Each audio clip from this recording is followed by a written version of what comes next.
live, and I think a few people will be jumping ship and going over there.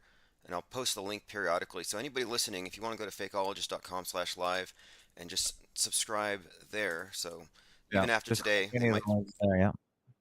Cool. So before we get into the heavy stuff, let's start off with some light stuff, some fun stuff.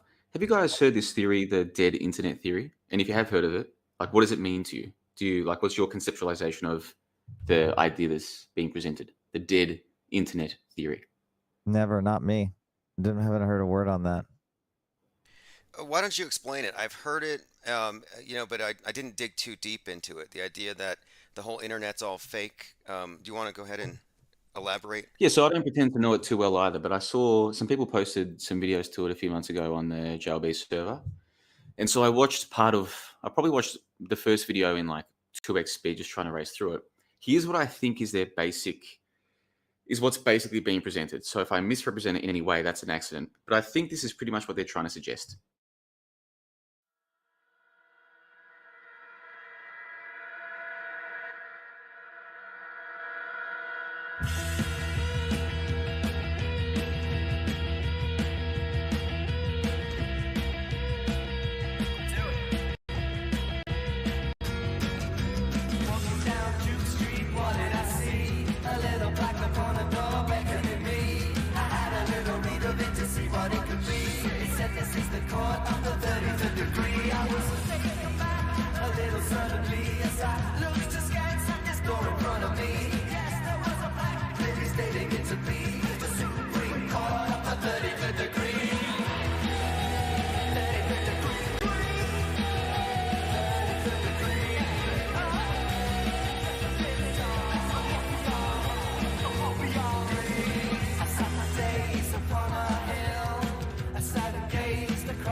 All right, it is April 29th, 2022. This is the 33rd Degree by Lucifer Tim. Text messages should be going out any moment now. So I'll be right back. And we'll catch up on things.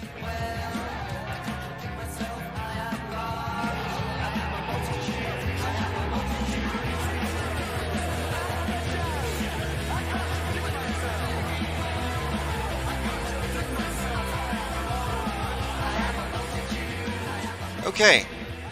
Text alerts will be going out, so expect a raft of penguins to arrive momentarily. Fashionably late. Okay, A. Woodward, 7899, just got the text. Okay, excellent. So assuming you're on the same timeline as everyone else. Tim Osman in the chat mentions that Biden is seeking $33 billion for Ukraine. Just ask Bezos. He made $33 billion during the first quarter following the novel crown, the new crown being installed. I mean, the pandemic. $33 billion. Speaking of 33, if you were paying attention to the Brooklyn subway shooting, which was staged and fake, it was basically, I would say, Boston bombing light, and it paralleled the new Batman movie and the Riddler character. Not a coincidence. But anyway, the gunman was able to fire off 33 rounds, striking 10 people on the N train. Another 33 for you. Tyson Luke Fury had 33 fights as a professional. He's 33 years old. And I'm pretty sure that's also just a coincidence. So many coincidences out there. It's what we do here. We're coincidence theorists. Zareth the Alchemist says, mind blown, 5 minutes ago. I was just thinking about you. I thought you were permanently banned. Yeah, actually, I'm still trying to get your coffee mug out to you. I haven't been banned. I actually took a job, and I waited. I stuck with the job even though it took, 3 weeks to get my first check, and I did the math on it, and it turns out, even though it was a part-time job, I was making probably $8 an hour when I factor in all the time, and it was time away from this, so it actually didn't pay off. And I realized this because I was getting paid 32 cents per mile, but I wasn't getting paid for the actual work. For example, and I think it really hit me the other night. I was at some small town funeral home, and leaky bag. I mean, I shouldn't even say this, but it just goes with its job description. The job description includes these things. So I'm just mopping up blood by the warmth of an open crematory, and I'm rearranging things because there's not enough shelves for all of them, so I have to put one on a gurney and slide it in. And I'm like, I'm not getting paid for any of this stuff. I'm just getting paid for my foot on the gas pedal. And when it comes down to it, $8 an hour, it's not worth it for this type of these types of liabilities. Things go wrong, bloodborne pathogens, I don't know. Not to mention the disruption of my life. And so I was getting an impinged shoulder from driving for 7, 8 hours at a time. Anyway, no complaints here. I'm not complaining, I'm just saying the job didn't fit. I thought it would be a good fit. I could listen to podcasts on the road and stuff, which was kind of useful, and I did listen to a lot of things. It was kind of useful because when I'm at home, obviously I want to listen to things that I want to listen to. I don't want to do controlled opposition research. But when I was on the road, I was like, oh, let me see what Dearth is doing. What's going on at the Mandalards. So I used the opportunity to listen to things. I have a few podcasts from the Daily Beast, unlistenable garbage. And I listened to it to see where they're at.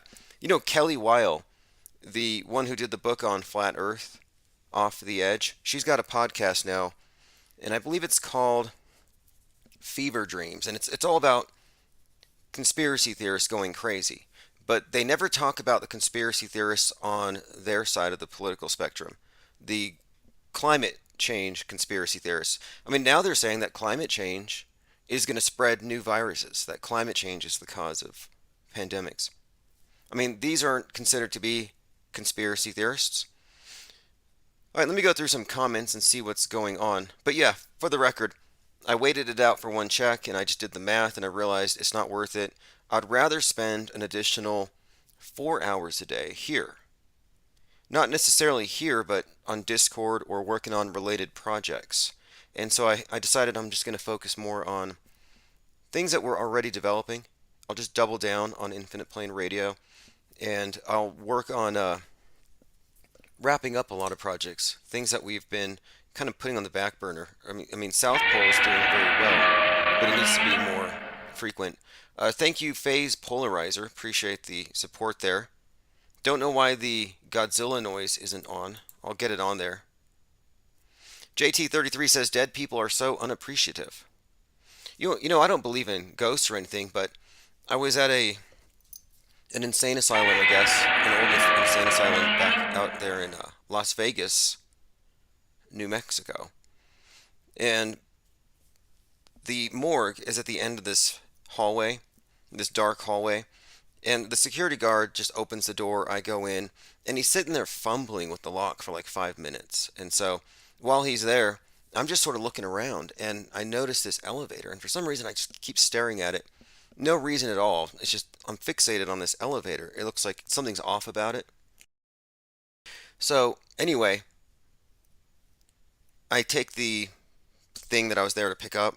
go back to the city morgue, and the guy at the morgue asks me, he said, "Hey, did you notice anything weird about the behavioral health center?" I'm like, "What do you mean?" He said, "Well, supposedly there's an elevator there by the morgue entrance where some nurse was brutally murdered in the 20s, and a lot of the workers there report hearing things in this elevator." And no, I didn't hear anything, but I thought it was kind of interesting that for some reason it captured my attention. And sometimes it's like I get an intuition that gets me to look at things. Like anytime I've seen a shooting star, I'm usually something has me just, it's like a compulsion. I look and then I see it. So I'm like, that's kind of interesting. Probably just superstition. People get really weird about that kind of thing. I don't know why. I don't. Anyway, let me continue going through your comments.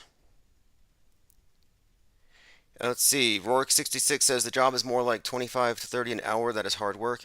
It is. However, the problem with it is when you're dealing with these types of things, it's contract based, lowest bidder. So there isn't any more money to pay. You don't get paid more to do a better job. It's just grunt work. And I moved on from that work a long time ago, at least in this state. I've gone to other places where I've made a bit more money, but that's New Mexico for you. Truth Hurt says, looking to resale, Tim. Buy cheap, sell high. Oh, what are you talking about? Bodies? All right, now the channel's doing just fine thanks to all of our listeners and supporters, and we are, in fact, still going to continue to expand. And I'm putting out a number of new... Oh, you do hear Penguinzilla. I wasn't hearing it for some reason. It wasn't on my end. Not sure why I wasn't hearing it, but hopefully I will this next time. Yeah, and the Penguinzilla. Anyway, Penguinzilla, the noise is there whenever somebody purchases from the store or sends a super chat. And we have more than enough listeners here that I can do this full time. So I appreciate everyone who's been pitching in. So I am going to double down on this. I'm not going to divide my attention as I had. I gave it a shot though. I mean, I haven't really worked a regular full-time job in a couple of years. And so it was kind of nice. It was sort of like a vacation. A vacation that left me tired, in pain, and somewhat disgruntled for a minute there. I mean, I just came to appreciate how good of an employer Walmart was, or DirecTV. A lot of these companies, they get a bad rap, but when it comes down to it, there's a streamlined nature to it all, where they do, in fact, kind of pay you for every second. Everything is, everything is pretty transparent. But here, I don't know, all kinds of things that you just wouldn't expect. But that's the nature of the job, and I've left it before for the same reason. All right, let me move on here. Officer Hayden's deposition in the Amber Heard Johnny Depp case was recorded on 3/11 and mentions the officers are en route at 8:46. Interesting. These are all PSYOP codes. Amber Heard and Johnny Depp. This is sort of a parallel story, I think, with the Marilyn Manson and Evan Wood. And I think they're both likely fake. Johnny Depp is very suspect, friends with all the people on that side of the curtain. They're all world stagers, backstage characters. They know about the PSYOPs. We'll look into this, though. I saw an image of Amber Heard walking with Elon Musk, and he had looked like a black eye. And I was like, did she slug him in the face? And I think that's the case. Here it is. Old pictures of Musk and Heard resurfacing. And I've seen this before. I figured she was some kind of higher up Illuminati initiatrix. And that, they have somebody's got to be doing these bruisings. All these people getting their heads punched. The Black Eye Club. Have you looked at all the different people in the Black Eye Club? The only person who doesn't have a black eye that I can see, that I've noticed, is the Queen. Which led me to think maybe she's the one slugging everybody, but maybe it's Amber Heard. Whoever doesn't have the black eye is suspect here. But here's just a collection. You can see anybody who's anybody. Kanye West, the Pope, Ben Affleck, Richard Branson, Robert Downey Jr., Madonna, Adam Sandler, all of them. Black eye. Oh, Prince Philip. And shouldn't he have reincarnated by now as some kind of virus? I always thought it was weird. One minute he's like, I want to die, come back as a virus, and wipe out the human race to save the planet. And the next minute he's like, get your vax. It's like, which is it? Do you want to save us or kill us? Oh, let me give you one more point here about the job, since I can say this now that I don't work there anymore. So we've been talking on this channel about the empty hospitals and this big psyop and how they managed to basically bamboozle the world. Well, I know now one of the ways they pulled this off is I believe they probably did this everywhere. Here, they closed the morgue in the hospital for the duration of the pandemic. So all of the bodies are handled outdoors in one of these reefer trucks that's really noisy and you can hear it from the college. So it gives you the impression that the hospital's full because they have these cases outside. The news media can scope and they can say, hey, look, there's some COVID patients. Well, those weren't COVID patients. They were just regular deaths, misconstrued because it's all theater. So a little behind the scenes there. Tim and Vic says Amber Heard was born on 4/22, known as Earth Day. Yeah, Earth Day started by Einhorn, the guy who recycled his girlfriend. Now that's green. The unicorn killer. In fact, I was looking into this new form of, let's see if I can find it. I have a stack of papers here.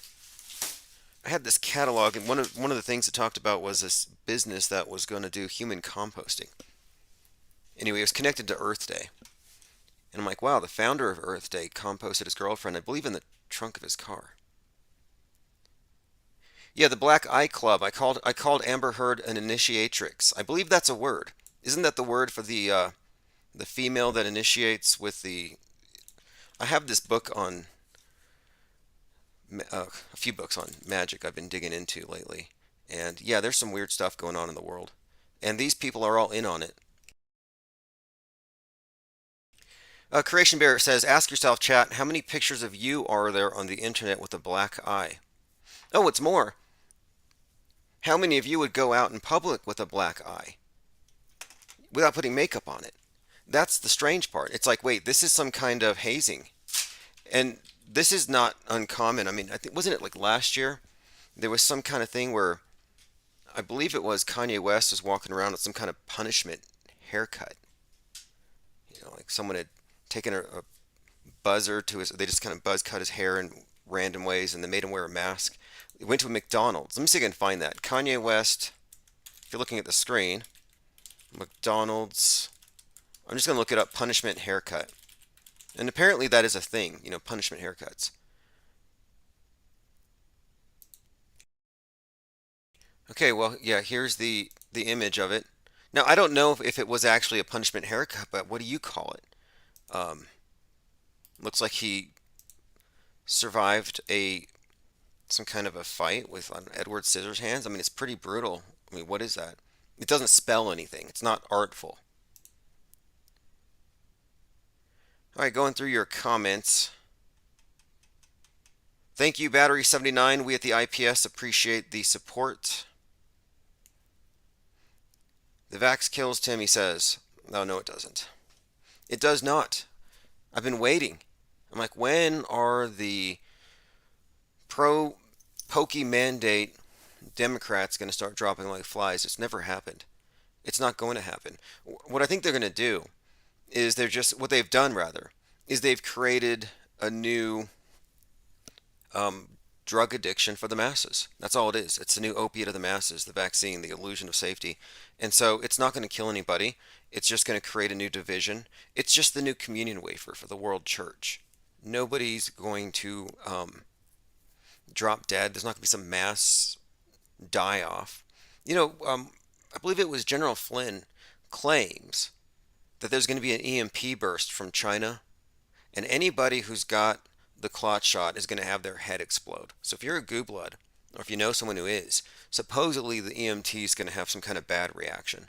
But no, look, we gave it until 2021. I'm like, okay, you had the whole year with your vaxophobia, nothing bad has happened. When is it going to happen? 2023, 2024? You know, it's like at some point you have to realize that this is all just a doomsday scenario. to manipulate you in the present. Same thing with fearing asteroids. Like, I would put these as equivalent fears. I fear asteroids and climate change just as much as I fear vaccines, which is to say, not at all. You're more likely to die from climate change these days anyway. And again, this is all just partisan fears. It's not that simple. Truth Hurts 21 says Johnny Depp busted out laughing in court, such a production. Yeah, I'm pretty sure this is all just for ratings. I think that the same thing with the slap. Does anybody here actually believe that Will Smith slapped Chris Rock without Chris Rock's permission? Chris Rock got paid to get slapped. You know, if it doesn't work out with Jada and Will, they ought to put Will and Amber together. Let's see. A. Woodward says a lot of Black Eye Club also have been spotted in the red shoes. Yeah, I've seen that. But I've even seen JFK in red shoes, and he was feeding a deer. Alright, so I'm going through your comments. Rourke66 says there's a new slew of Ewar Anon videos. Yeah, Ewar Anon came out against the idea that the architecture of these cathedrals is somehow in any way connected to the ether. So he's actually backtracking on a lot of his things, which we'll get into here. Phase Polarizer says snake venom is harmless. Joined by Kitty Spreadborough, Maxwell Cooper, AK All Day 2323. Says, I was listening to a replay, says A. Woodward, where you said the Kung Flu and the ghost of Bruce Lee was kicking people in the back of the head. I missed that stream. Yeah, if you look at the original footage from Wuhan when it first broke out, you would see people standing there and then they would fall. And it's like, who's sitting there recording strangers? And then they fall, and then of course someone would jump out like Spider-Man. You'd have all these guys in PPE uniforms just jumping out like heroes and just carting off the person who just fell and died from COVID. So I'm like, this isn't your regular flu. If this just knocks you over like you got kicked on the head. So we started calling it Kung Flu, like the ghost of Bruce Lee's going around kicking people. We actually did an animated version of that for the first episode of South Pole.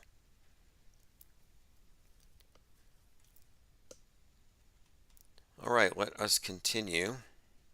I can't believe still, even to this day, people still think that there's some kind of causal link between that underheated bowl of bat soup and what you got or what your neighbor got. And people have hypochondria. That's what spread. A mind virus called hypochondria. And it spread through the screen. A lot of people claim it. Let's see here. Let's go. Oh yeah, crisis actors in China suck. I mean, their space program's graphics are terrible compared to ours. Say what you will about NASA and their cheesy special effects, they are the best out of anyone there. And you know, this creates a real conundrum. I'm not sure what's going to happen, but Tom Cruise is going to go up to the space station to film his movie. On the space station, Axiom is built, or is building, an actual film studio. So you have a film studio in space on the ISS. The problem is the ISS is itself a film studio on the ground. So here's the huge conundrum. This is the problem.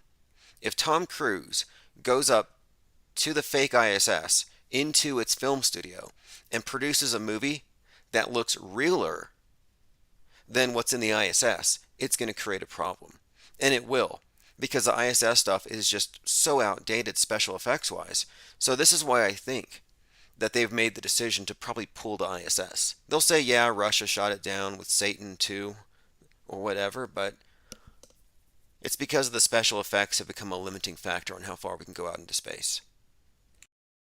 Yeah, Satan's been in the news a little bit here. The headline or the title of today's live stream kind of reflects that. The Satan 2 missile is being talked about.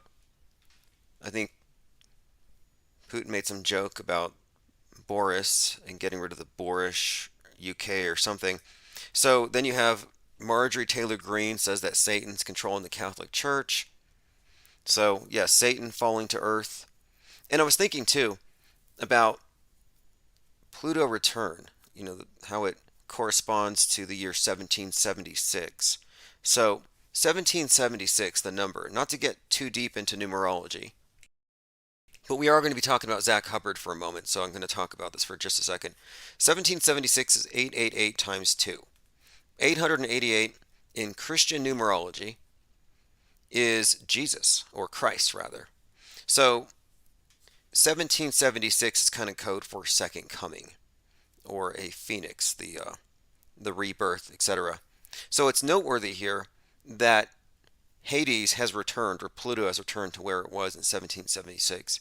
Just bringing that up, an interesting connection there, among other things. But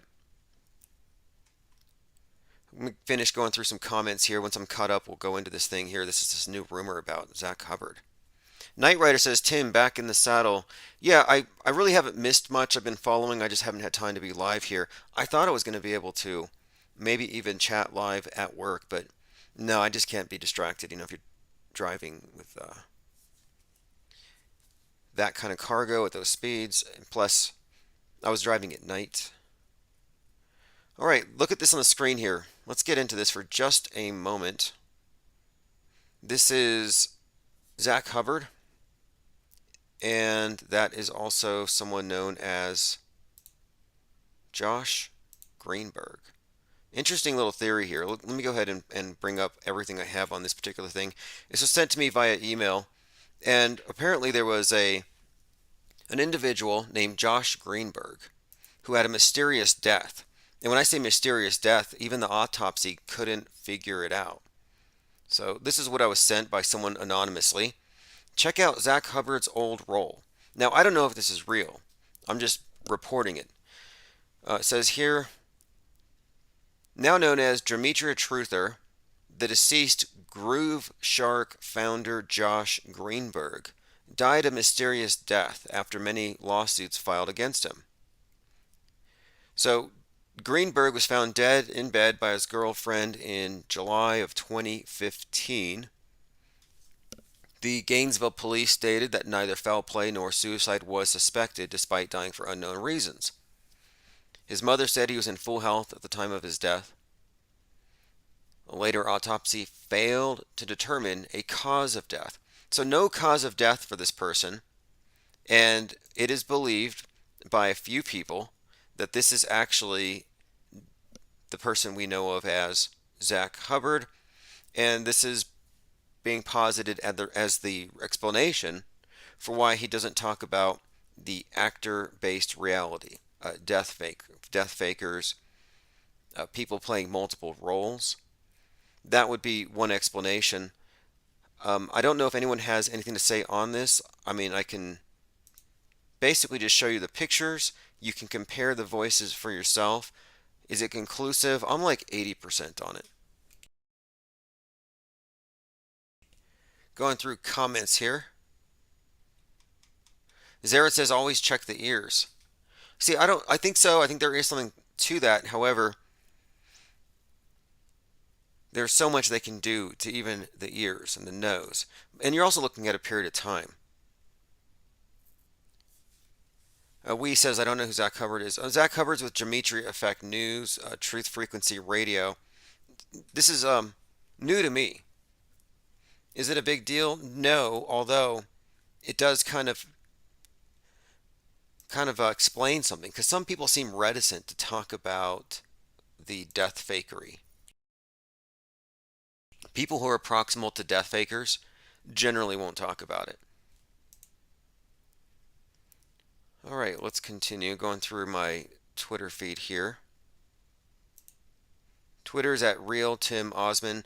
Last week, the last time we spoke, we talked about Dr. Evil erecting the Tower of Babel in Virginia.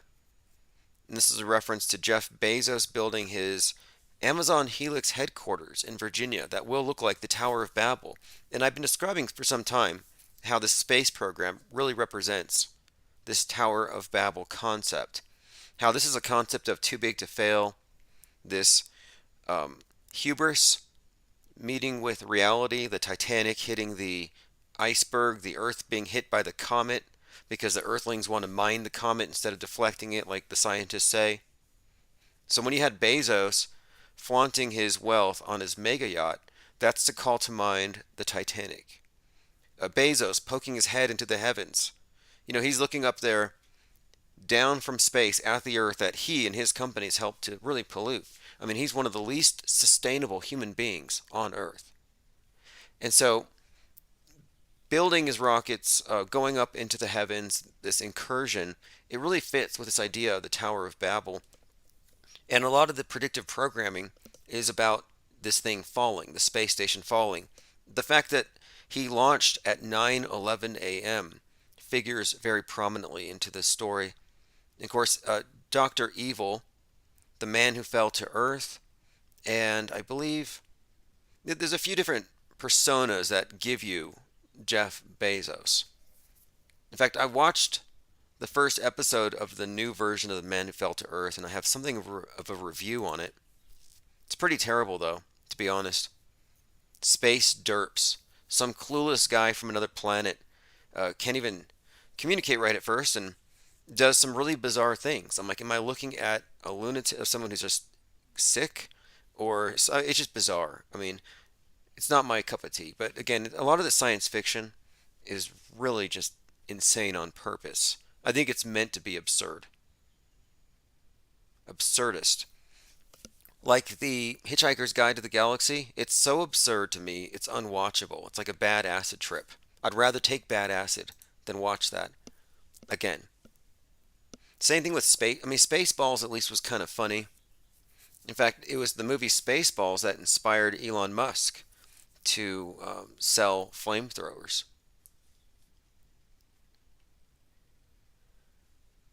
All right, let us go through the headlines and a few other things I want to catch up on. Yes, so Elon Musk and Amber Heard were together for some time, and it does look like she might have beat him up a little bit.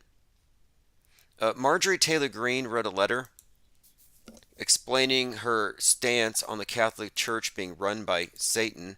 Apparently, this is really offensive to a lot of Catholics. And the Catholic League's Bill Donahue accused her of slandering Catholics when she said that it's controlled by Satan. But this does raise an interesting point.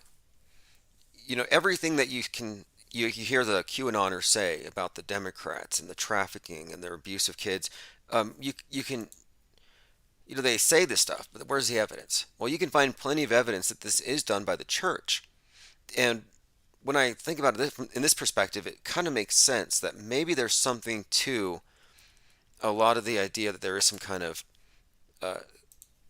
systemic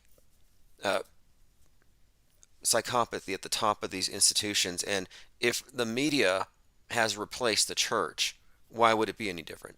It's probably, I mean, you got like the Cuomo, Don Lemon, all these people. When you dig in, you scratch, you see, okay, these aren't isolated sickos. You'll notice that they all move in groups. If you see one, it's like, it's like that commercial about roaches, that roach spray. You see one, there's probably 1,000 you don't see, and they protect each other. So anyway, I don't think she was wrong when she said the church is run by the devil, but I think she should have said the media is also run by the devil.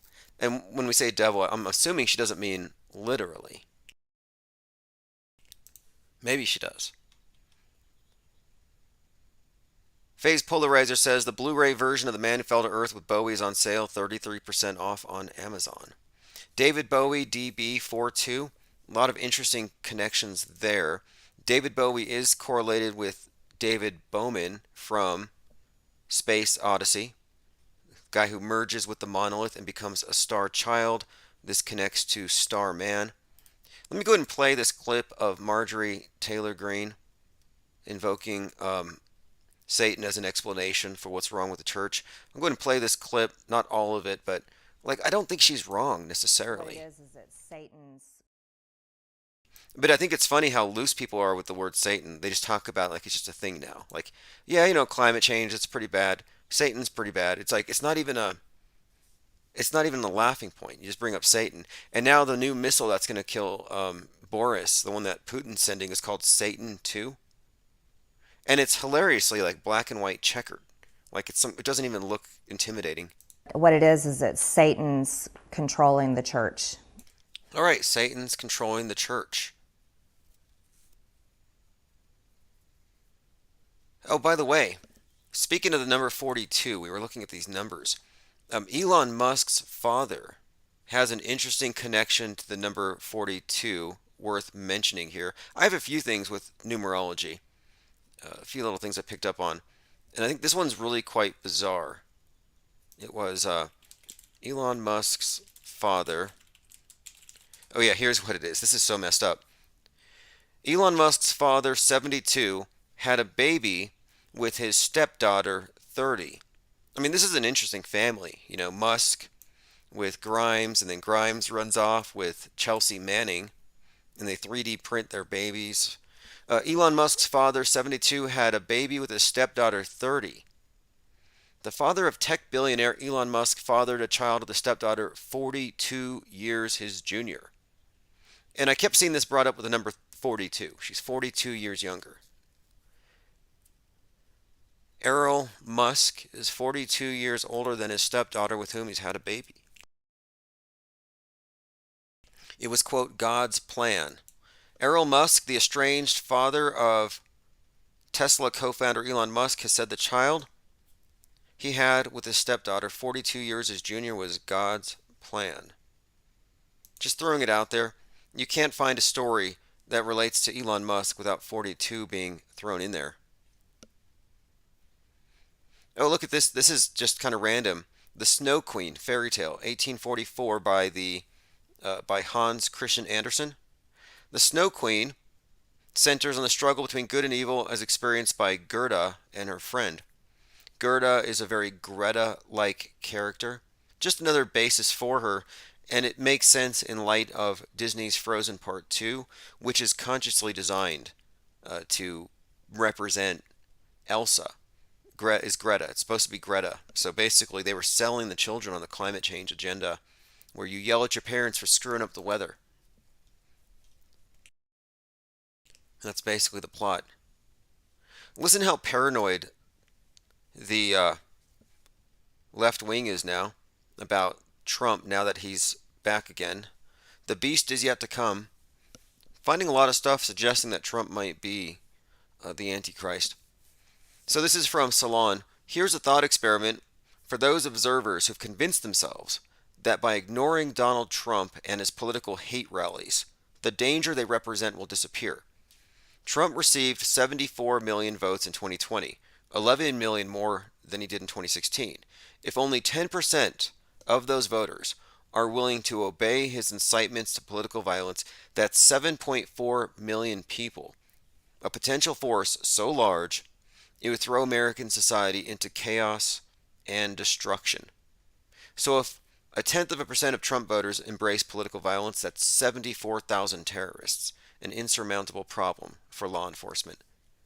I mean, look at what they're just suggesting here. This is insane. This is like saying 8% of Americans don't believe in the moon landing. And if they arm up, it's going to be insurmountable for law enforcement. But paranoia. Commenter asks, is MTG... No, that's Marjorie Taylor Greene, not Dog the Bounty Hunter with his glasses off. Lean Dion says, Elon has talked about how evil his dad was. Yeah, he did. He said some things about his father, and I think that might be part of the story, the script. I still have this suspicion his father's actually Werner von Braun. And you could say, you know, his dad being a Nazi would qualify as evil. Dark MAGA Rising. Yep, Dark MAGA is the thing right now. That is the tone here. So this fits in. This is kind of why I brought it up. Before the summer of 2020, we had the fall 2019. Joker comes out, and it kind of foreshadowed everything that followed. So this new Batman comes out on 3/4, March 4th. March 4th, right-wing terrorists. And it's about a QAnon type called the Riddler in this movie. And he is inciting his political followers to violence at an election day event. I mean, this thing mirrors reality in too many ways. The day it came out on 3/4, they reinstated the death penalty against the Boston bomber, Joker, Sarnaff. Too many tie-ins. But just as the Joker movie foreshadowed a summer rather a year of left-wing chaos and violence.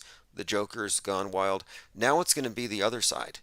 And that's why I think the Batman movie coming out foreshadowed, or rather precedes, this Dark MAGA thing. And Dark MAGA, if you don't know, is basically this aesthetic that sort of in 2016 you had God Emperor Trump, but you have a lot of his, I would say, grassroots people are suggesting that he was too soft last time. He needs to be the Batman.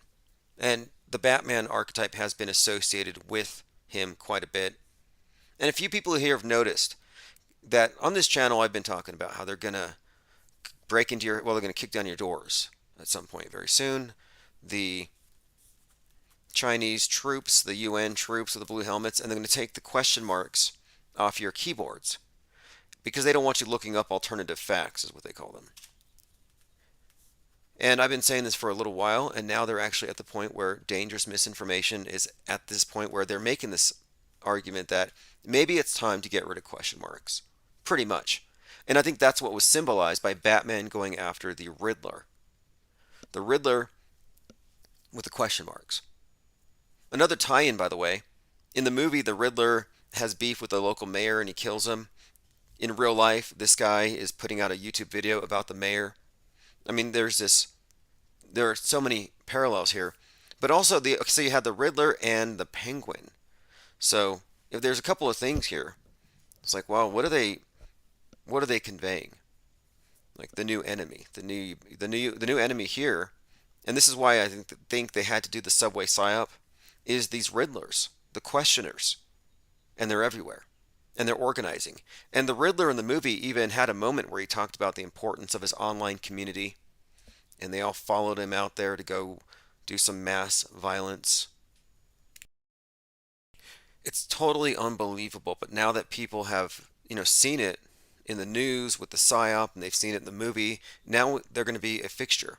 They introduced the school shooters, the bowl cut shooters, they introduced these various villains. Well, the Riddler's the new one.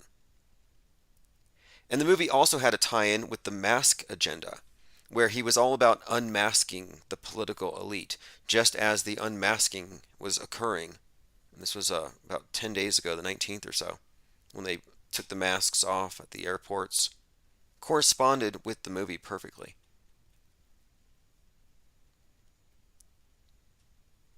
Okay, let me continue here. Cubstar says, I think Elon has only 41 chromosomes. Originally, check this out. I'm pretty sure they're doing this to bury this ability for us to reverse engineer their scripts. They've become too obvious. If you look up $42 billion in Musk, originally he was trying to buy Twitter for $42 billion. Somehow it went up to 43. I'm like, how did that happen? A $1 billion error? But anyway, he did include the 54.20 per share, still has the 420. And it's not about weed. I mean, it kind of is, but not necessarily. It ties into the same earth god, the green god, the god of recycling, Saturn, this cult of death and resurrection. And that's ultimately what 42 is. If you look at the number 42 and compare it to the symbol of Saturn, and what you'll see, and this is the symbol for Saturn is a sickle and a cross. Saturn was the god of seed sowing and time, god of the harvest, the reaper with the sickle. Well, if you look at the sickle and the cross that comprises the symbol of Saturn, well, the cross is really a way of representing the number 4, the 4 seasons.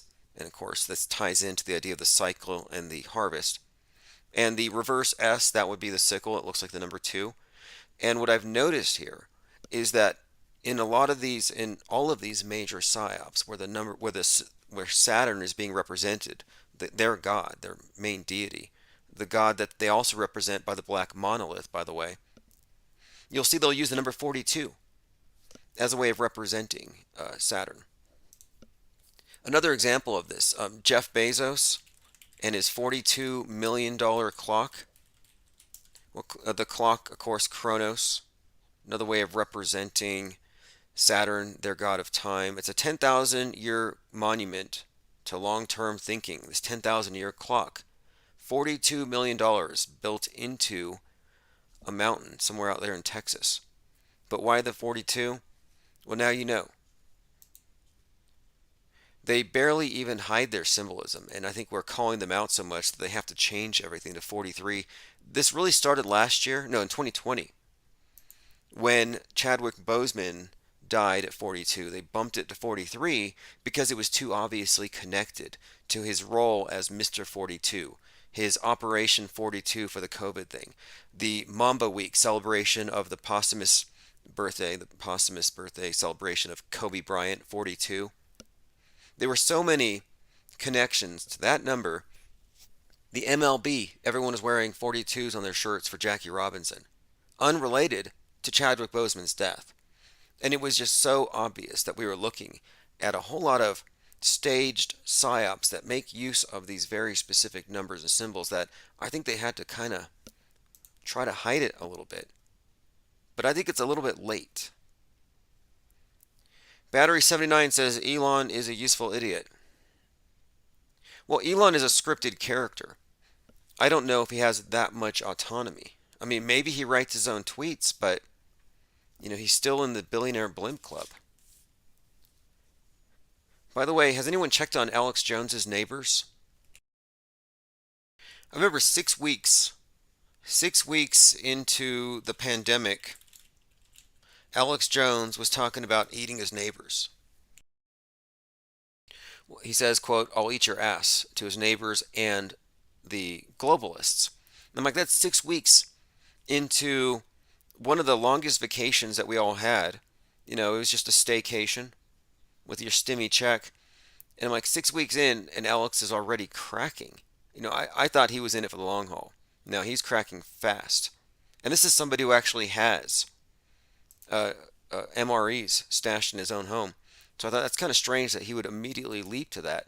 But now it seems like they're apparently, if you look at the headlines, and I can't play the clip of Jones ranting about eating his neighbors because the account got suspended. But I'm reading all these reports about food production facilities burning down, getting hit by planes, and that kind of thing. I'm like, what is going on? How's Alex Jones going to take this? But yeah, check on his neighbors. Oh, let's see, going through comments. Battery 79 says, Brian Stavely looks similar to Greta. Are they related? Speaking of, Brian Stavely actually mentioned this channel. He said he's coming back from his vacation on May 1st, and he's going to put all the Mandela effect deniers into their place. A commenter, on the screen, a donor says, "Thank you. We at IPS, we appreciate the support." He says, quote, "The vax kills Tim. That's why Prince Philip advocated it." Appreciate that. Okay, this is Alex Jones threatens to kill and eat his neighbors and feed them to his daughters. I'm literally looking at my neighbors now and going, I'm ready to hang them up and gut them and skin them and chop them up. You know what? I'm ready. My daughters aren't starving to death. I'll eat my neighbors. I swear to God, if it's the last thing I do, I'm going to get my hands around your throat. And that's why you're begging for peace right now. You should have thought about that when you turned down Christ a long time ago. Wow. Okay. I haven't heard that part. This mixture of politics and Christianity, it's toxic in a way. And that's the truth of it. At the end of the QAnon road, and they do kind of fit the mold. They're not quite Christian anymore because now they worship the Kennedys, but at the end of their road is a bloodbath where they murder all their political opponents. Phase Polarizer says Novak Djokovic is 34. Well, you'll notice a lot of these world stage characters take the spotlight at 33, even if their main move happens later. Like the one who did the unmasking, her name was Muzzle or Mazel, the one who unmuzzled everybody. She was 33 when she was appointed, and it was said even then she was unqualified. Code Monkey Z, insurrectionist. Owen Schroyer / the QAnon shaman, 33. It's everywhere. And I said it a couple years ago. It's like, let's just go ahead and quarantine the 33-year-olds for 2021 and keep a calm. You just keep everything calm for the whole year, no agitation. And 6 days into the new year, 33-year-old with a spear runs into the Capitol and ruined everything. Zaret says 10,000 days is how many days it takes Saturn to circle the sun. Fascinating. So 10,000 days would correlate, I would say, to the 10,000 year clock, the secret altar to Saturn that Bezos built in his mountain. Akanukum says, what's up with the weather? It's making me sick. I would say, and I saw an article about this today, that you're suffering from climate change, more than likely. So, blame Republicans, blame capitalists, blame anybody to the right of Mao for that. I mean, that's really what it's about. It's not about saving the planet. This whole environmentalist thing, it's about scapegoating. Greta was introduced to have people scapegoat the older generation because no, you can't blame the kids. Their parents did it. That's kind of the story of Frozen 2. And of course, that's why they introduced these characters. Greta was introduced to turn your kids into communists, and it worked. And how serious are they anyway? We can dig into these characters later, I suppose, but there's some interesting correlations here. But you can actually find an article on this one, like we're not even just connecting dots. Disney actually said that Elsa is a hero for the Greta generation. Like they actually brag about it. Frozen, here we go. Yep. Disney has an environmental message for the Greta generation, the how dare you generation. And she was inspired, supposedly. I mean, this is obviously all story because she was born for this, but she was supposedly inspired by David Hogg, who had the same kind of argument, only it was about the gun thing. And the Children's Crusade, March for Our Lives, was predicated on the idea that the children are too young to vote away the dangerous guns that their parents allowed because of their gun culture.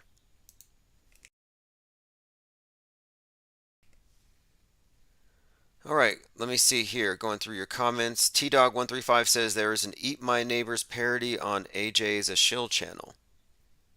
Yeah, I was thinking he should sell some beef jerky or some jerky rather. Just call it Neighbor's Ass.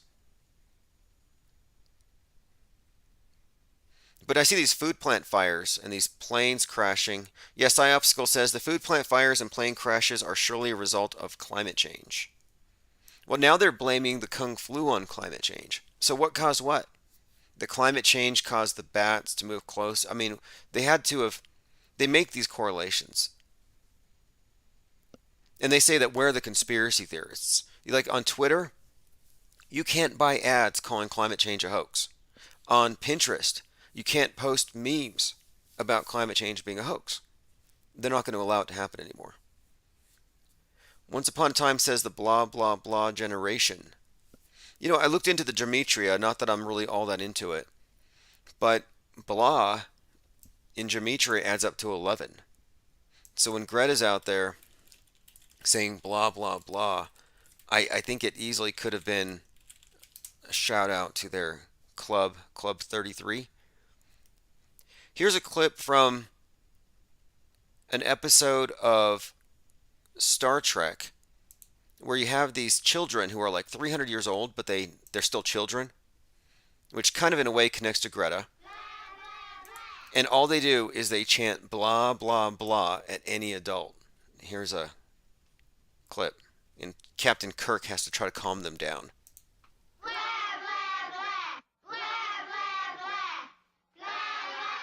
to me!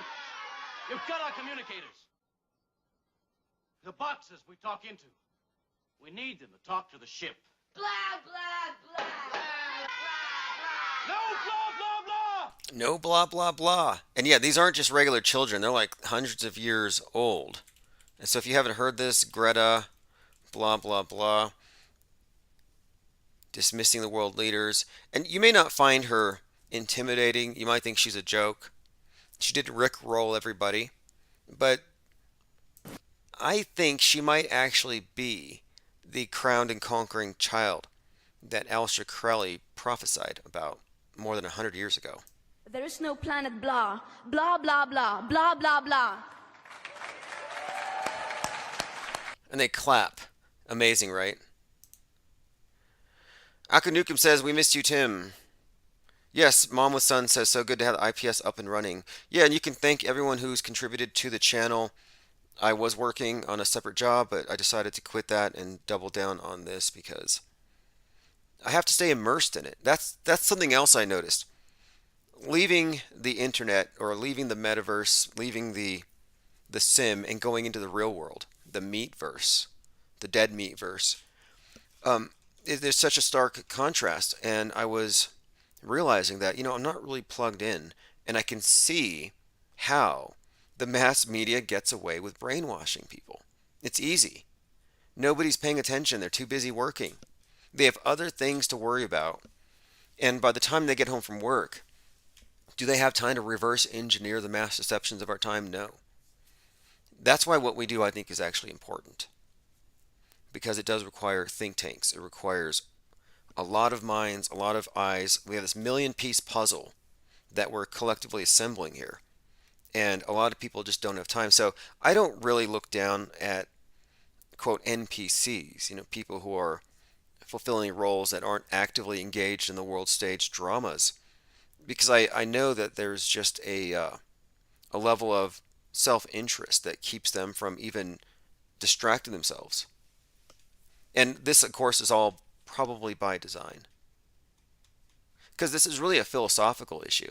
I've been working on my book on the Mandela effect. I'm actually adding on to it as a response. I'm preparing my response for whatever Stavely and company launch at us. And I'm looking deeper into this. Why are these people married to this Mandela effect? What keeps them from looking at alternative explanations? And it really reminds me of the whole mainstream media worldview, where once you trust a source and you don't go outside of it, nothing will ever really cause you to question it so long as you don't encounter people who directly contradict it. And it's very peaceful. It's blissful ignorance. But it has to be maintained in a state of purity. They have to quarantine. And so I look at the mainstream media delusion that the masses are in as sort of the default delusion. But I've been looking closer at the Mandela affected, and I can see how it's kind of the same spell. And it requires the same kind of mindset to where they're not admitting to themselves, they're not even willing to admit that they could have been fooled. And so this is where it gets kind of into the area of, are we looking at a self-deception, and is it more or less, is it volitional or not? But we'll get into that, because I think that's really what we're looking at with the mainstream media. And what we can take from that is that the Mandela affected and the mainstream media, there's almost like you can choose your own alternative reality game. And so long as you don't really cross any major lines, this is just an open air insane asylum.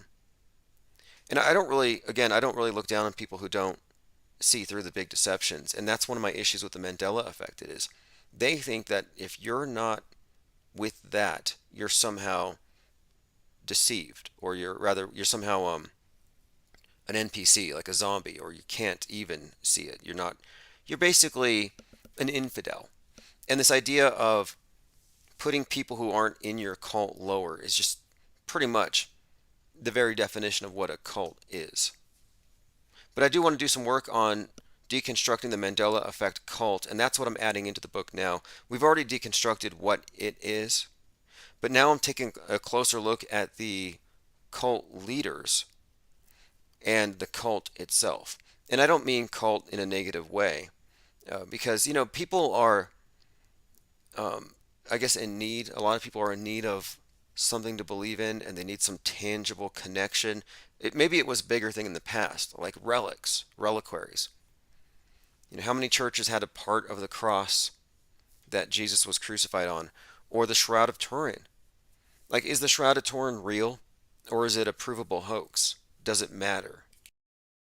And this is what I was kind of asking myself. Does it matter if that cloth is enough to sustain someone's faith, should we even criticize it? Well, if we say no, then we can extend that to, if this person's belief in the media and in the moon landing sustains their faith in this worldview, can we criticize it? So I kind of think it's fair game. I think that if our standard is truth, then truth correlates to reality, and we ought to be really tolerant about criticizing any deviation from that, whether it's a conscious lie or people who have just been tricked. So I'm not really wearing kid gloves anymore with the topic of the Mandela effect. I think a lot of people want to say, just out of respect, like, don't say anything out of respect. Oh, you feel sorry for them because they've been misled. And this is where you get into the sunk cost fallacy, where people invest so much into something that they don't want to let it go. Like gamblers fall into this trap. And I think they invest so much into being right and asserting their rightness that it's very hard to back down. So we shall see. But the only reason I'm addressing it is that they are specifically going to be addressing me in a couple of days. And it should be interesting, because what do I have to do with it? Apparently, I am the premier God blocker. By God blocker, that means that the Mandela effect apparently is a path to godhood. And this means that the more you delve into this, the more things that you notice that are changing, the more you're moving along some path towards liberation from the matrix. And so skeptics are actually stopping people. Kind of like sinners might stop you from being saved. It's very much a new religion. Let me go ahead and play a clip here since we're on this topic, and I have a couple of debunks as well. So here's a new one. It's not just about logos. It's not just about whether or not Stavely used to have a cornucopia in his pants. It's about other changes as well. So here's an example. And this is where it becomes something of a miracle. Like this is coming from God. So here is Ryan Stavely saying that we have new glands to fight COVID, and that God used the Mandela effect to give us glands to protect us from COVID. And he says, the creator says, I got to help my people. So with those changes, I would have to say, and there's one more. This is one I covered before anybody, I believe. And this is a pretty big one. So there's a lot of changes that correlate with the current psyop, and we'll get to some of those. But a lot of us are wondering what's going to happen to these people. Are they going to drop from, lack of oxygen type of thing, right? And that, or, bacteria. So the reason I say that is all of a sudden, about 7 or 8 months into the thing in 2020, late 2020. So in late 2020, doctors all of a sudden. In late 2020, new glands were Mandela'd into our mouths. And scientists discovered the new discovery in the human body. 2 half-inch glands in your throat. How do you miss 2 half-inch glands in people's throat all this time, right? 2 half-inch glands that are now in people's throat that are there, and they protect against bacterial infection. Okay, so this is the claim that new glands appeared. Now there's new glands and there's new to me. Like you go to a new place, it existed before you got there. And a lot of these Mandela effect arguments are coming from a place of abysmal ignorance where I didn't know it, therefore it wasn't true until I came across it. Let me go ahead and play the rest of this little clip here. I'm just saying, looks like the creator stepped in and said, whoa, I better help my people. So the creator said, I'm going to help my people. Okay, well, yeah, it's a miracle. It's a miracle. Thank you. No, thank you, Saint Mandela. All right, going through comments. Ank G says cult is short for culture. Yes. Yes, but it's sort of a generic word. You have some cults are very positive, some are destructive. The Infinite Plane Society is definitely a meme cult. We have a meme pool. I wouldn't say that we are a destructive cult. I would say the mainstream media cult is a very destructive one. Zareth says, Ziggy Stardust and the whole Mars thing. Bowie was predictively programming my teenage generation. Oh yes, David Bowie, David Bowman. There's a story there that we'll be getting deep into. And it's all about the new age. And every man and woman is a star, right out of Aleister Crowley's Starman. star child, and it all ties into merging with the monolith, which I believe is the screen. And by merging with it, they don't mean that you're literally going to merge with it and become some AI upload, although they present it that way. I think what it really means is that our realities are now going to be filtered through a universal screen rather than a Bible. So this will replace all the old books, Quran, the Bible, whatever books you believe, it doesn't matter. It's all going to come through the same curated screen. It's the new universal worldview. And I think that's what we've merged with. Even if you don't have a smartphone strapped over your face right now, for the most part, you're already in the metaverse. Well, maybe not you, but obviously everybody around you. If you go along with the mandatory beliefs like climate change, you're already in an augmented virtual reality. You're already LARPing, and you may not know it. Thirst for Truth says Stavely's new word is profound. The Mandela effect is the most profound topic in human history. Well, I have a great refutation to it. I really do. And you know, there's a little more to it too. When it comes down to it, the Mandela effect is they're putting reality on trial. They're saying reality's lying, and there's a lot of us here that can attest to it. So you have reality's being accused of presenting some false fronts and changing, and so their witness is what is supposed to convince us. The thing is, you're dealing with tainted witnesses. You're also dealing with the interrogator bias, and the person who is basically bringing it up, that's the interrogator. So the person who says, are you Mandela affected? Well, the fact that they are affected means they are tainted. Means that they are tainted witnesses. They're not, whatever they say, they're not reliable witnesses just because they're so biased in favor of this theory that hasn't been proven as a fact. So it's mostly this.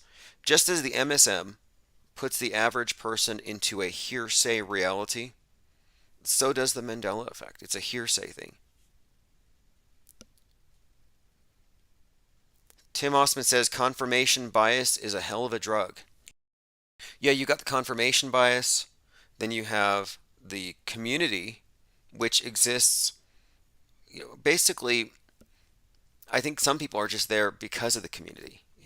It's there for other reasons than simply that's just kind of one of the things that got everybody together. But it's also ego and hubris. You got a bunch of F students who have a rebellion, and they say, no, there's more of us than the A students. Let's just flip everything. And so they're going to claim that they were right and these other people are wrong. That's kind of what they're doing. They're just asserting that they're right and everyone else is wrong. I didn't misspell dilemma. The dictionary's changed. So this is another one. Quote, word changes having to do with dilemma. And I can fix this one for you too. So the word changes, the idea that Mandela effects change the words that we use, I can correct this one. Is dilemma. So dilemma for so many people was DILEMNA. Now, okay, so he claims that dilemma was spelled DILEMNA. And this is supposedly a Mandela effect. This affected the late Mac Parhar. Supposedly late Mac Parhar. I'm pretty sure he came back to do that anti-cop agitation. But anyway, dilemma. Is it spelled with two M's or an M and an N? if you're not familiar with this, anybody that's listening, okay, dilemma now in this reality has always been spelled DILEMMA, no silent N. Yet millions of people around the world not only are supposedly misremembering the same word. Millions of people around the world, sure. Billions, let's just say billions. Like everybody knows, right? No, I looked into this one. So, dilemma, if you look at the etymology, the origin of the word, a dilemma comes from the Latin word lemma. Actually, it's two words. It's die, meaning two, and lemma, that means proposition or assumption. Lemma, lemma. So proposition, two propositions, dilemma. There is no N in there. So the incorrect spelling of dilemma is often seen in common usage. It appears to have been taught in some areas of the United States, Australia, England, and Jamaica, but there's no reason for this substitution error. There's no erroneous parallel to be found from the word lemma, from which dilemma derives. So there's really no reason to leap to the conclusion that reality shifted. There's no substance to that. Just like when they say Timmy fell down the well. Okay, well then how did they get him out of the well? None of them remember. Although Brian Stavely fibbed and he claims that he remembers Timmy being removed from the well. Battery 79 says, I'm surprised Tim doesn't mention Stavely's narrative that the Mandela non-believers don't go to heaven. Oh sure, I'm a God blocker, so I'm sure I'm excluded. I'm not going to heaven. I'm not sure how far gone they are, but I'm pretty sure they're getting close to bringing out the forbidden Mandela effect. I hate even talking about it. You know, the Mandela effect introduced by his wife, Winnie Mandela. Necklacing. That's what they want to do to me, I'm pretty sure. I probably shouldn't even bring it up. Does anybody know about the forbidden Mandela effect?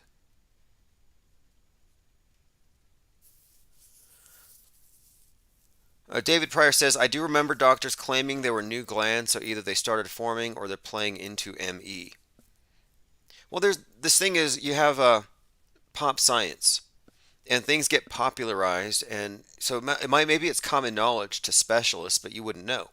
Like the Mandela effect, to talk about that behind the eye, there's a thin bit of bone there, and they claim that there used to be a hole that you could see right into the brain. Like if you popped your eye out, you'd be able to see right into the brain, just like in the cartoons. It's like, what is your frame of reference here? Cartoons? JT33 says, thank God for Mandela glands. Battery 79 says, Tim Osman is in the chat, the globe-believing flat earth denier. Look, just because you don't believe something doesn't mean you're not a denier. The Mandoozled will say, if you don't believe in the Mandela effect, you're a denier, and deniers are liars. But what I'm explaining, or what I broke down in the book, that I'm going to re-release here since I'm expanding it, is that the Mandela effect is actually based on what you could call a lie. It's the lie-della effect. And here's what they're missing. What they're missing is this. They're missing out on an opportunity to understand how minds can be manipulated by suggestive questioning and how you frame a question. There's a reason why every Mandela effect is a binary. There's no third possibility. There's no opt-out. It's either or. And this is how you get faulty eyewitness testimony convicting people of things. Oh, by the way, Joe Biden, of course, played by Jim Carrey, among others. Of course, many people have been saying this for some time. Listen to this. This whole theory about Joe Biden being a deepfake is kind of blowing up again. A former supporter of former President Donald Trump believes that actors are playing the part of Biden who has died, according to this video. So in this video, you have someone explaining how Joe Biden is being played by multiple actors, including Jim Carrey. And Jim Carrey responded to it. But looking at these pictures side by side, I can see why people would arrive at this. You think Biden is not alive right now? No, the guy that's doing the stand-up job of trying to wake people up is an actor wearing a mask. I mean, there's several different people playing Joe Biden at this point. And when he fell up the stairs going on the airplane, I myself think that was Jim Carrey. I've heard that he was one of them.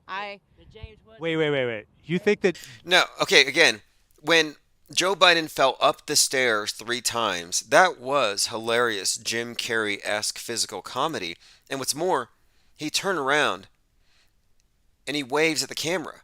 And this is very reminiscent of Truman leaving the Truman Show. And again, this is a character played by Jim Carrey. Jim Carrey was wearing a mask and was the acting president? And being silly by falling up the stairs 3 different times. And James Woods also, I think, is one of the doppelganger mask wearing. Now, James Woods, I looked into that one. His nose is too big. You could not get James Wood to pull off a Joe Biden. So no. David Pryor says, similar to Chris Farley goofing around as Rob Ford. Chris Farley, another 33-year-old SNL death. Kind of like James Belushi. By the way, for all these right-wingers, freedom lovers who are getting behind Pope Elon, this is so funny to me. It's like, don't take the pokey. Bill Gates is going to put a microchip in you. And then you got Musk here, and he's like, yeah, I'm going to put a microchip in you. And they just can't wait. Listen to this. We're literally putting a brain in a vat. The vat is your skull. Everything you think is real is really an electrical signal, but it feels real. He's talking about creating the neuro link. These are just a few tweets from Elon Musk. Just to keep in mind, you see him buying Twitter doesn't mean he's your hero. It's high time there was a carbon tax. This was from May of 2021. Carbon tax. In other words, the elite can tax the air that you breathe. And it's premised on the notion that you even have a carbon footprint. That every breath you take, every step you take is somehow killing the earth. But you can mitigate it. If you recycle, you confess your climate sins, you pay carbon taxes. Yeah, you can. Look, this is just how they reintroduced the concept of a wrathful, punishing God. Elon Musk says, as a reminder, I'm in favor of a universal basic income. You know, instead of buying Twitter, he could have made us all millionaires and just had the payments come out, on a 2-week schedule or something. Why carbon tax is crucial to curbing climate change. So this is funny to me, this idea that you can stop climate change, you can stop the wrath of globe, you can stop the floods by taxing people.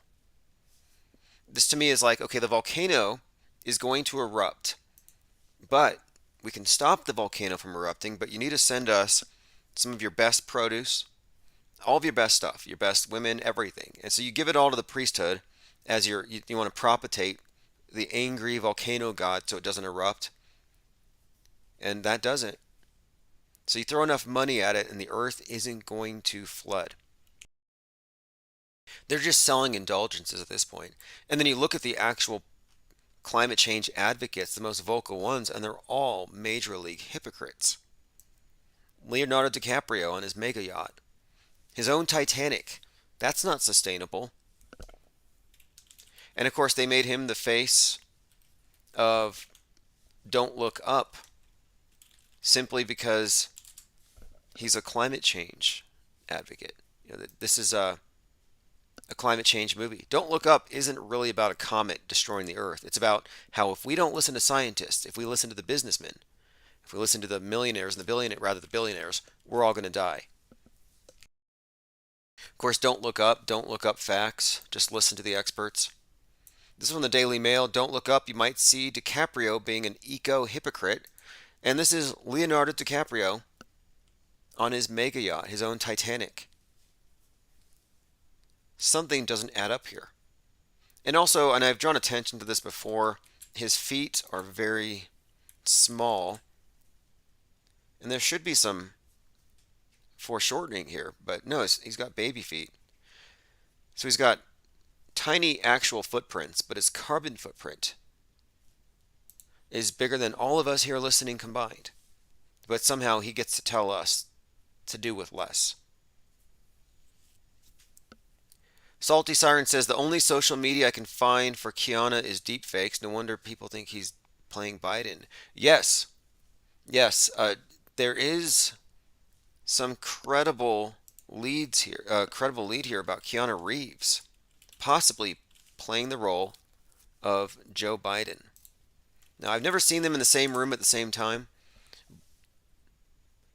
but if you look at them and you look at their skulls, I would say Keanu Reeves has a very Biden-esque shaped skull, and I was comparing they also have the same vacant look in their eyes. I don't know what kind of subtext would support that, but yeah, there is a resemblance there. But there is a point where at the top of the Illuminati dung heap, it's apparently a very shallow gene pool, and they all tend to look the same after a while.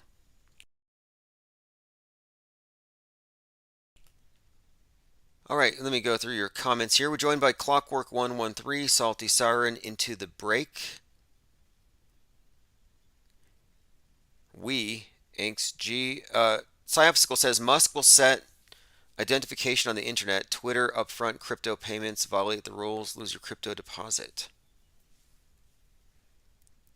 This universal basic income thing sounds nice. I'm sure there's no strings attached. I'm sure it's not only for gooblets, but we'll see. New QAnon conspiracy involves a magical bed for zombie JFK. So JFK would be what, 107, 108 now? So this med bed thing, and I've heard about this before. Wow, someone just in Discord posted another picture of Leonardo DiCaprio and his tiny, tiny feet. Unbelievable. And you know, I don't really care for ad hominem. I generally don't point these things out, but you're dealing with someone with the mega yacht who's part of this agenda to tax you for the air that you breathe on the premise that we're damaging the earth. And billionaires aren't sustainable. But look at that. And the weird thing about this is his feet are in the foreground. So they should be the biggest part of the picture here. But no. Baby footprints, giant carbon footprint. Okay, let us continue going through the notes. A lot of stuff with this Donald Trump as the Antichrist I want to dig into. We'll get into that. There's quite a lot to substantiate this notion. Also, for those of you who are tempted to follow Musk, here he is making the 666, which basically says, I agree with the World Economic Forum. Here he is making the inverted diamond that Trump also makes. I think that's how they communicate with Dagon, the Kraken, Cthulhu, whoever, Pluto, Hades. Here he is making the devil horns. They can claim it's the Texas Longhorns. It's a football thing. I don't think so.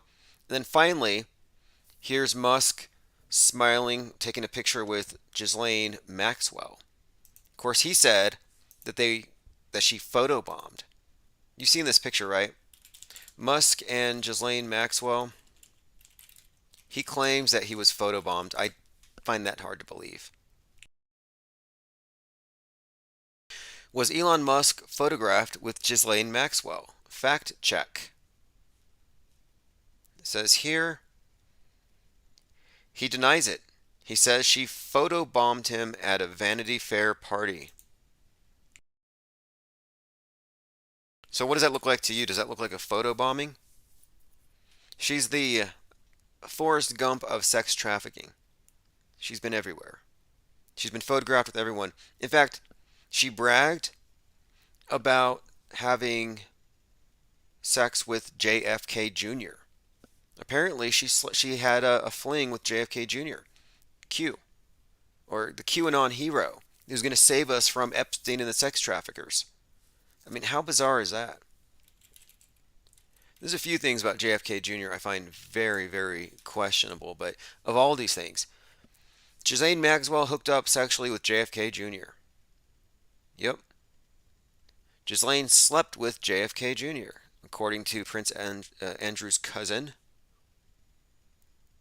So many of these. Ghislaine Maxwell attended Andrew Cuomo's wedding. And she boasted about sleeping with JFK Jr., who she claimed was her, quote, chief conquest. And JFK Jr., before he fake died, was on Jay Leno making Pizzagate jokes about Monica Lewinsky, about how Monica Lewinsky knew when she was 12 what she wanted to do when she grew up. I mean, really disturbing late night comedy TV show humor, par for the course. But the fact is, JFK Jr. was deep into that stuff. And the idea that he was sleeping with Ghislaine Maxwell, this is a problem. This is problematic. All right, going through some comments. Ghislaine works 66, Lane for the Jizz. Hey, yeah, you know what? It's a world stage name. I think you're right about that. You know, one of the stranger things to come out of the names with these characters is the Epstein-Barr virus. So Jeffrey Epstein works for A.G. Barr's father, Donald Barr, at a high school. So he's working at a high school. Donald Barr is writing books, gothic interplanetary fairy tales about trafficking teenagers on islands, sex trafficking teenagers on islands in space. They call it space relations. Anyway, he hires Jeffrey Epstein, so they must have something in common, because Epstein does this in real life later. But strangely enough, there's an STD called the Epstein-Barr virus. And one of the main symptoms of the Epstein-Barr virus is the Alice in Wonderland syndrome. The EBV, the Epstein-Barr virus, causes the Alice in Wonderland syndrome. And the Alice in Wonderland syndrome is an infection, well, it's caused by the infection, where somebody begins to have spatial relation distortions. Distortions in their body image, sizes, shape, etc. Very bizarre. So I'm like, wait, what are we really seeing here?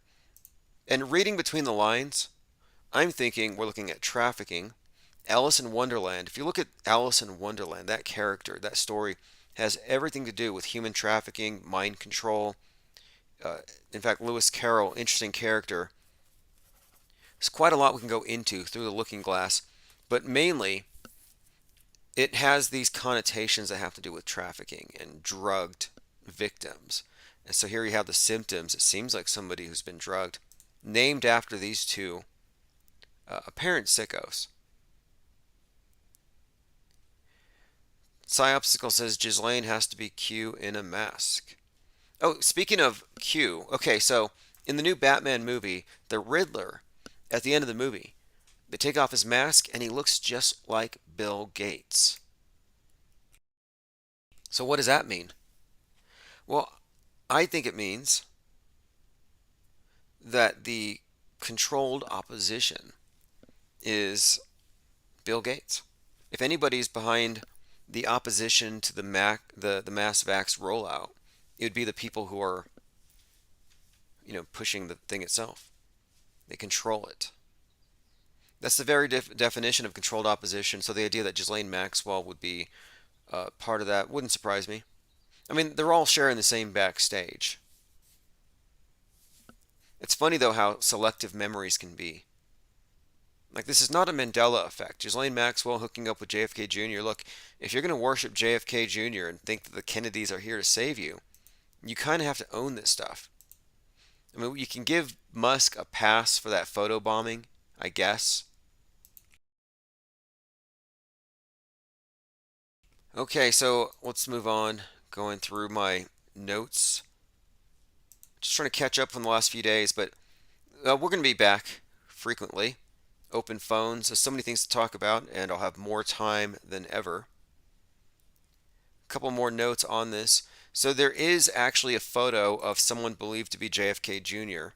who used to go to the Trump rallies. JFK. So JFK is going by another name, and he goes to these various Trump rallies. Looks like a World War II vet. Now this is either delusion or what else can you call it? But it's not without explanation. It's not like it's random. They're not making this up out of whole cloth. They've been given a narrative. There's a couple of other things I wanted to discuss as well. So we have Illuminati 1776, Hades Second Coming, Satan 2 Falling to Earth.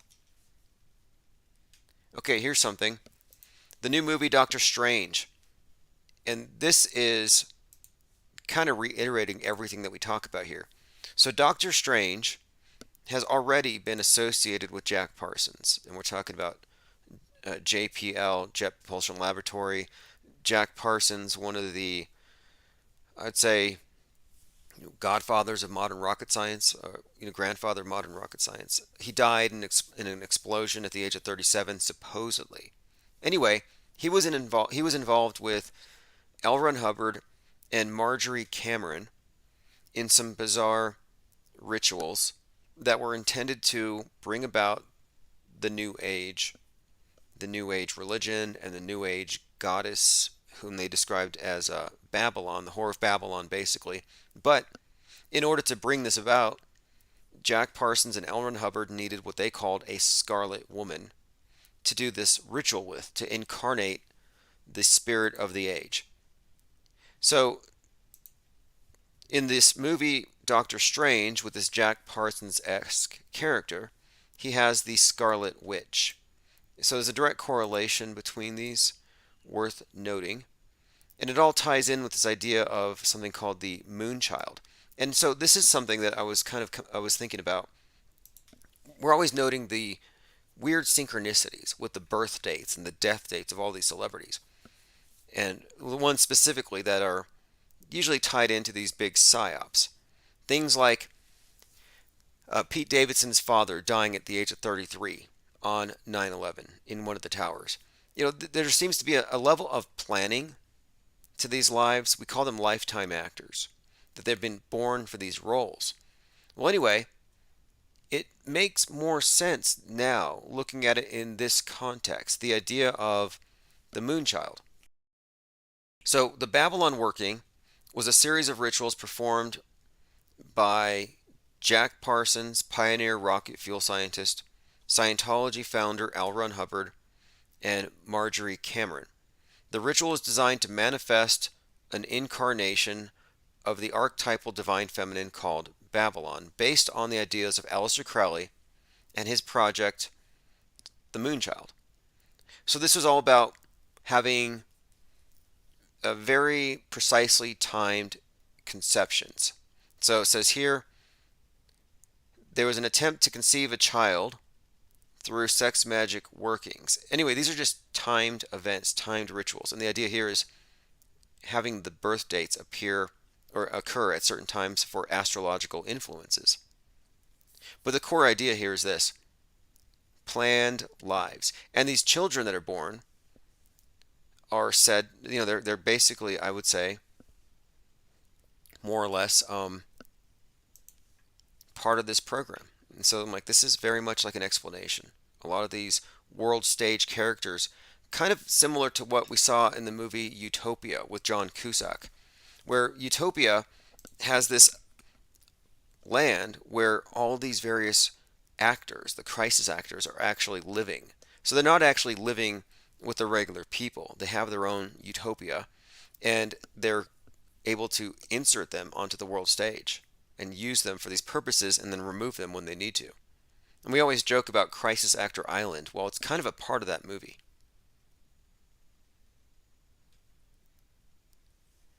Okay, I'm going to go through some comments. Somebody says the latest Doctor Strange is on Odyssey.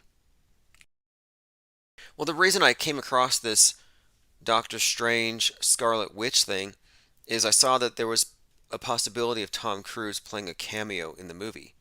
And I thought that's noteworthy, because Tom Cruise is the Jesus Christ of Scientology. And L. Ron Hubbard, the Scarlet Witch, Jack Parsons, it's all connected. We'll get into this here in a moment. Here's an article that it's called thefantasymerchant.com. The Beast and the Geek. Aleister Crowley, Jack Parsons, and Iron Man. I'll probably dig into this in a bit. The symbolism of Iron Man, the character, is very relevant, especially when you look into the Kabbalistic associations with various colors and metals with the with the planets of classical astrology. Venus, copper, green, Mars, iron, red. And if you look at this, you'll see Iron Man, of course, iron, red. Musk is going to the red planet Mars, associated with iron. Musk has been associated with Tony Stark, so much so that before Robert Downey Jr. played Iron Man, he actually researched the role of Tony Stark by studying Elon Musk. So they made these associations.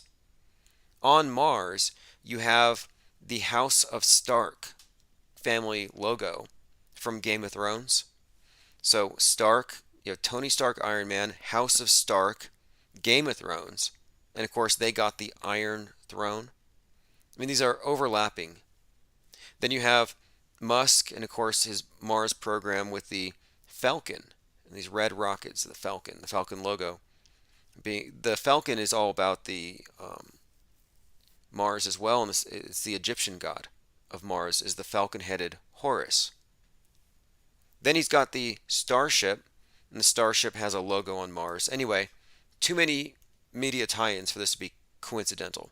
But these tie-ins are more than just things from the culture that connect people to these things, but no, these are actually consistent Kabbalistically. It's magic. Commenter says, have you seen the UK version of Utopia? I started to watch it, but I mainly focused on the American version because it was specifically connected to 2020. It had way too many connections. Even the Bill Gates fake meat thing was brought up in this one. And they canceled it. And one more thing about Utopia. Utopia is about a comic book series called Utopia. And some of the main characters in the show, in the movie, or the series, they're noticing that these comics are predicting the future. Just like we're noticing how various things that we're seeing on Netflix seem to predict the future. So they're noticing predictive programming and they act on it. So they are looking at the unpublished edition of the newest issue to see what's happening next. And because they've seen pages from the new issue, now they are security threats. They know too much. Like the Men in Black. Well, they have this Men in Black type situation. They have a character named RB who looks just like Mark Sargent. Let me see if I can bring up RB, Raisin Boy, who basically has to get rid of anybody who's seen the latest edition because, of course, they know too much. And here's RB. Very unassuming looking person, but brutal psychopath. So if you've read too much into the predictive programming, I mean, imagine if you knew what was going to happen in 2020 the year before. Of course, they would just call you disinformation and they would call you dangerous misinformation, malinformation, and ban you for hate speech. But in the movie, they killed you.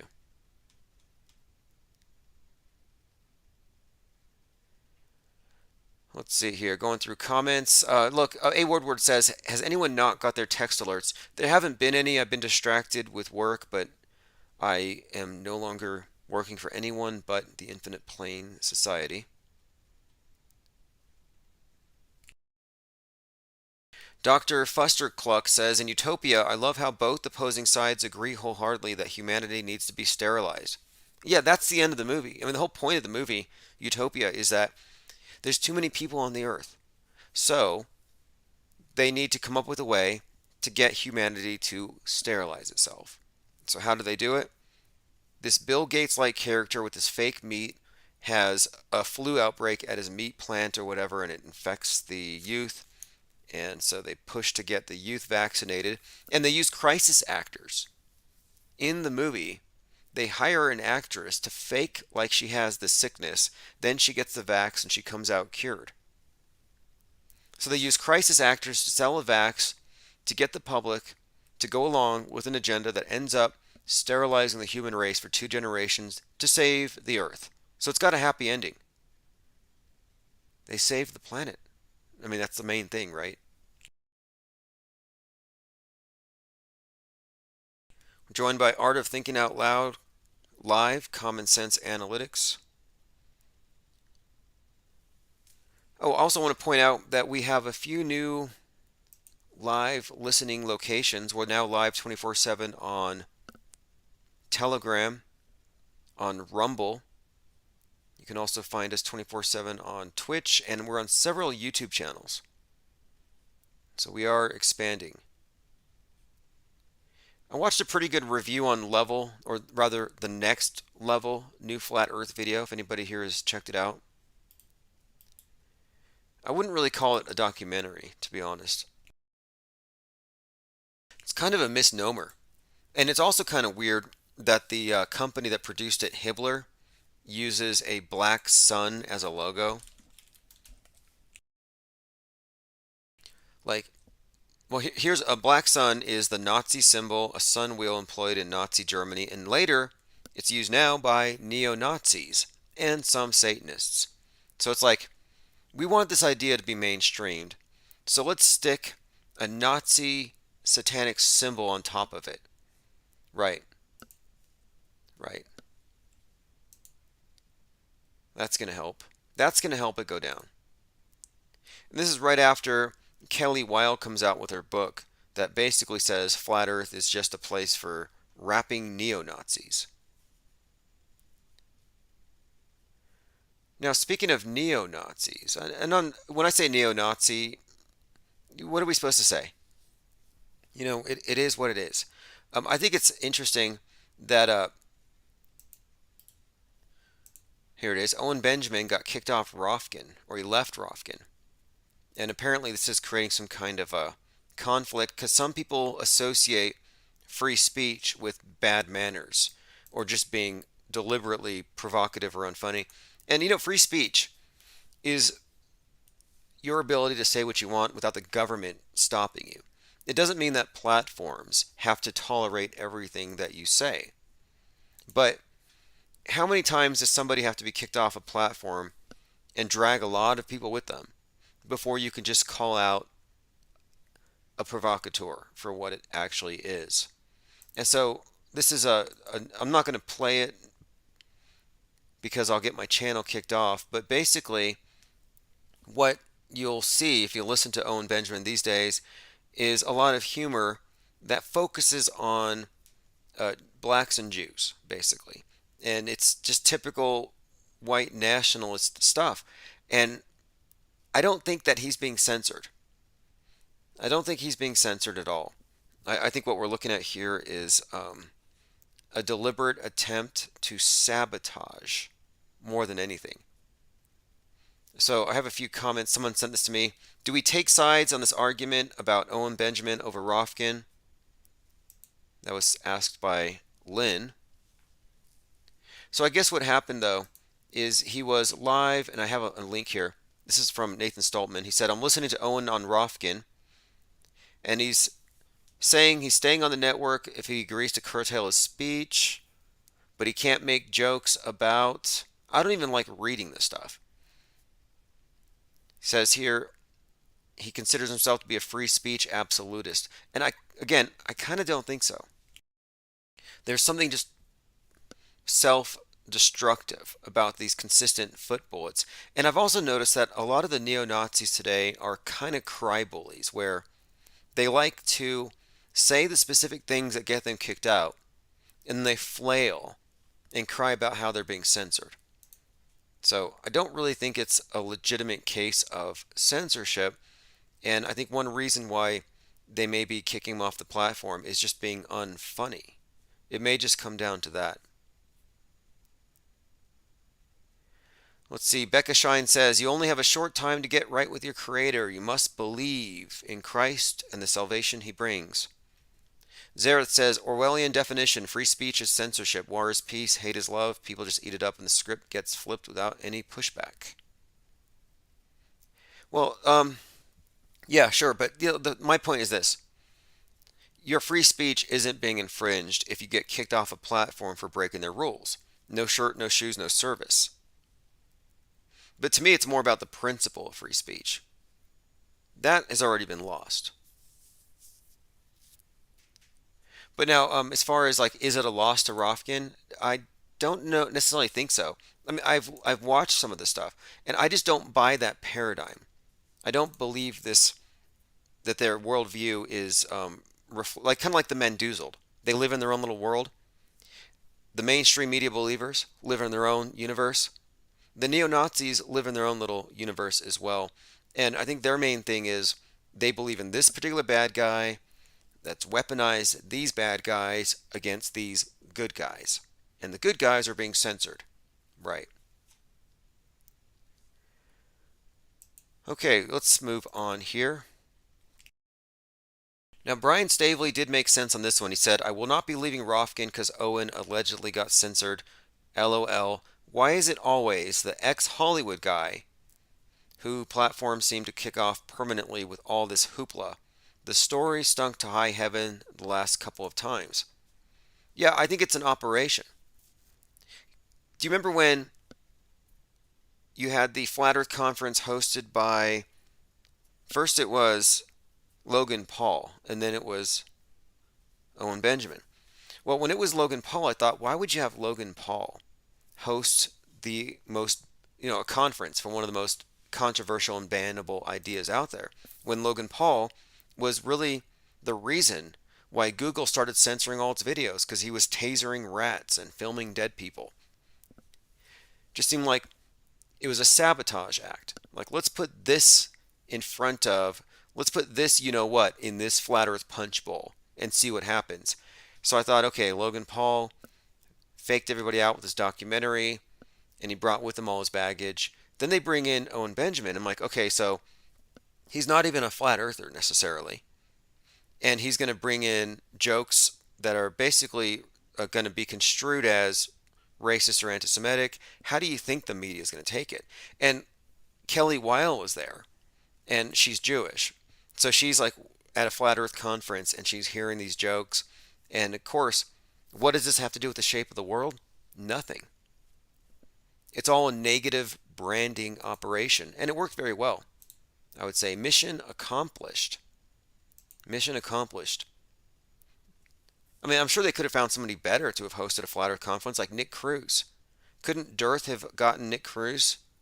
Doesn't he have any Fed contacts in the in that wing of the PSYOP entertainment complex? Hey, can I get one of these bowl cuts to host a flat earth conference? That's a good look for us.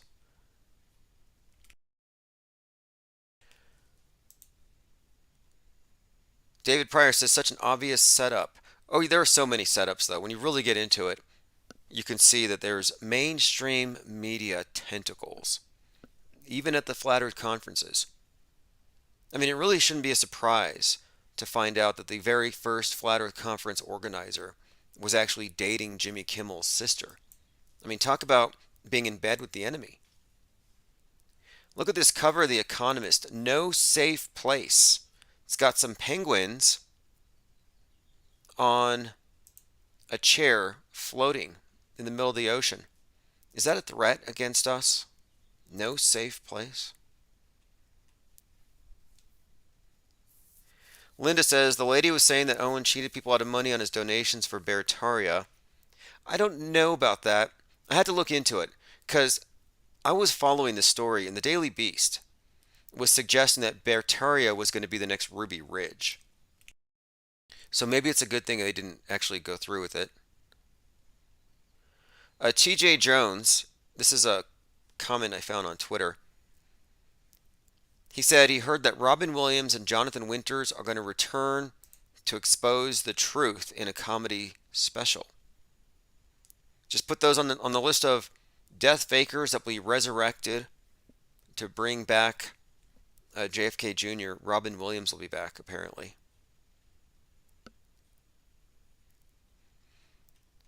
We briefly touched on the magical bed for zombie JFK. The group believes that John F. Kennedy is alive and youthful and attributes his longevity to the curative power of medbeds. Apparently medbeds are a thing. I've heard about this. I heard this early on from the very first QAnoners that reached out to me, that there are these medbeds that can reverse aging, and I don't know. I mean, it just sounds like you got the bad guys drink adrenochrome, the good guys use medbeds. in order to look young. And the adrenochrome apparently works, by the way. Have you seen Madonna? She does. I don't even think she's legal anymore. She turned 16.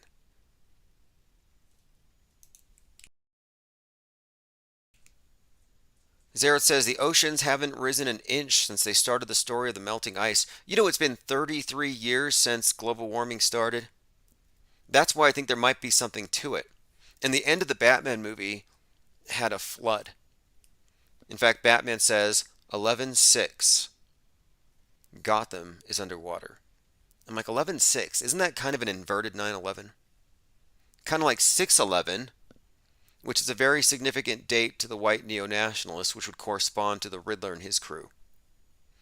6/11 was the date that they executed 33-year-old Timothy McVeigh, inspired by the Turner Diaries. You know, the author of the Turner Diaries happened to be born on 9/11, 1933. P. Trippa says, hey Tim, IPS is the last bastion of good knowledge for me. Yes, this is a think tank, so it's not just me. For new people, if there are any new listeners, we have a pool here. We've got a meme pool, a reservoir, dammed up, dam is cracking, and it's going to spill over. But there is a collection of minds here. You know, we have almost 500 people in the Discord server. I think once we hit 500, we reach critical mass. And I know there's some perks that DLive will also open up for us. So if you haven't joined the Discord server, go to infiniteplanesociety.com, $2 a month, and I think you get a 17% discount if you pay for a year in advance, but it's the cover charge that gets you into the think tank. It's not an echo chamber. We always allow people from outside in. We have media spies, we have feds, we have all kinds of interesting people there. So infiniteplanesociety.com, join for $2 per month.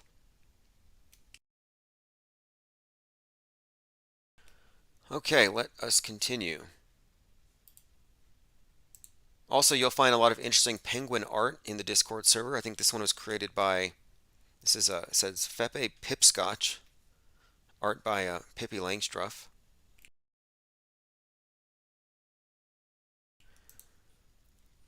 We talked about Elon Musk, who is really Pope Musk. He's part of the space papacy. I mean, this is brilliant what they've done.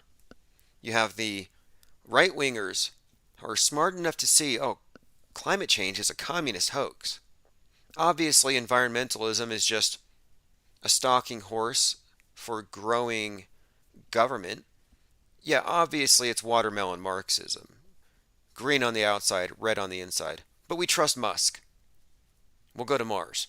I'm sorry, but Mars is nothing more than the environmentalist ideal realized. It's about the sustainable business model. Everything recycled, including you. Astrocrete. Look it up. Astrocrete ground up humans, or just blood, donated blood. I mean, when they say donated blood, what do they mean? They're going to put your blood in a bucket with some moon dust or some Mars dust and mix it up into bricks. That's what they're saying they're going to do. But anyway, they're using Musk to sell capitalists on Gulag life. Go live as a space communist on Mars or on the moon.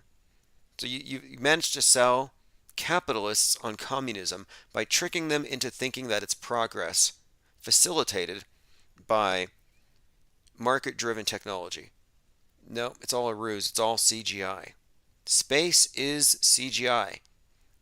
I mean, either we live in a simulation, and if you go above 62 miles, you pass the Kármán line, it becomes pixelated, or it's all just a movie up there, or even a cartoon.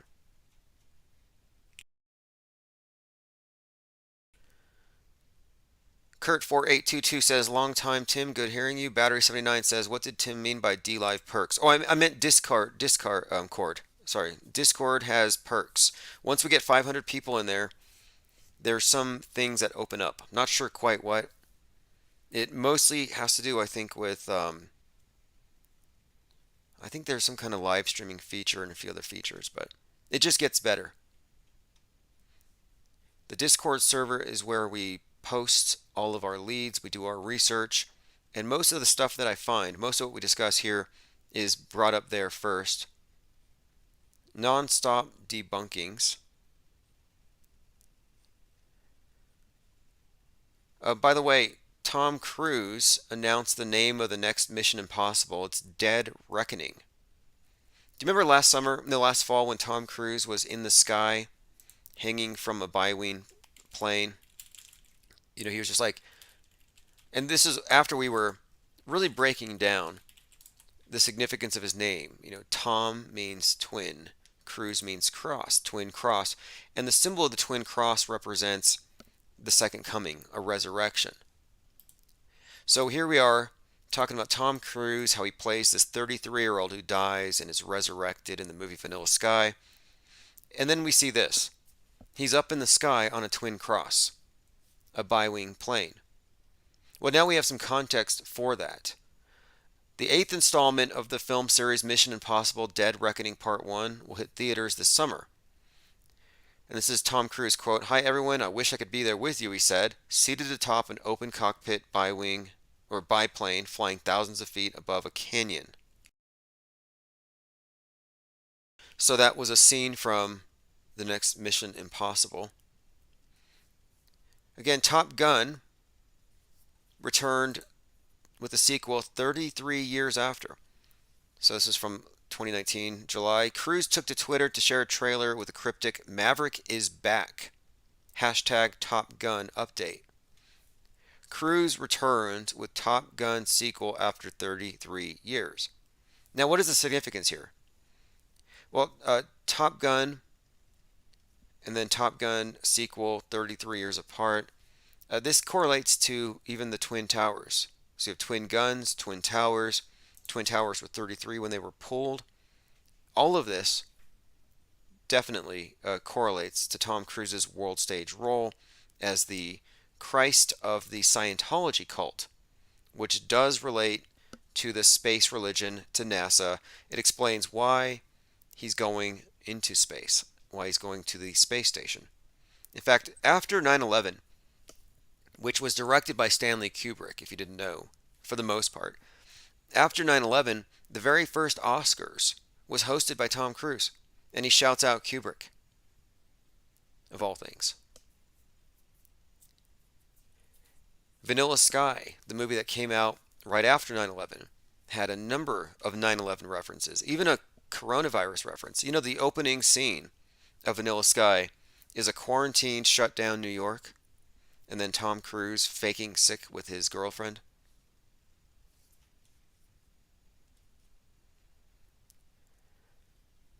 I'm going through some comments. Into the Break says recycling is a scam. Say that while you can. Now, what recycling really is, it's religious worship. It's the earth god. You know, the earth god that gets mad if you don't recycle, the one who doesn't like your carbon footprint. But he'll forgive you if you have a massive carbon footprint, if you've got tiny actual footprints. So Leonardo DiCaprio gets a pass. But really what you're looking at is the god of the earth god, also known as Gaia, which is why the World Economic Forum 666 has brought forth Gaia, the global AI initiative. It's all about this worship of the earth, sustainability. That's why they're bringing about climate lockdowns as the next pretext for locking everybody down. But anyway, to my point here, the original green god, the vegetation god, Osiris, is represented, I would say, by the recycling symbol, the symbol of death and resurrection, or recycling of souls. When you look at the symbol itself, it contains within it, in the negative space, a six-pointed star, symbol of Saturn, Osiris, the earth god, the god of death, resurrection, recycling, vegetation, the harvest, etc. You could even correlate with this, I would say, the hexagram gives you a cube on the inside, or rather a two-dimensional cube. And of course, the cross is merely an unfolded cube. So you look at your recycling bin, which is a big cube with this symbol on it, and you also have the 3 arrows, which would correlate to the 3 nails, which are used whenever they have the impaled, dying and resurrecting sun god. So yeah, it's all earth worship. And if you keep recycling and you keep paying taxes to the priesthood, the earth won't flood you. You don't have to get into your space arcs. And this is 100% the truth. I mean, look at the National Oceanic and Atmospheric Administration. Sounds just like NOAA. Their logo is a dove, just like NOAA. Their symbolism is all about, I mean, if you look at their website, it's a flooding world. Yet, there's an ark. And they're warning us. If you look at NOAA, N-O-A-A, and you search floods, you'll constantly see that NOAA's saying, we're going to have a flood. You got to change your behaviors. Got to cut back on your everything. But if we don't listen to NOAA, what's going to happen? Well, what happened in the Bible? This is just another example of the powers that be appropriating stories, major archetypes out of the Bibles for the purposes of influencing people. It's all just a big influence operation. It's a major psyop. There's an article here from uncancelled.news. Engineered supply chain shutdowns are clot shots against the global economy, designed to cause a debilitating stroke across human civilization. This is why I brought up Alex Jones earlier. I'm like, has anybody checked on his neighbors? And I actually do have a direct quote from him. I'm starting to have to think about eating my neighbors. I mean, he really went there. But this is an article that is about how, yes, there does appear to be a lot of conspicuous fires on these various food distribution centers, these plants, and it just seems like planes are landing on them. It says the International Energy Agency is calling for climate lockdowns to reduce fossil fuel usage, realizing that since the COVID lockdowns didn't crush the economy, they need another excuse for lockdowns. Yep. You know, this was pretty obvious that this was the agenda even before the COVID lockdowns. Frozen, the movie Frozen, was, I think, ties into this idea, because even in 2017 you can find places where Bezos was talking about freezing civilization to save the planet. This Greta reset, this great reset, is all about this green world order. And by green, yeah, it's green. Osiris, the earth god, it's all about this sustainability as the ultimate ideal. And that's the real purpose to the Mars program. If they can get you to agree, yeah, the perfect way of life is to live under a dome where we never leave, everything is through a screen, and we all live as basically potato farmers. You know, if they can convince you that an agrarian revolution is necessary to save the world, then sure. If you can justify living that way on Mars, why couldn't you justify living that way here on Earth as it is on Mars? I mean, this is utopianism at its finest.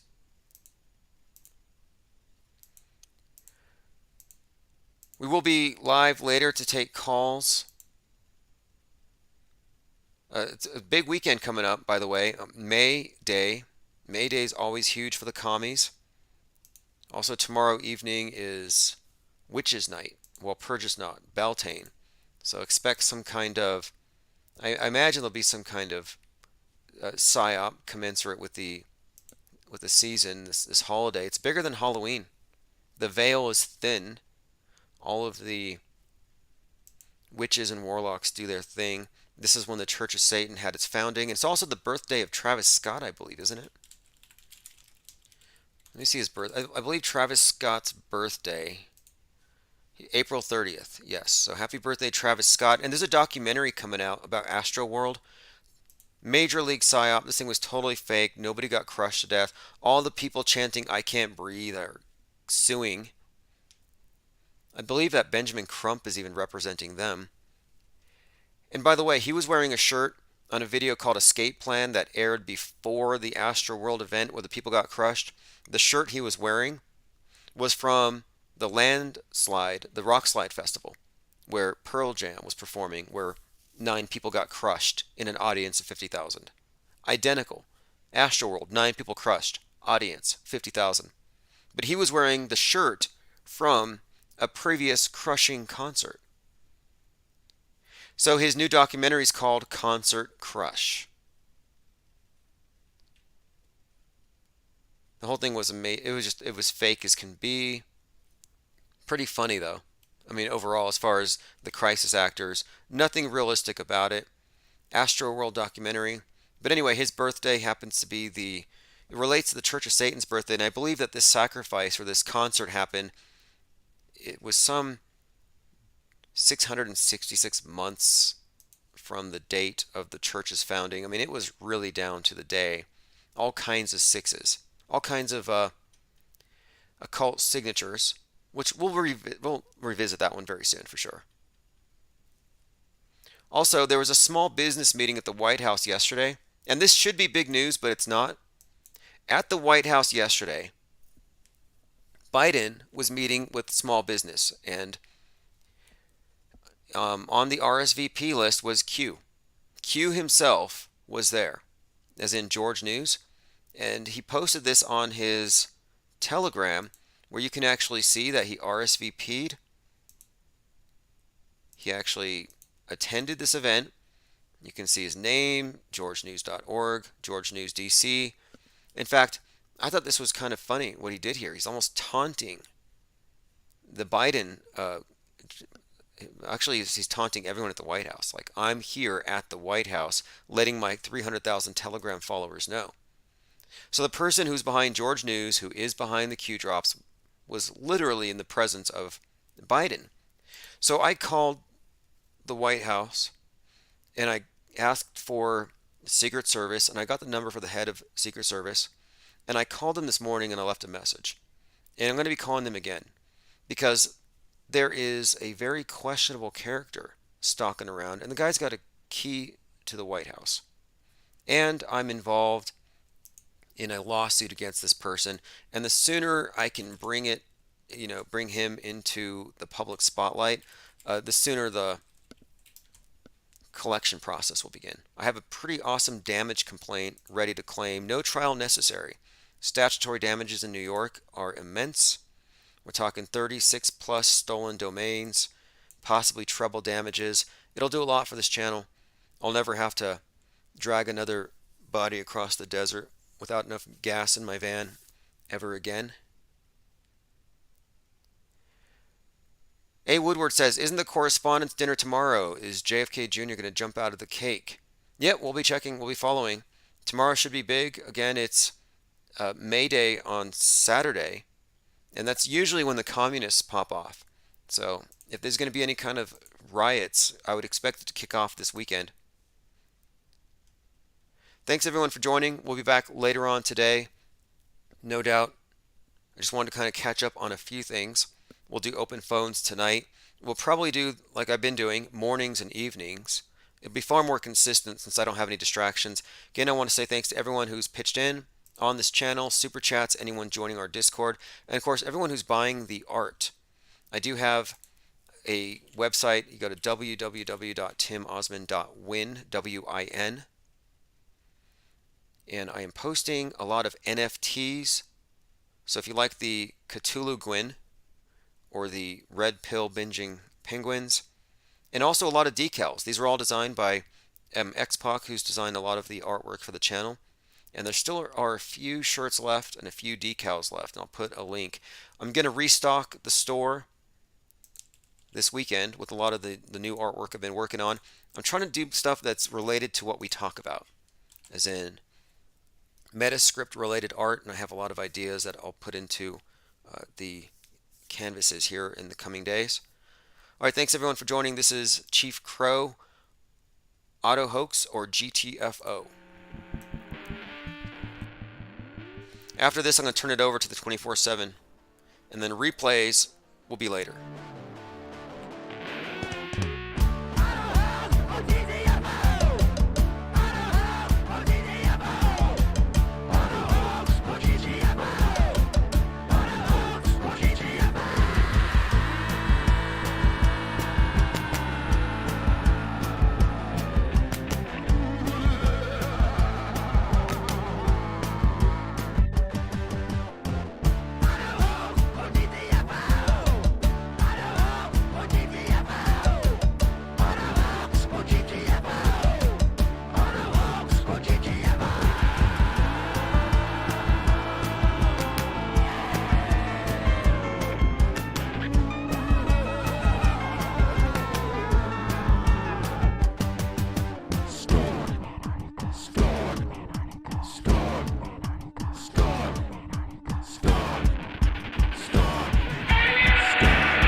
go on Google search right now, for argument's sake, alternative medicine. This is just one example. It will say that it gets tens of millions or hundreds of millions or billions of results, whatever their story is. But if you click to page 2, page 3, just keep clicking through next page, One next page. single Eventually you run out of scientist pages. created 3 There are no more inventions. pages. Now, depending on the term or the key phrase you search, maybe they're going to show you a few hundred results, maybe a couple of thousand tops. But the examples that I've seen, it was capping out at like a few pages. Like there really aren't that many results. Now, most people, including me actually, when we Google search something, we'll go with the first link, like the first result, or we'll scroll down till we see something that looks like we're looking for. So we might Google something. The first result we can tell is an ad or a thinly veiled product review that they paid for. But we've all gotten good. Most of us have gotten really good without even noticing how good we've got at just scrolling through the result we want and then clicking that. It's almost always on the first page. Very, very few people are clicking through until they find, like they're not clicking through 10 or 20, 50 results, most people. And it turns out if you try, for a lot of key terms, possibly all of them, I don't know, there really aren't millions of results. There aren't even thousands of results. There's like a couple hundred results. So where's the rest of the internet? And then when you start looking at, I mean, I don't know what's going on with Fakeologist or with Tim Osman, like the Infinite Plan Society website. If you guys check your analytics, how many results are coming to you from Google? Because with johnlebon.com, there's almost none. There's almost, like, I don't get results from Google. And by the way, I'm not complaining about that. It's always been that way. I'm just pointing out, even if you have the only content on a certain topic or some of the only content on it, that doesn't mean you're going to turn up at the top of Google. You will essentially be dead to Google for whatever reason. So if someone goes to Yandex or to DuckDuckGo, they'll get to my website. And I'm like johnlebon.com is like a top result on a few key search terms on DuckDuckGo, but almost nobody uses that. Google, which most of us use, almost all of us use that.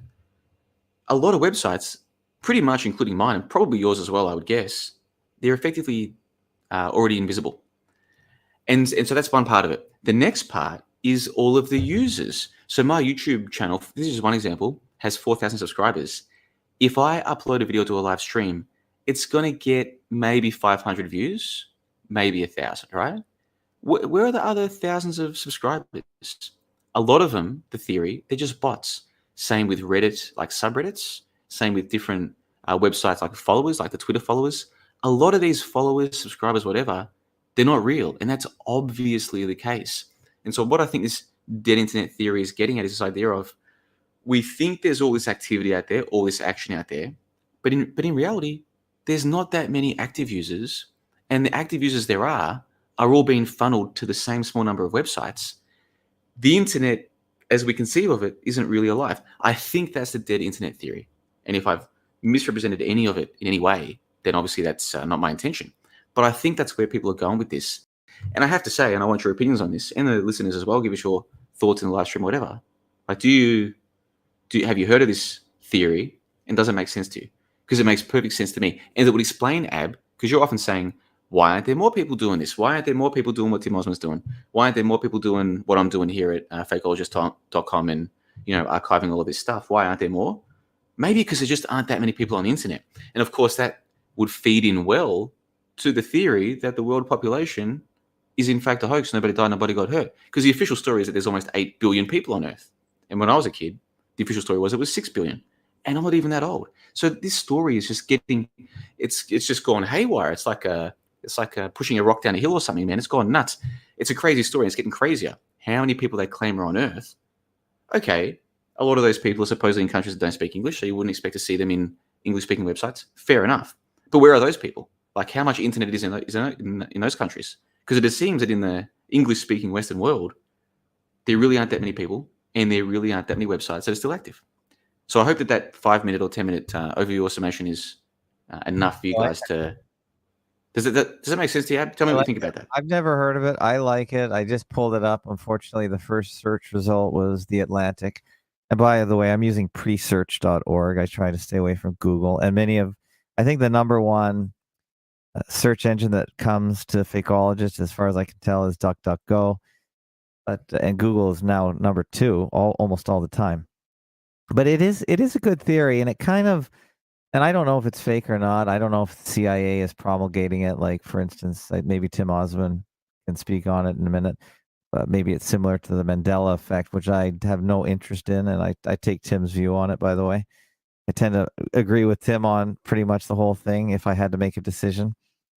But I've always said that most people, especially people that are new to the internet, and I've been here before the internet, pre-internet. I've been from the BBS days, from the 1980s.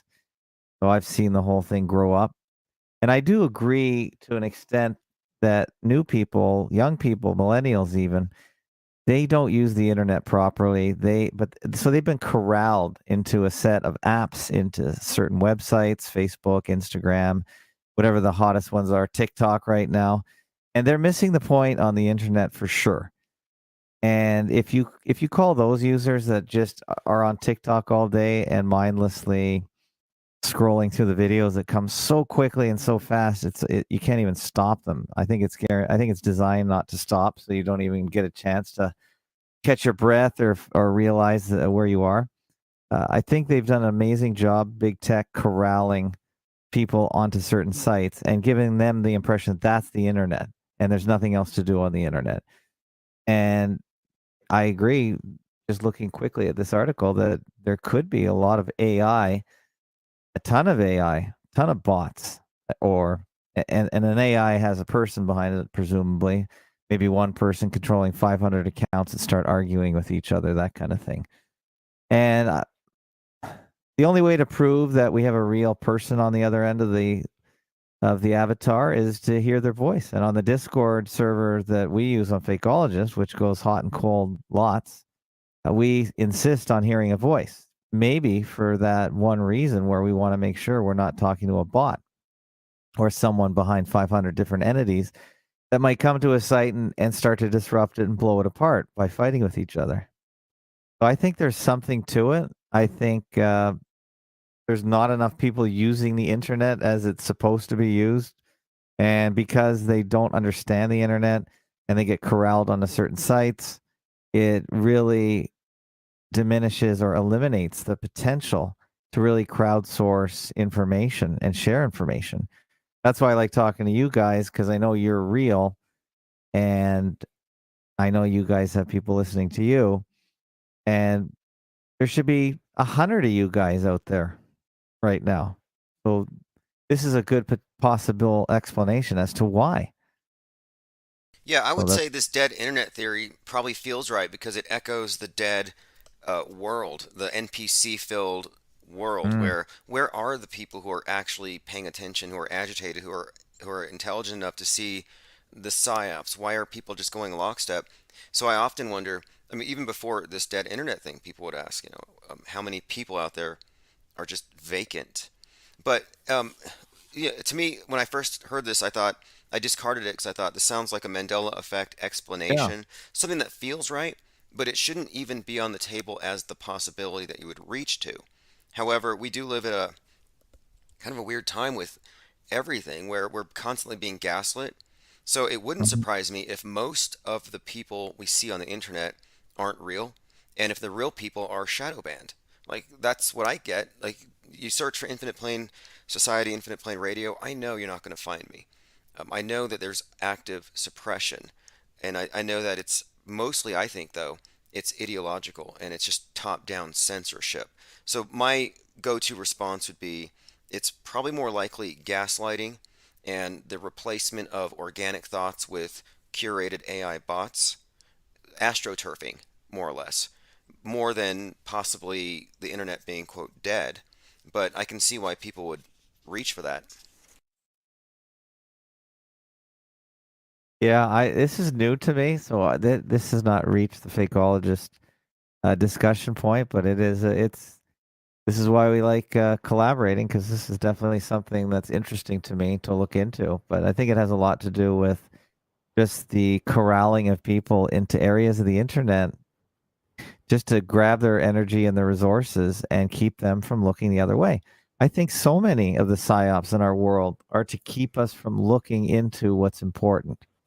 But when they keep us titillated and entertained by the latest phony ICE capstone event, integrated drills, they really take our energy. And the older you get, the more you realize you're running out of time You can't keep this effort up full time because you do have a finite time on this planet, and if they can keep you distracted and going the wrong direction, then they've done their job, because there's probably so much to this earth, and either on this earth or wherever the extremities of this earth are, for us to discover. And if we're just wasting time in their little corrals, their paddocks, then they don't have to worry about losing control. And I think we are definitely always under control. But doesn't it seem like they could make us believe there were 8 billion people in the world using internet bots and just these Yeah. false appearances? And most people, I think, are integrated so much that the internet is their interface with the world. And the more that becomes true, the less, like the lockdowns kind of showed how this is going to work, I think, in the future. Yeah. Lockdown Yeah. culture is a thing for the environment, for the COVID, for the space junk, probably eventually. And the more that becomes the case, the more the reality that we live in is going to be the one that they program into us, and it will have nothing to do with what's outside of our front door. If you can get out of your front door, if you believe the stories out of Shanghai, they can't get out of their front door. They're just allowed to open the door to let the parcel that's dropped off in. That's it. And if that's really happening, I think it's a beta test to see the level of compliance. Yeah, exactly. And what John brought up with this dead internet theory, if you go on the internet and you say, hey, this doesn't feel right, and you have a million voices calling you irresponsible, dangerous, crazy, a threat to society, a super spreader, it's going to have an effect on most people. So, I think there might be something to this dead internet, and it may not be necessarily anything mystical necessarily, but it could be nefarious manipulation, gaslighting, and like I said, astroturfing, creating a false consensus for the purpose of cajoling the free thinkers. Is this dead internet theory, did it start, John LeBon, in 2021? Because that seems to be the date on a lot of these search results right now. Well, I don't know when it started, and I didn't know until you showed that article a few minutes ago on your screen that this was being called a conspiracy theory. So for those who are listening to this rather than watching, Ab brought up this article from The Atlantic, and it said something like, there's a theory that the internet is dead and it's completely crazy, or something like that. Yeah. I didn't know that. I didn't know the mainstream media was calling this a crazy conspiracy theory. That just makes me want to go and spend more time looking into it. Yeah, anytime they're talking about it, then you should be worried about it. When the top search result on pre-search is theatlantic.com, which I don't particularly like, and it's the top on Google as well, then Yes, the top, and it says the dead internet theory is wrong but feels true. So even in the headline of the first result, if you Google dead internet theory, in the headline it says it feels true, but it's wrong.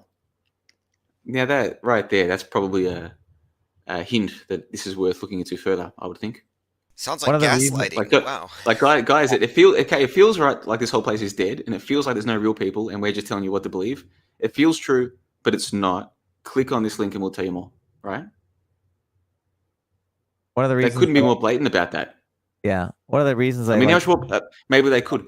How much more blatant could they be? The top result, if you Google dead internet theory, at least when Ab does it, it's telling you that it feels true, but it's not. How much more blatant could they be? Give me a more blatant headline than that. It seems totally true to you. Let us convince you that it's not true.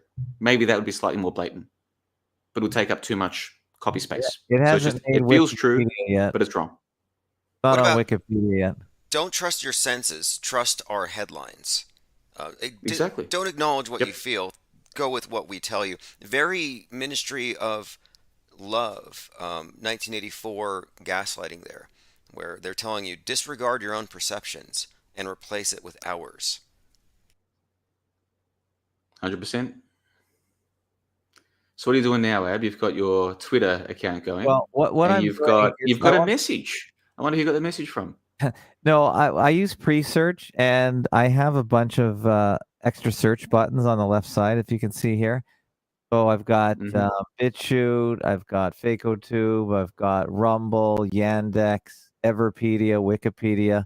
I just wanted to show people once you once you type something into pre-search, if you don't like its results, you can grab some mainstream results at the touch of a button. So I'm just showing people how I do my searches now. So I always start off away from Google, and if I don't like these results, then you can just press a button over here. So it's just a search engine that I've been using for a couple of weeks, and I recommend it right now.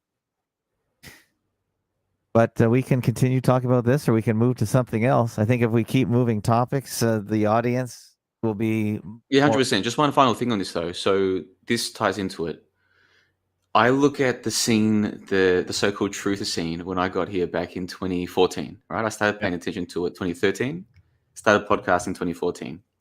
I look at the audience today, so far as I can see it, and I compare it to the audience 6-7 years ago. And it seems to me, and maybe this is just my personal biases or my projections or my filters, I could be wrong about this. This is how it seems to me. The audience now is no bigger than it was 5, 6, 7 years ago. If anything, it kind of feels like it's shrunk a little bit. Now, a lot of people keep repeating the mantra that, oh, people are waking up. More and more people are starting to get it. Like, that's a mantra that's just repeated all the time in this scene. And for a lot of people, if they've heard the mantra, if they've repeated the mantra, it's just true. There's no discussion. It's just a true thing to them. But to me, it's like, actually, I look at the metrics available to me, and I look at what I can observe. No, I think the scene has shrunk. I think there's less people now having these kinds of conversations. And by these, I just mean the TV lying to us. I honestly think there's less now than there was 5, 6, 7 years ago. Tell me I'm wrong. I could be wrong about this. People are waking up as a mantra. I think people see marches and they see mass gatherings and they think that there's some kind of groundswell. And, I hear that phrase, people are waking up, and I don't hear anything positive about it, because what I'm hearing is collectivism. Some mob is being agitated, but are individuals waking up? I don't think so. And I don't think there's been a lot of progress. I look at YouTube channels who have been following the fake news over the years, and I don't often see improvements in methodology. Oftentimes they have what I call the guardrails. They have the conspiracy theories that go against the mainstream, but don't go far enough to call something fake. And if they don't go that far, they're still being corralled. And so outside of JohnLeBon.com and Fakeologist and maybe half a dozen others I could name, as far as channels go, I don't find a lot of think tanks that start off with the premise that we're being deep faked at every level. And that's not the norm. That's not the norm in conspiracy conjecture or commentary. Most so-called conspiracy theorists who are chanting this mantra about people are waking up are on a different page. And I don't think there's any sort of progress. And you're probably right. It has to be shrinking because our platforms are constantly being restricted and they're preventing any sort of organic growth. It's all astroturfed. It's all this dead internet replacing real conversations and real interactions. Yeah, and there's another part to it, which is the demographics. So I don't know how much access you guys have to demographic information, but YouTube is pretty detailed with the analytics that they give you access to. And my demographics are basically, most of my listeners are 35 to 44 or 36 to 45, like that, whatever the age bracket is. That's the largest listenership. And of course, it's mostly male as well, that's neither here nor there. The issue is the age of people. I'm putting to you that this scene, the average age of people in this scene has gone up a few years in the last 5 years, as in the people who are here are still here. We're getting older. There aren't that many young people coming through. And if that's the case, here's one of my hypotheses as to the potential reason, because the kids today are getting more radiated in the womb. They're getting fed more soy milk formula, which is just basically Epsilon formula. They're getting more indoctrination at school and from TV and social media. They don't even learn to socialize at dinner anymore. They're given tablets and smartphones. There are all these factors that are going to make it more and more difficult for the average little human to have any chance of growing up to think for itself in any meaningful way. So what I'm suggesting is we're going to see less and less young people come through. There will be some. They will be exceptional. They'll almost be like, have you seen that movie? What's it called? Something Men. It's the British film. Something Men. It's the one where they have to protect a little baby. She's the last baby that's been born. The first human birth. Children of Men, that's the one. Yeah. It's not, if we have any young people come through who can think for themselves, they'll almost be like the baby in Children of Men. It's like, oh my God, I can't believe, we thought there were no more of you guys coming. It's great to see more of you here. This is fantastic. They'll be coveted like children from God, and in a way they almost will be like children from God or from the cosmos. They'll be. I mean, think about how many hurdles a person has to jump, like a guy your age, Ab, to work anything out. There's even more hurdles for people my age. We were more brainwashed than you guys were. Think how exceptional someone will have to be to realize that this is all bullcrap. School's bullcrap, for instance. TV's bullcrap. They're going to be fewer and further between, is what I'm suggesting. Now, I could be wrong. Okay, I could be wrong about this. I want your thoughts, and I want the thoughts of the listeners and the viewers and all the people out there. Let me know what you think. Really, I'm just trying to get people to think about these things and to talk about them and get to the bottom of it. Because from my perspective, it's very clear what's happening. But I could be wrong, so I want other people's opinions. I think Tim Osmond has talked about Children of Men many times on past shows. Have you not, Tim? I've been talking about Utopia, which has a similar theme about this depopulation. I haven't seen Children of Men, but yeah, this is an interesting notion here. I don't think necessarily that it's because of soy or any kind of physical alteration. I think the reason why people are going to be more and more corralled into the program is they're not having access to the information. I think they're just being mentally corralled. Because from experience, I didn't see through the fake news until post Sandy Hook. I mean, I knew there were agendas. I had a lot of ideas about what was really going on behind the scenes, but I didn't know the extent of the fakery because I had not been exposed to that level of information. And I think that's a key point here is that there's a paradigm shift that's required. And it's not really about brain damage so much as, like I said, overcoming this guardrail that steers you back onto the mainstream. And I think this goes for a lot of people. So this is why there's such a desperate effort to really stop what the media treats as an infodemic. They don't like conspiracy theories or even questions or potent memes with countercultural ideas that go against the mainstream because I think, they don't want people to come to their own conclusions and wake themselves up, so to speak. Yeah, I like that's a constant thing that you talk about, the infodemic. Do you think that COVID's was really brought on mainly? Well, I believe it's to cull a good portion of the population.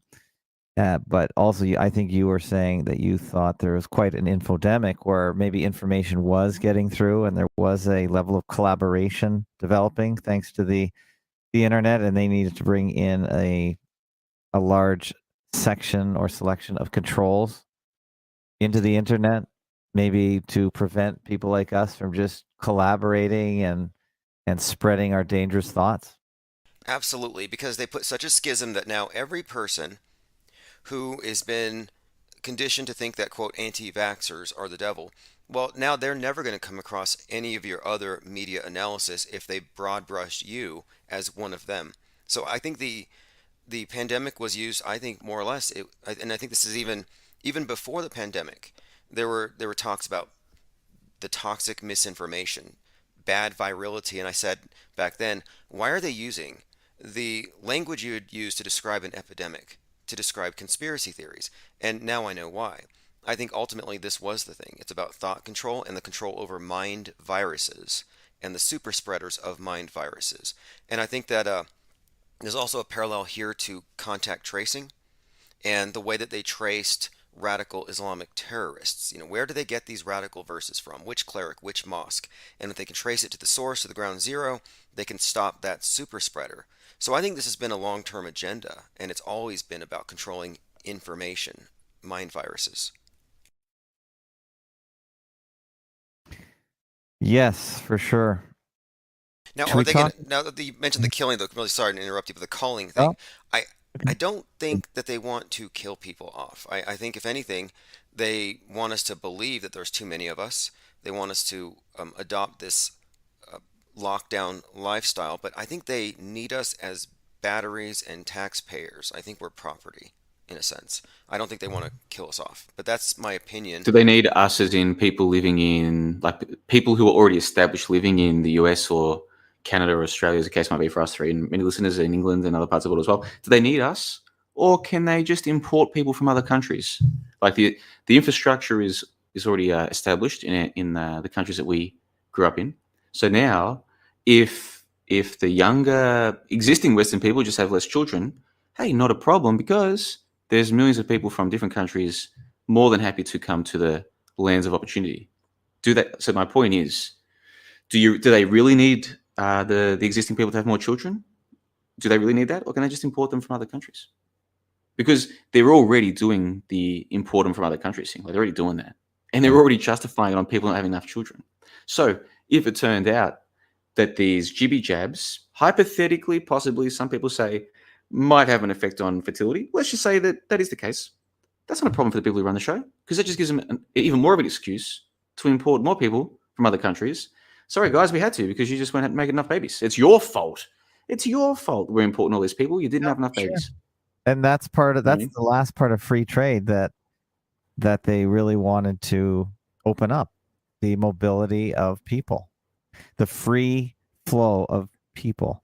They've already got the goods and services flowing quite freely with all their trade agreements, but the one thing that's blocking the complete wide open nature of the world, where they can allocate resources anywhere they want, and the biggest resource is people, are countries. So if they dissolve countries and borders and states and counties are already in really invisible lines in the United States. There's over 3,000 counties. Nobody really pays any attention to when they cross a county line in the United States. Little more noticeable when you cross into another state.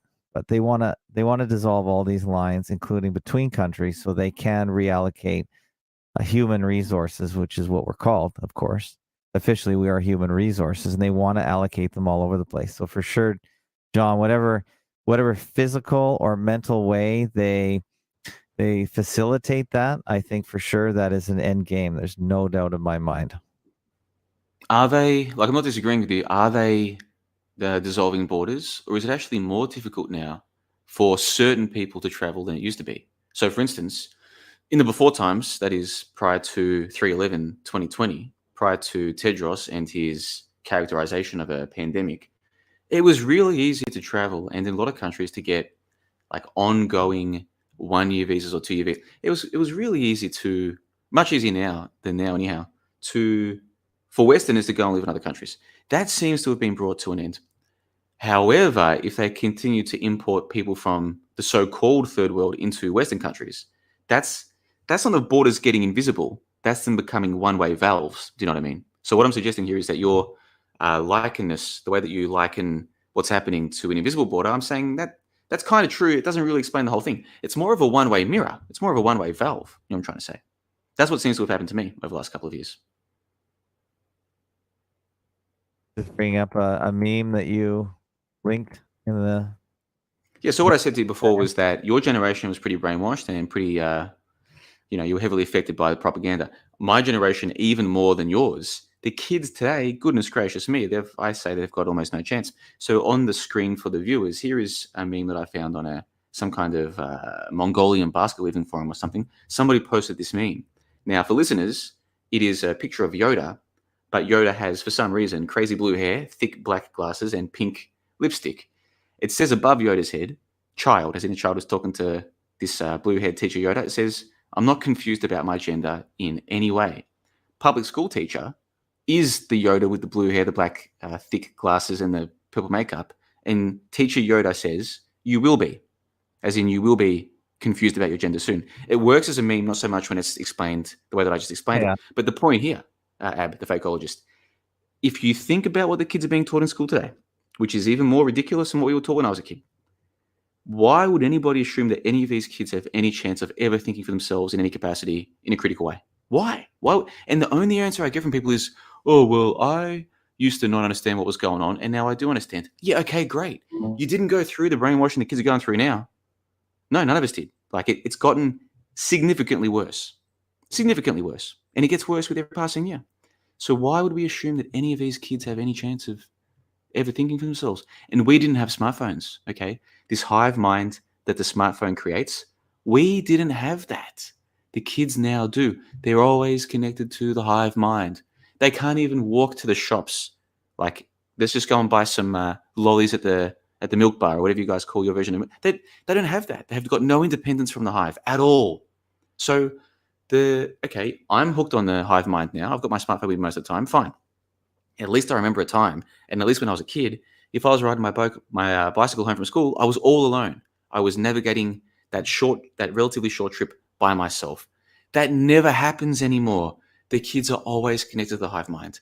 There's no reason for them to ever think by themselves, thoughts alone. And sometimes I wonder how many people have really thought through this.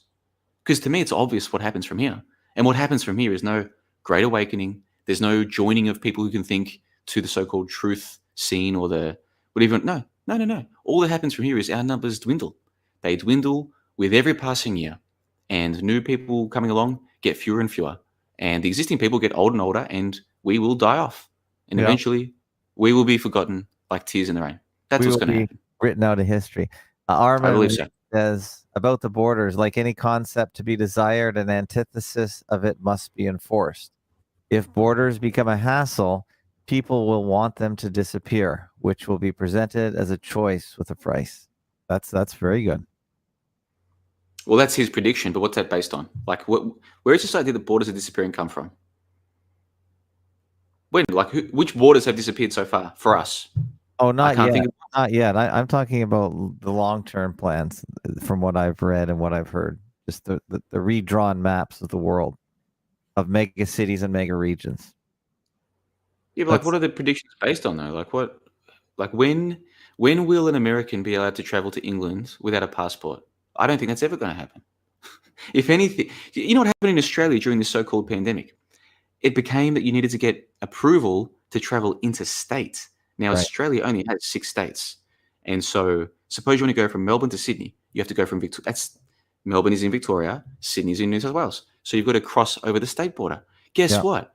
Queensland especially made it almost like from a practical or a logistical perspective, almost impossible to do that for certain periods during the so-called pandemic. So we're not seeing less borders or less border enforcement, at least in the Australian context. We're seeing more borders.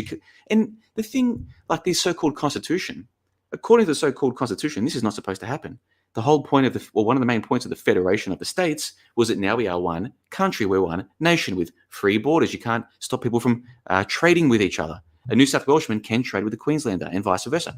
They completely went against that during this pandemic. The masses went along with it, didn't seem to see a problem with it.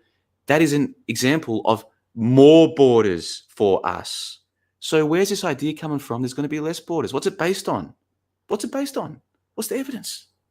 I don't see it. Someone show me the evidence. Yeah, I know you're definitely evidence-based, and Armin says EU is already a dissolution of borders. Before the EU, nobody in Europe could travel another country in Europe without a passport. The EU is a dissolution. I guess the Soviet Union was as well, maybe. But yeah, it's not happened yet, but I'm saying it's on the maps that I see projected for 2050. Tim, do you see any of this? Yeah, it's funny. You hear like this. The astronauts talk about from up in space, we don't see any borders. We're all one, and all this one world talk about this universal order with no borders necessarily as far as like distinctions. But there are walls aplenty, and there's plenty of borders. And I think right now they're culturally getting people used to the idea that you ought to stay within the borders of your home, the lockdowns. And like I was talking about the lockdown culture, it's a thing. And this was even before COVID. You had Greta out there, don't fly home for Christmas. The whole idea is that the world cannot tolerate humans traveling all over the face of it. And so I don't see travel being opened up. I see, if anything, just like they're closing down the internet and the flow of ideas, they're going to slow the flow of physical uh, uh, super spreaders, people. And I think they want to convince us, though, to go with it just because we want to save the planet. They want us to voluntarily do it before they have to mandate it in some way.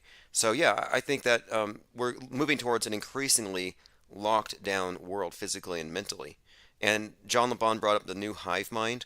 That's a very important point. We've had hive minds, we have people hived up with religion, ideology, etc. But now you have the instantaneous hive mind, and it's their hive. It's the cult of the monolith. It's the one world's hive. It's the one that they curate. And so that's a very important point there. And Armand says, indeed, you You need only to stay within the borders if you are a thought criminal. No borders is only for the cult believers, for sure, or the injecting. The goo bloods.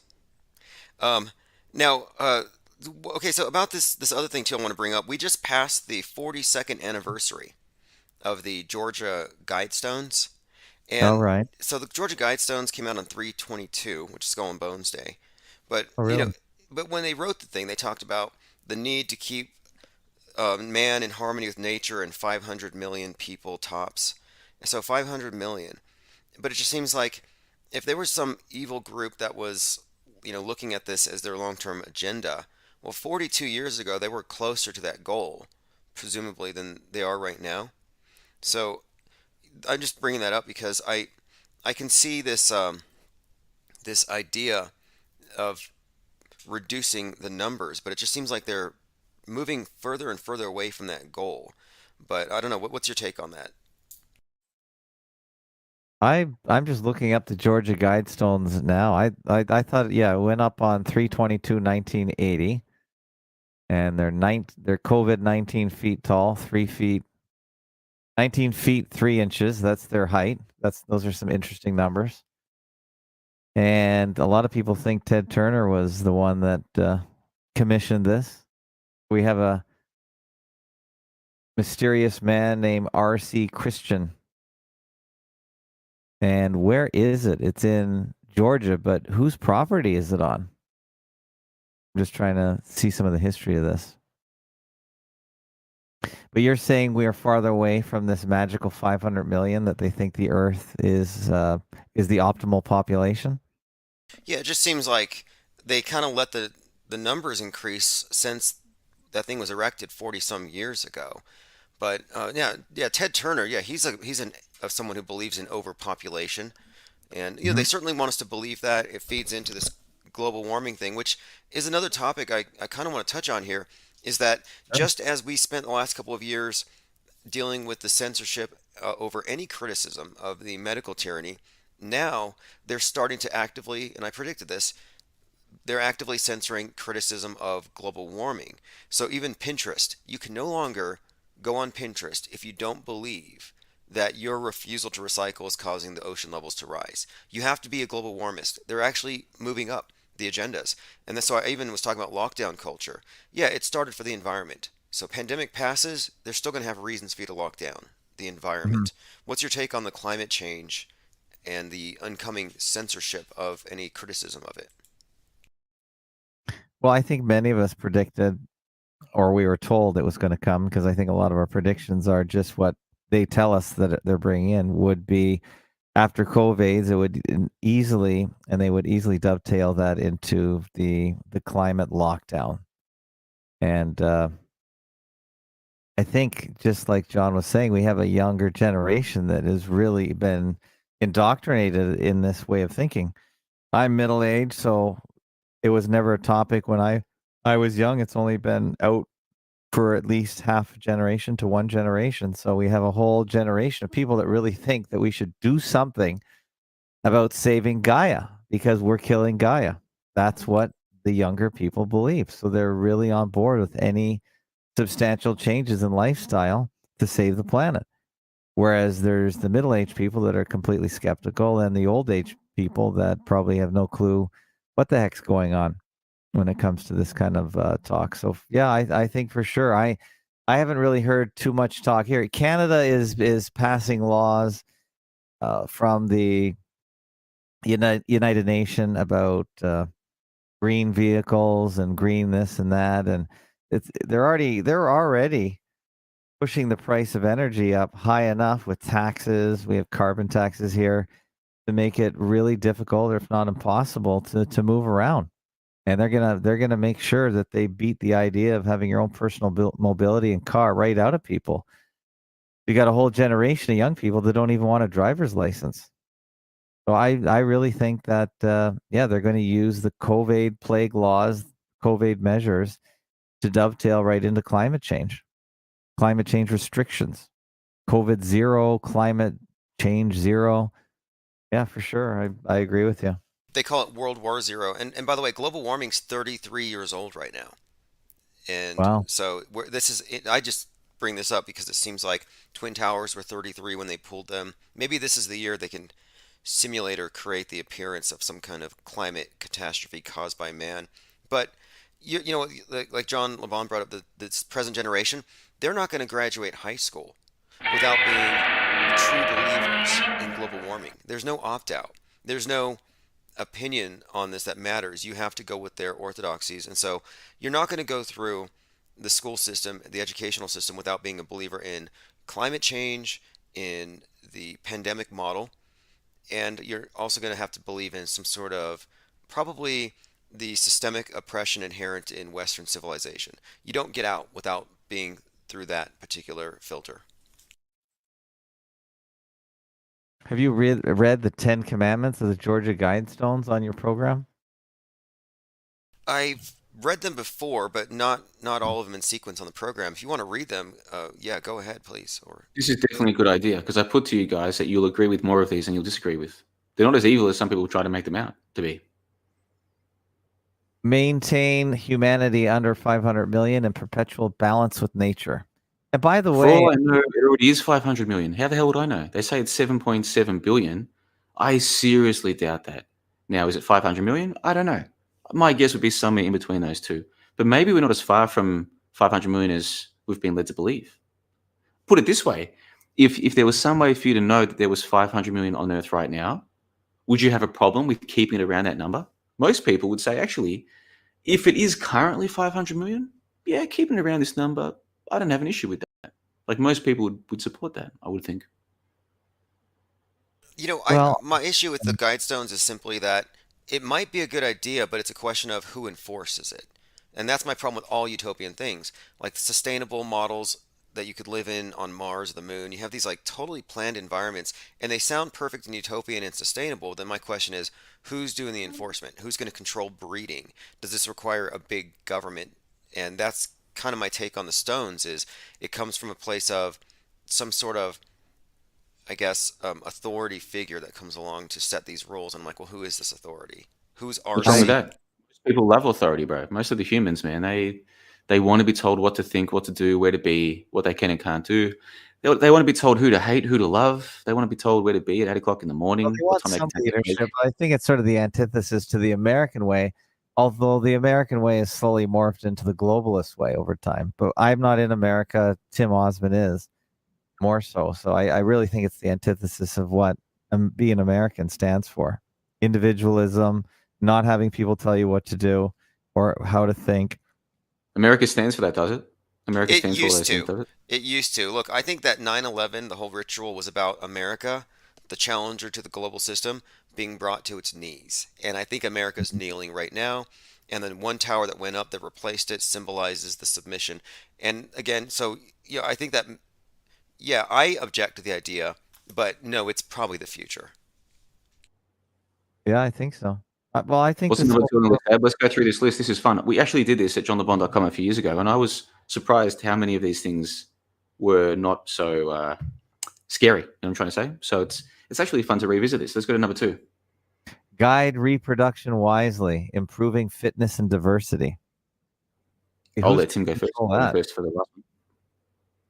Okay, so again, utopianism sounds beautiful on the surface. It's just a question of enforcement. Is it voluntary?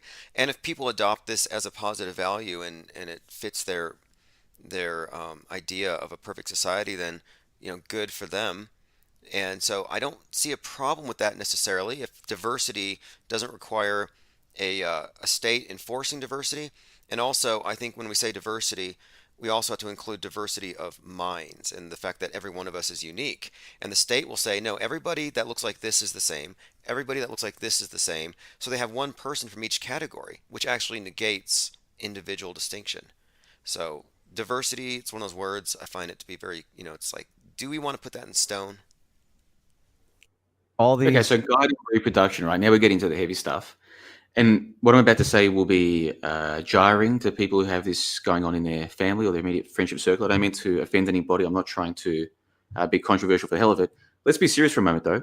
What if a child is born with some kind of genetic abnormality and its life is going to be hampered? It'll have growing pains that most kids don't have, or it'll need to get some kind of treatment that most kids don't have to worry about. It's going to look different. It's probably going to get teased or bullied more than other kids, or it's probably going to die sooner. Hypothetically, suppose there's a genetic abnormality that does those things, and yet the child remains fertile once it reaches puberty. Do you think that such a person who's got all these troubles, if it were to be learned that they could pass those genetic problems on to their children, that it was likely to happen, do you think that's something that people should be free to do, to pass on abnormalities that they know from their own experience leads to trouble, but they want to procreate? Are you happy with people passing on their abnormal genes to their children? Some people will say, yes, that's not for us to decide, or a government. That is for the people and for God. And people who, or that is for the people and the world, like the cosmos, that the universe decide. Other humans shouldn't interfere. If those people with those genetic problems want to have children, let them go for it, right? Some people have that opinion. Other people will say, actually, if those people aren't smart enough to realize that they're actually going to be bringing a life into this world that will have to go through pain that other kids don't have to go through, they should be discouraged from having children. Some people would agree with that position, you see. Now, I can relate to both sides of that question. And this is a real life thing. This is a question that people are answering not via words, but by actions every day. So if the second thing on the guide stone is guide reproduction wisely, does that sound like a good thing or a bad thing? Most people are going to say it's a good thing. Not me. For me, it's eugenics, and it's a bad thing because there's just too many variables. Who makes the decision? Who can prove that there's even something called genetics? Who can prove that it's even hereditary? But it is happening right now. It just definitely, because my wife was over 30 when she had her first child. We got genetic counseling, and it's completely bogus. It's complete BS. But it scared the hell out of us because we were just totally ignorant and following in the system. And I highly do not recommend it because it is a fake science. And to me, it just falls under eugenics. It's complete and utter nonsense. So I would definitely, at this point in time, at this point in the knowledge base of humanity, say no. I do not think any one industry, the medical industry or any religious industry, they're capable of picking and choosing any future humans. So I would say absolutely not. So you don't agree, because it's just a 3-word sentence. It says guide reproduction wisely. No. Then it has the caveat, improving fitness. You don't agree with that idea? No, I don't. And then how about guiding reproduction unwisely? How about the government giving money to people to have children? Guiding. I think anarchy in reproduction is the best.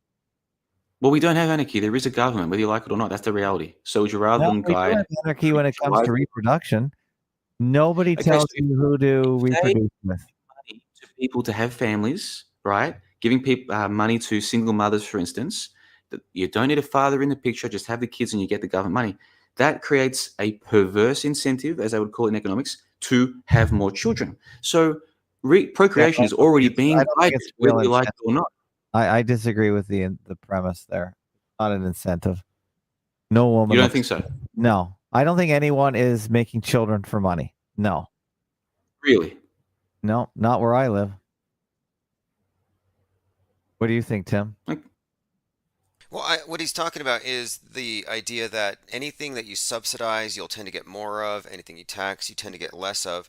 Yeah. But this question, to me, my point would be, who are the elite to say who is or who should and who shouldn't procreate? And I look at the elite, and am I looking at superior beings? Is there a superior class that is the result of superior breeding? And when I look at Bill Gates, or I look at any of these experts, I'm like, do you want to see any of these people naked? Do any of them look like they're going to live to a very old age? Do any of them seem to be in any way better off, or are they just like everybody else? Like, I just don't think that we have a panel of experts that are better than the individuals making their own decisions about reproduction. Or anything. Or economies, or on anything. Economies are so complicated; they just can't be simplified into one central planning role. See, this is why we're hurtling the wrong way when it comes to the world's organization. There is no central authority that can be as sensitive and as adaptable as a local economy. The more centralized it becomes, the less sensitive it becomes, and then you get things like ghost cities in China. They literally built a city in anticipation of a great movement of getting people off the land, and it didn't materialize. So they ended up demolishing a big chunk of it because it just didn't get filled up fast enough, and then it just started to deteriorate because there was no one in there to maintain it. So I'm just so against all central planning, period. And that's why the Great Reset with central authorities, it's going to inevitably fail. It will fail. It may not fail right away, but it's not going to work. Okay. Okay. Yeah. Yeah. That's well, central planning. That's an interesting topic because that to me is what the future really holds when you look at the space program. They're trying to create this ideal of this is the perfect world. Like the Mars base, the lunar base has you get rid of everything that ruined the Earth and just have a distillation of everything that we only need. It's basically this perfect system, and they're trying to get us to adopt that here on Earth. Central planning, and yeah, will it work? Is it even feasible? I don't think so, but I think that's what they're trying to get people to go along with, and it seems to be working. And a huge part of it is the new hive mind that John LeBron brought up. Okay, before we move on to number 3, though, Ab, just quickly, like abortion is a real thing, right? Like abortion isn't a hoax. That does happen, right? And a lot of people who are having abortions, they're doing it because they've taken some sort of supposed test while the baby's in the womb, and the doctors or the experts, the so-called experts, come back and they say, "Oh, it's got this problem, blah blah blah. It's got this percentage, blah blah blah," and then the parents go ahead and terminate the pregnancy because ostensibly, at least on the surface, they think that if they go ahead with having the birth, that the child's going to have all of these issues. You know that is happening right now today, right? Like there are children being terminated, I and agree. many of these, I know it's happening. it's just a logical necessity. It's just if you think about it logically, this has to happen. There'll be false positives among those tests, even if the tests are legitimate and some of the children have whatever they claim to have had. Fine, but there's going to be some false positives. So there are babies being quote unquote terminated. Absolutely. Okay, right now as we speak. This is a real thing. I know it's a So, real like, thing. are you I are you lived against it. abortion? I am. You lived it. No, we were counseled. We were given genetic counseling on our firstborn, for sure, and they gave us all the numbers, and we had to make our own decision. And it was the worst thing we ever went through because it just added so much doubt. And of course, we ended up having a perfect child.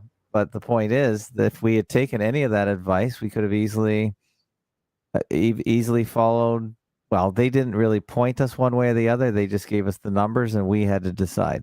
But I would rather not have had their phony numbers. I think it's as foolish as the PCR amplification process, which is not a test.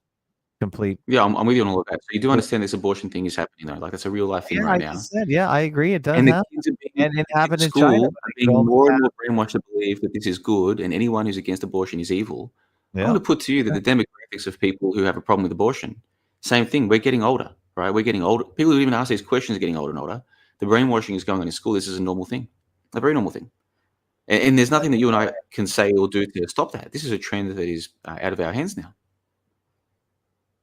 Just having this conversation about abortion makes us dinosaurs. Like the young people today, if they listen to this, they would just assume that we're evil people. Basically, Hitler reincarnate. Well, if you know your history, eugenics was born in the United States or probably Britain, so they were doing it long before Hitler. But I know that there is that word association. But for sure, I don't mean Hitler is in Hitler eugenics. I just mean Hitler is in Hitler bad. Like person Right. say a bad thing, men don't like this person. Oh, We're I that see. person. Just by having any Right. issues Oh, I with the see. idea of killing a baby in the womb. Right. All right, we better move on to number 3 because time is of the essence. Right. I would like to go to around 4:00, which is in another 40 minutes. I don't know what your schedules are like, but I think 2 Perfect hours. timing, man. If we finish in 40, that's perfect. Is that good for you, Tim? Yeah, that's fine by me. Let's go ahead and continue through these. And yeah, John LeBon is right, though. The pro-life conversation, the whole thing has just been so protracted. It's a political football in many ways. It's a huge industry, but I think the new thing that I'm seeing on the table being introduced is like, cannibalism and even composting human remains. So we're way past that. We're in Soylent Green territory. Yeah, I had to watch that movie since it came up probably on your show. I went and watched it. It's a horrible movie. Yeah. It really is. I don't like Charlton Heston either, but It's yeah, based in the year 2022, isn't it? That's based yeah, in this year. Yeah. yeah. That's why I watched it. I know a lot of these movies that have all these messages in them. They're really not good movies, but I watched it anyway, so for sure.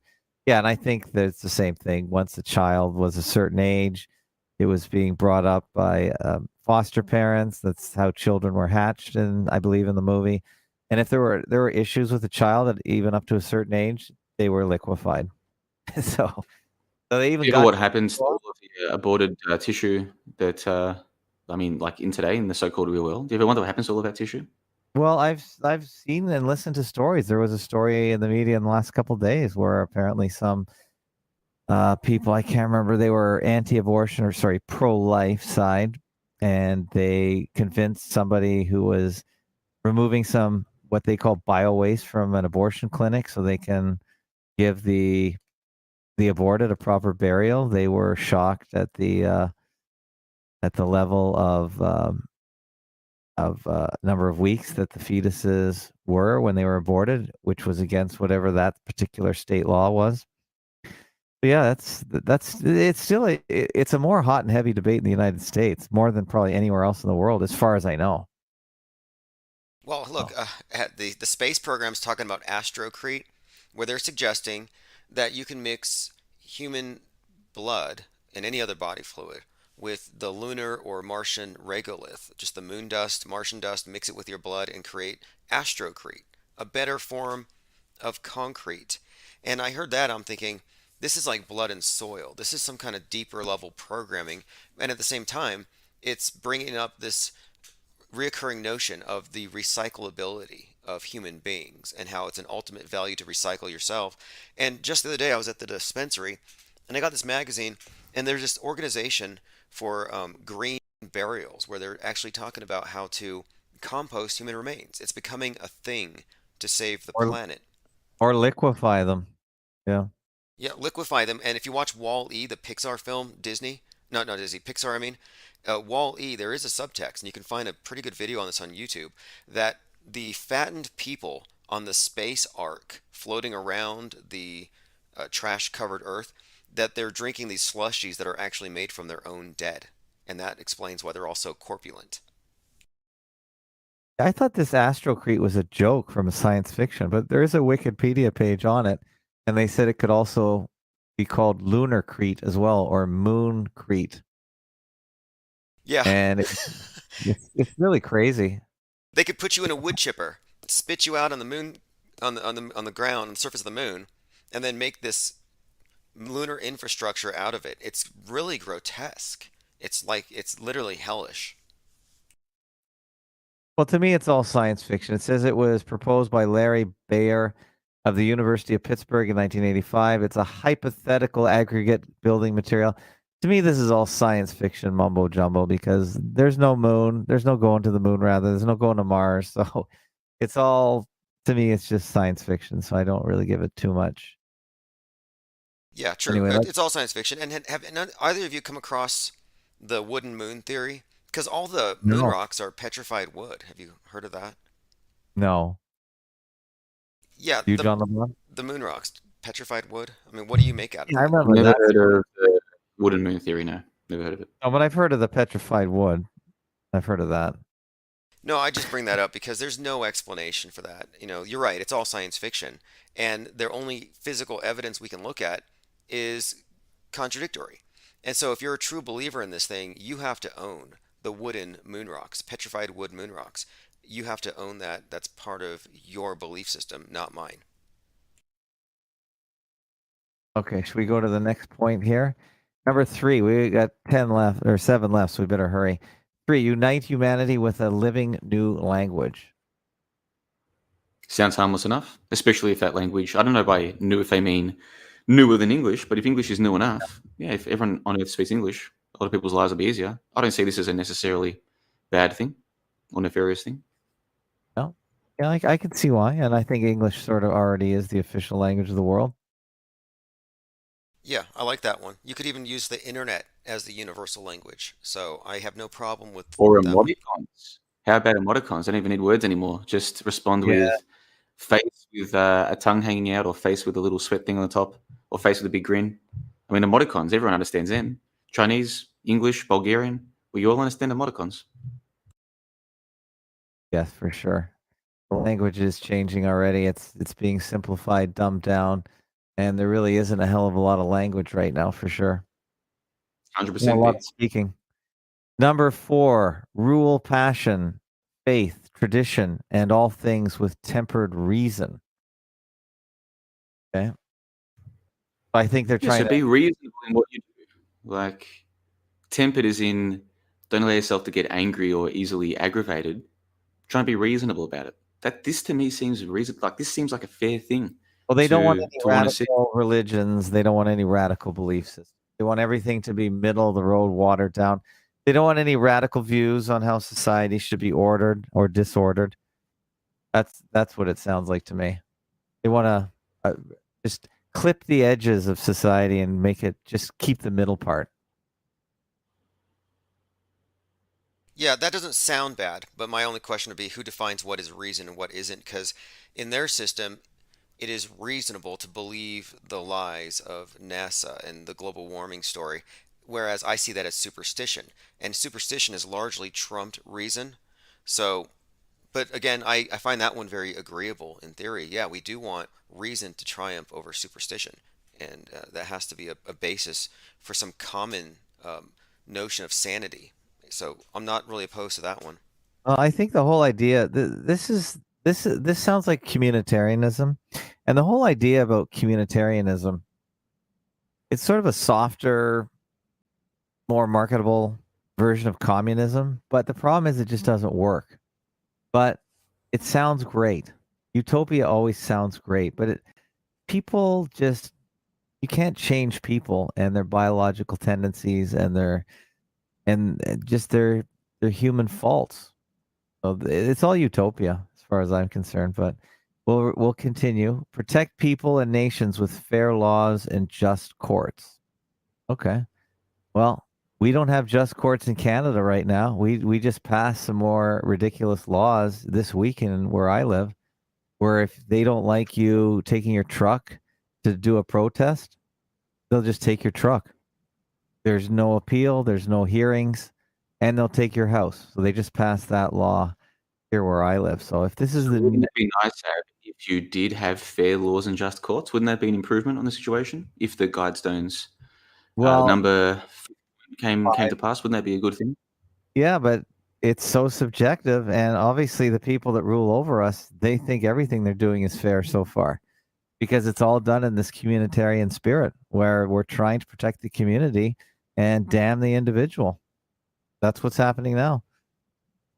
Right now, we don't want a couple loud truckers blocking the streets and blowing their air horns when 500 people on that street have to put in earplugs. That's just not fair. And So fair do you is agree with the fifth point or not? It just says protect people and nations with fair no, laws and just because courts. Like, I think it's too ambiguous. Fair is just so because it comes ambiguous. from there, just because it comes from Guidestones. Like, if you met somebody else, just a regular person, and they said to you, you know what I want to see? I want to see people protected with fair laws and just courts. Would you disagree with them as well? Or are you only disagreeing with this one because it comes from the Guidestones? I'm only disagreeing because it's way too subjective. The Guidestones are anonymous. Okay. That's like I like the Ten Commandments. Not all of them. I'm not necessarily with that particular. But my point is, in theory, don't lie, don't steal, love your Right. neighbor. Like that stuff's fine.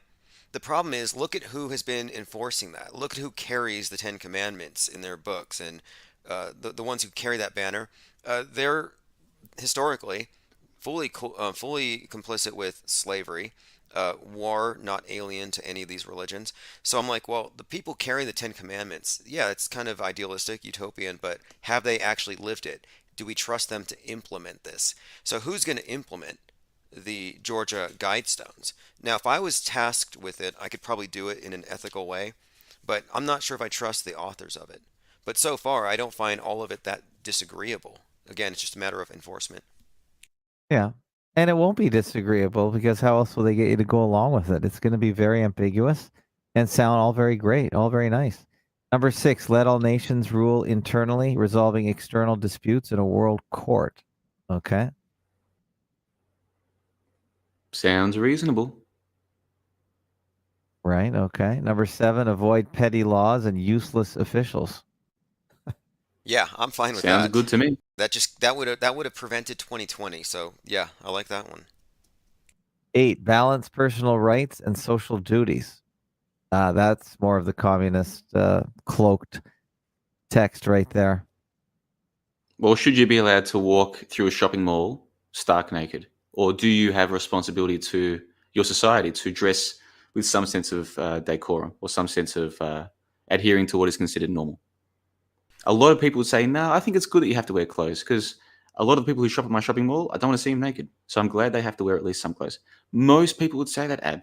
Now, you might come back and say, nope, government shouldn't be allowed to make people wear clothes or whatever. Okay, fair enough. But you're going to be in the minority, man. You're going to be in the small minority. But look what they've Uh, done. Now the thing is face nudity. Oh, you're a face nudist in the mall, you have to leave. So if we don't want, Yes. so it's an enforcement thing. If we accept their premise that we have our social duties, then they'll say, well, now your duty is to be triple vaxxed and wear a space junk helmet with You got your that right. mask. That's the slippery slope right there. And then we could say that that's not balanced anymore. They've gone too far with this idea of social duties trumping rights. But in the basic sense, balancing rights with duties, I'm putting to you guys that does make sense, logically speaking. There should be a balance, some give Well, and some take. there is a balance now, but now it's out of balance. Is to that a the- balance? Yeah, that's the issue. It's way out of balance right now. And we're just trying to reestablish the old balance, but it's tipping away from the old to the new. And a lot of people that understand the slippery slope argument don't like it and are trying to arrest it right now. We'll see in the live stream chat. We've got Armin Rai, very intelligent dude from Portugal. With every one of these things, he's like, well, who gets to decide what's balanced? Who gets to decide? Well, obviously, I'm not the elite. You're not the elite. We don't know who pulls the strings, the puppet masters, or at least I don't pretend to know. That's a separate question. If a regular person came to you and said, there should be a balance between personal rights and social responsibilities, that makes sense on its own. That just makes sense. Who would argue against that? Only someone trying to be contrarian or somebody who is assuming it's bad because it comes from the freaking guidestones. But that's like an ad hominem fallacy. Just on the surface of it, should there be a balance between rights and responsibilities? Yes. I don't care if it's the guidestone saying it. That's a sensible position to hold, isn't it? It is. You Who know, would I drive the argue- speed limit. Who would argue with this? Seriously, Tim, who would argue with this? Only people who can't take a step back and think about, what the hell am I arguing here for? That makes sense. There should be a balance. This isn't difficult, is it? Really? It's way too general to really get upset about. So I'm not gonna get all excited about it because we're just arguing about some very vague generalities right now. We have a Bill of Rights. The United States has a Bill of Rights, and it's pretty absolute. It doesn't have anything to do with social duties in it either. You have to protect people's God-given rights, and they're all listed in there. We have charter rights here in Canada too, and most of them are being violated in the name of COVID, which is a communitarian, which leads us to communitarianism because the COVIDian belief in the invisible virus is just communism because they're finding this universal boogeyman that we can't get rid of, we can't see, we can't taste, we can't touch, we can't do anything about. So we have to all get together socially and perform our social duties to the detriment of our individual basic personal rights, as it says here. So that is how you can tip that number 8 and put it on its head. So that is why we just have to say, no, individual rights are paramount no matter what. There's nothing that can infringe upon them. So I would strike that one right off. Number 9, prize truth, beauty, love, seeking harmony with the infinite. I don't know, this is just getting more and more airy-fairy to me. I kind of like that one for some reason. Okay. Truth, beauty, love. You don't like those things, Ab? No, I like all of them, but this guide is just, to me, is just some sort of utopic trope. Wait, truth, beauty, love, and what was the second part? Because I think I want this on a Harmony. T-shirt. Harmony. Seeking harmony with the infinite. seeking harmony with the Infinite Plane Society. Yeah, maybe you could just Yeah, I'm extend it. taking this one. I'm not gonna carve it in stone, but I'm gonna use that on something. Yeah, that's a T-shirt. Because you do infinite is an integral part of your website name, your Yeah, identity. look, infinite, and I've also expanded it because Infinite Plane Society. The idea too, though, is the doomsday cult that we're in, and we are in a collective global doomsday cult. Whether it's World War III, asteroids, aliens, end times eschatologies, I think doomsday is a mindset to keep us in a short range thinking state of mind collectively.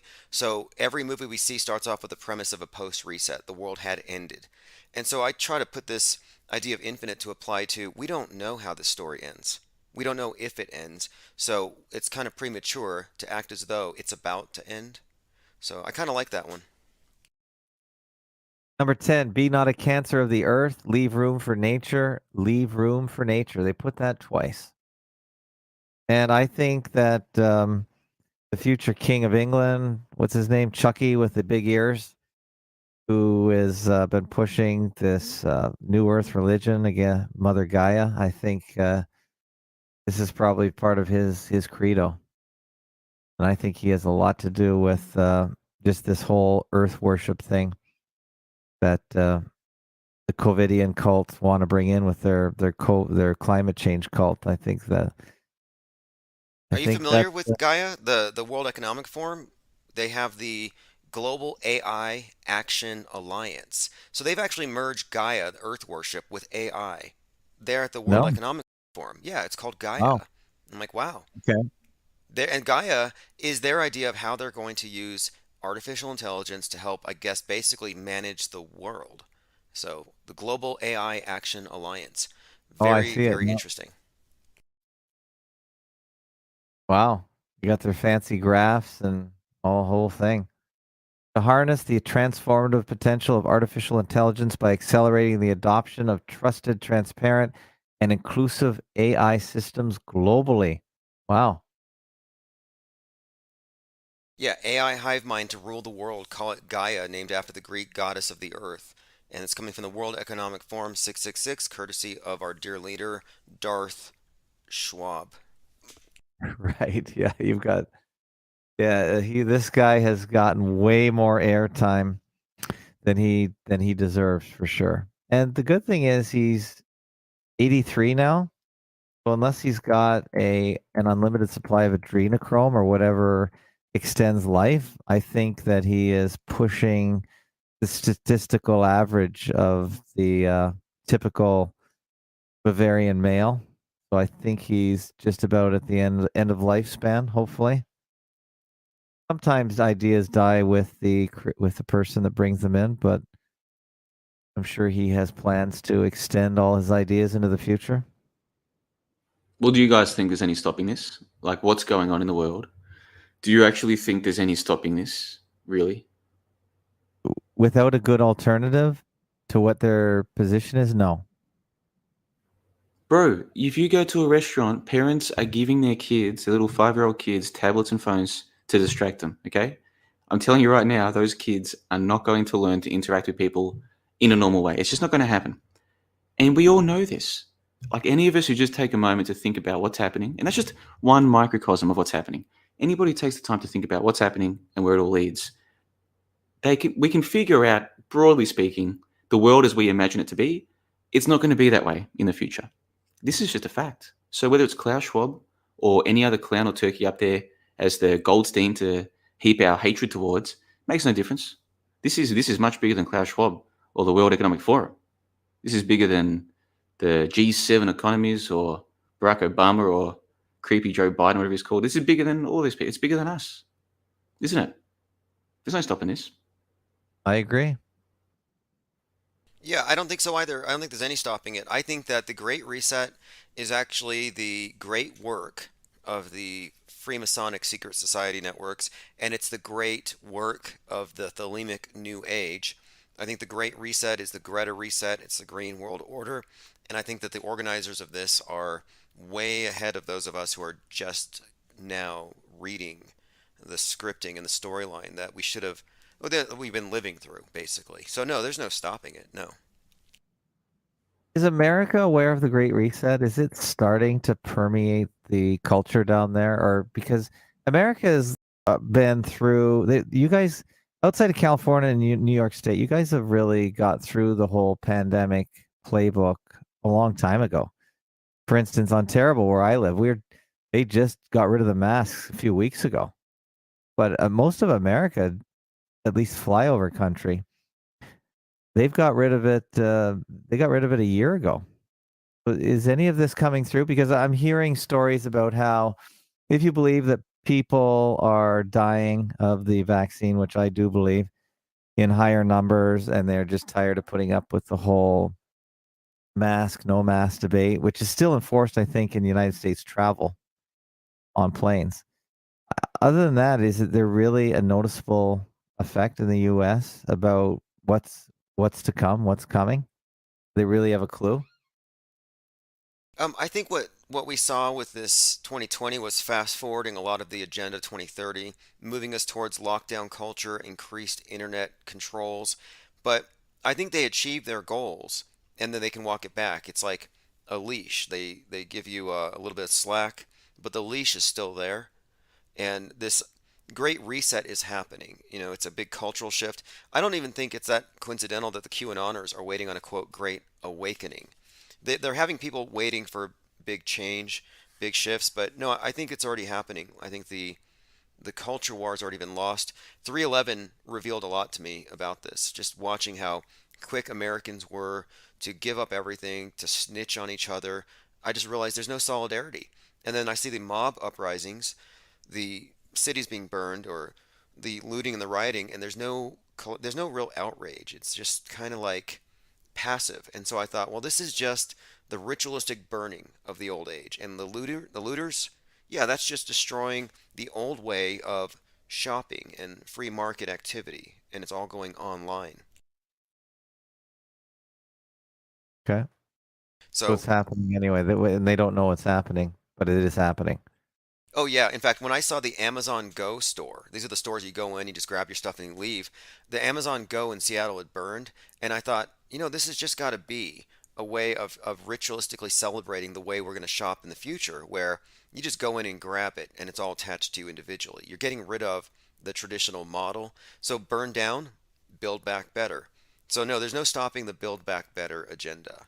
This is Yeah. something. So They've got the Walgreens Go store in California, but they're not actually keeping track of what everyone's stealing. They just go in and take it and leave. And if it's under $1,000, then you get to keep it. yeah, exactly. Hey, you'll own nothing in the future and you'll be happy. Is Yeah. that a bad thing, Tim? Like if there was an increase of the number of people who don't own anything, but they were actually happier. And I understand it's difficult to measure people happy, but let's just say there was some way that we could establish, or that it could be established, that people are this happy or that happy, blah, blah, blah. What if in a future world, 5 or 10 years from now, who knows, there will be less people owning anything of substance, houses, cars, whatever. It'll all be rentals or micro rentals or whatever, but they're actually happier. Like, if that were to come to pass, would that be a bad thing? It wouldn't be a bad thing if it doesn't require the loss of property rights. Like, I'm all for streamlining one's life where I don't have to own bookshelves to have thousands of books. I don't have to be saddled with a car, and I can drive something better than I can afford just by renting. So I don't really think there's anything necessarily wrong with this idea of living a life without being encumbered by property. But coming from Darth Schwab, it sounds to me like they're almost saying you're not gonna own anything in the sense of a propertyless serf. So as long as we're still allowed to own property, and we have property rights, including the right to your body. Do you own your body, or are you an extension of the hive? So that's really what it's about for me. Well, Yeah, that's a somebody fair answer. has to own it. Somebody has to own it. That's the thing. There is no great community in the sky that's going to own everything. Somebody or some entity will own it. And ownership, especially of property or ownership of anything that's in high demand, just increases its worth. That means somebody will become more wealthy and more powerful.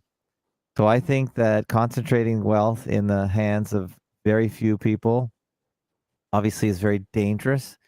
and I'm completely against it. So no, in theory, it sounds all wonderful that you don't have any responsibility, but Even if people are happier, Tim, even if they're I even if they're don't. happier that Well, I don't Look, think happiness I can be easily you'd be less happy, Ab. But no offense to you, bro. You're on the other side of the hill, and I'm right? very fast approaching the middle of that hill. Like we're getting older, but the kids, what if they're quite happy, never even owning their smart? Like right now, the smartphone's the most important thing in their life. What if they're happy being on some kind of Apple plan where they don't even really own their iPhone 15 or whatever it is? In a Yeah, year or that's two, already, yeah, they they're go already, back and now they get an Apple 17 or 18 or the hell it is. What if they're happy that way? Like to you and me, it's like, no, if I'm going to pay for a phone, I own the freaking phone. I'll do what I want. No, they're happy to effectively rent the phone. Or video games. When I was a kid, you wanted to own the game. You might trade games with your friends or whatever, but you owned it. you're You talking know what I about noticed a few years small ago? things. It I'm talking became about it big. became really common for kids to get a game, then go back to GameStop or whatever you want to call your version of it. It's called EB Games in Australia. They would take the game back, and then they would get a credit towards their next game. Effectively, all they had done was rented the game long term, and they're happy doing that, right? If they're happy, why is it such a bad thing? Well, you're talking about What? small things, John. Phones and video Yeah, games. and those kids are soon going to want to get cars, and guess what? They'll be told you can have the Tesla. You kind of own it, you kind of don't. Blah blah blah. They'll get used to the idea of they're going to upgrade the Tesla every 3 years, whatever the case might be. They're already being primed for this. So and like I'm in Plovdiv here, you see these little Spark rental cars. I don't know if you guys have them, but Mm. apparently you can just use an app on your phone, and then you press the button on the phone, and the car opens, and you can drive it for up to whatever period of time when the battery still lasts. Then you have to take it back to a station, and then it's cost you whatever to rent the car, like a micro rental or short-term rental. I'm seeing these cars more and more in this city. Now, if they're in this city, it's only a matter of time until you start seeing them in cities in your part of the world. It might take a few years for this to catch on, but eventually people will be like, why do I even need a car? I can just rent one when I need one, right? And guess what? A lot of these people will be happy. They don't want to own a car. They want to rent them, right? Same thing with houses. More and more people will get used to just renting houses, right? You don't have to own the house. You can just rent it. They'll get used to it. Might take a generation, but it's going to happen, Ed. It's going to happen in my lifetime. I think in your lifetime as well. This isn't that far away. Yeah, just because it's going to happen doesn't make it right or doesn't make it desirable. So I just. What if the majority are for it, though? That's the issue here. Like you and me and Tim, Well, Tim Oswald might I have his will make views, sure but I'm in the minority to provide them that service if that's what they want. But I'm not going to be on the own nothing side of the fence because you can't get ahead. I'm on the be happy side of the fence. As long as I'm- people are happy, what do I care? Yeah, well, if you're running things, yeah, as long as the masses are happy and they're not after you and your wealth, then I guess that's a good way to be. And if I was running the show, I'd make sure I gave everyone what they wanted just to keep them away from accumulating any power or wealth. So if that attitude just makes it easier for the people that have all the marbles now. How many of those people own their own things as well? Like generally people, they don't run their businesses under their name. They'll create a corporation. It's the corporation that owns a thing. Yeah, it's this fictional entity that owns the business or what have you. They might And own people the- just have roles. So all these wealthy CEOs that you see, like they're not all hoaxes. There are CEOs that get paid a lot of money to run businesses. They don't own the business. The business is a separate entity. They come, they run the business for a few years, then someone else takes over. It's just humans filling roles in a bigger system. Yeah, That's all it is. It's not. There's not a little bunch of people doing this. It's a small bigger system. It's a much bigger system. There's lots of people that own their own small businesses that can get wealthy that way. So you're talking. There's many Sure, but they're going to create a limited liability company or a proprietary limited company, whatever you want to call it in your country, That's whatever for tax the rules reasons. are. It's the company that's getting wealthy. This person just controls it. Yeah. Yeah, but if they own the company, then they get all the dividends from it. So I don't know what you're saying. And then what happens if that company goes bankrupt though? Okay, well then the company goes bankrupt, and they presumably will keep their own personal wealth. Those are just tax. Yeah, and do you support that? Like, do you support limited liability companies? So Yeah. if the business still owes people lots of money, you can't take that dude's house. But hold on, he controlled the company. Oh, the company's separate. Do you support that kind of thing? Yeah, I support free enterprise as we know it right now. I mean corporations. Do you support limited or proprietary limited companies? Yes. Well, who's going to enforce that? The big system, the big government system. Mm-hmm. Well, that's part of the system that's going to. All they're doing is getting rid of the small companies and just having some big corporations, transnationals, that control everything. I disagree with that. I agree with more smaller decentralized corporations. I don't really believe in these mega transnational corporations that have more power than countries. Well, they're not free market. That Right, illusion was that's right. dispelled completely in 2020 when Bezos made $33 billion in a single quarter. Meanwhile, small stores couldn't compete. And if you Right, wanted, exactly. and if you try to sell any kind of PPE related stuff on Amazon, they canceled your store because. That's right. So I'm like, that's not free market. And if it's not free market, I'm not all that interested. But if people voluntarily go with a system that they feel is better and it makes them happy, I'm not going to stand in their way so long as they don't try to drag me into it, which tends to be the habit. Like if you want to wear a mask and sit in your basement all day because you're afraid of air, be my guest. But when you want a mandate so the government can make me do it, that's when we have friction. So we'll see if this is a frictionless New World Order system or if they allow some of us to slip through the cracks. All right, we got about 5-10 minutes left. Why don't we just focus on what you guys are looking forward to on your websites in the coming, say, month or two? Because it'd be good if we could convene once a month, once every other month, if you guys are interested. So what are you guys looking forward to now in your on your websites? John, you want to go first? At the moment, we're just doing the member Discord calls. We do these usually every second Saturday. I'll set aside 2 separate times, one that suits Americans and one that suits Australians, and then we'll get together and we'll record a 2-hour call, and then we'll just chat off the record anywhere from 2 hours to 5 or 6 hours. So we'll do this. If everything works out, it works out to about 4 of these per month, and they've been a lot of fun. And the discussions that we have are often not too dissimilar to this one. And when I got into this scene 6 or 7 years ago, one of the things I like was this idea of I've got all these opinions, but what are these opinions based on? So this idea of testing, well, why do I believe this? Why does this person believe that? I think that can be constructive and productive. So that's what we try and do on the member Discord calls. And we've got another one coming up in a couple of weeks. So anybody who wants to come along, be part of the calls, can do that. They're on the JLB Discord server. And if you just want to listen live, you can do that. Or if you want to listen to the recorded part, which is released as a 2-hour podcast, you can do that as well at johnlebon.com. But beyond that, Ab, nothing too much, man. I haven't released any new research since what I looked into back in January. And I don't know if you caught any of this, but back in January, I was looking into, because I've known for a while that cesarean section births, they're presented as being some kind of progressive technology or good for the baby. That's not what the science says. I already knew about that.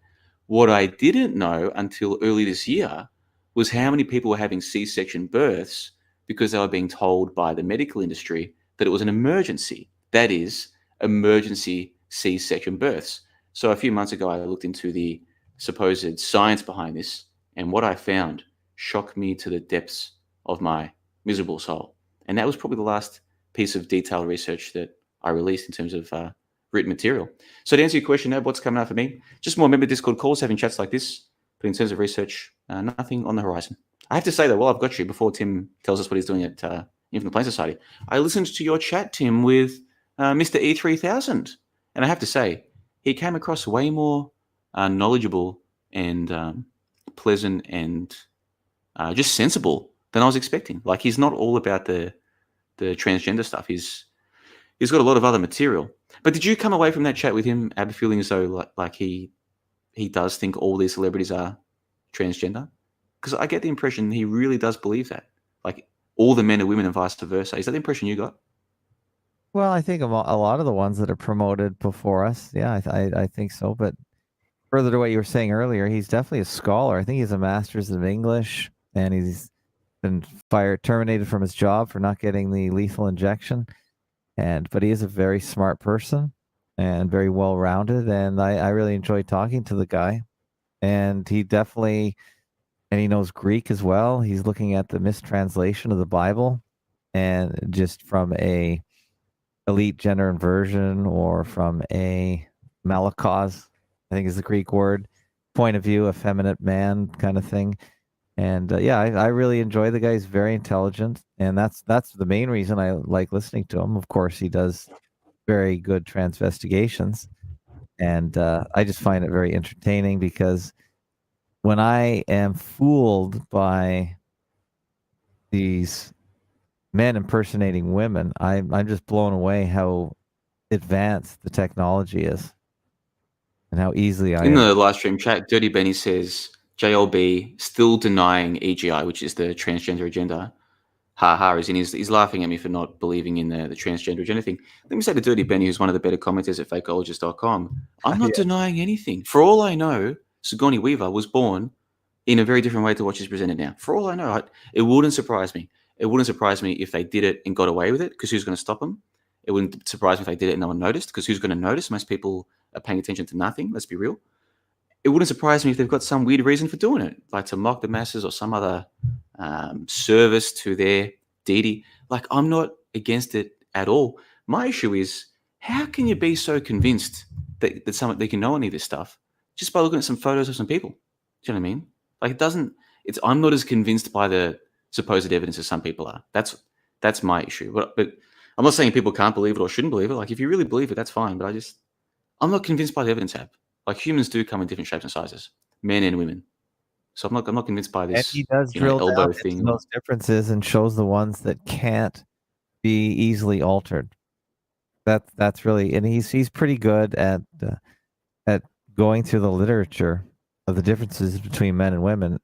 And for instance, he has hunches, but if he can't see the pelvis, then he will call it a bit of a draw, because if you can't see an accurate portrayal of the or viewing of the pelvis region, for instance, as one of the very good determinants of sex, then you can just speculate like the rest of us, because we don't get to do a physical examination of these entities for good Okay. reason. Does Mr. E think that Donald Trump was born a biological female? I think he is questioning that. What do you think? Well, MAGA is the feminine form of magus, as in like Right. witch. And I see the scarlet hat, MAGA, Make America Great Again. Sounds like America the Fallen or Babylon the Fallen. He could be the whore of Babylon. He could be a woman, I agree. but I would need some more evidence. I'm very evidence based. Mr. E does pro-offer something of a methodology, forensic Yeah. anthropology in a way. He looks at bones, etc. But I go to the gym, and like JLB said, people come in all shapes and sizes. I've been transvestigated. Some Morgile, John the Morgile said I was a woman, looking at my Wow. hips, and I'm like, my shoulders are wider than my hips. But in that particular photo, the angle maybe gave a different impression. So yeah, I need more hard evidence, but I'm interested in hearing someone's analysis, how they arrived at it. And I mean, there is evidence for things like eunuchs and things that have been done throughout history, but elite gender inversion, for people who don't know, it's kind of like instead of reptiles ruling the world, it's how would you explain it?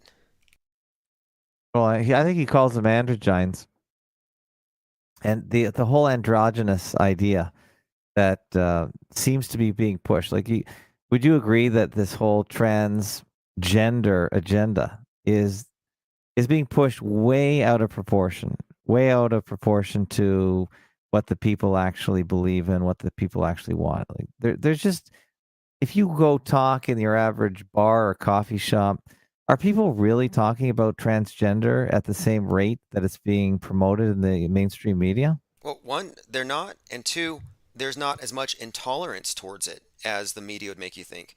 I don't think that people are that intolerant at all. I think what we're looking at here is another minority group being used to advance an ulterior agenda. And so with the transgender so-called agenda, I think really it's part of the post-gender agenda.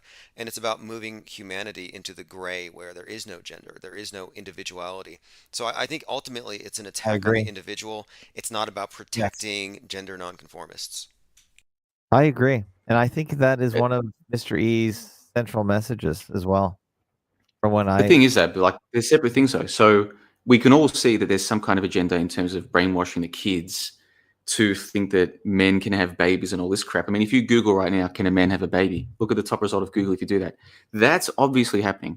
For me, that's a related issue, but a separate issue too is Justin Bieber a girl, or is Donald Trump a woman, or like, they're related, obviously, but they're separate things. Like, you can see that they are teaching kids that men can have families with other men and have babies. Like, that is happening. You can see that.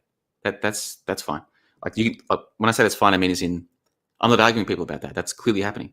Whereas if you show me photos of Trump where he looks too feminine, or you show me photos of Justin Bieber and he has a girl's torso or a girl's Q angle or something. Okay, maybe he's a girl, but they're just photographs. You know, what I'm trying to say to you here? It's a lot of speculation based on some photos. That's true. They're separate things is what I'm trying to say. I'm waiting to hear men have abortions too. I haven't heard that one yet, but we're getting there. It's getting really confusing on purpose, I think. Yeah, definitely on purpose. Well, I enjoy his investigation. I enjoy his way of looking at things. Sometimes I do get tired of talking about viruses and vaccines. I think all of us know way more about big pharma than we ever would have wanted to 2 years ago. I'm sick of it personally. But as long as the mainstream, as long as the powers that be are bringing this to us every single day until we're on our knees, we have to defend ourselves against it. As long I don't want to talk about transgenderism ever. I think it's nonsensical, but as long as the mainstream media is pushing it at us, as long as the controllers want us to talk about it, we have to defend ourselves against it, and our children.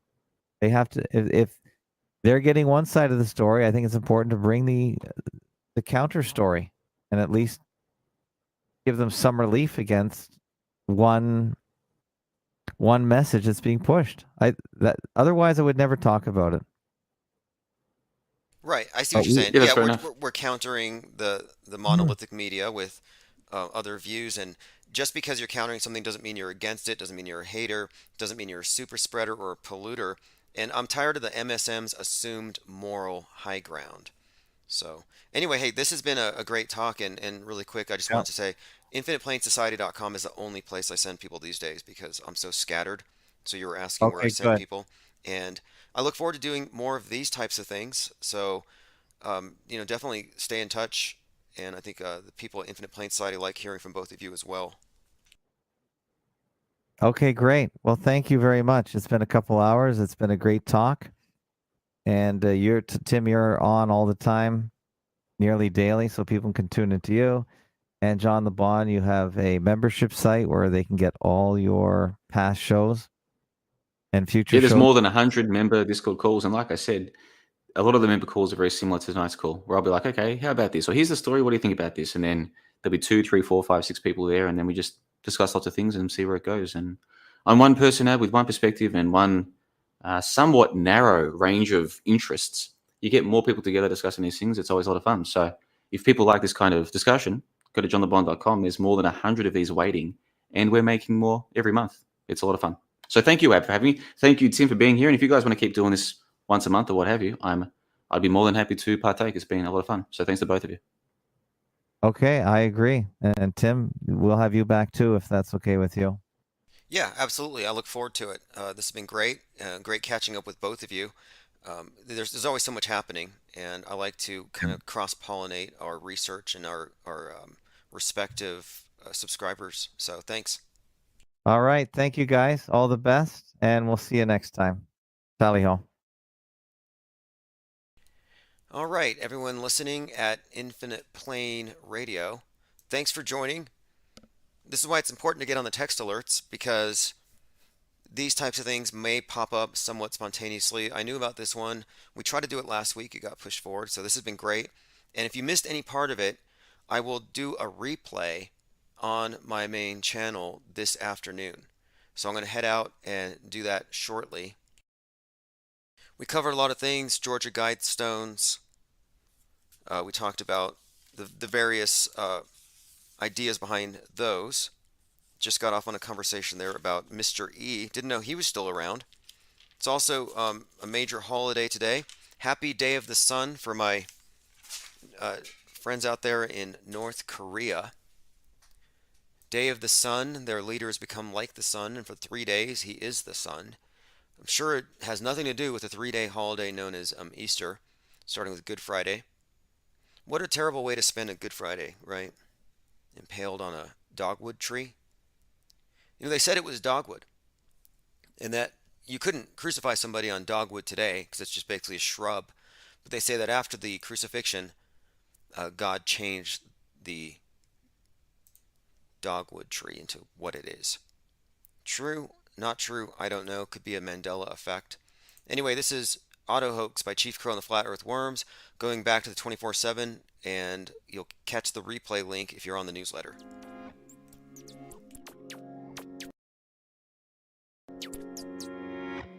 I'm on Auto Hoax, and it feels so good. You just auto believe everything like I knew that you would.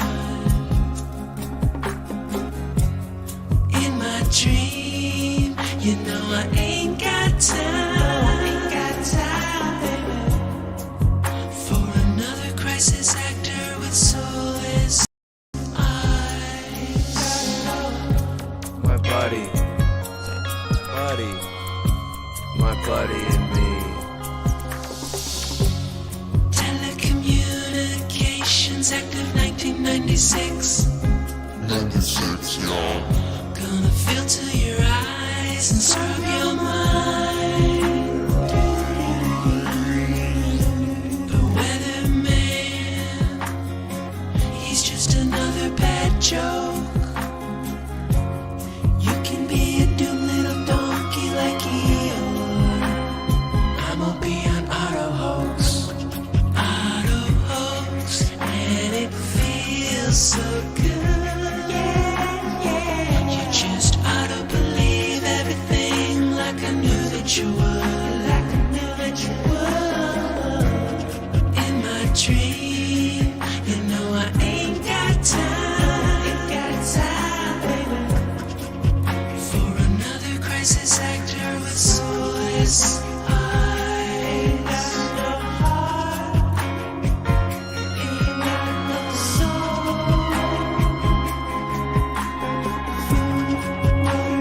Weather, marks, TV, bones, books, secrets, symbols, numbers, planets, etc.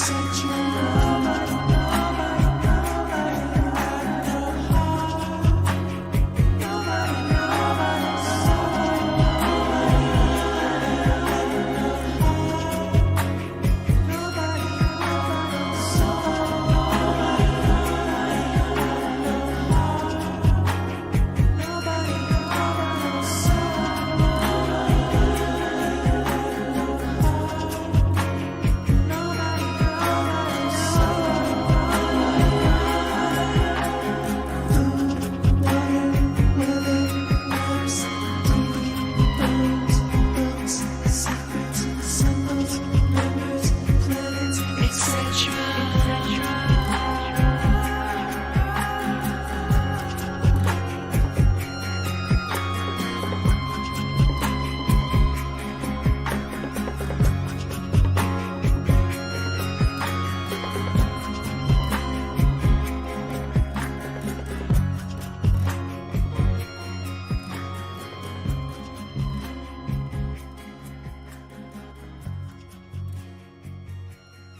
Alright everyone, auto hoax or clear the F out. Wouldn't want any melted snowflakes. Melted snowflakes to rain in our parade. The perennial party poopers who can't cope with the fact that the news is fake, which is actually really good news if you realize that most of the bad stuff is extremely fake. In addition to being poorly performed. This being a reference to the latest subway shooting in New York. That was like Boston bombing light, but super low budget. We found so many clues there, 33 shots. I don't think anybody died. And the cameras in that section of the subway just happened to be switched off at that exact moment. What a coincidence. A shout out to Phase Polarizer for the idea for the title. He said auto hoaxology. Tonight's live stream, auto hoaxology and metascript decodes. I am working on a project. I've been talking about this for a bit. The 10-minute metascript decode breakdowns on a topic by topic basis, and I decided that I'm going to actually organize them onto Udemy into a curriculum, into a place where they'll be looked at as educational materials and not offensive hate speech or whatever they claim as a basis for constantly censoring, because it's really difficult to have a cohesive body of content when they're constantly burning you down. So problem solved. And I am putting those together right now, writing up the lectures, and that is a go as far as these projects. And it's going to be probably one of the best things for this channel, because like I said, it's been difficult to have a cohesive body of content. We've been doing this for some time, but our channels get zapped left and right, and so consequently people have a hard time. So what I have been doing lately is on the 24/7 stream, I'm just letting it go through archives. So chances are you'll hear something you haven't heard. We could probably go a few weeks without repeat. Notifications have gone out. Joined by Thirst for Truth, Mom with Sons, Jungle Jim, Zinvalis, Once Upon a, Jenna Lovecraft Reeves, David Pryor, Copaesthetic, Linda Curtis, Benton G, Dwayne Garrett. Alright, let's see. And I have the night off work. It was a nightmare, but I'm not going to talk about it. Just because it's boring work stuff, but you know, it's better than kowtowing to censorship. You know, I will literally do any job that it takes to keep this going, just to make a statement. You know, the idea that they can just arrogantly stamp out any of the non-believers that go against the MSM church of the world. Like, you're an infidel. Your comments don't matter. Like, I'm not really into this book-burning culture that's been mainstreamed. And that's what, you know, cancel culture, that's fine. But the thing is, why do you have to collectively cancel? If you think about it, you cancel things in your own life, in your own way. You pay attention to what you want, you discard what you don't. We don't need a big mob to tell us collectively, thou shalt. I mean, that's the kind of mindset that we have in this country, in particular America, has become very collectivist. Which isn't a surprising development, considering that the last vestiges of limited government conservatism died when Trump got into office. And by the way, I was doing some research into some of the QAnon diehards, and as we speak right now, they're having a live meeting. They're having one of their cult meetings. There's a group called George News. Well, it's like George Magazine was JFK Jr.'s magazine, and George News emerged and became the face of Q. But the MSM, the media, has failed to put this together. They haven't noticed yet that, yeah, the mainstream media has not put it together, that the Q drops have continued unabated. These communications from Q didn't stop in December of 2020, they just moved. And they don't even make a strong effort to hide what they're doing. And I've been following this development very closely. And you got to read some of these comments. Like, here's an example. Here's some commenters from the, what are we going to call it? You know, the cult with the Q. Mother Teresa says, referring to JFK Jr., I know he's alive by the Holy Spirit. She says, I won't point out all of his roles because I'm a true bluer. So she's not going to out his disguises. Some believe he's Jesse Waters. It's crazy. Well, I shouldn't say crazy. I mean, they've been led to believe these things. DC Pfeiffer says JFK Jr. is not Jesus Christ. That's a lie. But he did fake his death and he's coming out again, and he is our VP. His parents must be proud. So they disagree on to whether or not he's Jesus, but they all agree that he's alive and he is coming back. But there's even more. And this is the part that I find interesting. I'm watching this George News presentation, and what you also have here is William Cooper. And this is from 1999. So right after JFK Jr.'s plane crash, allegedly fake plane crash, William Cooper from behind Behold a Pale Horse did a presentation on it. And it was played live this evening, and I listened to the entire thing. And the basis for it is that the Kennedys are a royal bloodline, that they are nobility. and that they are engaged in an ancient war with this evil faction. So William Cooper put this forward, and that the Clintons are part of the evil side that had him killed, or he even alluded to it being something of a staged event. So this is George News, going here by Anonymous Charity and also as the Collective. This is an admission here that George News, which is a White House credentialed news agency, is in fact behind Q. This isn't a clear admission. That's why this guy, the person behind it, is involved in a bit of a lawsuit with me, trademark dispute, cyber squatting, and identity theft. This guy's he's committed felonies on record. He's bragged about it in emails that I have. So the sooner he gets exposed, the better. That's why I still focus on this. But tonight he was playing William Cooper, Hour of the Time, number 1693, JFK Jr. Y, from October of 1999. Now, the idea of the Kennedys being royalty isn't new. The media described them as, like America's royalty. You got the King of Camelot mythology kind of associated there, but this goes a little deeper into it, suggesting that the Kennedys are the bloodline of Christ. And this ties in, weirdly enough, to this conversation we had about a month ago about a Marilyn Manson video called Coma White. That the release of this video was actually notable because it was delayed because of the proximity to the JFK Jr. crash. But the video was about JFK being Jesus, and that's why he was killed. And so in the video, Marilyn Manson plays JFK as this Jesus type, and the whole song is about how the world's waiting for the third Jesus to save them, they're waiting for someone called President White. So the first Jesus was the Jesus. The second Jesus was JFK, as in JFK Sr. was the second coming. The third Jesus that they're waiting for, President White, in Manson's video, is JFK Jr.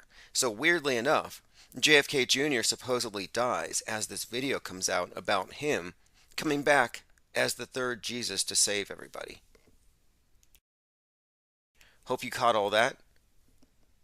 So thanks Battery79, appreciate the support very much. Jungle Jim says Q is now an ascended master. He's in an etheric retreat with Saint Germain and George Washington. Well, one thing about that, Saint Germain, George Washington, if you're not familiar with ascended masters, it's part of the I Am Temple Church Universal Triumphant.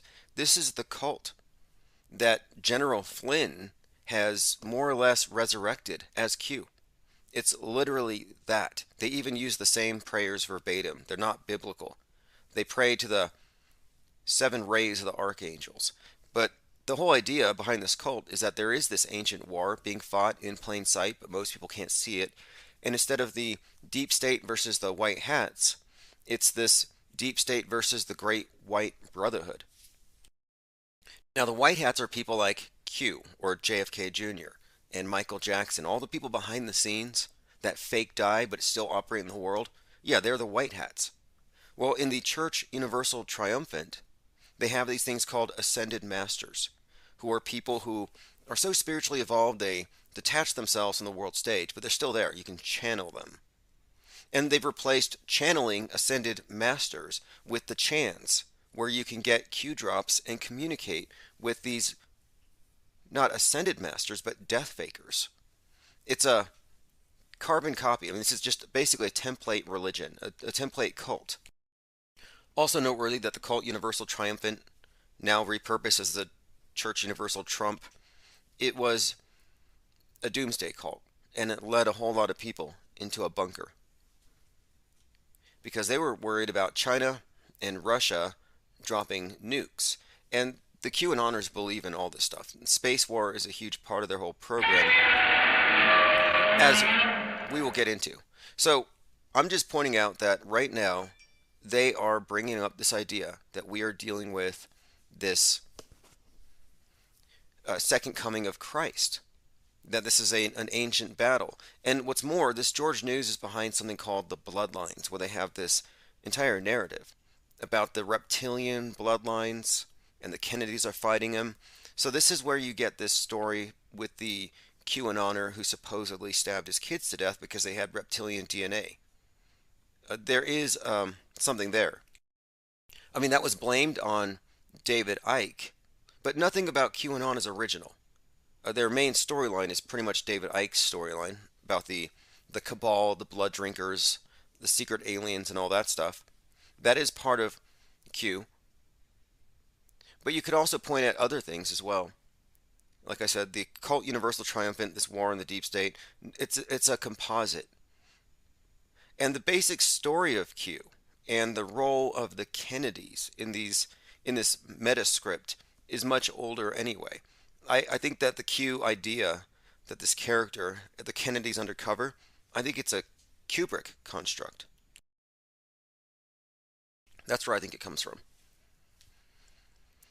Let's see. More insane than usual, QAnon documentary claims vaccines will transfer Satan's DNA into your blood.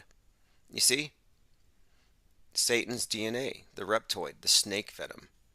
It's all there. So we'll get into this. Again, QAnon film, COVID is caused by snake venom put in the water to turn people into satanic hybrids. Like, why now? Why is this narrative suddenly coming out? And I'm just pointing it out that if you look at the head of this QAnon serpent, it's George News. It is literally George News. Let's pick up where we left off on last time. Let's see here. Pinterest bans climate misinformation. They're trying to get us used to the idea that it's also malinformation and dangerous misinformation to not believe in climate change. In other words, non-belief in the modern replacement flood myth and angry, vengeful God will get you censored. We have a state religion. We really do. All right, let me see. I'm going through some comments. Someone else had dropped a chat. I appreciate it very much. Super chats. What that does is it allows us to keep the flow no matter how much we get censored. We have like 155 people now on the text alert list, so we're always going to have a good number of people in the think tanks. Oh yeah, happy Easter's everyone. It was yesterday was Good Friday. So-called, this is an important weekend too, I believe, in North Korea. A couple years ago I was looking into this, the Day of the Sun, where you can find, you know how I'm talking about the church universal triumphant being repurposed for the QAnoners. You can find similar types of templating. So in North Korea, the Day of the Sun is an annual public holiday on 15 April, which was yesterday, the birth of Kim Il-sung. So it's the birth date of their eternal president. This is just sun god dynasty stuff. So we can mock the QAnoners for their belief that the Kennedys are some kind of sun king gods on earth, but this is standard. And it's the same thing in North Korea. You ought to see their obsession with obelisks. It's almost bigger than their obsession with rockets, and it's because it's part of the same sun cult. Even the name of their leader. So you got Kim Il-sung, like the sun, eternal president, born April 15th, Easter. It's also a 3-day ceremony. It's been an official holiday since 1968. His name is Korean for become the sun. And what they do here is they worship him as a son incarnate, like the Pope is the vicar of Christ, the son in a human body. Masons do it too. They worship their worshipful master as though he were the sun. Wiccans do it too. They tend to do it with the moon and the goddess, but it's the same ceremonies. I have some books from the 60s on witchcraft where they were more open about what they were really about, and it seems like after the 60s a lot of the witchcraft was somewhat castrated and turned towards ecofeminism. So Kim Il-sung was born, and check this out, he was born on April 15th in a village. And I believe this. There was something about when he was born, a new star appeared in the sky. And I believe also that the mother of the present dictator was born on Christmas, and so they made that a holiday to celebrate the mother of the revolution or something. But you'll find that their major holidays are very consistent with all of these sun-worshipping holidays. And it's all based around their leaders being some kind of a imperial divine cult. So anyway, they call it a cult of personality. I would call it an imperial cult. Now, I know some people out there say North Korea doesn't exist. Some people say panda bears don't exist. And I'm writing a book right now. Not a book, it's actually a course I'm working on Udemy. And that's the title of tonight's live stream, Auto Hoaxology and Metascript Decodes, because I think it's important to differentiate what we do from what people who don't believe in panda bears do. Because it's one thing to say, I find that unbelievable, it can't be real. It's another thing to actually investigate it and debunk it. And if something like that, like if panda bears are fake, that's big news. And if you're trying to grow your YouTube channel, prove it. Making the claim itself is not an argument, and it can be disregarded with zero counter evidence. Hitchens' razor. All right, let us continue. No military parades as North Korea celebrates its founder's birth. Yeah, my contention here. Oh, and it's the 110th anniversary. Okay, so their eternal dictator, 110th anniversary.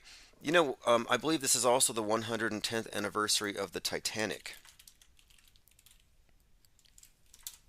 Yes, it's the 110th anniversary of the Titanic and of the founding, or the birthday of the founder. And I believe he was born in a manger, and there was a new star in the sky. Like I'm telling you, it's templated. It's all, and it's a, what do you call it when you have a ruler who rules from the other side? You know, a dead ruler who's like the eternal dictator. You have, there's a name for it. We'll find it. All right, thanks again. I appreciate everyone here who pitches in on the super chats and subscribes and joins Patreon, because I'm working towards making this a full-time occupation. I have other things I'm doing now to keep it going, but we have experienced a lot of resistance, and I think for the most part we've become immune. There's really nothing they can do to censor this channel. We're too well organized at this point. So it's just a matter of time. So I just took on a part-time job in order to keep the flow. Like I said, I don't want any interruptions. It's not worth it. It's not worth the interruptions, because this whole movie that we're watching unfold, this staged drama, is ongoing, and we don't miss anything. And I'm constantly getting emails and messages from people, clues, tips, pieces to this million-piece puzzle, and so I like to respond to all these things and keep the research going. Schuyler Tell said, IPS would be one of the most popular shows in conspiratainment, I'm convinced, if not for the censorship gremlins. Yes, but you know, the meme pool that we've built here, this reservoir, it's been dammed up, but it's about to break. There's the lawsuit against YouTube, which I think will do some good as far as allowing me to take control of this content, because for the longest time, well, like 4 years now, 3.5 years now, there has been someone else who has claimed trademark over my voice even. This is identity theft by all definition, and we'll get to that. Here's an example of a tip that was sent to me. This was sent to me over on Facebook back in March. February, just now getting to it. So let me go ahead and play this. This is called Stuff Made to Travel. This is a commercial where he casually walks by a group of astronauts faking space. And I bring this up for one reason. There are people who say there's no way they can fake space. It'd be way easier to go to space than to fake it. I hear that argument all the time, as though these people have never seen science fiction on TV. But here's a commercial where you have some astronauts faking space with harnesses. I wish I'd discovered a crunchier chip. There you have it, astronauts dangling in front of a big blue screen from cords. This is again a commercial from Expedia from last month. Now, if I were to suggest that this was all true, I'd be promulgating dangerous misinformation. But the media can do it if it's in the context of a joke, or if they put it in their own frame. You know, they really have control over who can joke about what. That's what they're really getting to here, because they know that jokes, that memes that are funny, carry the dangerous misinformation much further than just the information by itself.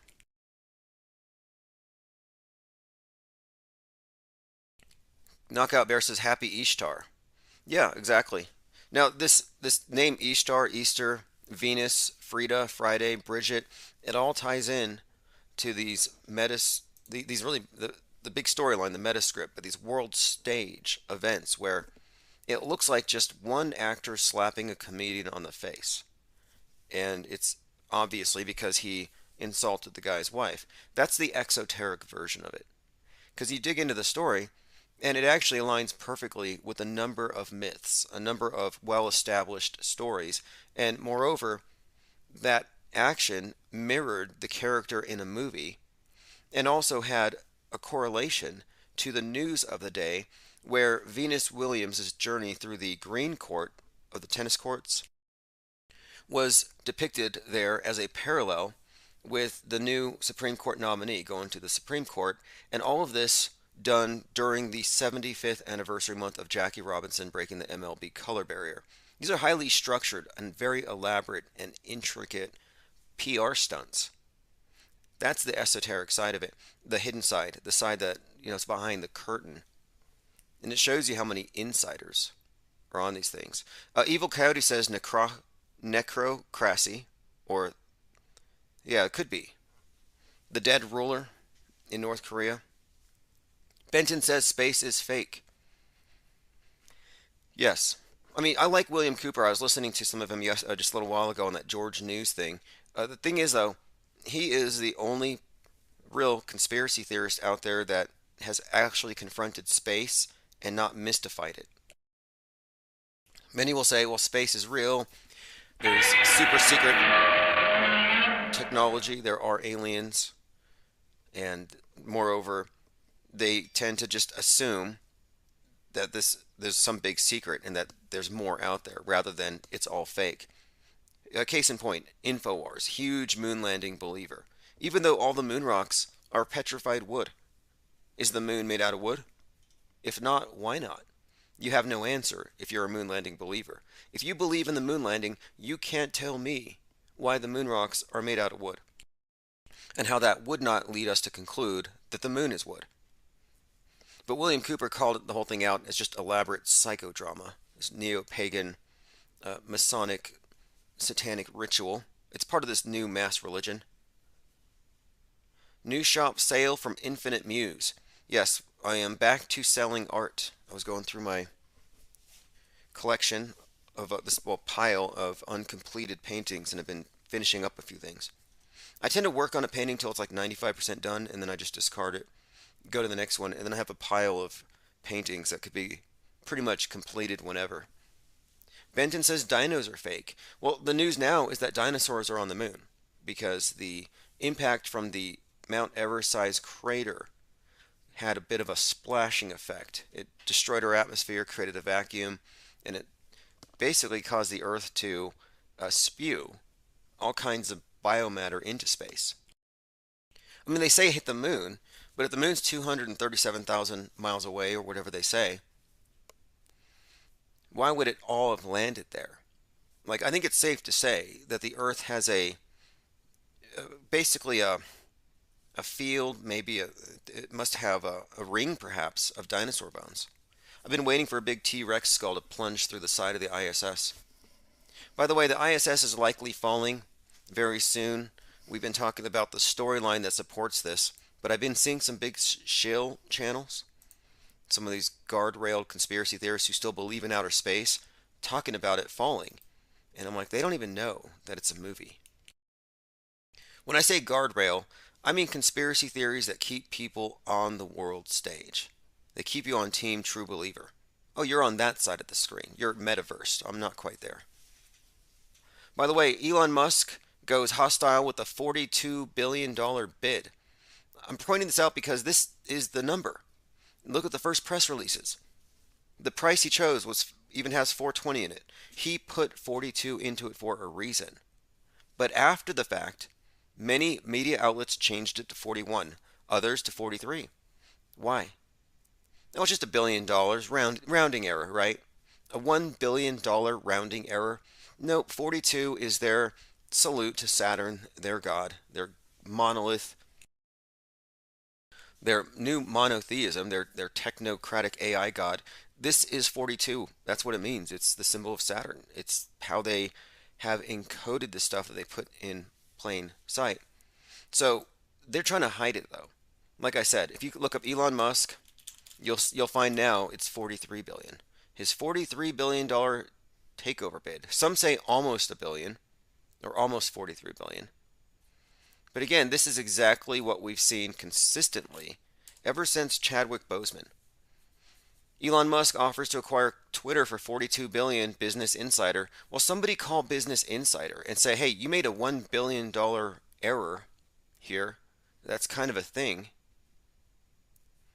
Anyway, it's not insignificant. They make it look like some sci-fi joke. Look at this one here, the Starship prototype. This is the one that crashed on February 2nd, which was the 33rd day of the year last year. And that was the day that Jeff Bezos announced he was stepping down from Amazon. But this is the one that crashed, incinerated, and had a 42 on the engine. And this is all code. It's not only a reference to the science fiction movie. So my point is, there's a bigger meaning to it. And I find it noteworthy that they are trying to cover this up. 42 is code for Saturn, Satan, El, fallen angels of the elite worship. Bezos bought a $42 million clock, a 10,000-year clock, which he put into a mountain in Texas that he hollowed out. Not 43 million, 42. Everything you need to know about Bezos' $42 million clock, 150 meters tall. Why a clock? Well, a clock, Kronos, Saturn, it's the same entity that they're calling out here. So, again, no coincidences, but they're trying to hide it, and it's a little too late. And who are they hiding it from? How many people are openly out there just calling out their Masonic ritual script and coding real time? It can't just be us. Maybe it's a bigger problem. Phase Polarizer says, I can't wait to see the fake Chinese space station. Yeah, they didn't even build it. Like you would think that you'd see parts and it's this magnificent thing. Let's get a time lapse of us building this castle in the sky, this massive orbiting cathedral. No, just one day it's there. Like in a video game, you just get an upgrade, you just buy a craft for your character. They just put it up there in their fake environment and it's there. Supposedly, it was nearly hit by 2 CubeSats, which is interesting, because I was thinking about this. 2 CubeSats, 2 errant CubeSats. Again, the cube is another symbol of Saturn. If you get into the symbolism, it's all very interesting. We'll get there. But I was thinking about this. These 2 satellites that supposedly, I guess Musk lost them. Watch. And I'm thinking this could have been an intentional provocation. But the Chinese space station reported that back in, I think it was in August. Here we go. Close encounters, 2 near misses that posed serious threats to astronauts' lives. So I'm like, okay, there's 2, but usually the number is 42. Whenever there's something with some kind of collision or catastrophe. And then sure enough, I was like, there's got to be some other side of this. 40 CubeSats fell to the Earth. So there's 42 unaccounted for CubeSats. A solar storm knocked 40 SpaceX satellites out of the sky. So there you have it, 42. And I was saying that this being the 42, it's been, I think 42 years since Skylab fell. I was like, this is when stuff's going to start to fall. That's one of the codes. 42 is a code for this, the falling. Perhaps the space wars, the falling of the space station. It's all encoded into the story. So 42 CubeSats getting lost is very consistent with the storyline we've been following. But yes, space is fake. Jenna Lovecraft Reeves says, Imagine Dragons music video for I'm on Top of the World films a fake moon landing. Well, Dragon is the name of Musk's capsule. And if you remember back in 2020, the same week that Kobe Bryant exploded in the sky, you had the Dragon and the Falcon.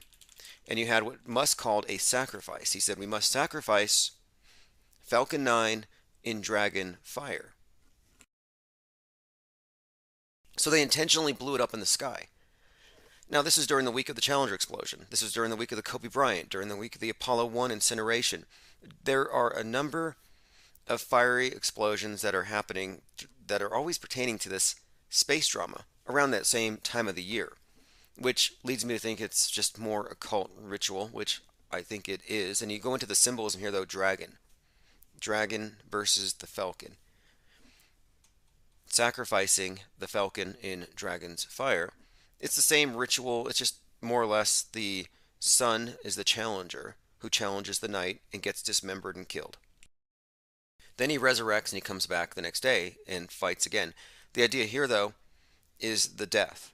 The sun god is the challenger. So what happened to the challenger? Well, the challenger gets destroyed.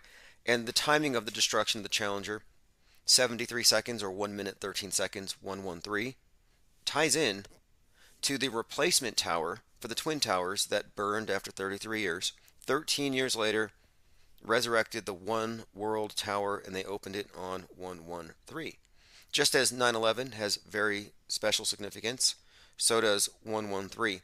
And it's all code for this resurrecting Savior, symbolized by the phoenix, symbolized by these various, well, there's various ways that they represent it, these various rituals. The Burning Man is another example. So my point being, someone had brought this up, the dragon. I think the dragon may fit into this story of this space wars and this war in heaven. The story of like the dragon pulls down a third of the stars. Well, if you think about it, if there is some kind of a Kessler syndrome, like the Dragon capsule accidentally tips the space station over, which happened this summer, the Russian module tipped the space station 540 degrees. And I was saying even before that, all indications are the Russians are going to take this thing down.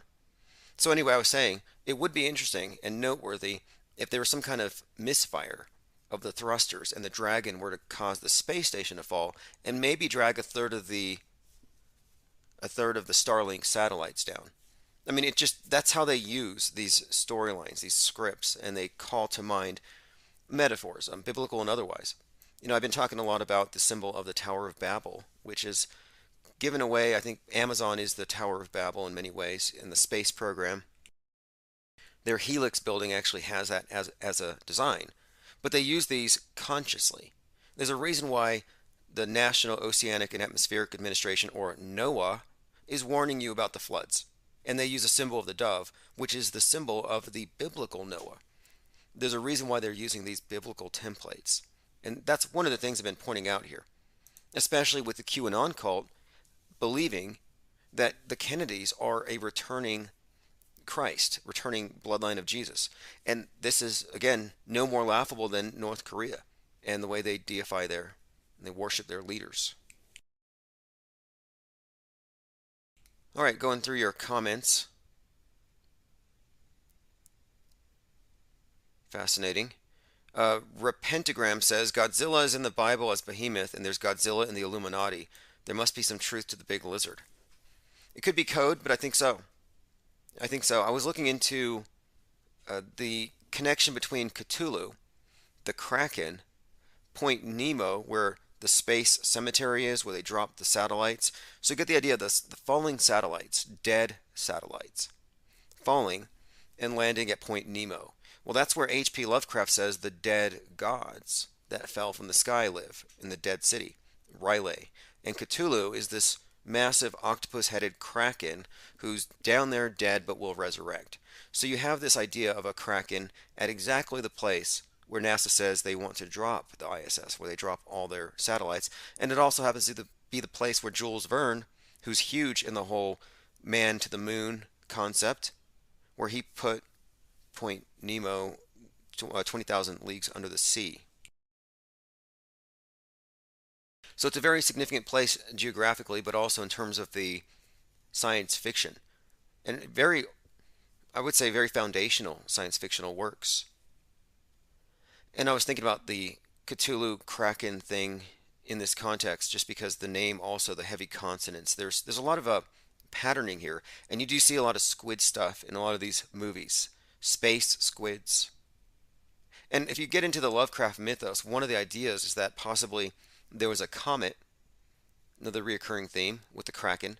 A comet hits the Earth, and it brings with it what we know today to be the oceans. So the ocean's a foreign alien body, and what's in it? Aliens. And that's kind of like, for example, this squid-headed thing and all of its progeny. So the idea that there are intelligent beings, intelligent life that have already invaded, and they just don't look like what we would think aliens look like. So yeah, maybe. And one of the more interesting notions of Lovecraft stories is that they intermingled with the humans. So they have their own bloodline descendants that rule, which is like just like the ancient alien theories, only it's not reptoids, it's squid people. I don't know any that I know of. But in many of the stories, it's the idea is that these descendants are actually telepathically controlled and connected to their god or whatever.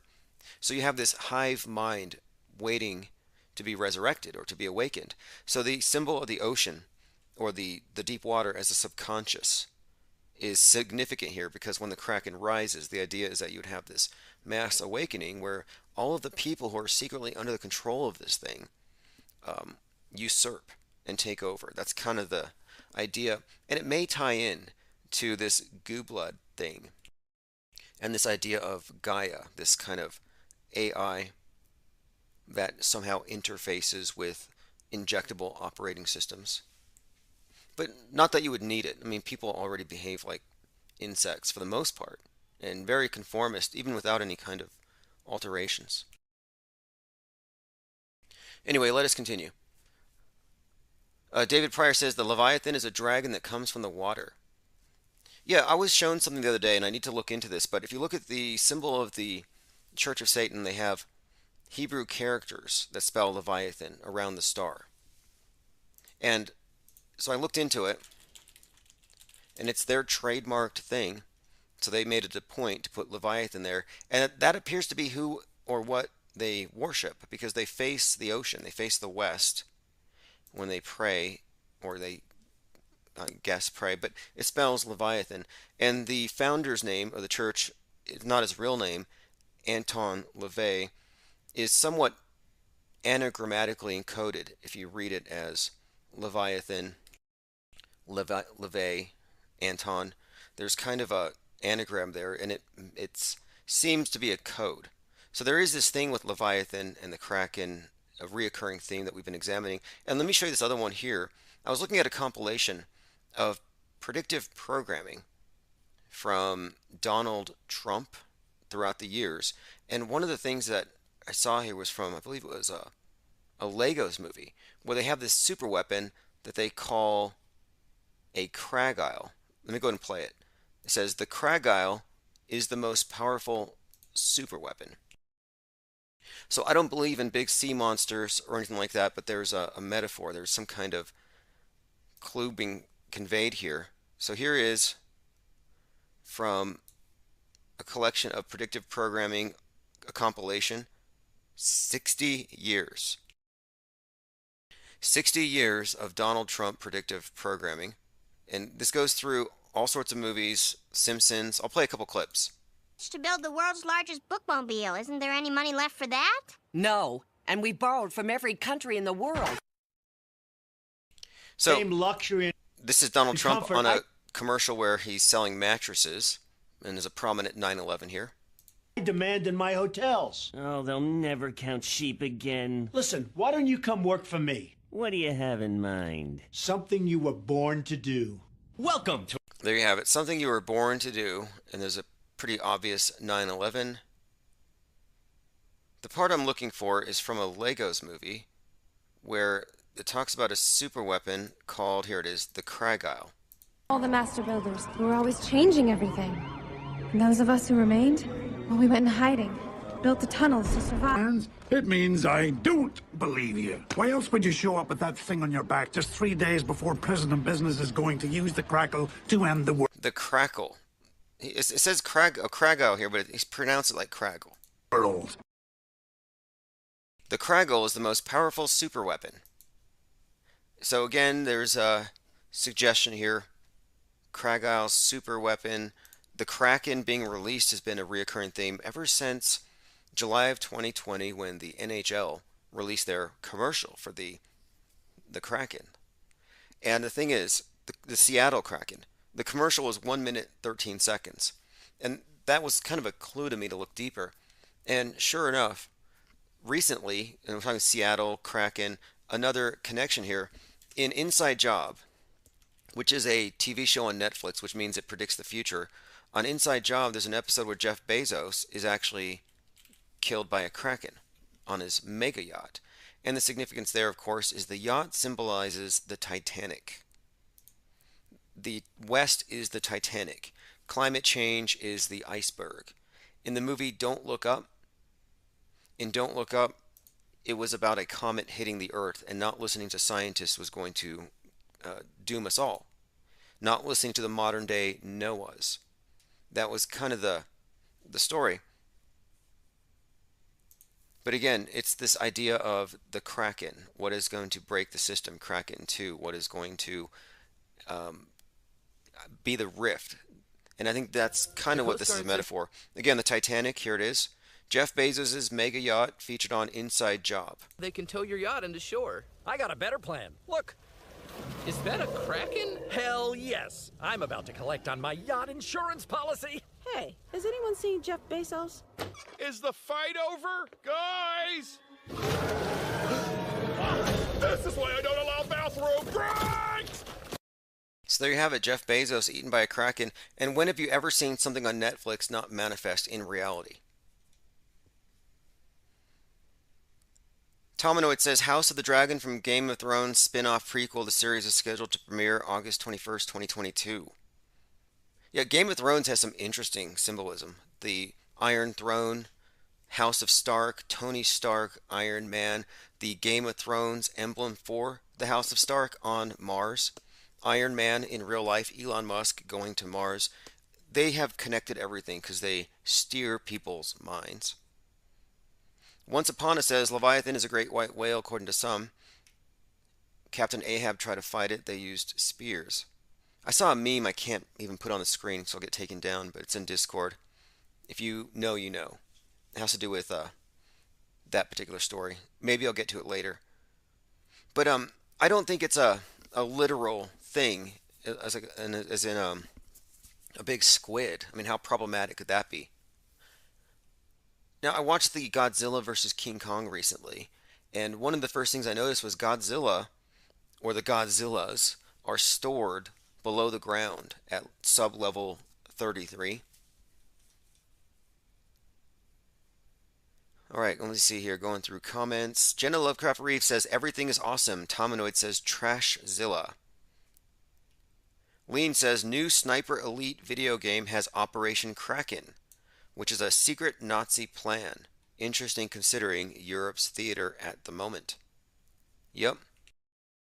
And if you look into Kraken, you'll find it everywhere. Like Kraken, and then you look at Clarence Thomas's wife, Ginny Thomas, release the Kraken. This is an actual tweet from Clarence Thomas's wife regarding the election and flipping it. Yep. Ginny Thomas released the Kraken. Of course, the Kraken was, at one point it referred to, was it Sidney Powell? The interesting thing too, though, is around the time that this Kraken story started getting out there in this meme, this is when Hunter Biden's laptop started getting popularized, and the Kraken, rather the crack in it. And then fast forward to February, this is where it all starts to make sense. So in February, we're watching the return of Pluto to where it was July 4th, 1776. So 1776 versus 1619 is the major schism. That's the rift. That's the crack, as we will all see, I believe, very soon. But what I'm looking at here is Pluto is Hades. Hades creates and releases the Kraken. And I started looking into this because of the Gabby Petito story, where Brian Laundrie took Gabby Petito out and killed her, kidnapped her, and her body was found on September 22nd. We're talking Libra. So she was Virgo. She was personified as Virgo in all the pictures. If you saw the way she was typecast, posing in front of the mural with the wings, one leg cocked, she kept looking like Virgo. Then you see her as Persephone. She's holding this object, like a pomegranate, which is exactly like her counterpart in I Pet Goat. You have these very strong Gabby Petito, I Pet Goat, which is this journey through an underworld. Well, anyway, she's 22. All kinds of, like, Virgin Galactic takes off, Unity 22. There was all kinds of Virgo, Virgin 22 stuff. So when I see this character come out, and then they find her on the 22nd, well, that's the day that we go into the fall, the equinox. And so that's when Persephone goes into the underworld. So I look and it turns out that Persephone is the personification of Virgo. So I was already looking at Hades as a character on the world stage and this kidnapping of Persephone with this Gabby Petito thing. So then you fast forward to the 22nd of February, the Donde 2 event, which is really just a ritual to Pluto. The producer, Future, goes by Pluto, starts out bathed in purple light, color associated with Pluto. You had all the characters there, all the ritual props, that this was some major ritual. And I thought, well, this must be when they release the Kraken, or at least when it starts. And a couple days later, the whole thing in Europe starts. They hit play on that movie. Putin cured COVID on that day, pretty much. Now, leading up to that, though, I start looking at, wait, Pluto, Hades, he's a god of the underworld. He's got the two-barbed spear, the bident. And I'm like, wow, Biden. Because for months, there'd been stories where Joe Biden left a dead dog at some Republican's doorstep. Joe Biden kicking his dog. Joe Biden fell, twisted his ankle while pulling his dog's tail. And it just kind of stood out to me because every time I look at images of Hades, he's always got these dogs on a leash. And we're talking about, again, this god of the underworld. So here is Hades and his dog, or Pluto, and his bident, which is the two-pronged spear. So here you have the imagery of this guy with the leash dogs pulling on the dogs, and then the spear's the bident. I'm thinking Biden, bident, and there are word plays with these things. Do you remember Osama bin Laden, Obama, and Biden? Like, they play word games all the time. So I thought, well, maybe they were building up to this. And curiously enough, just as we reach Pluto return, what happens? Joe Biden starts sending out crack pipes to everybody. So you had the crack pipe stimmy. So he's releasing the crack pipe, and these are Shakespearean level world stage jokes. This isn't connecting the dots. It's not cherry picking. This is their sense of humor. Biden funding crack pipes. This is their joke. This is their way of mocking. And we've seen many such things. It's all over their events. You know, the first man to get the vax was a guy named William Shakespeare in Warwickshire, who actually had a sister named Margaret. I mean, William Shakespeare, they tell you it's a world stage. One of my top favorites still to this day, next to Maggie the Block, would have to be Roseanne Boylan, the one who was carrying the Don't Tread on Me flag and got trampled to death. Again, if you're hearing that noise in the background, that Godzilla noise, that's a reference to this channel and what happens when we get over the critical mass hump, and we're just about there. Thanks again. Appreciate everyone who's frequenting the shop. I'm going to be adding more NFTs, animated for the most part. Salty Siren says Donde also means bident or double point. Interesting. Well, there were two of those events too. These events are enormously significant when you look at how they tie into other events. The burning house represents, well, it looks like, I think it represents the White House, but in many ways, it's a broader symbol. But you got the house at Donde that they burn, and he says, "Oh, this is based on my childhood house." I don't think so, unless your childhood house had a cross on it. I mean, it looks more like a church. But I was like thinking this must mean something in relation to the Western film Rust, where you had the house, and then Westworld, based around that chapel, that white chapel, that White House. So you have this recurring theme of this house, which ties in to the characters who are performing this ceremony. For example, at the first Donde event, Kanye West had himself set on fire, a phoenix. So that's very significant, given that that was the anniversary date of when they normally hold the Burning Man festivals. They had 33 of them. Black Rock City, Nevada. Canceled because of COVID. But it doesn't matter because, look, he filled in for it. That was the role he played. So then it's very significant to me, though, that he would play that role. And then here at the Donde 2 release, one of his co-performers, Marilyn Manson, is now confronting someone who releases a documentary that day, or the trailer for Phoenix Rising. Strong Phoenix connection. And she represents in basically a documentary about her life, but also in Westworld, the same person, same actress represents Persephone. So you have this Persephone going into the underworld, Persephone coming out. And the documentary Phoenix Rising is about Persephone escaping Hades. So there's an interesting story here that connects the Dawn Day event to these celestial events, to these bigger cyclical or annual ceremonies. We'll get into all this stuff. I want to continue, but we're looking at, Kanye Westworld was a fascinating breakdown. We went over that in February. And this is, again, very structured, intricate stuff. When you look at 2/2/2022, you had the killing of Amir Locke over the no-knock warrants. They suspend no-knock warrants because Amir Locke's door was unlocked by the police at 6:48 a.m. 6:48 is a mirror of 8:46, the time that Derek Western chauvinism knelt on George Floyd. 6:48, a mirror of 8:46. His name's a mirror. And what's more, it's in the Twin Cities. So twin, a mirror, 2/2/2/2, a month of palindromes. All right, I'm going through some comments here. Salty Siren says White House equals crack house. I find that hard to dispute. I really do. Lean Dion says, never knew Russia gave a statue to the U.S. after 9/11. It's a big teardrop between a crack representing the Twin Towers, worth peeping. There's a magazine that was out in the 80s and 90s called Cracked, and it was specifically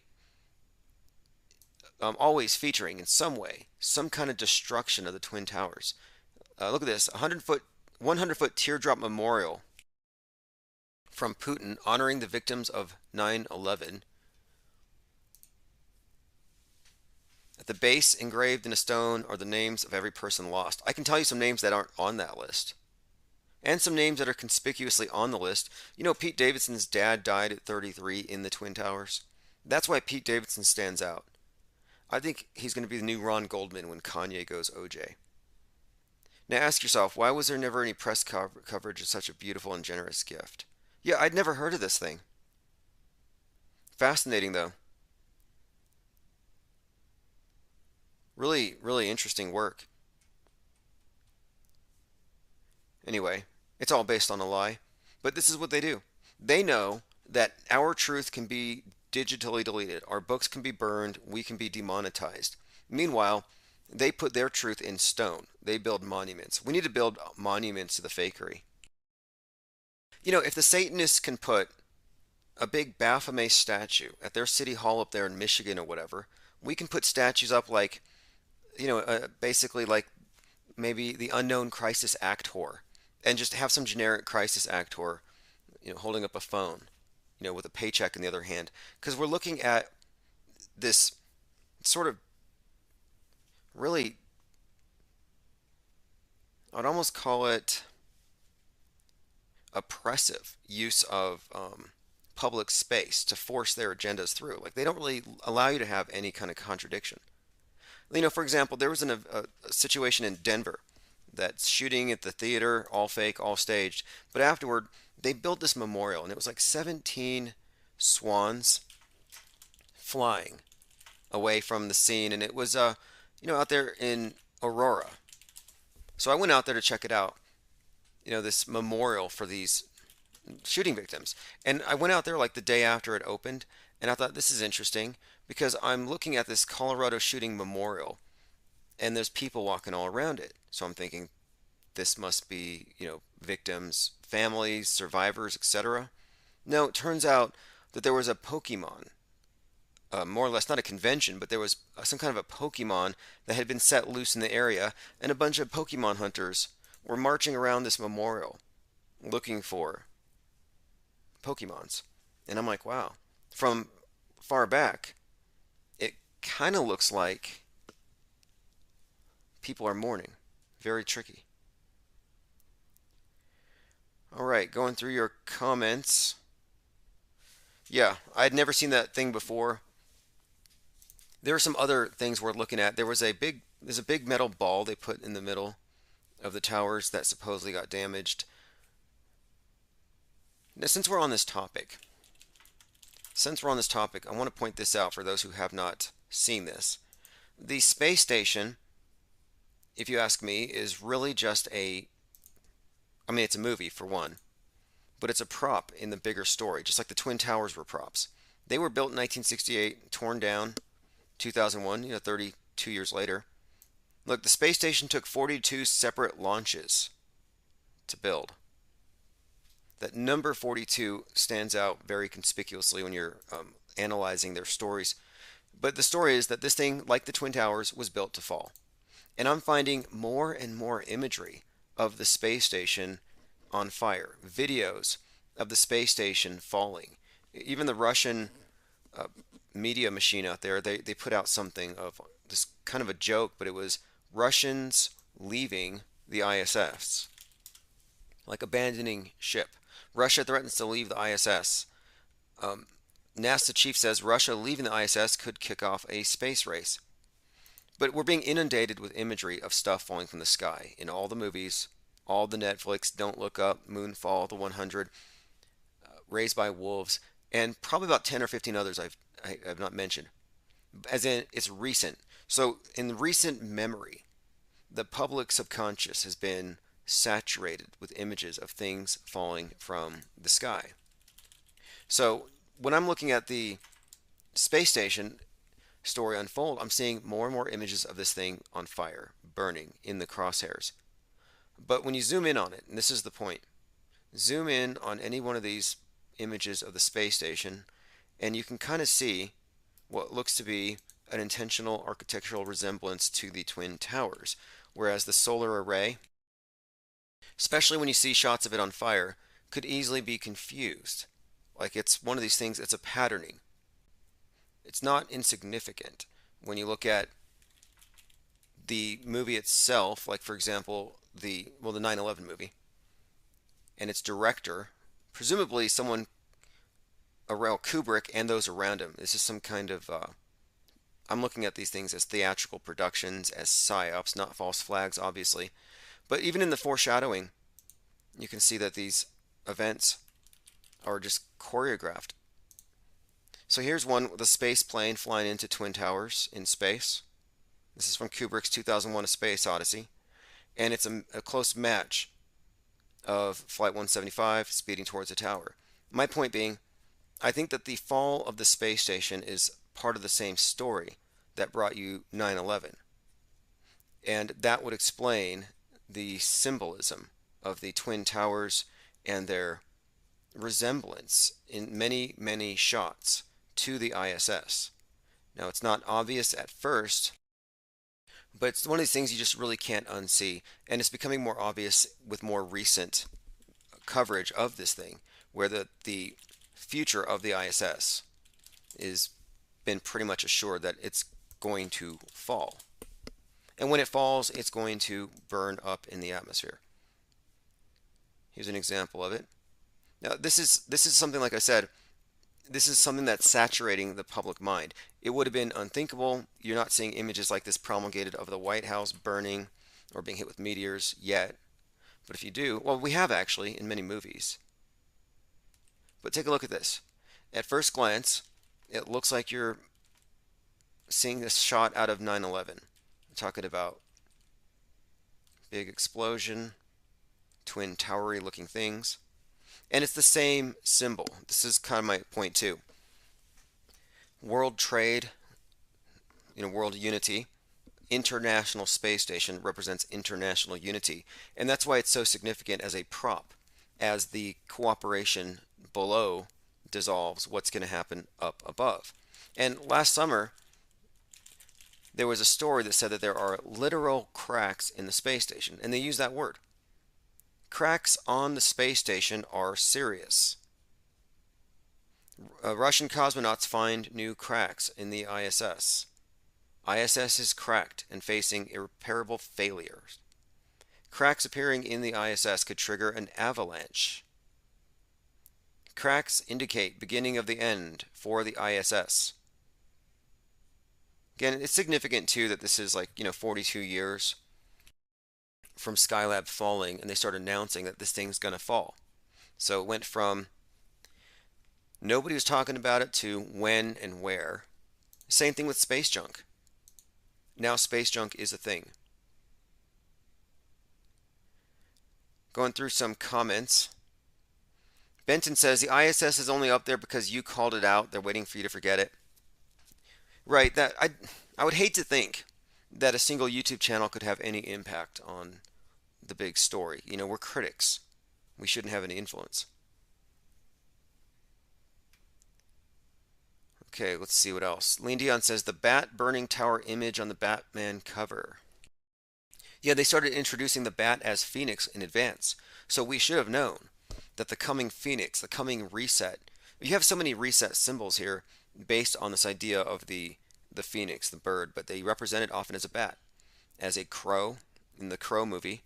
You have this recurring theme. It even shows up in Hunger Games, the jaybird holding the arrow, the dove holding the olive branch, same symbol. So anyway, we should have seen the bat years ago and known, okay, the bat's going to be the end of us all. It all started with the bat, which is a tagline from a movie called Daybreakers from 2009 about a 2019 pandemic that shuts down the world. Until some guy named Elvis saves us. He's played by William Dafoe. A Smarty Pants says, did I lose my wrench? Oh, yeah, our channels all got shot down. So if you're on YouTube, just so you know, I can't access that channel. What I do is I save the keys to all my channels because I know they're going to kick me off at some point. But I can use my restreaming software and still use them. I just can't do anything. But it's important to keep the chat open. Rourke66 says, I was watching an interpretation of 2001 A Space Odyssey, and he was saying that the monolith is referring without a doubt to the TV screen, just turn it on its side. And now your smartphone. It's the cult of the monolith's Bible. It's the box they want you to put your mind in. Smarty Pants asks, Tim, what if the Kabbalists are right and the only God is Satan? Interesting. Can you prove that they're wrong? I mean, really, if you think about it, I mean, I see more evidence that whoever is behind this magnificent world stage theater, that this is pagan pageantry, and that whoever's behind it is more or less on the side that you would refer to as, maybe not Satan, but some kind of earth god, some god of death and resurrection. You know, I was looking at the moon, the pink moon, tonight, and it made me think about this idea. What is it? The Saturn moon soul matrix. This really bizarre idea, but I kind of like it. The Saturn moon matrix. And I think the basic idea of it is that we're somehow trapped in some projection of Saturn, the god of time, that we're caught in some kind of a cycle or a loop, and that our souls are being, I guess, planted here by the sun, and then we die and we get sucked up into the moon and we go back into the cycle, and that it's some kind of a trap. I mean, I don't know if this is true or not, but the way the moon looked tonight, yeah, it looked like it could be perhaps sucking up dead souls. And then I'm thinking it kind of fits in with this story when you get into this Death Star. You know, the moon of Saturn, Mimas, looks just like the Death Star. And in that series, in the Star Wars series, Saturn is personified as Darth Vader. The sun, the light, Luke Skywalker. Sun moves across the sky. So I'm thinking, okay, you got Luke Skywalker and Saturn, Sun and the Saturn. You got the split. But it made me think that perhaps the Death Star could also represent in some ways the opposite of the sun. One gives life, one takes. I mean, if you look at it from that perspective of this being some kind of a prison for souls, and these are some kind of portals or entrance and exit points. I mean, I don't know. I just came across this, and I was looking at the moon tonight, and it's an interesting idea. It's somewhat consistent with this recurring theme of recycling, as in reincarnation, but reincarnation being reintroduced as recycling as a concept.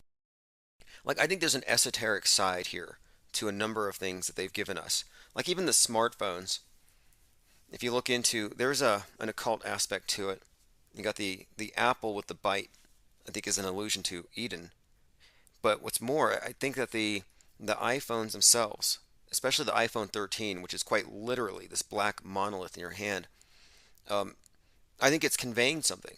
Just like the symbolic systems use architectural terms in Freemasonry to convey spiritual concepts, I think they're doing the same with a lot of our technology.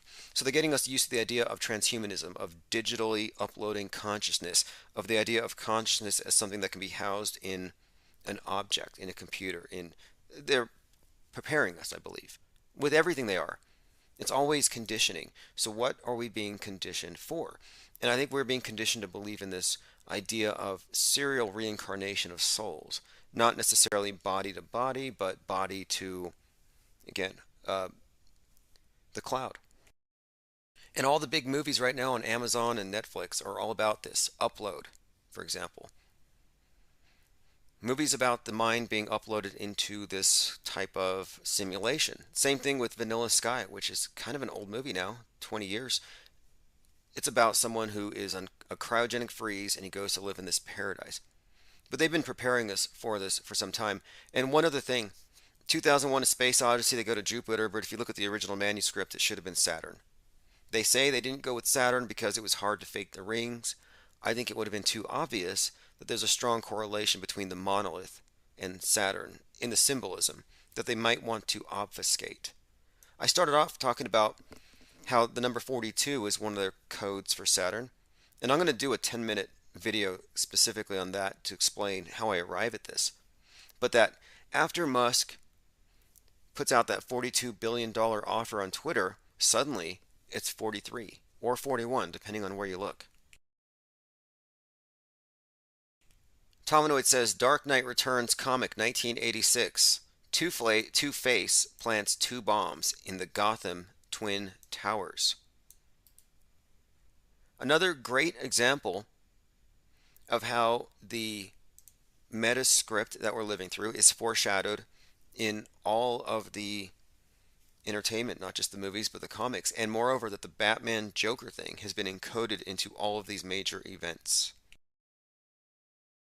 It's very significant that, and I mentioned this the other day, the new Batman movie came out on 3/4, the same day that the Boston bomber got the death penalty reinstated. They call him the Joker. Joker Sarnath. The Joker got the death penalty reinstated the day the Batman movie comes out. Then we have the Boston bombing light.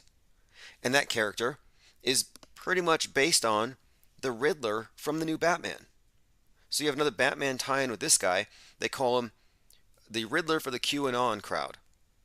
He's got 500 followers, just like the guy in the Batman movie who incites a shooting. I have to go watch it. I'm waiting for it to be available streaming. I may just go down to the theater because these movies are important to watch if you're trying to understand where everything is going, because they tell you. We watched the Joker in 2019, and I have some. I'll probably put these on the replay. I put Joker and the Coming Chaos, about the significance of the character Joaquin Phoenix, his name, his real-world activism for climate change, and how it corresponded to the communist revolution implied in the Joker movie with the masked rebellion. How you could have looked at that and said, that's coming soon. And it did. 2020. Jokers went wild. And the whole Jokers are the wild card. They're the ones who are allowed to cause chaos in order to stir things up so that the public will then ask for order to be imposed. It's this dialectic. Order out of chaos. Joker, Batman represent these poles. So I think it's noteworthy that the summer of 2020 was preceded by the Joker movie. And so now we have the Batman movie out. So I'm expecting right-wing violence. And moreover, I think that we're going to see not just right-wing violence, but possibly even this idea of this right-wing domestic terrorist now kind of replacing I guess now they're replacing radical Islamic terror cells with these domestic violent extremist cells. But it would follow the pattern. You got the extremists from one side, now the extremists from the other side. Going through some comments. Linda Curtis says the ISS fall is probably Satan falling in their script. Well, when you read the script, the idea of satellites floating, I mean, they're not really floating. I mean, in reality, they're probably just balloons, so they are floating. But when they're orbiting, they're falling around this ball. And again, it's not a coincidence that Baal is just another name of their earth god, represented by a rocket-looking obelisk.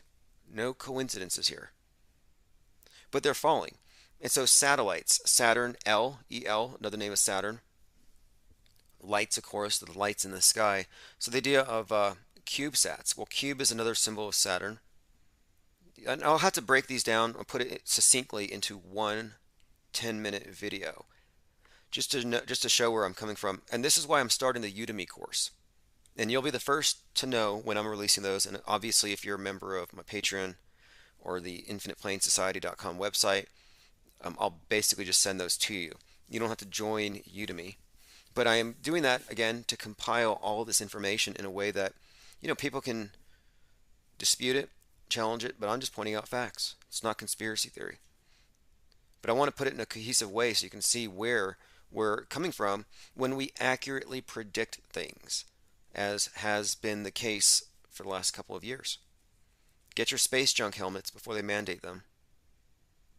Tomanoid said Saturn is a projection of our world system thing and the skylights in fast motion. Or not. Lean Dion says Amazon Prime has a show called Expanse, a future where belters live in a space mining asteroid near the sun, and UN runs the Earth and the Moon, which has beef with Mars. I would recommend watching Mars, which is a series on Netflix that shows you the two different groups that go to Mars. You got the Texans who want to go drill for oil with their big phallic drills, and then you got the scientists led by cisgendered women who want to discover life. So they discover life on Mars, and the men cause an earthquake because they want to get oil to go back to Earth richer. So it's a little play. It's a story. It's just to say, hey, look, if we go their way, the way of Western chauvinism, we're going to just repeat all the mistakes of planet Earth and we're doomed. If we go their way, we will discover new life, and it's this utopian thing.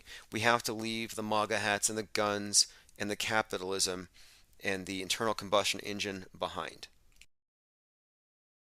It's all programming. Elon Musk is in that one, and it's so layered because on the one hand, space is a movie. So this is a movie about space being real. So it's a movie about something real, according to the people who believe the movie is real. And then you have real-world characters in the movie who are consciously playing in a movie but talking about the real thing. And then you have the movie counterparts to the real-world characters. So you got a Musk-like character in the movie where Musk actually has a cameo. I mean, this is why people are so screwed up. They don't even bother to tell you when it's a documentary and when it's real, and they know that people cannot tell the difference. They live in a movie. I say they, because it's not us. I mean, I really don't think any of you here are living on the world stage. Otherwise, why would you be here? Linda Curtis says, and utopia is an anagram. Oh, utopia means, I believe means no place, right? But it's never been paradise. You can't mistake utopia for paradise. Utopian visions have always been totalitarian, complete, perfect societies. We're talking central planning, masterminds, some human god deciding everything. The opposite of paradise.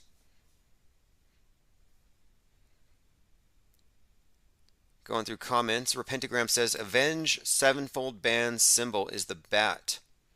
Their video, the stage, has Putin on a string being pulled by the devil. Interesting. Yeah, the bat as a symbol is something worth digging into. It's not a joke. It's not a joke. I mean, it is a joke. It's not a coincidence. But yeah, it's a joke. I mean, I find it funny, but they find it funny too. That in 2020, the quarter had a bowl of bat soup on it. You've seen it, right? The Samoan quarter. I save these whenever I find them. It's like, wow, they actually put a bowl of bat soup on the quarter for 2020. So it said, when I call this thing the world stage, I continue to appropriate and use that because we are looking at Shakespearean types of punny jokes all the time. Inside jokes, sly nods, winks, etc. I know Omicron is up like 21% here in the state where I live. it's like the new weather reports. Omicron's up. This variant's down. Get your boosters. Constant. Well, anyway, when Omicron was coming, and this ties in to everything else. Let me bring this up. So you had a piece of Russian space junk that was going to hit us back in, was it in December or January? So you have this piece of Russian space junk falling to Earth, and here it is, the Percy upper stage of the Russian Angara A5 heavy lift rocket. Crashing back to, it crashed on January the 5th. Here we go. Out of control Russian rocket falling to the Earth. Now here's the significance and the tie-ins, and this is what I'm talking about, the layered nature of these stories. So here we have a story, the exoteric, the public version of it is Russian space junk about to hit the Earth. And the Russian rocket in decades failed to fire, and now the behemoth is falling back to Earth. Oh, you catch that? They called it a behemoth. Some caller or commenter had mentioned that the behemoth, Leviathan, similar, same name. So here we're talking about a big piece of Russian space junk being associated with the Kraken, the behemoth. Again, these are buzzwords. Let's play this again. Lift rocket in decades failed to fire, and now the behemoth is falling back to Earth. Experts say it's probable that big parts of the giant rocket will hit somewhere on Earth. Russian newspaper Moskovsky Komsomolets reports that a 20-ton segment of a large Russian rocket is falling out of control after its third stage failed to fire. Okay, so here we're talking about this out-of-control Russian rocket about to hit the Earth. So the key word here, though, the name Percy, P-E-R-S-E-I. So this is also at the time that Omicron is infecting the Earth. So if you follow this channel, we often talk about the connection between inner space and outer space, space junk and the virus. And this constant correlation even extends to the first vaccine for the COVID was actually called Sputnik, which was the name of the first orbiting object, and it came out of Russia. So Omicron Percy 8, this is a reference to these reptoid aliens that frequently attempt to invade Earth. This is from Futurama. So you have Futurama alien invaders, and then you have the Omicron, and they come from Omicron. You have the Omicron variant, and then you have the Russian Percy. So again, Omicron, Percy, reptoid aliens invading the Earth, Russian space junk, same name as that variant is arriving. In fact, there's a YouTube clip that actually makes this connection. Let me play this here. Again, this is from Futurama, another one of these cartoons. People of Earth, I am Lur of the planet Omicron Persei 8. Omicron Persei 8. Turn down the TV and there you have it. What are the odds? I am Lur of the planet Omicron Persei 8. Omicron in the United States. So as Omicron arrives, a piece of Russian space junk with the same name as the reptoid invaders shows up. Connection there. And then, okay, The Aliens Among Us is a cover of from The Economist, which is worth looking at in this context, how viruses shape the world. And this came out the same month as the Sputnik vaccine, August of 2020. By the way, a movie of that name came out, Sputnik, about aliens that arrive as viruses. But if you look here, are you looking in outer space or inner space? You can't tell. Is that a booster or is that AIDS? Is that a bacteria or is that Sputnik? Is that, you see what I mean? It's ambiguous on purpose. Inner space, outer space, circulation, orbit. And there's also the story from last summer where the first time the space station got hit by a piece of space junk, it was on the arm of the space station above its, quote, elbow. It got vaxxed. It got punctured. It has a hole in it. And the mission that the astronauts were on at that time was called Celestial Immunity, because they were testing out the efficacy of vaccines in 0G. All right, going through some comments. Lean Dion says there's an old Omicron video game where David Bowie voices a character. Now there's a very, very good connection there as well, because you get into David Bowie, and he's from, Space Oddity, which corresponds to Space Odyssey. David Bowie corresponds to David Bowman. And David Bowie's music has been running a parallel with the emergence of the space age from the beginning. They even played the song Space Oddity during Apollo 11 on the BBC. The first music video filmed in space, Chris Hadfield, was Space Oddity. Ground control to Major Tom, which I believe might be a reference to Tom Cruise, kind of a side note, but not really a side note when you consider the proximity of Cruise to Kubrick with the eyes wide shut thing. But Bowie's role can't be overstated with this whole space agenda, the androgen, the man who fell to Earth. And the Man Who Fell to Earth is a Bowie film about this Martian who comes down to Earth because their planet ran out of water. And he basically starts this major corporation, and he becomes the world's wealthiest man, and he goes back to Mars. And this is very similar to Bezos' story, who also, like the Man Who Fell to Earth, just showed up mysteriously in New Mexico. I think Steve Jobs, Bill Gates, Jeff Bezos, and Epstein have all run through this little area here. Anyway, David Bowie, like Bezos, has the conspicuous dilated pupil, one eye bigger than the other, the sly wink to their god. But anyway, Bowie has consistently portrayed or played this role. But now you got David Bowie in this video game called Omicron, which is about human beings, I believe, being demonically possessed or something. Let me see if I can find a breakdown on it. I remember watching a documentary about this game, and it was just, I think it was called, here we go, Omicron Nomad Soul. Maybe it was too ambitious, graphic-wise, for the technology at the time. But here we go. David Bowie made the music, produced 10 original songs. Nomad Soul is an adventure game from a third-person perspective. They use vehicles known as sliders. But anyway, it involves NPCs, which is kind of an interesting point here. NPCs, not that far off from the idea of the Matrix, where anybody can be possessed at any time, be turned against you, weaponized. All right, let's get back on track here. Finally, well, one more thing with Bowie let's bring up is probably the Starman. David Pryor says Kubrick made the Star Child. Yes, David Bowman. Yeah, this is a good connection here too. So David Bowman merges with the monolith, and he becomes a Star Child.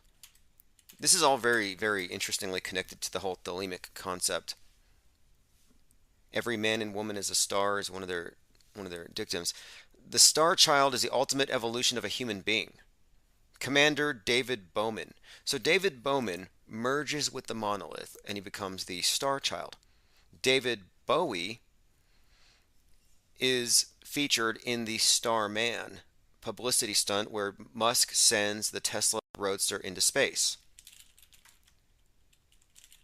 So many connections here, but I want to keep it focused because they're playing a David Bowie song while this thing is up in space, like on this infinite loop. So Starman is a David Bowie song. A mannequin in a spacesuit dubbed Starman occupies the driver's seat. So Star Child, Starman, very, very interesting. Another very heavy, almost subliminal connection. It's not like Musk is out there explaining the intricacies of the storyline. He's like, oh, it must be real because it looks so fake. Starman is also an anagram for Mr. Satan. David Bowie, Man Who Fell to Earth, often seen with the lightning bolt over one eye. Satan falls like lightning. It also has a reference to The Hitchhiker's Guide to the Galaxy. Don't panic on the dashboard. That number 42 has everything to do with that particular movie/book. And Falling and Saturn. Reoccurring ideas and meanings attributed to these symbols. But again, he's up there, Starman, David Bowie song playing, connection to David Bowman. So that's why I've been saying for some time that David Bowie's world stage name absolutely corresponds to Kubrick's work. David Bowie is David Bowman. And the merging of the monolith thing, that's us entering the space age. And the space age isn't about going to some far off place. It's about merging with this monolithic system. And that's where the iPhone thing comes into it, and this mass synchronization process. And I was watching the other day. I was watching the process of I had to get a new phone for work. I have an iPhone 13, and so I was having my old phone, iPhone 6, migrate, and it was like watching the soul move from one body into another. All the information, all the pictures, all the text, all the saved data, intangible, just transferring into the other one. And I thought, this is what I'm talking about when I say that you have these things we've been given, more or less, that I think have an esoteric meaning, and that we're being conditioned to accept some new set of beliefs. This is, again, why they reintroduced sin with the virus. They've reintroduced the wrathful flood god with global warming. Everything that we're handed that shapes our worldview has a purpose. And I see the iPhone as a very significant thing. And I'll go into the symbolism inherent in that soon, too. All right, let's see here. David Pryor says The Weeknd has a song called Star Boy. Well, let me get to the thelemic side of it. So in the thelemic cult, we're talking Aleister Crowley, and thelema is something you cannot separate from the space age, from Elon Musk, from SpaceX, which I think is quite literally space sex, because the whole thing is about fertility. It's Mystery Babylon dressed up as science fiction. But it's an Aleister Crowley quote from one of his books, Every Man and Woman is a Star. And it was talking about how in the New Age, every man and woman would be a star. Make of that what you will. Every man and woman will merge with the monolith and become a star. I thought it might have something to do, possibly with the decentralization of media. But according to this doctrine, it teaches them that everyone will be a god of their own personal, subjective universe. It's a very contradictory philosophy. You know, you'd think it's all libertarian and freedom for everybody, free love, this neo-hippie thing, but it also has a lot of destruction in there, because it's a handbook. Their Bible, the thelemic cult, and I bring them up because at the very beginning of NASA, you have L. Ron Hubbard, Jack Parsons, you have Marjorie Cameron, Jack Parsons being the American counterpart to Aleister Crowley, where at the very beginning of this, you have the space program being mixed. And here's what they were doing. I think they were taking the technology, the rockets, the idea of outer space, combining it with science fiction and a science fiction religion for the New Age. That's what L. Ron Hubbard is there for. Scientology is really no different from the space religion that NASA has given us. Same creator. And then you throw in Jack Parsons' input, and that would be Mystery Babylon in its new form, the New Age movement, mixing it in with science fiction. And then Marjorie Cameron, movie star, throw that element in, and you have your pageantry, movie magic, rockets, and a cult. And it kind of gets to the core of what NASA's actually about. The pageantry for Mystery Babylon. And this is what William Cooper really understood. Tominoid says Bowie also plays Tesla. Yeah, that's also very significant. Tesla Roadster, he plays Tesla. No coincidences there. Jack Parsons is someone we'll have to look deeper into. Someone suggested he might have been reincarnated, or rather brought back, as Howard Hughes. If you haven't seen Strange Angel on ABC, I kind of recommend it. And Howard Hughes does look like an older Jack Parsons, especially here. I'm going to pull up an image of Jack Parsons. And by the way, one other side note here. There are so many excellent, interesting tangents you can go into with any of these characters. Marjorie Cameron, who was there with L. Ron Hubbard and Jack Parsons, who looks exactly like Howard Hughes. Jack Parsons, supposedly another fiery death connected with the space program, like the first man in space, the Apollo 1 guys, the Challenger. Yeah, this guy supposedly died in a fiery explosion in his laboratory at 37. Very significant symbolism there.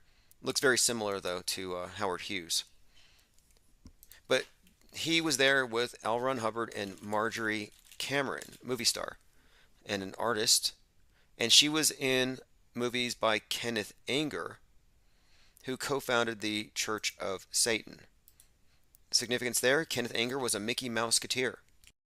So you got a Mickey Mouseketeer turned Satanist movie maker who is in the same circle as L. Ron Hubbard, Jack Parsons, who are instrumental in this, I believe, in this space age religion and how it was created. I mean, this is how the guy, Kenneth Anger, also wrote a book about Hollywood. He called it Hollywood Babylon, explicitly stating that Hollywood is the pageantry of Mystery Babylon for the New Age. Well, anyway, Marjorie Cameron was the one involved in this three-way relationship with Parsons and Hubbard. She's the woman in red who's represented in Vanilla Sky that sells him on LE, or life extension. And LE, you'll find the symbolism here to be very consistent. LE happens to be the name of the AI goddess in the more recent Netflix series, The 100, who decides to nuke the world but beam our minds up into this place called the City of Light. Anyway, one other thing about Marjorie Cameron here is that before Roswell, when you had the UFO crash in Corona Field in Roswell, before that, the first UFO sighting, the first reporting was actually by Cameron, Marjorie Cameron. And this was a year before that. And of course, she was involved with the occult, the idea of summoning things. And here we go. In the late 40s, here we go. Lots of UFO sightings, black magic, religious cults forming. There, through a chance encounter with an old Navy acquaintance, 23-year-old Marjorie Cameron was led to the home of Jet Propulsion Laboratory rocket scientist Jack Parsons in Pasadena. It's also worth noting that the film she was in with Kenneth Anger, inauguration of the Pleasure Dome, it's all about the New Age. And that's my whole point. New Age, new religion, new paradigm, new concept of heaven, new concept of transcendence. And it's the same old, just dressed up with science. And that's why I'm bringing this thing up about how we're being conditioned to accept certain things, like this materialistic version of reincarnation and of souls. That, oh yeah, your soul could just be uploaded into an app. Give me a break.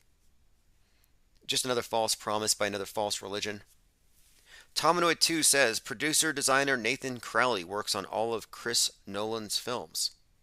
And he is a descendant of Aleister Crowley. Interesting.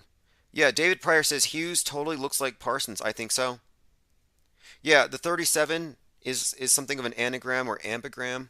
You can also get LE. You can also get 7-3. So I said Jack Parsons dies at 37 in a fire. Vanilla Sky, LE. Again, the 3 is an E, the 7 is an L. You can also get 7-3 or L, L, we mentioned before, Shining One, Saturn. LE or EL may also be 7-3, which is 73 seconds, or 113, the time that the Challenger exploded. And 113 is the time that Apollo 1 exploded. A lot of fiery explosions connected to 3-7. Also, interestingly enough, the Russian film that was shot on the ISS last summer was called The Challenge, very close to the Challenger. The director was 37. I thought they were going to blow it up then. Tominoid says, Nolan's brother co-created the Westworld series. The Westworld series is endlessly fascinating in this context because we're talking about another example of this Saturnian matrix, the world being some kind of a prison that involves some controllers that keep us in a cycle. And as long as we don't have a continuity, as long as we have amnesia between each cycle, they can stay in control. Westworld has a lot of tie-ins to the real life of the main character, Dolores. So Dolores is the main character in Westworld, and she's confronting the Man in Black. In the real world, Evan Woods, the actress, is confronting Marilyn Manson. Much in the same way, this kind of Persephone-type character in a prison who has to rise like a phoenix and escape. It's a recurring story. They put Ed Harris, the guy who played the Christoph in Truman Show, as the Man in Black that she must defeat. This would be Hades. This would be the Lord of the Underworld that kidnaps her. It's also a significant and the name that it would be Dolores, because Dolores is the name of the girl in the Kubrick film Lolita. Now, Dolores Hayes. Dolores Lolita. Well, Marilyn Manson's girlfriend, Evan Wood, played Dolores Hayes in the video Heart-Shaped Glasses. So she actually plays a character named Dolores, where she supposedly got raped on camera by Marilyn Manson. Then she confronts this man in black in the movie named Dolores. And she same name. And then she's wearing a blue dress that reminds me of Dorothy from Wizard of Oz, confronting her own man in black archetype, this demiurge controlling wizard type who rules through fear and deception.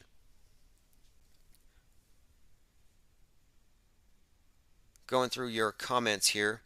Hey, here's an interesting little connection, a little side note here. If you take the time to watch Evan Woods' documentary Phoenix Rising, she says the very first thing that Marilyn Manson said to her was, "Don't fall." And the 1 hour and 13 minute long documentary, part 113, Phoenix Rising. Another connection to this, Phoenix, fiery death, 113. So her documentary, part 1, is 1 hour 13 minutes, Phoenix Rising. She claims the first thing he said to her was, "Don't fall." Well, if she's playing the role of Persephone, Persephone falls into the underworld on the date that they found Gabby Petito, on the 22nd, when we enter the fall, after the equinox. So when he said, "Don't fall," yeah, that's just part of the plot. That's Hades saying to Persephone, "You're going into the underworld. You're coming with me." Kind of a, again, continuation of the story with Brian Laundrie brainwashing Gabby and kidnapping her. And this is also, I think, kind of interesting that Manson's real name is Brian Warner. The Brian brainwashing connection there is kind of noteworthy, I think. Like, this Brian Laundrie character is a complete creation. The whole story was. This Persephone thing is also, again, very noteworthy that it happens now at this time because of this Pluto return event. And then you have, of course, Manson, Charles Manson, and Marilyn Manson. Lots of interesting connections there that would connect 1969 to 2021. A repeating theme, if you look at how much of 2021 was just a repetition of 1969, including with the space races and launches on anniversary dates. And this is what I mean when I'm talking about these cycles and these repeated stories. It seems like the author of the world stage metascript is the Man in Black. It is this monolith, this black cube. It is this central mind control center where there is some kind of monolithic control over all media, all religions. And if they don't control it, they co-opt it, or they stamp it out, or they censor it, or they demonetize it, or they call it hate. Baja Pickleball says, Barbara Bush was a big dude. You know, I read somewhere that Barbara Bush was the mother of Aleister Crowley. Let me take a look here. Fact check, Barbara Bush is not related to Aleister Crowley. This is USA Today. Now, she may not be, but there is something about her and storing dead babies in jars, isn't there? Have you all read that? Didn't they keep some baby in a jar? Here we go. Barbara Bush on her fetus in a jar story. Yeah, let me go ahead and play this. So I don't think she's related to Crowley. I've seen some memes, and from a certain angle and a certain light, there is a Crowley-esque look to her. Barbara, George discloses something very personal about you, which he says you gave him special permission to write about. He wrote that when you once had a miscarriage, you showed him the fetus in the jar. Now, really, we the truth touched is, on it before, but we didn't Paolo elaborate. put it in a jar. What? Paolo, it's not in the library. No, I know. George, Paolo put it in a jar, and I was shocked when she gave it to him to, but your memory's dim a little bit, but anyway, but he was very... shocked that he put it in the book? No, he asked permission, and I gave him permission if it's his book. And I think he was trying to say that he and I have a very special relationship. We tease all the time, and that's not very nice of me, but you know, you got to tease a little bit. And he teases me unmercifully. But we're very... There you have it. Just a story about a fetus in a jar. Nothing to see here. You know what I find strange is that it just seems like the news used to be weirder. Like, as weird as things are today, I think they used to be weirder, and they're actually walking it back because we can actually talk to one another and say, hey, did you notice something? Yeah. Did you notice something? Yeah. Work66 says Barbara Bush was the son of Crowley. Lean Dion puts her name in semicolons. If you suspect a reptoid, put 3 semicolons before and after their name as a courtesy to warn those who follow after so they know what they're dealing with. And we have a list of reptoids. It's called the green pill. If you haven't taken the green pill, here it is. Although they might be squids. I'm starting to figure this Kraken thing, you know, maybe we're not dealing with reptoids. Maybe reptilian overlords is some kind of misinformation, and that David Icke is just controlled opposition for the squid folk. Alright, we've been talking about a number of things. Let me go through the browser. Mimas and Saturn, the Death Star, bat soup on the quarter in 2020, Omicron, reptoids, Omicron variants with the Russian space junk. Here we go. Jack Parsons is likely Howard Hughes. That is a dead ringer. Jack Parsons probably did not blow up in his laboratory at 37. In all likelihood, he was repurposed and came back as someone equally, I would say, equally kind of eccentric. You go from, I believe they called it the Suicide Club, this eccentric rocket builder, heavily involved in the occult and this new age sex magic thing, and then Howard Hughes. Wouldn't surprise me. I'll continue to look into that. We talked about Leviathan and the significance, of course, of the Kraken as it may relate to that. Also, it's the 110th anniversary of the first Sun King of North Korea, who stole their ruler from above. And it's the 110th anniversary of the Titanic sinking. A couple days before that, we had the anniversary of Abraham Lincoln's fake assassination. I have a lot on that. I'm going to continue to go through my notes. We were talking about the Kraggle last. Oh, by the way, the Pope had a statement here. We are all racists, we are racists, and this is bad. The problem of refugees is a problem that Jesus suffered too because he was a migrant and a refugee in Egypt when he was a child. So the Pope went on and on about this, and this is not insignificant. There's a reason why the Pope wants to say that you're all polluters and that the world is heating up, that you're all super spreaders and you all need to get vaxxed and you're all racist. There's a pattern here. The pattern is the New World Order religion.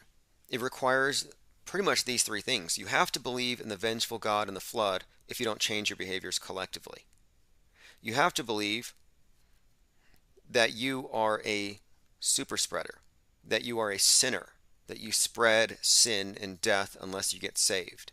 And even if you're saved, you still got to mind your social distancing and wear your religious garment over your face. So they need you to believe in this new concept of sin and the new concept of a wrathful God. But the final nail in this thing is a new concept of inherent evil. Something that needs to be addressed philosophically with reflection. Not something you can vax away. Not something you can regulate away and tax away like global warming. So the original sin in many ways is the racism inherent within Western chauvinism. That's the message here. That's why I Can't Breathe went from George Floyd to the environment, the atmosphere. We can't breathe. It's a continuation of the same story. And they use different stalking horses, they use different smoke screens to push this totalitarian agenda here, the imposition of a new religion, which teaches you self-hate and to listen to your priesthood, your elevated high priests out there who, with their orbiting sky cathedral. But anyway, he's from the old version, but he's helping to pass the torch. His obelisk doesn't fly to heaven. Now, you just go pray to it 3 times a day and imagine yourself going to heaven. The new popes, like Pope Musk, yeah, they can actually take you to heaven literally. Their obelisks have engines. Lean Dion says the Pope's fish hat is interesting. Oh yeah, his meter, his fish head hat. Dagon. And you know, speaking of Dagon, let me go ahead and bring this up since we're talking about krakens. And so the Pope's hat is a meter. Something's fishy about this entire religion. Something fishy about Western religion. And it is the same as Dagon, the fish god. And then Dagon is also another way of referring to, in many of these movies, it's almost used synonymously with Cthulhu, with this idea of there being some kind of a kraken. So here's another image of it. H.P. Lovecraft, Dagon. Not sure what this means. Is the Pope going to summon the kraken? I think so. Maybe this is the ultimate secret here.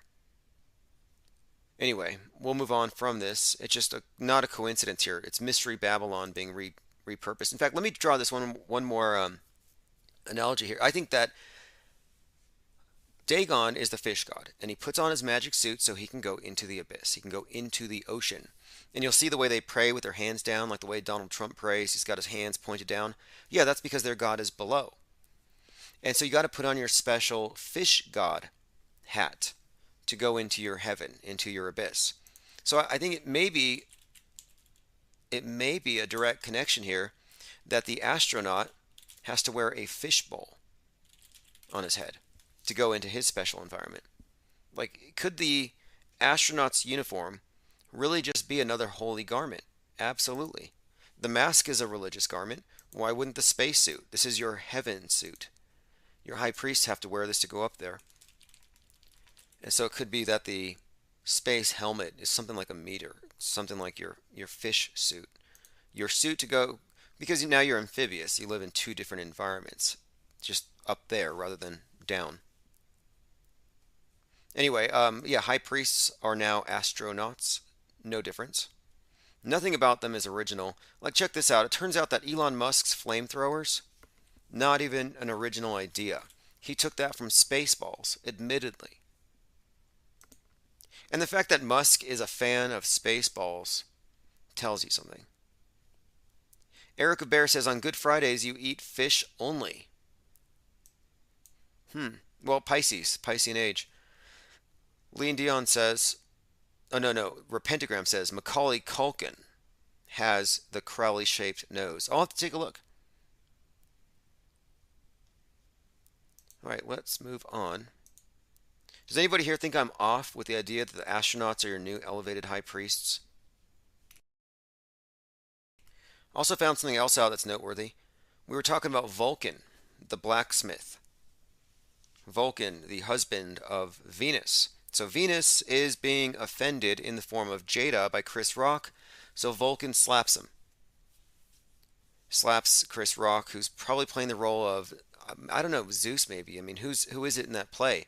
The idea, though, in this play is that Venus is being insulted and Vulcan defends her and gets kicked out of Olympus. So it's Will Smith gets kicked out of the Oscars. But anyway, I was looking into this, and Vulcan is actually a major character in the Masonic rituals. So they refer to him as, listen to this, Tubal Cain. It says, since the beginning, it says, they're talking about the great work. Now this is noteworthy too.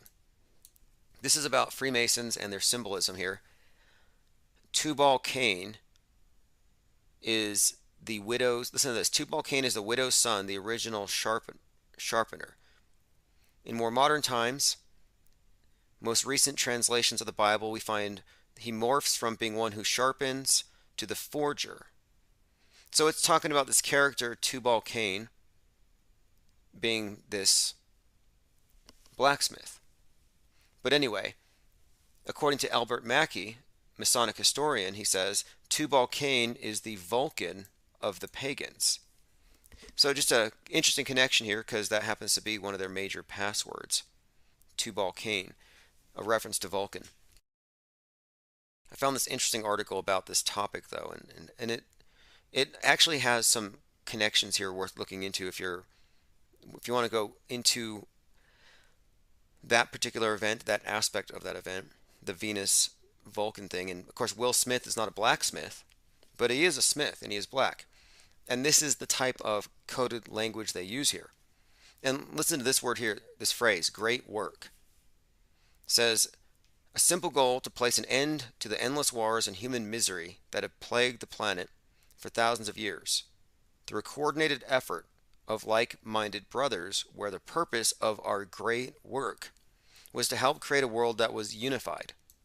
So this idea of a great work unifying the world is inherent within this Masonic story, but also the Thelemic cult, Jack Parsons, Aleister Crowley, they call it the great work. The great work is actually encoded into the title of their main book. Their main book talks about the New Age. It's called the Book of the Law, or Liber 418, which they say 418, it translates into this thing called the Great Work. Kind of like the Great Awakening. Kind of like the Great Reset. And so, when Greta came out, I was like, wow, that's interesting. Greta comes out as the book almost predicted, this Book of the Law, written in 1984. It predicted this crowned conquering child, the New Age child, and that the New Age child would be androgynous, and that they would call out the old traditions, down with Christianity, down with Islam, down with everything, and in with this new age, this new system. So the Great Reset is really the mission of the Thelemite cult, of the Masonic cult. And Greta, anagram great, the Greta Reset, Great Reset, not a coincidence. When you actually listen to what the Great Reset is about, yeah, it's a green world order. It's all about this one world unity. That's why America is such a problem here. America with its polluting, with its racism, with its anti-vaxxers because of its free speech. Those are the obstacles that are in the way of the great work. The Great Reset. Again, it's an old mission. Eric of Bear says, Widow's Son is the name of a Freemason motorcycle gang. The hands up, don't shoot gesture is a reference to the Widow's Son. That's how I knew the whole BLM thing was a Masonic psyop. Hands up, don't shoot. You're all familiar with that. Then you look at is there no help for the Widow's Son? And this is the Masonic distress, and it's hands up, don't shoot. Same exact symbol. The kneeling has very special significance. The summer of 2020 was fascinating because we were just watching secret societies manipulating their legions of useful idiots and stooges. All right, let's go ahead and continue. We're talking about the ISS coming down very soon. I'm more certain of this than ever. Here's a nice meme. Stanley Kubrick directed the moon landings. NASA astronaut, NASA advisor, sci-fi author Arthur C. Clarke. Then there's Kubrick. Then there's George Mueller, the senior administrator for the Apollo project. So this is a meeting in 1965. Does this prove anything? Guilt by association? I would say this is unexplainable if he had nothing to do with it. I think it's pretty obvious. It's such an obvious thing. We talked about Elon Musk and the $42 billion attempt to buy Twitter, but then it changed. Look at these headlines from 9 hours ago. What else could Elon Musk buy for $43 billion? Elon Musk goes hostile with $42 billion bid. Musk offers to acquire Twitter, $42 billion. How do you miss a whole billion? Another reference again to the Boston bombing light from the other day. The whole thing was a hoax. We know this. It's been exposed. If you think it's real, then you didn't do your homework. And it's not very advanced in terms of an auto-hoaxing situation. It's not that hard to discern. You can even find videos with certain characters in red hoodies smashing squibby blood bags on the floor. It's all theatrical. It's like a flash mob. But anyway, I was talking about how the Boston bomber got his death penalty reinstated the day the Batman movie came out on 3/4, March 4th. And then we have this new terrorist, just as the new Batman movie comes out, and he's been correlated with the Riddler from the new Batman movie. Anyway, he's been described as a smirking terrorist in some of these tabloids. And I saw his smirking face, and I thought, wow, he's got the same smirk as the Joker, Heath Ledger Joker, and the Son of Sam. Probably not a coincidence. These are made-for-TV villains. But again, just take a look at his face. Even a little wink there. Looks quite a lot like the Heath Ledger era Joker. And he's in front of a brick wall, very masony. When the pudgy, and they use the word pudgy, which I believe is the word they also used for the Son of Sam. In fact, oh no, this was the Son of Sam one.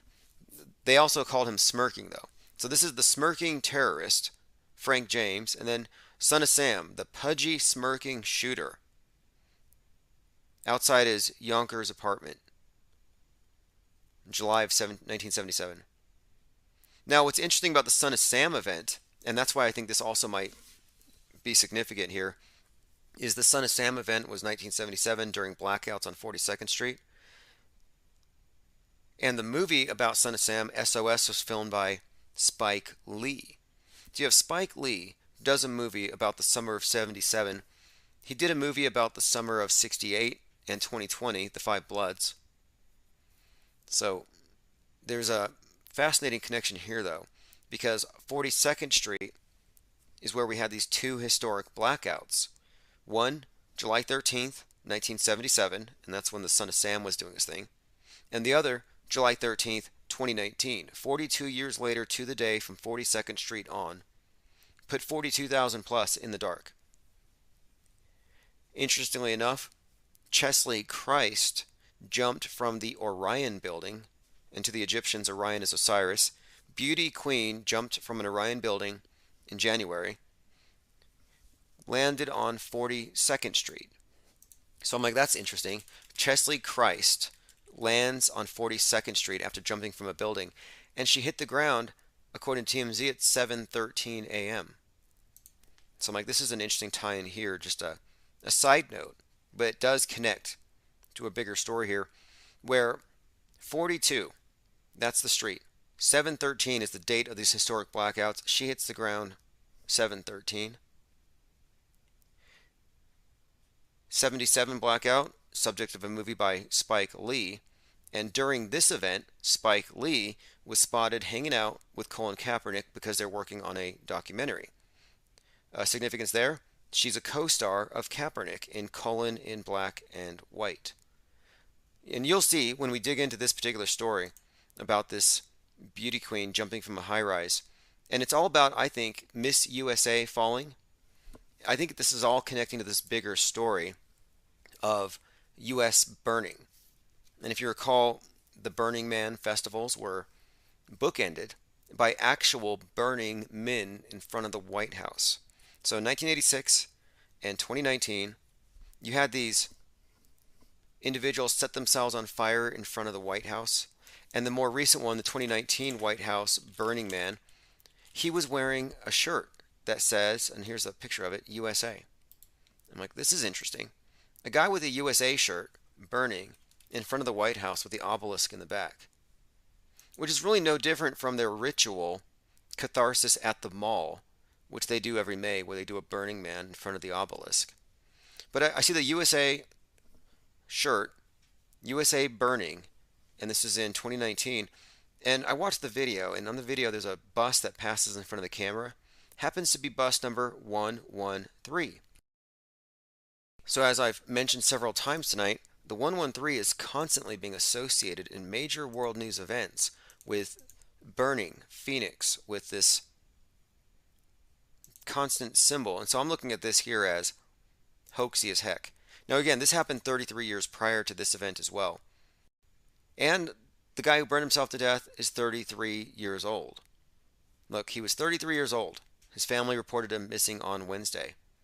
And if you're not overdosing on coincidences right now, as I kind of am, this was the 33rd year of the Burning Man festivals there at Black City Rock, Nevada. And at the end of this 33rd Burning Man festival in Black Rock City, they found a dead body of a guy who happened to be 33. And there's about 3 other events that happened at that time I could cite, but I'm not going to because like I'm overdosing on these patterns, these coincidences. 737 has joined us and made it to the live. Yeah, get on the text alert. If you have not, get on text message alerts. Get on the newsletter. Phase Polarizer said the smiling assassin. Is that what they called him? I mean, the Son of Sam and the Joker, the Boston Bomber, and this guy, they're all part of the same story. These are archetypes. These are typecasts.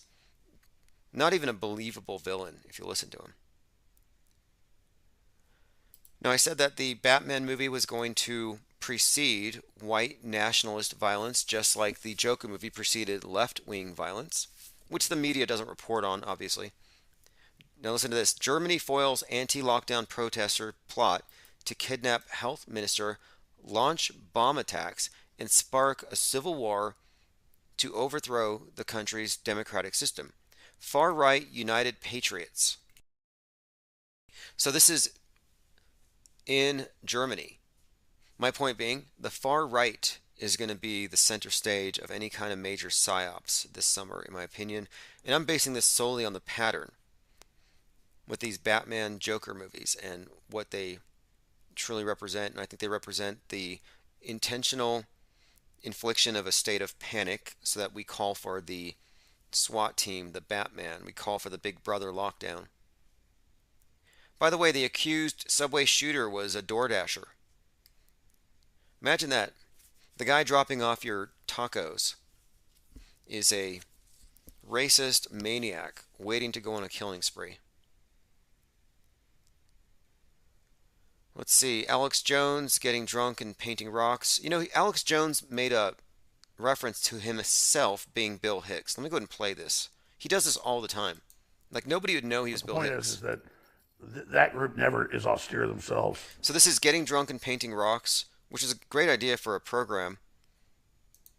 It's not a bad interview. So you can't have people that have all the money telling us we got to be austere, but then they're not. Who would you hate to see naked? Okay, here it is. Who would you hate to see naked? And listen to his answer. I myself, no. I would hate to see Bill Gates naked. I knew you were going to say that somehow. I knew that. Yeah, it was good. Who would you like? Oh, he said Bill Gates. I thought he said Bill Hicks. Okay. Now, he did make a Bill Hicks reference in another part here, but I thought he said Bill Hicks naked. He said Bill Gates, which I agree, wouldn't want to see Bill Gates naked. Anyway, I'll put a link if you want to watch it.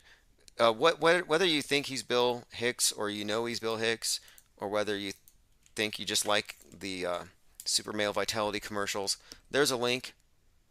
I find his channel to be very annoying with the commercials, repetitive with the sales pitches, and I think that might be part of the psyop, to throw people off. So it's like, oh, I'm going to go deeper into the news. Mainstream news is boring. Let me go where this guy is. And you're like, oh, it's just a bunch of commercials. It's a bunch of snake oil. So if you're not into snake oil, if you just want information, good luck. You're just finding a guy who's just running, he's just carrying water for the Republicans when it comes down to it. All right, let's see here. Elon Musk to acquire Twitter for $42 billion. So which is it, $42 billion or 43? 737 says yes, he admitted to the conspiracy about Bill and him. Yeah, that's been admitted a few times. Many times. To me, it's not a conspiracy theory, it's an observation, and it just shows you where we are in the world, where some jaw-dropping revelation that ought to really shake your foundations, if you really think about the deeper implications of deep faking, how it just goes by unnoticed. Maybe he is, maybe he isn't. What difference does it make? This is Brave New World. 1984, they strip away all the information, unless they control it. Brave New World, oh, there's so much information, it loses its relative value. Nothing means anything more than anything else. Armin Ross said, Stephen Hawking, interesting. He says, I can add perhaps The best Metascript couple for Hephaestus and Gaia are Stephen Hawking and the Sophia robot. Hawking, like Hephaestus, is a deformed genius kicked out of Olympus. I could see that, and Sophia the robot is something like Gaia. They're merging these ideas. Here's some more Metascript for you. So, the actress that was near Abraham Lincoln when he was shot in the Ford Theater has blood on her dress. So again, Ford Theater, Lincoln's blood. Actress's bloody dress from the president's assassination is for sale. Okay, and now let's compare this to Jackie Kennedy. One of the images we got of Jackie Kennedy after the assassination, walking around with a, let's see if I can find the bloody dress. So many parallels. Ford Lincoln, covered in Kennedy blood. Ford Theater, covered in Lincoln blood. This Lincoln-Kennedy connection is huge. Whatever happened to Jackie Kennedy's pink suit? Just another one of these interesting parallels. The Kennedy and Lincoln assassination parallels are pretty well known. Some of them are a little, it depends. Some of them are something of a stretch, but many of them are pretty solid, I think. But that was from April the 14th. That was that repeat, that anniversary, that hoax anniversary. Shock poll, Biden approval crashes to 33. Notice he's got his hand on his head. I check out the Drudge Report just for the imagery, whatever images they're putting out there, just because of how big of a platform they are. It's important to keep an eye on the big memes that are being pushed. Not quite sure what that one means yet, but he's touching his head, which makes me think about his cognitive decline, which is probably all fake. I mean, it's a staged cognitive decline, or maybe he's a robot. In fact, here's a video here where I was thinking maybe they've got some augmented virtual reality lenses on the guy, and he's seeing people that aren't there. Because here's Biden, after his speech, turning around and shaking hands with people that only he can see, apparently. So there's Joe Biden, shaking hands, shaking hands. I mean, what do you make of this? He even opens his eyes wide, makes eye contact. Hand is open. It reminds me of astronauts on the ISS. You hand them a microphone and they grab the air and they start talking into the air, like the microphone's there. They grab a hat from you, but they haven't actually reached the hat, but they act like they have and they put it on the shelf. So this is very typical of Biden now.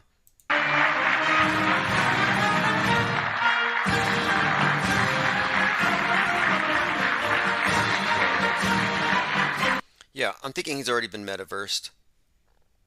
Who knows what he's seeing, but he's certainly seeing somebody there in front of him. A weird Matt Gaetz rap video came out. I watched it. MAGA raps come out whenever there's an election coming up.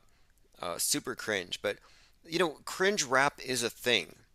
Alex Stein has effectively boosted his career.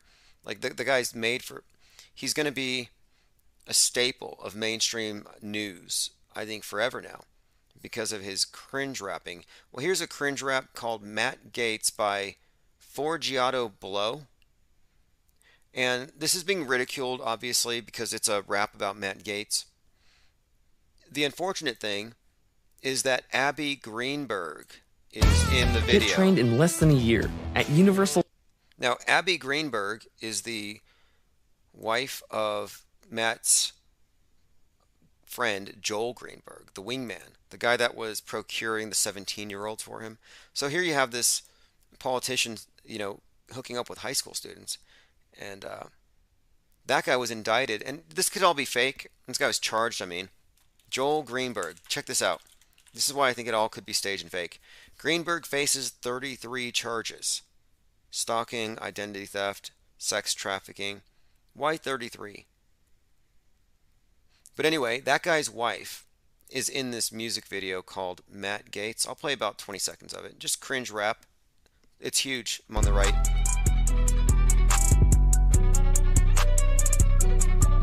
Tell these snowflakes I'm like Matt Gaetz of Madison called on. Tell these bums come and take my guns, it's uncalled for. Jumped it 4 years in the office, he ain't never Star Wars. Y'all living in a fantasy like this shit is Star Wars. Spazzing on these snowflakes like Matt Gaetz in my race. Mac a rap.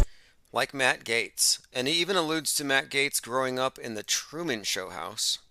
He's a Florida legend, he was born up in that Truman house. Born up in that Truman house, which makes him extremely credible, right? Zinvella says auto-tune is still cool. Yeah, it is. There's going to be more of this. This is Forgiato Blow. The reactions to this are great too. But it's all straight-faced. It's all serious. They're legitimately rapping about Matt Gaetz.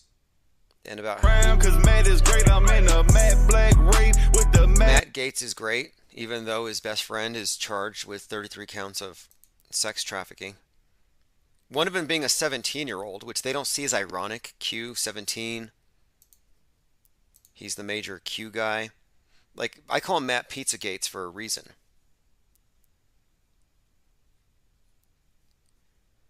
All right. I'll go through some more of these headlines really quick here. The GOP is now a dime storefront for a terrorist organization called MAGA. Again, Batman movie predicted it. We're looking forward to a summer of right-wing violence. The Gathering Storm, the Second Civil War. And do you remember the storm concept? The storm is coming. It really started, if you ask me, with Dylan Storm Roof. The guy who shot up the church, the black church. Killed 9. All fake. They took him to Burger King for a Whopper after. Because the story was a Whopper. But Dylan Storm Roof got radicalized from a website called the Storm Front. That's what it was a reference to. White nationalism resurgence continues to shape and shift Michigan and U.S. politics. Similar story like in Germany. Again, all of it is going to be as fake as anything else we've seen, but just a heads up. Let's see. MAGA supporter leaks that Fauci, the Clintons, and Obamas are currently interned at Gitmo. These hopium addicts are not going away. That's one of the reasons why I was following this George News thing today. I was like, what are they still thinking? Do they still believe this stuff? And yeah, it's 100%. The QAnoners believe that JFK is the bloodline of Christ, and he's coming back, and all the bad guys are being rounded up, and that's why it's taking so long, and that they're not going to reveal it until everybody's been caged up, so that there's not some kind of, like this is an operation to beat the deep state once and for all. If you choose to believe any of that. All right, this has been excellent tonight. We will be... It's Saturday night, right? Saturday night. Okay, Infinite Plane Sunday. Tomorrow. We'll be taking calls all day. And also, I'm going to be live tomorrow with JLB and Fakeologist. So I'll be sending out a promotion for that in my email newsletter here shortly. So don't miss that. If you don't want to miss the live talk with myself, Fakeologist, and JLB, get on the newsletter. And feel free to email me or timnosman007@gmail.com and recommend, suggest any topics, anything you want us to hyper focus on. You know, I will certainly take that into consideration. We're all bringing our bullet points. So it's not going to be a recap of things we've talked about before, but we'll also go into other things as well. I think a lot of people have COVID fatigue. I'm having a lot of anti-vax fatigue. I'm kind of tired of all the iterations, and I think they really bottomed out with this. COVID's caused by snake venom being put into water to turn us into satanic hybrids. Like, they need new material. There's nothing new on that front. And by the way, I can't hand out wrenches on this channel. However, we do have a new channel. So if you want to get in on that new channel, you will get the notification as well if you're on the newsletter. I will be replaying tonight's live stream over on that channel here shortly. And then I guess after this can go back to the 24/7 stream. I'll put a link in the chat. Go to infiniteplanesociety.com. Thanks everyone for the support, and we will be live earlier in the day tomorrow. So don't miss. This is 33rd degree.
It's 5:30 a.m. Mountain Time, 4/14/2022. Happy hoax-iversary to the Abraham Lincoln assassination. Happened in the Ford Theater, John Wilkes Booth, all kinds of fakeness. We'll get into that, but today's the anniversary, 4/14, which stands out to me for a few reasons, but I don't know. I'm a little superstitious now. I'm worried that some of my spoilers are going to cause them to change the story right when it's about to get good. So I'm not going to offer any spoilers, but if you've been following this channel, you know why it's very interesting right now that today is the Kennedy assassination, and it's timed at this particular April, this month, which is the month of the 75th anniversary commemoration month of Jackie Robinson, Mr. 42. Then you have the new Supreme Court Justice, and a lot of stuff in the PSYOP entertainment complex pointing towards what I think is going to be a major spectacle coming up. But my only hint here is the Lincoln assassination hoaxiversary might tie into my prediction. But we'll refer back to this here in a bit. We talk a lot about the Occam's razor. That's what cured the Mandela effect for a lot of people. It's an epistemological tool that you use to reduce inane or just nonsensical, illogical explanations in favor of things that are a little more grounded in reality. If you had Occam's razor, you would never arrive at man caused global warming. You would first have to figure out if global warming was a thing. But anyway, the term auto-hoax, which means to presuppose that if it's an extraordinary claim and it's fakeable, it's likely to be faked or possibly faked unless it's proven real, that is one such tool. Like Occam's razor, auto-hoaxing is just an approach to critically examining the news media, so you don't get caught up in any dramas that are supposed to be real, like most people do, and get radicalized by the TV, as most people have been radicalized by the TV. I mean, we saw what happened in 2020 with the big takeover, the new religious cult. But anyway, the opening track, Auto Hoax by Chief Crow, that phrase, if you're not aware of it, to me it's like the only thing that separates someone who's on the world stage from someone who's off is someone who is cognizant of the fact that there is one. And they don't want you to know this. So people get caught up in the drama. They want to follow Elon Musk's war against the man fighting Twitter. It's like, yeah, he's on our side. No, he's going to send you to the Mars dungeons. Let's not forget the Mars dungeons. I'm sorry, Mars bases, progress, right? Even though they're talking about literally building these things out of astrocrete, which is Martian soil mixed with human blood. They mention other body fluids, including sweat. So, it reminds me of the Great Wall of China. I mean, what are they going to do? Put you in a wood chipper? Just spit you out onto the Martian soil and then mold from there? Apparently, it's worse than Soylent Green. Well, maybe not. I mean, they're not eating it. Maybe they will. All right, let's see. Going through your comments. Pete Trippa says, good morning from Boston. Frank Murray's here. Travis Feep, Cubs Star. Eric Blair, 1984. Portal Complex, Rourke, 66. Art of Thinking Out Loud. Our calls often get censored by Big Brother. I think so. Meme Control Central. I'm like, okay, you're going to have to terminate this call. I happen to think that all we're talking about these days is, for the most part, the media's war on the individual. The media is the weapon of the elite. World War III is a war against the individual. And it's about eliminating the concept of individuality. So you see all the drama about minority groups versus this minority group, political identity groups, vying for attention, visibility, and it looks like a good thing, well-intentioned. Let's help the minority groups, the small groups, because of the oppressive big group. But in reality, the smallest minority that never gets any protection at all is and always will be the individual.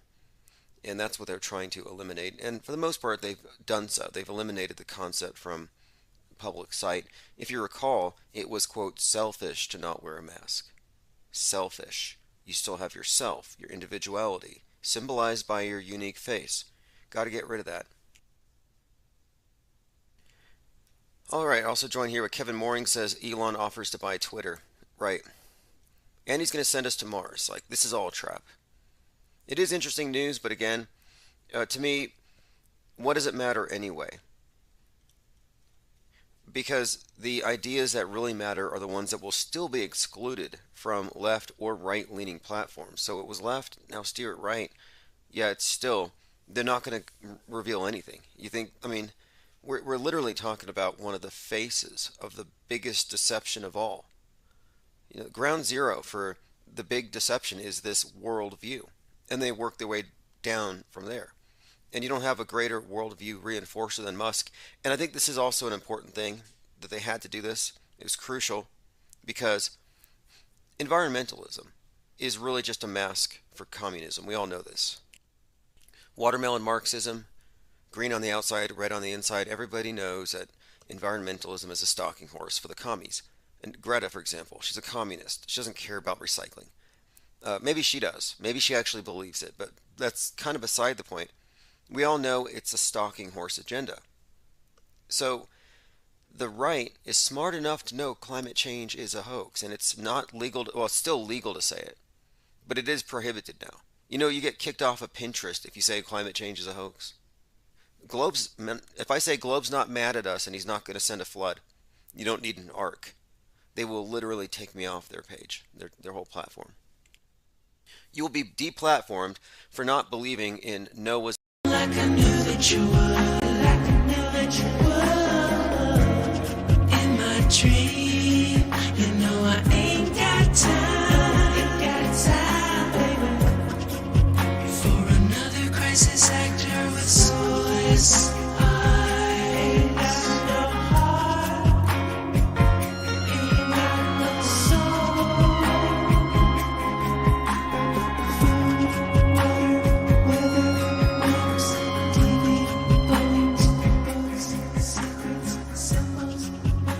Okay, it's 5:30 a.m. Mountain Time, 4/14, 2022. Happy hoax-iversary to the Abraham Lincoln assassination.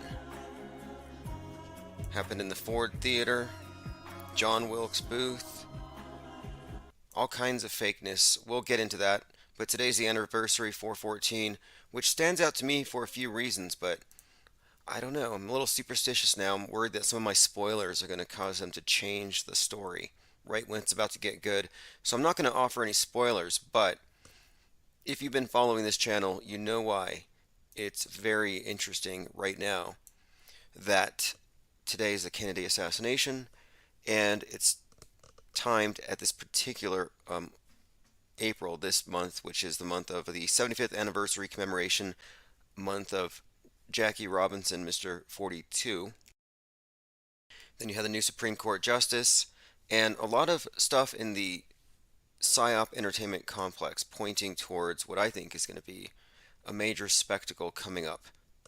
But my only hint here is the Lincoln assassination hoaxiversary might tie into my prediction. But we'll refer back to this here in a bit. We talk a lot about the Occam's razor. That's what cured the Mandela effect for a lot of people. It's an epistemological tool that you use to reduce inane or just nonsensical, illogical explanations in favor of things that are a little more grounded in reality. If you had Occam's razor, you would never arrive at man caused global warming. You would first have to figure out if global warming was a thing. But anyway, the term auto-hoax, which means to presuppose that if it's an extraordinary claim and it's fakeable, it's likely to be faked or possibly faked unless it's proven real.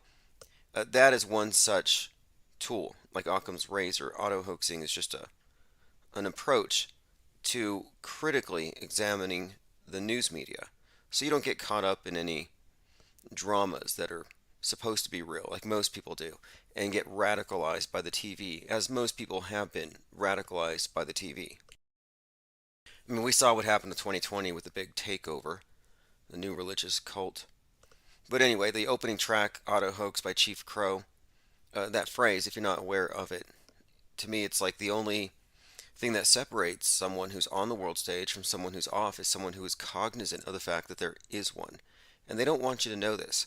So people get caught up in the drama. They want to follow Elon Musk's war against the man fighting Twitter. It's like, yeah, he's on our side. No, he's going to send you to the Mars dungeons.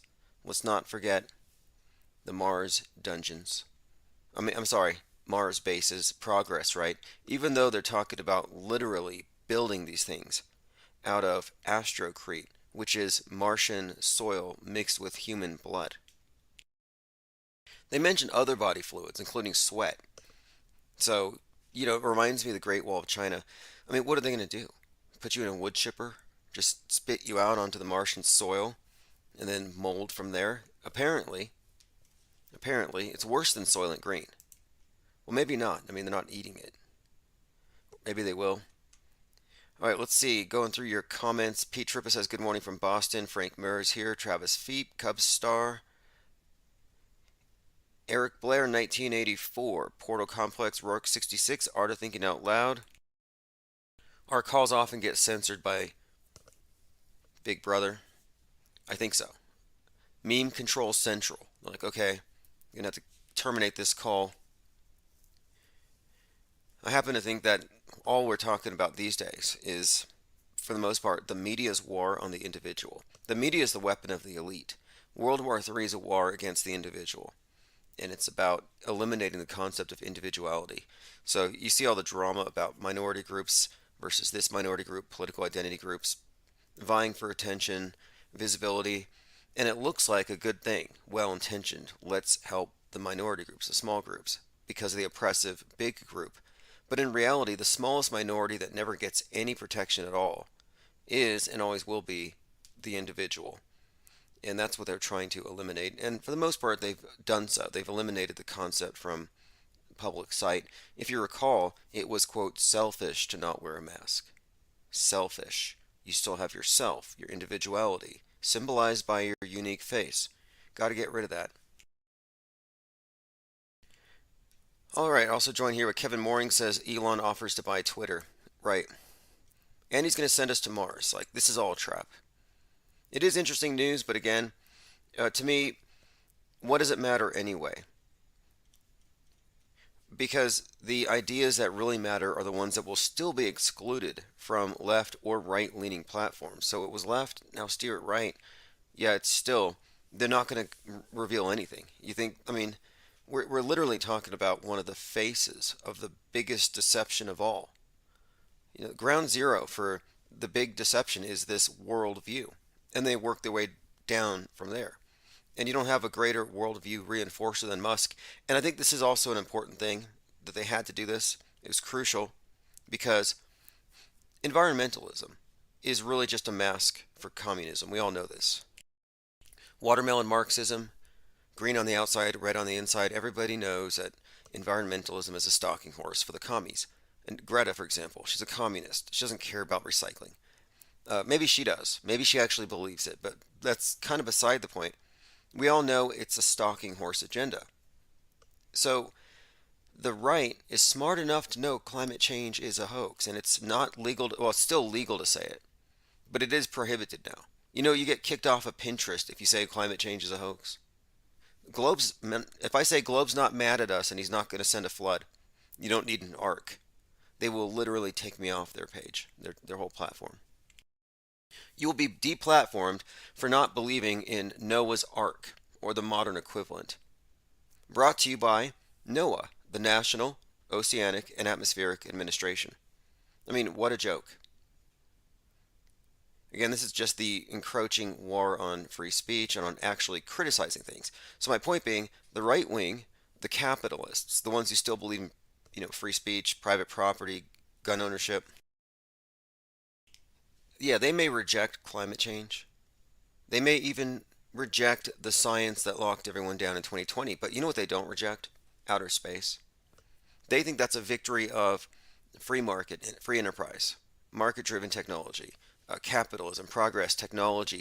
Technology as savior has been sold to the political right, and it has the same end goal as the environmentalism. So if you're following Musk, you might as well follow Greta, is my point.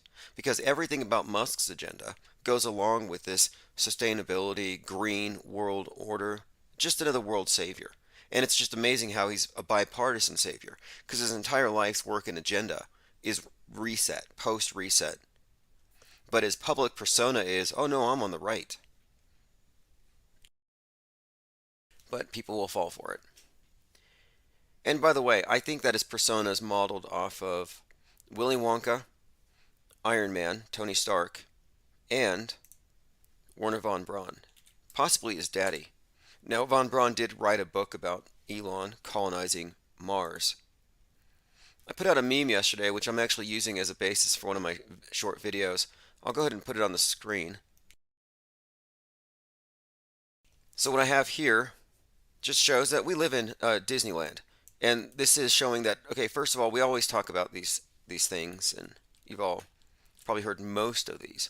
But this is only a fraction, and seeing them all together is something else altogether. It's kind of jarring. So here you have Saturn's moon, Mimas, looks just like the Death Star.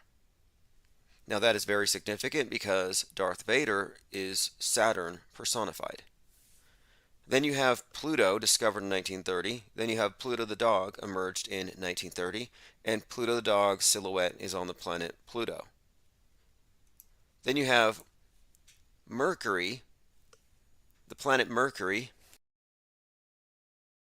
and 3 craters on it that makes Mickey Mouse's head. So you got Mickey Mouse, Pluto, Darth Vader, and then the most distant object ever found is this snowman-shaped rock called Ultima Thule, and it looks exactly like the snowman Olaf from Frozen. And Olaf is named for some place in the far, far north, and some snow or some warrior or something associated with the snow. But anyway, moving on, House of Stark on Mars. Again, House of Stark wins the Iron Throne. Very significant when you look into the significance of iron and Mars in the whole Kabbalistic magical system, which also relates to Iron Man. Iron Man being played by Robert Downey Jr., but he based his persona off of Elon Musk. Musk is the guy taking us to Mars. So there's a lot of symbolism here. It's actually a cult. It's witchcraft. It's Kabbalistic magic, etc. But this is just a small sampling. Then you've got the Star Trek logo on Mars, and it's the starship taking us there. And recently, last October, William Shatner, Captain Kirk, went into space. So this is just a sampling of the images and logos on these different planets that show you all these popular cultural tie-ins, entertainment tie-ins. It's all part of this manufactured cartoon universe we live in. Alright, let us continue. Going through your comments here. Angst G says, Disney ride to Mars. Yeah, this is where the Willy Wonka aspect comes in. I mean, Musk is a composite character. So, he bought Gene Wilder's house. He started a candy company called Boring. He has a tunneling company that bores tunnels beneath the Earth. He's talking about sending people to Mars. So, tie it all together. Eccentric guy with the glass elevator. That's another thing, too. He's got an elevator that shoots you into space. We're talking about Willy Wonka, so he's even got that going for him. But the idea here is Willy Wonka sends you in a tunnel at a high rate of speed to this other world where you got a bunch of Oompa Loompas making candy. In the real world, he's got this tunneling company, and he's developing Hyperloop, which is basically what Wonka has, where you can go to these Mars bases and, be one of the Emperor Musk's personal candy makers. You can be his Oompa Loomp, making candy on Mars. And it's the same thing, whether it's this land that Willy Wonka takes you to, or this Mars base. It's basically just a Disneyland, but you don't know it's fake. And it's not a stretch to think that this Truman Show scenario could become a real thing when you realize how it's already a real thing, as evidenced by this meme here. This shows you are already in a metaverse. You are already in a cartoon. We live on planet Disneyland. Waterman Chris says, good morning, thought criminals. Joined also by Salty Siren, Connor G. Yeah, definitely. We're thought criminals here. You're a threat actor and a spreader of the new weapon of mass destruction, the new WMD, which is the DMD. It's MDM actually. Look how they flipped the W. Weapons of mass destruction, WMD, is now dismiss and malinformation. DHS came up with that. So miss, dis, and malinformation. MDM is the new WDM. They just flipped the W. And we see this quite a lot. It's given away in their obsession with numerology, with word magic. That's what I'm talking about when I say this is all connected to the symbolic system. And these letters are symbols. It's important to keep in mind. They're sigils for all intents and purposes. We've been unmasking. We've been seeing, I think, quite a lot here beneath the surface. As the more we scratched over the last couple of years, the more it's revealed to us that yes, we're not conspiracy theorists. We're actually just making observations that are inconvenient for the powers that be. So we're not conspiracy theorists. We're just noticing things. The news of the last few days has been the subway bombing. This guy's supposed to be 5'5", but here he towers over that cop. And I find it also very peculiar that he's got his hat on, his black hat, which makes me think he's a black hat FBI agent, that it's totally hoaxed. I don't have any reason to think it's real. In fact, we have plenty of evidence to suggest it's not. Everything here is staged. The person that caught him was Zach, some guy named Zach. I mean, we could really dissect these pictures. Is it a coincidence that there's certain letters and numbers? Probably not. But I'm looking at the most blatant things. The main thing, well, first of all, the New York City mayor came out and said Frank James is no longer a suspect. Well, now he's been arrested for it. A lot of the pictures look staged. Here's one where he's in front of a brick wall. You'll find a lot of these patsies that are actually agents. These aren't real patsies. These aren't innocent people. These aren't mentally ill people that get caught up in some kind of psyop. No, he's an actor. He's a terrible actor. This guy is a crisis actor. But you notice the sly wink in front of the brick wall. Basically a nod, so the people in the know what they're looking at. Now, I called this thing Boston Bombing Light before it started, and here's where it also has a Batman tie-in. So I mentioned how on 3/4, the new Batman movie came out, and the new Batman movie is about the Riddler. The Riddler is like this right-wing extremist, kind of a QAnon. They call him the Riddler for the QAnon age, and he's got 500 subs on one of his channels. This guy has 500 subs on one of his channels, and he's got an internet presence. He's called the Prophet of Doom. Now, the interesting thing here is the day the Batman movie comes out, Joker, or Dzhokhar Sarnath, Joker, they called him the Joker. The Joker, who did the Boston bombing, had his death penalty reinstated the day Batman came out. So you have this Batman-Joker dynamic that they always put out there. You have the Chaos Agents, then you have the Order. Well, interestingly enough, I'm like, wait, are they going to do another Boston bombing because they're bringing this character back? And that whole situation with Joker, the bomber, and the police response, where the police come out dressed up like Batman with their SWAT team costumes, yeah, it's all elaborately staged. And it does correspond with the movies. Everything we're seeing in the movies, for the most part, has some kind of real-time correspondence with the news, if you notice the news cycles. Same thing with the Will Smith slap. We were talking about how there were many things that correlated that slap to Will Smith's character in King Richard, to the Supreme Court drama that had correspondences to the tennis court drama in the movie. These things are part of the same influence operation. So the fact that we have a Batman Boston bombing tie-in at the time, and then another Batman Boston bombing tie-in, not insignificant. This is also the month of the Boston bombing. So this happens, Boston Bombing Light, and this character, he calls himself the Prophet of Doom. Prophet of Doom, all kinds of 88s around his usernames, Prophet 88, etc. 88 is a white power thing. It's Hail Hitler, 88, 8H. Then you got Honk Honk. Remember that in Canada, the truckers, they said, oh, Honk Honk is Hail Hitler.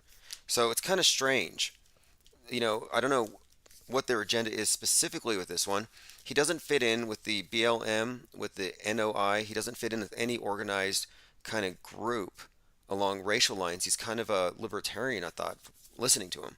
He does have some interesting ideas, but like I'm saying, he seems like he's a composite, and the main agenda, in my opinion here, is to demonize YouTubers. YouTubers with conspiracy commentary.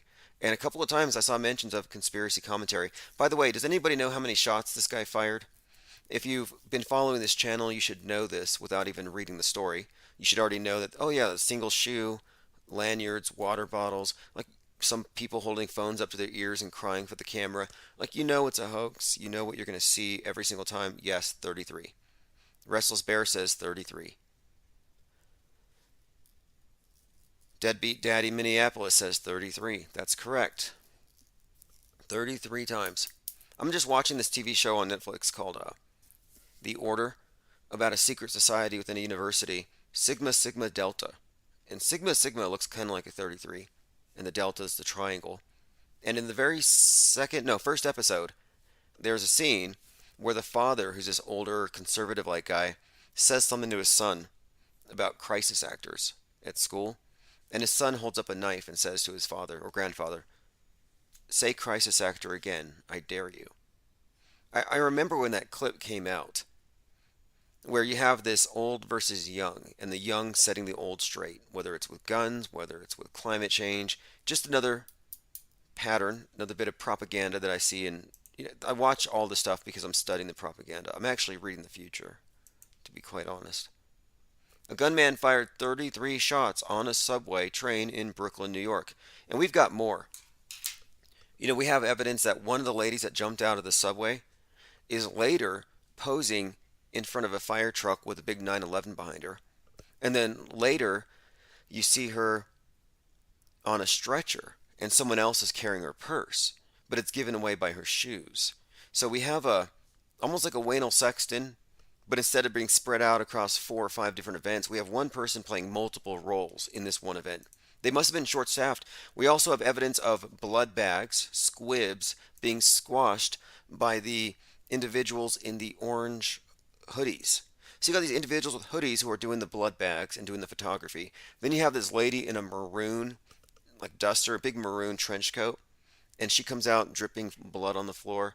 I mean, this thing was obviously a hoax, and none of the cameras were working on the subway at that time. What does that tell you? It's a closed movie set. Every bit of footage that you saw that was released was from somebody part of the production. It's important to know. You were seeing a production. There are no witnesses on these productions. Every witness that you see, every witness that talks to the media, is someone who is part of the operation. Jared Board says Riddler followers do a mass shooting after he gets taken into Arkham. Right, fascinating. Restless Bear says the Joker movie had a subway shooting. True. So the Joker movie actually starts off, the revolution kicks off with him shooting these rich bastards on a subway train. Kill the Rich was one of the subtexts of that movie.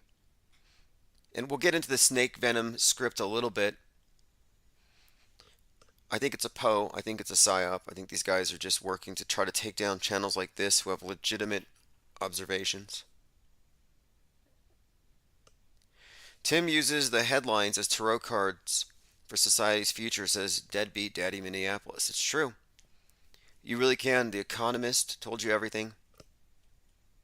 And when you really look at the metascript of it all, the big picture, the Cold War was always the subversion of the entire world through giving it the perception that it has a cold, making it sick, using the medical system for the ultimate incursion into personal privacy, into everything, into total regulation. They got beneath our skin. All right, so look at this here, just a side note. The other day somebody mentioned that Gilbert Gottfried supposedly died. And I said I'm not giving him any of my loosh because too many comedians have been dying lately. And here you've got this interesting coincidence. So you've got Bob Saget dies, then you got Gilbert Gottfried, and then you have Norm Macdonald. And these deaths are separated by 3 months and 3 weeks, 3 months and 3 days. You can look at the dates here. September 14th, January 9th, January 9th to April 12th. So there's a little bit of interesting timing with these, suggesting that they're all part of the same club, making their exits. Again, 33 bullets were fired. Who counts? And do we have any audio of this? I don't think so. And by the way, yesterday, well, today again is the hoaxiversary of the Abraham Lincoln assassination. Yesterday was the birthday of David Hogg, who actually posted something about how weird it is growing up with FBI agents as parents, and that his parents had probably done some really crazy stuff and it's turned him into a conspiracy theorist. I mean, obviously, maybe he's doing cover. I mean, people have noted some things. His father, the LAX, he was there during a major PSYOP there. Okay, let's see. JT33 says 10,000 cameras and no video footage. It's so common with all of these events. No video footage except for the ones that, except for the footage that was leaked to us. And the stuff they leaked was pretty bad, as you will see. By the way, the guy who's talking about the snake venom, that the vaccines are turning people into hybrids of Satan and all that stuff, one of the persons putting it out is Stu Peters. And Stu Peters checks all the Illuminati boxes. So if anybody's following this person, you should ask, what's with the all-seeing eye, Masonic symbolism, the checker, the 666, etc. I mean, to me, this is just too obvious. I mean, trust who you want to trust. The idea that Alex Jones is the paragon of truth, and if you can reach that platform, you've somehow made it, is interesting to me. I think it's cool that people get on that platform, and I'm happy for people going InfoWars. I don't care. I'm just saying, let's not pretend it's something it's not. You can go up there and go onto a totally controlled platform. It's the same with MSM. I think it's important to get as high up as you can, but there's a certain amount of compromise. There are things you can't say. It is inherently a gate-kept platform. But anyway, I'm just bringing this up because I was watching a short clip of Alex Stein hosting InfoWars and he's pushing Sex Scoop, which, again, I have nothing against Gwyneth Paltrow's Sex Scoop or male vitality or whatever, but it's just been such a long time since InfoWars has done anything on the side of, quote, truth.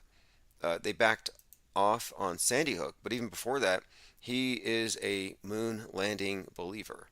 Alex Jones is a 100% moon landing believer, and he bears false witness. He claims he and his son looked through a camera, through a telescope, and actually saw the trails left behind by the little moon rover, which was obviously some remote controlled car if you watch the footage.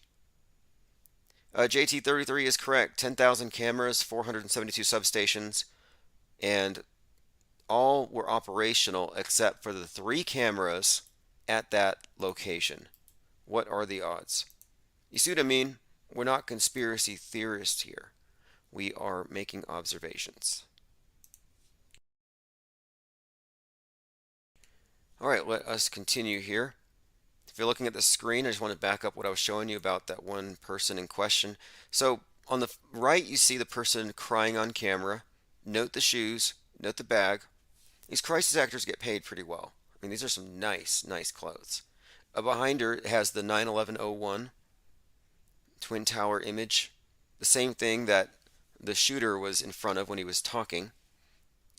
Now you have the same person. She was the one that ran out of the subway cart. So she was there at the very beginning, and then she's there posing after. Now you look at here on the left, and it's the same actress. Someone else is holding her bag. And look at the shoes, same person. So what does this mean? It means that she got a lot of coverage that day and did a lot of things, and somewhere got injured. Can't really tell when or where. She decided she needed the ride to the hospital. Another one here. No blood on the floor. This almost looks like a rehearsal scene. So here's a scene from the event, bloodless. This is before they come in with the blood bags, the guys with the hoodies who step on the blood bags. This is all squibs. Also notice the Starbucks next to that same large purse, and the Starbucks cup is vertical. If I exit a subway where there's just been a bomb and 33 bullets fired, I'm going to drop my coffee. Trust me. Especially if I'm hit and I'm falling onto the ground.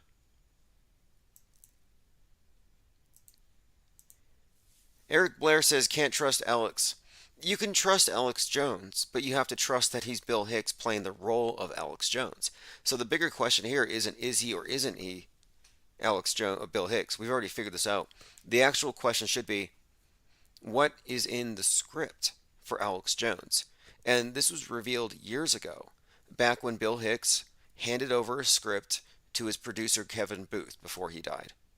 Kevin Booth was then the producer of Alex Jones, and the script was a Rush Limbaugh type, a little more extreme, who gets killed at the end of his run by one of his own listeners. So that hasn't happened yet, but that's the script. Travis Claude says, ever since Alex Stein went on Alex Jones, I trust Alex Jones. Well, I'd be curious to know if it's Stein, by the way. That's a Mandela effect if you're calling him Stein. I wouldn't think he would do it, but it'd be interesting to see if Alex Stein could ask Owen Schroyer, come on, man, are you or are you not the QAnon shaman? Because if you're not, you should be him for Halloween, because you guys look identical. Every time I see Owen Schroyer, I mentally put a red, white, and blue filter over his face and some horns, and I see the QAnon shaman. It is the same guy. Victoria Pandora says they said everyone's radio was down too. Right, look, this is such a obvious hoax, but look at the code here. Federal prosecutors wasted no time charging James, 62, with terror-related offenses for firing 33 rounds on the N train. Monday morning, another 19 were injured. So 19 is a key number with all these order out of chaos events. 33. I mean, it's pretty blatant here. We are very PSYOP literate. You know, some people might doubt it at first and say, well, shouldn't we just give the news media the benefit of the doubt? I mean, people are crying. It's like, no. I mean, we don't have any evidence that they've ever told the truth first on something extraordinary. Why would we give him that benefit of the doubt now? Okay, Armin Ross says, have you noticed the biblically relevant link of the 500 subs the shooter had? Now this is tying into the Riddler had 500 subs. The shooter has 500 subs. So this commenter references biblical verse Corinthians 15, which actually mentions somebody named James. So this guy is named Frank James. For I delivered to you as of first importance what I received, that Christ died for our sins in accordance with the Scriptures and was raised on the third day. And here we are in Holy Week, by the way. Then he appeared to 500 brothers at one time. Okay, very interesting. There's a number 500 associated with the resurrection. These stories have multiple layers to them. The Will Smith slap could be looked at as Venus being defended by Vulcan, who then gets kicked off of Olympus for defending Venus from the advances of Zeus or whatever. Also note here, the 5'5" shooter with the black hat on. I don't know how he put the hat on with the handcuffs. But notice they're walking by the pyramid, the blue shirt, very Masony. There is a number 17 in the background, and there is an N right there, and it was the N train. What does that mean? I don't know. These are sigils, these are symbols. I look at the patterns, could be something to it. I mean, he's not a QAnoner, but the 17 thing does tie in to the Q thing, which is basically people who are radicalized against the great Satan. And there are some things, I have seen some news media outlets making correlations between the two, which we'll get into. Let me go through some of these headlines, and starting again, today John Wilkes Booth shoots Abraham Lincoln in 1865. Many, many interesting connections between the Lincoln and the Kennedy assassination.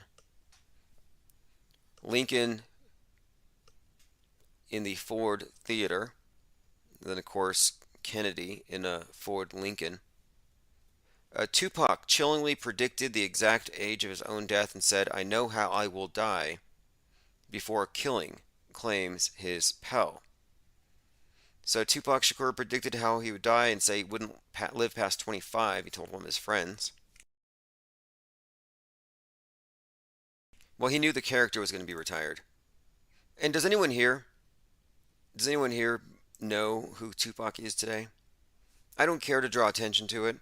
It just shows you, though, you can be at the peak. You can have millions of dollars in record sales, but you're still just a government employee if you're a crisis actor being used for some agenda, and you could be repurposed into a less exquisite gig.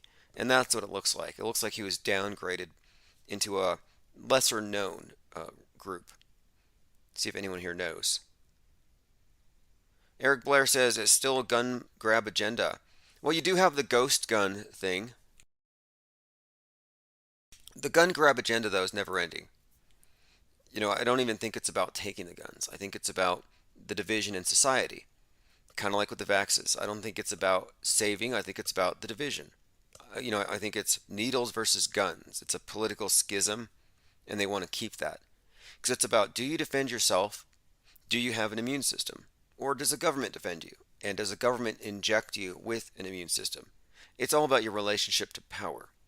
And so, in this case, they're making this prophet of doom. He correlates to the Riddler in the new Batman, a radical who goes online, prophet of doom, and is this unchecked force in society that we need to watch out for.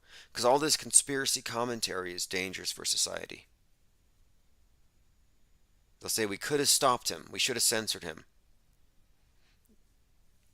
Deadbeat Daddy Minneapolis says Akil from Jurassic 5. That's correct. Akil the MC. And if you look at Akil the MC, look at him and the people around him, and you'll see Biggie Smalls and a couple of others thought to have died. New York shooting suspects ranting videos on YouTube are scary. Frank James, a suspect in the New York subway shooting, had his YouTube channel full of conspiracy commentary. Sounds scary. Let's go ahead and take a look at this one. I want to know what they feel is scary. Okay, it says here in one of the videos he said he was 63. Prophet of Truth 88. He discussed Will Smith's slap. He discussed the Supreme Court justice.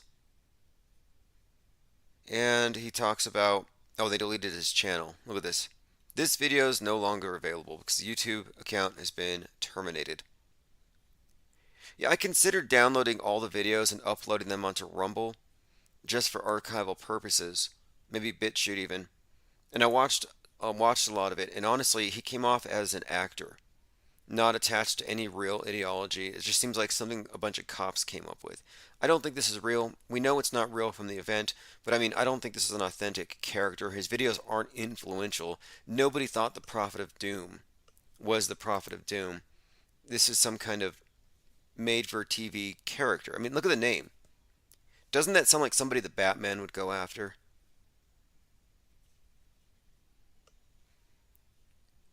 COVID is a plot by the Pope to turn us into hybrids of Satan. And here is this guy grinning while he says it.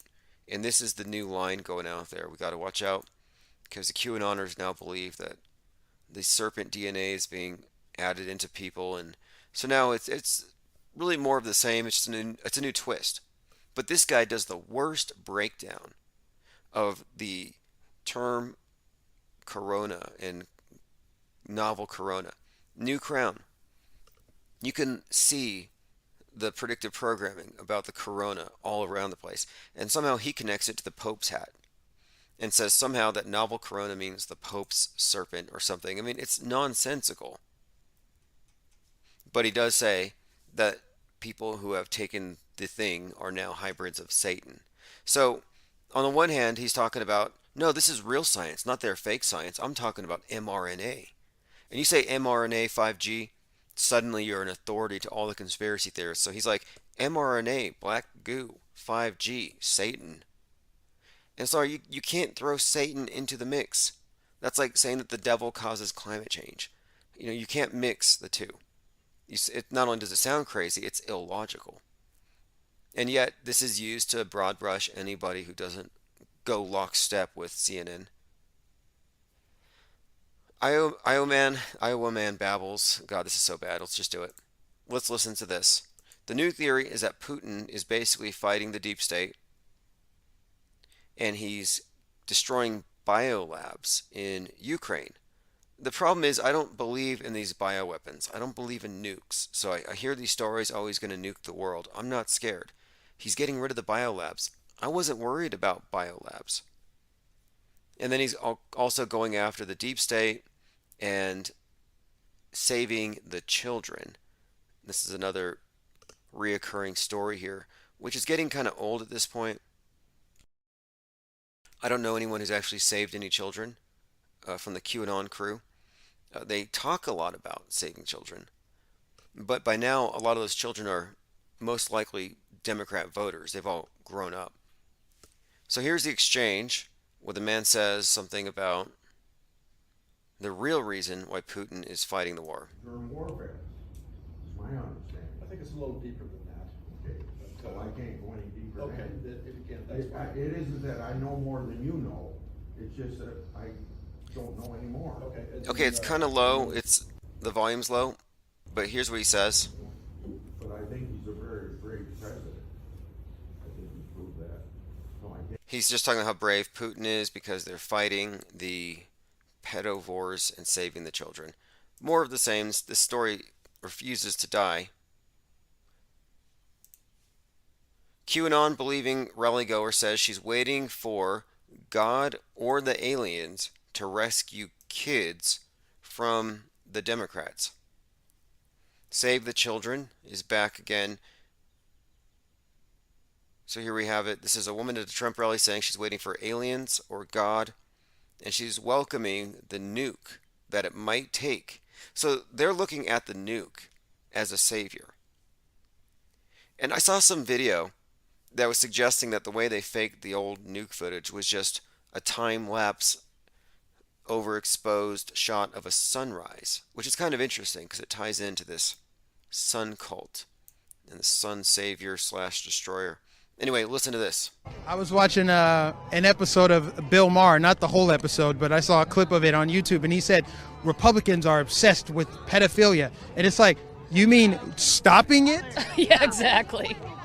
Wait, Ones with the adrenochrome. Right. When the left talks about it, they're talking about it should be a sexual orientation, and they're pushing it on kids. And then they have Ron DeSantis is a bad guy. They have the nerve to be like, how dare you get mad at us doing this to kids? Yeah, well, exactly.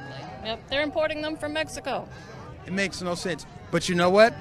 God sees all, and God will take care of all of this evil. Yeah, now here it is again. So God is watching it all. So God is some ineffectual voyeur who's comfortable with another 4 years. Like, okay, so God gave us Trump. We can stop the elite from eating the babies. Well, now it's 4 years later, and yep, we're still trusting him. You're trusting him. He just let it go on for 4 more years. How many more babies have to be eaten before God steps in? We're waiting for either God or the aliens. God or the alien. That's the only thing that has. So God or the aliens. Doesn't matter. God, alien, nukes, somebody's going to save us. We're waiting for either God or the aliens. God or the alien. That's the only thing that hasn't been announced yet is the alien. Or a nuke. I'll take one. Awesome. Well, enjoy the rally. Alien, or a nuke. I'll take one. Okay, so who laughs about a nuke but a religious extremist? And I've been saying for some time that this QAnon movement was engineered to be a replacement for the Quran radicals. So the Quran radical, violent extremists combating the great Satan have been replaced by the QAnon radicals combating the great Satan. And they'll take it all. They'll take anything at all, whether it's aliens, God, or nukes. How is that different from slamming planes into buildings to save the world from the great Satan? Fake as it is, these stories are the same. So the next 9/11 is going to come from the right, in my opinion. And she may not even be a plant. You know, these people are true believers in this great Satan framework, where it's basically America is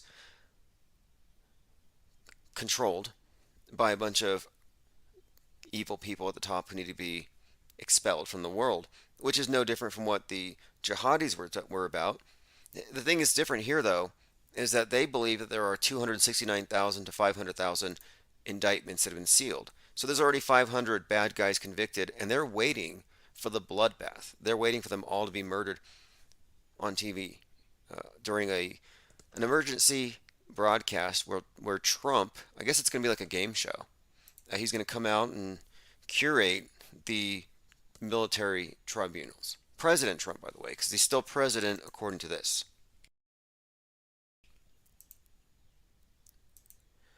Okay, Dr. Oz cheered for lockdowns. This is one of the reasons why it's problematic that he has been endorsed by Trump. That and his friend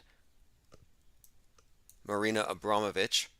Okay, here we go. Look, white nationalism resurgence continues to shift and shape Michigan and U.S. politics. So, as I've been saying, 2019 brought us the Joker movie, which showed a left-wing rebellion, communist revolution, burn the system down, build back better, typified by, I mean, really, this is the mask thing, the Antifa.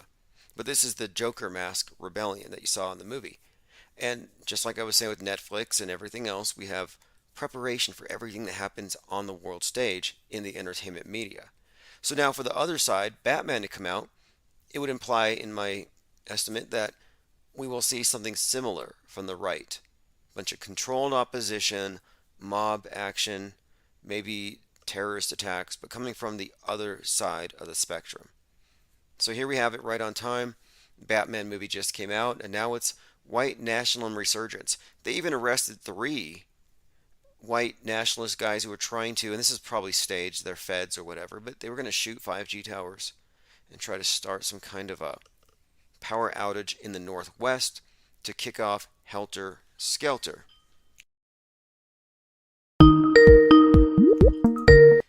Infinite Plane Radio. Hello, Tim. Hey, what's up? What? Can you hear me? Yes, loud and clear. How are you doing this morning? Yeah, this is Armoon.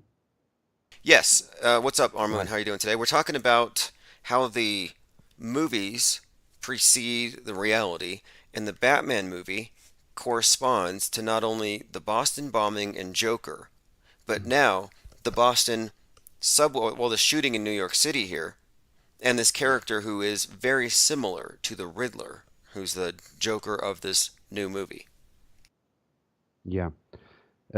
Yesterday I've even sent you on Discord. I don't know if you caught that.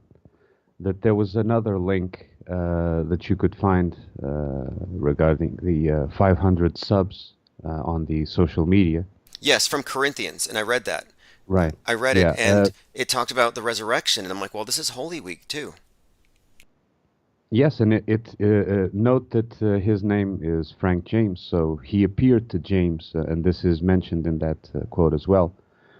And then to all the apostles. So James was first to see that.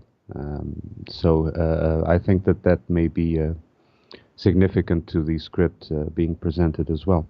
Yeah, absolutely. With what I've been noticing here, you've got the movie parallels to the real events, and then there'll be some mythological basis for it. It might be biblical, it might be Greek, might be Roman. With this Hades thing, most recently with Pluto Returns on 222, I realized, well, Pluto's Hades. So all this talk about the Kraken being released, probably related to that date. Do you have any thoughts on that Pluto Return timing of things? Because this shooter said America was born in violence and will die in violence. And Pluto returned to where it was in 1776. Well, my view on that is, firstly, I know that this is sort of controversial, but we really don't know if Pluto returns or not, right? And what I'm trying to say is, sure, astrology is there and available in a certain format for us, but we don't really know if it corresponds to what is actually the time being kept, because this is more or less the power of caption, right? You can look at the night sky, and you're being told to caption this constellation, that constellation, what it does, what it means, whatever, right?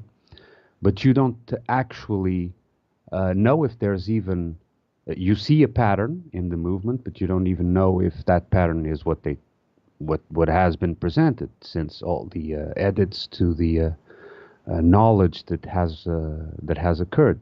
Right, like they said that Pluto return corresponded with the rising and falls of a various empires. So they give us this historical account. So whether or not that's true, they set the stage that it was here 1776 July 4th, and it will return there on 2/22/2022. Yeah, for sure they treat it as something that is important or holy for them. That's true. But it doesn't mean that it should be the same for us, or that we should read it the same way. In any case, regarding the Kraken, I did have a note from some time back when you were talking about it, something that emerged and that may also add to your contemplation of that, which is the script foundation of the fake science of quantum physics, which then leads to CERN, right? It links with CERN, because CERN is the quantum physics central, let's say, right? And so all of this seems to be a way to make their script reality in our minds, not you and me, but in general. Their scripted reality as the reality that we experience, like you say, the metaverse, right? So all the links must hold themselves and each other to create a whole false reality in our VR, right? Okay, VR so goggles. Like for example, it is all very subjective when we get down to it. There are patterns or templates, and they tell stories based on these things, but it doesn't mean these things have any objective merit. But the key for me, though, is that when we see that they're using this as a language, we can reverse engineer. And that's what I find useful. And about the split, the crack, this is another interesting thing too. Pluto, or Hades, carries a bident, which is a two-pronged spear, another split. And who was giving out the crack pipes? Whose son has the crack pipe addiction? Bident. And the name Bident and Biden are very similar as well. Yes, exactly. Yes. The idea is that it's like a liar. The problem with this is that when you have someone who is a compulsive liar, right? He will try to create a virtual reality where his lie it works and it fits, right? The issue with that is that he tries to so much to cover all the ends that he creates new loose ends where his lie can be seen, right? And that's why you and me and a lot of people in your channels and other channels can see, right? Because the loose ends become more and more, and it becomes more and more evident for a certain type of vision, let's say, or mind, to see it. But those who are involved with the liar, to them, everything fits, and if it doesn't fit, they will make it fit, right? They will yes, they have a lie to themselves. They will self-deceive into no, this makes sense, something like that. When Stockholm syndrome. You defend your captor, right. And you're right. The lies create a virtual reality, and this is one of the points that I'm making: is that the infrastructure of this big deception is based on people going along with these unquestionable lies that have put them into a virtual reality, the world stage, and I equate it to being in a doomsday cult where you're artificially paranoid, artificially dependent on the group, and you're closed-minded to anybody outside the group, and the world is in a virtual reality. And you're right by describing it that way. Tell-lie vision. The TV screen is the basis for the big ones. Yeah. I would like also to, if I can, give you another link to think about, which seems to also be in certain ways related to this. At a certain point, I think there was one of his rants. I didn't see it all. I just, one of the things I do is I realize the pattern and just move on. But yes, that's sane, right?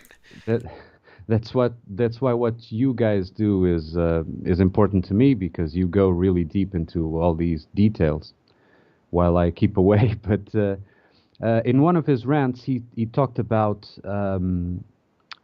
being born in a mental house or something like that, right? An asylum or something like that.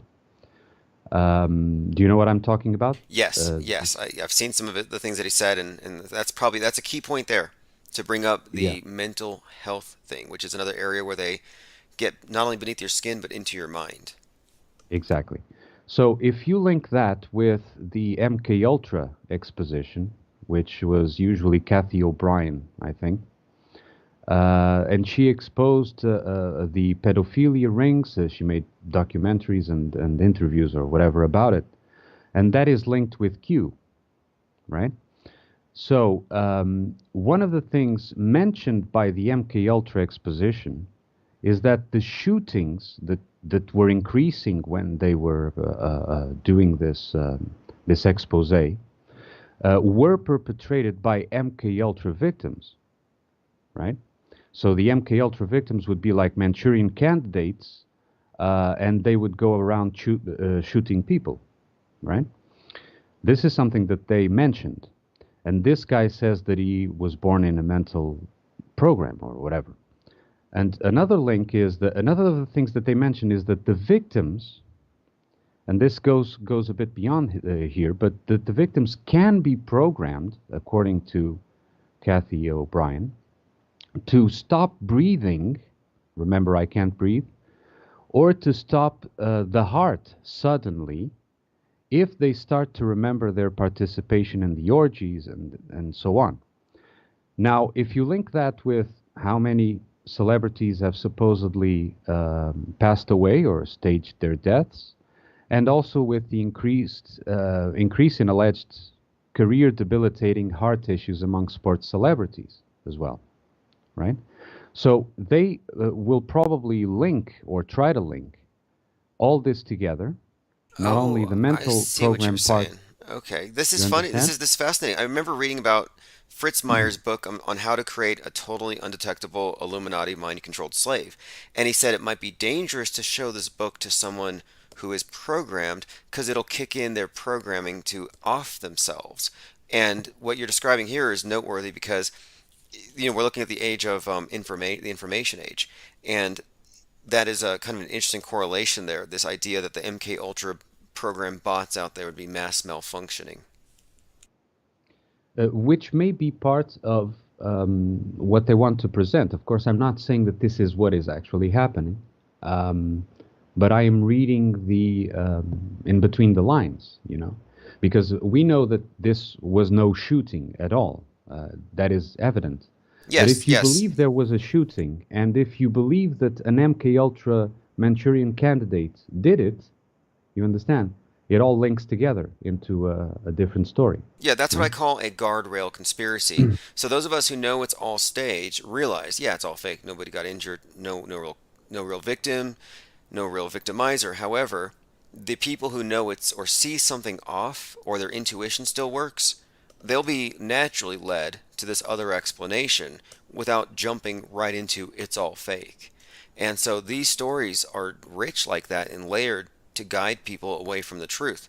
And one thing Lean Dion in the comments pointed out, one of the themes in the Joker movie, mental illness, and the system failed him.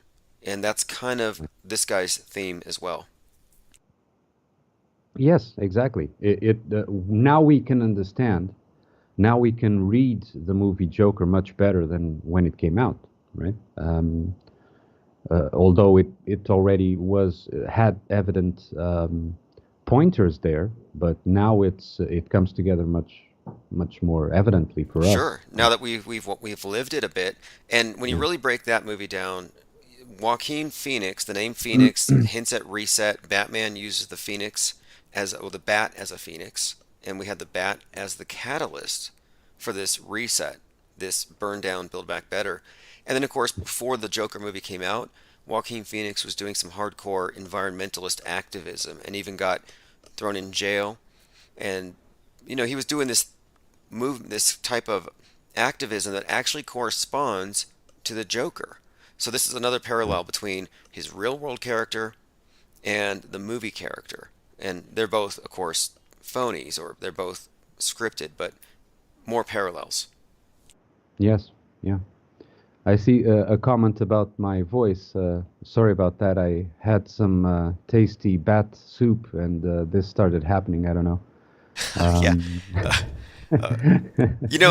This is true. For like a week and a half, maybe a little longer, there's a period of time where we were talking about bat soup a lot, and YouTube had actually banned the bat and the bowl emojis from being side by side. Really? It somehow corrected itself, but there's a period of time you couldn't even bat soup emoji. I didn't know. Well, whatever. But isn't it remarkable, though, how for years we've had the burning bat symbol in our faces, and now the catalyst for the big psyop is a bat. And then we have this literal Phoenix operation, and the guy's name is Joaquin Phoenix, the Joker. So it's pretty layered here. But the correlation between the bat and the Phoenix and the lockdown, yeah, it's just pure scripting. And again, this is a reoccurring use of these same characters, and I just feel like, they're recycling the news, though. This is Boston bombing light. And the funny thing is that they censor. If you notice, they do not censor exactly the truth. What they censor is the opposition that they've created, right? So the story is that it was a bat soup, right? So they censor the bat soup. They don't censor the non-existence of the whatever. I'm not going to say the name not to get you banned again. You're right, though. It's about meme control. And they Yeah. know that, yeah, they don't want trending memes going out there that they don't control. And I think ultimately that's what this thing was. It was a major power grab so they can lock down memes from to the level of the individual. And it's happened. We've seen a revolution against free speech in the last few years. The digital book burning. So nobody sees the smoke, but we've paid attention to it. And it's a flagrant disregard for free speech as just a value in itself. And when you really look at it, there's darker implications when you can take the organic, spontaneous, created culture of millions of people and just delete it without even thinking. It's like they don't even value these ideas. They assume it's all garbage or not worth hearing. Very, very tyrannical in a way. Yeah. Well, Tim, I don't know if you want to stay on topic or if I could go beyond it, or Yeah, we can definitely drift off because the main thing that I was conveying today, or the main topic today, is that this event is clearly a parallel to a movie character. It's got all the hallmarks of being staged, 33 bullets. There's really nothing about it that screams real. So no, anything is really on the table now. Like you said, you notice these things, you see it's fake, and you move on. That's kind of our approach too. It's fun to go deep into the weeds though, and show people how we know. But by all means, this is just one little blip on the radar, so we can veer into anything. yeah, because like I've told you, I've tried to. By the way, I can't message you on Discord because I have to be your friend or something. I sent you a request. I don't know if you want to, because I can't actually write to you on Discord, only mention you. Oh yeah, you can use Skype messaging for that as well. I actually put a block on DMs on Discord because I had a troll once that was sending. It was a kind of a security flaw. So for Discord, we just keep it all out transparent. But you can private message me, email, or DM me here on Skype or even Twitter. And I will start checking Skype now that I have it activated. Okay, no, I mean you don't have to explain it. Just letting you know. Yeah, but yes. Also for others too, because I've been wanting to use Skype for some time, but I really haven't had a need to. And so I'm very thankful for you wanting to call and use Skype because it gave me an excuse to set it up. So it's another feature we've added. It would be too expensive to call the U.S. So I've took quite a few notes, and I'm not gonna perhaps go through all of them now. We can do this at another time also when I find you live. But one of the notes that I have here, and this was from a past replay that I got, was when you were mentioning Vulcan as the I think it was about the slap, right? Yes. Yeah, it was about Vulcan, the blacksmith, who is, of course, married to Venus in one of these stories. And in one of the stories, he defended Venus and got kicked out of Olympus. And I'm like, wow, we have a Will Smith, not a blacksmith, but a Will Smith who's black defending a Venus. And symbolically, it links up, and of course, with the green emerald dress that Jada is wearing, very Venetian. Yeah. And note that Vulcan is Roman, and in Greek it would be Hephaestus. And this was something, because as you were in those shows or those lives, as you were describing that connection to the Vulcan character, I remember something that I had written in 2019, and that I think is relevant to what you were describing. So if I could, it's just a little paragraph. Yeah, by all means. Purpose is a motivation to keep each of us in the game as much as despair is. One will keep us going in the illusion prison. The other will keep us helpless in it. Yet both carry with it, invisible to the ego and the shadow's eye, a key to unlock realization. Both begin by being triggered through what I would call a lower script. This is a narrative developed by the timed illusion to set before our ego characters a trial that always carries with it a simple yet dishonest question, which is good or evil? That is the question. This question is dishonest because regardless of the choice in the lower narratives, the result is always further trials, further illusions, further missions, further purposes. The constructs that make up the ego feed on emotion, and so excitement is paramount to them. Excitement comes from both physical senses and mental senses, which are not our true selves. In fact, these senses are not made up of anything true. They are real in the sense that a walking, talking robot is real, but not true, as they have no inner life, being artificial inventions to mimic and copy life. So in the lower script, we must understand that we are these constructs.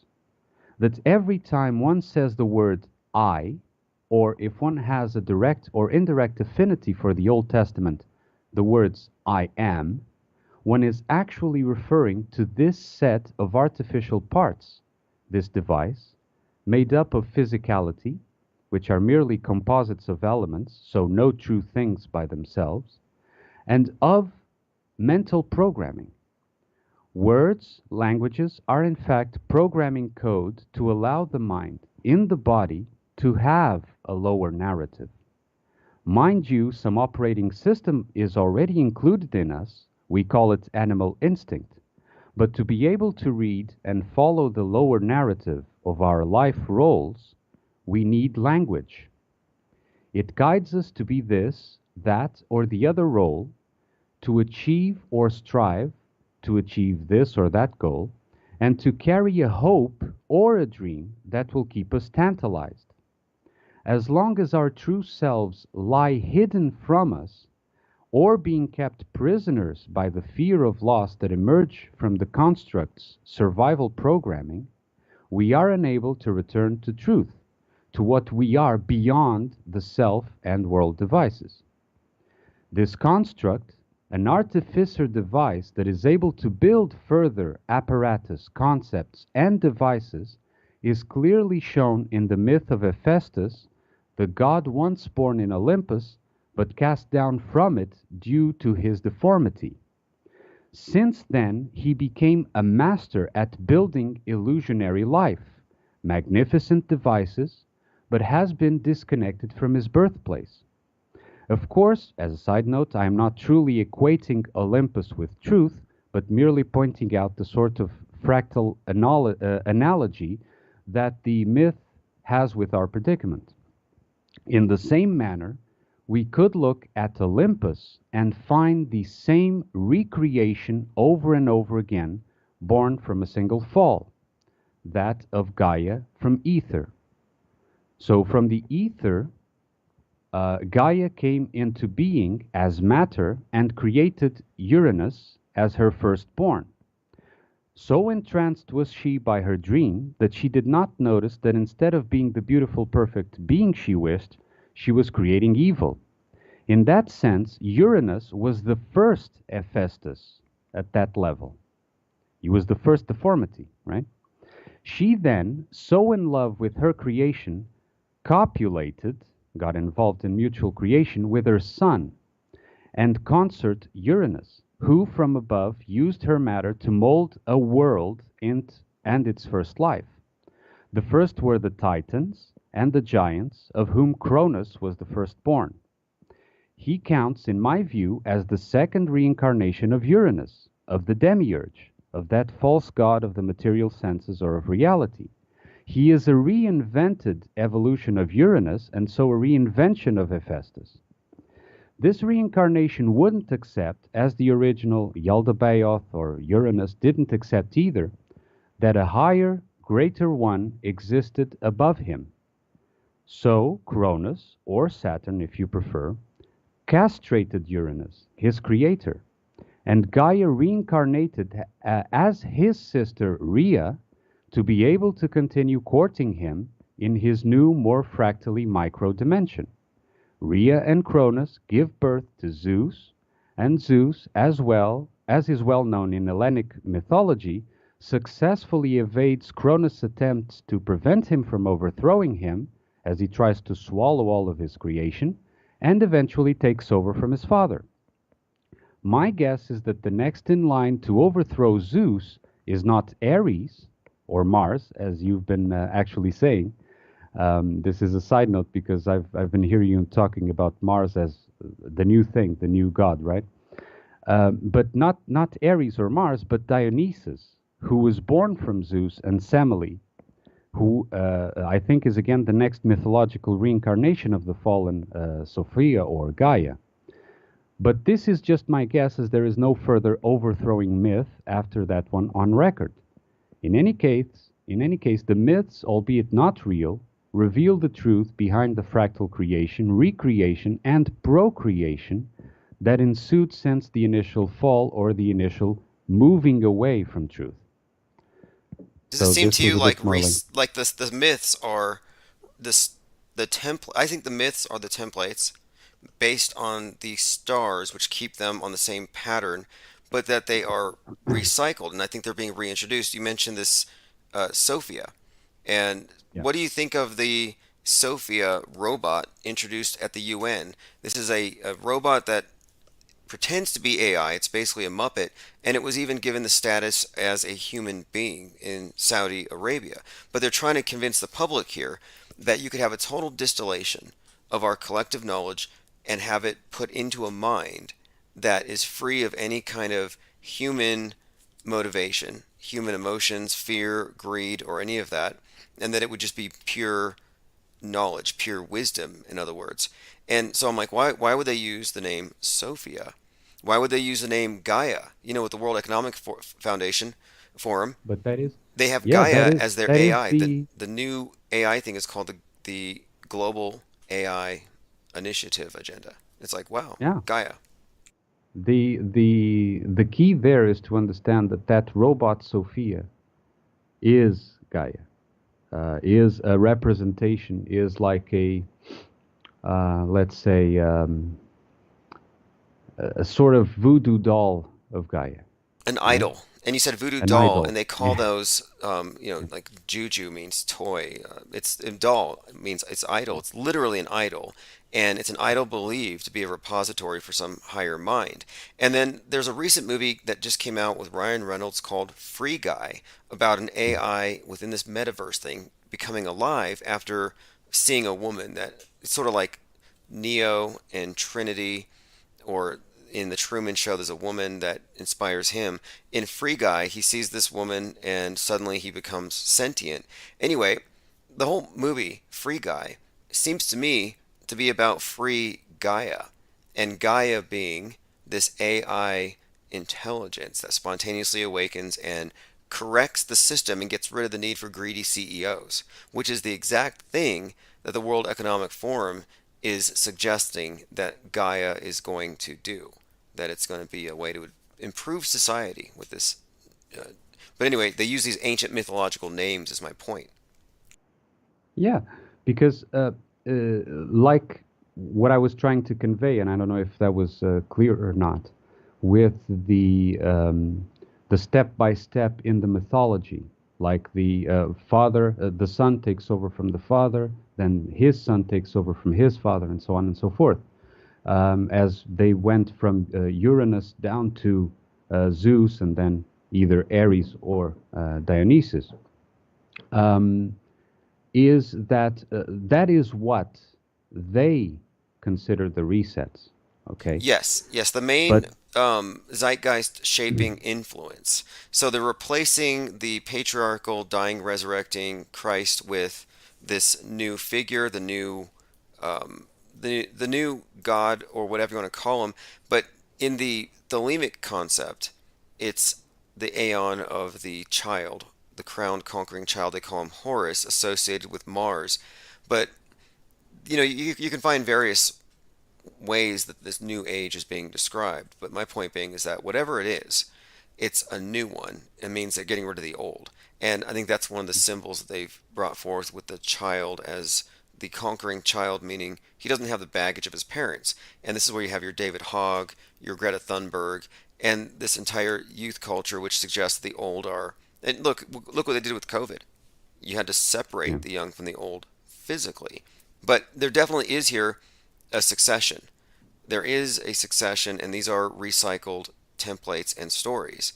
And in fact, today is the anniversary of the assassination of Abraham Lincoln, which I happen to think is a staged event, and it has way too many synchronistic connections to the assassination of JFK.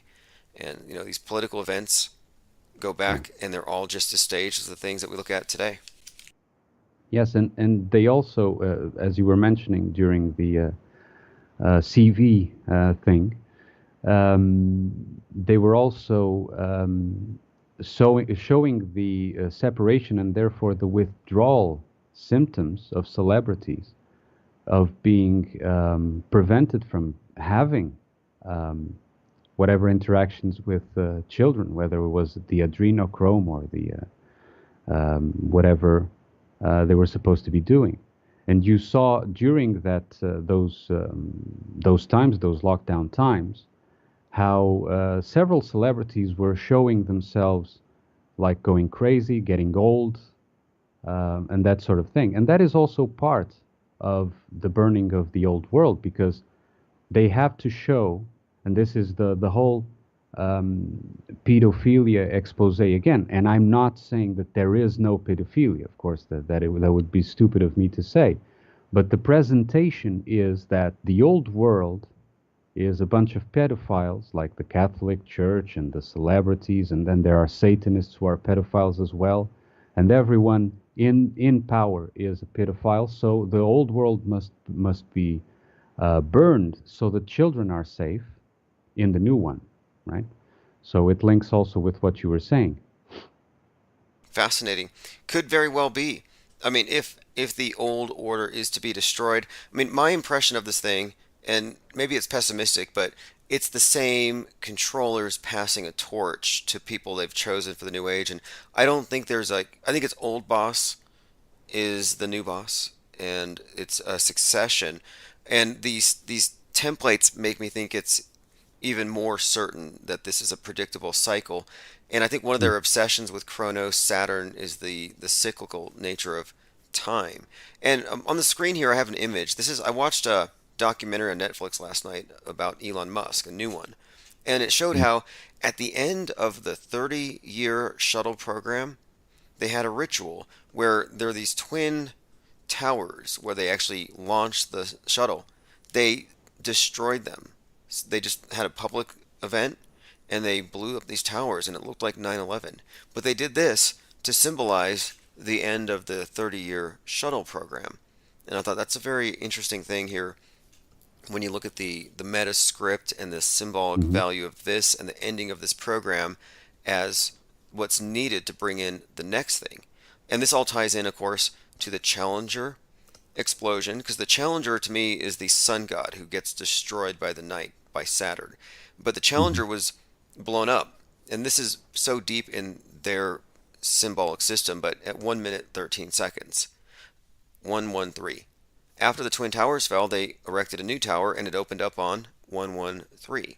So it's fascinating to me how the space drama correlates with the drama on the ground, and it's the same symbolic system. So as far as this new age, do you expect that power's changing hands or power is being taken away from incumbents?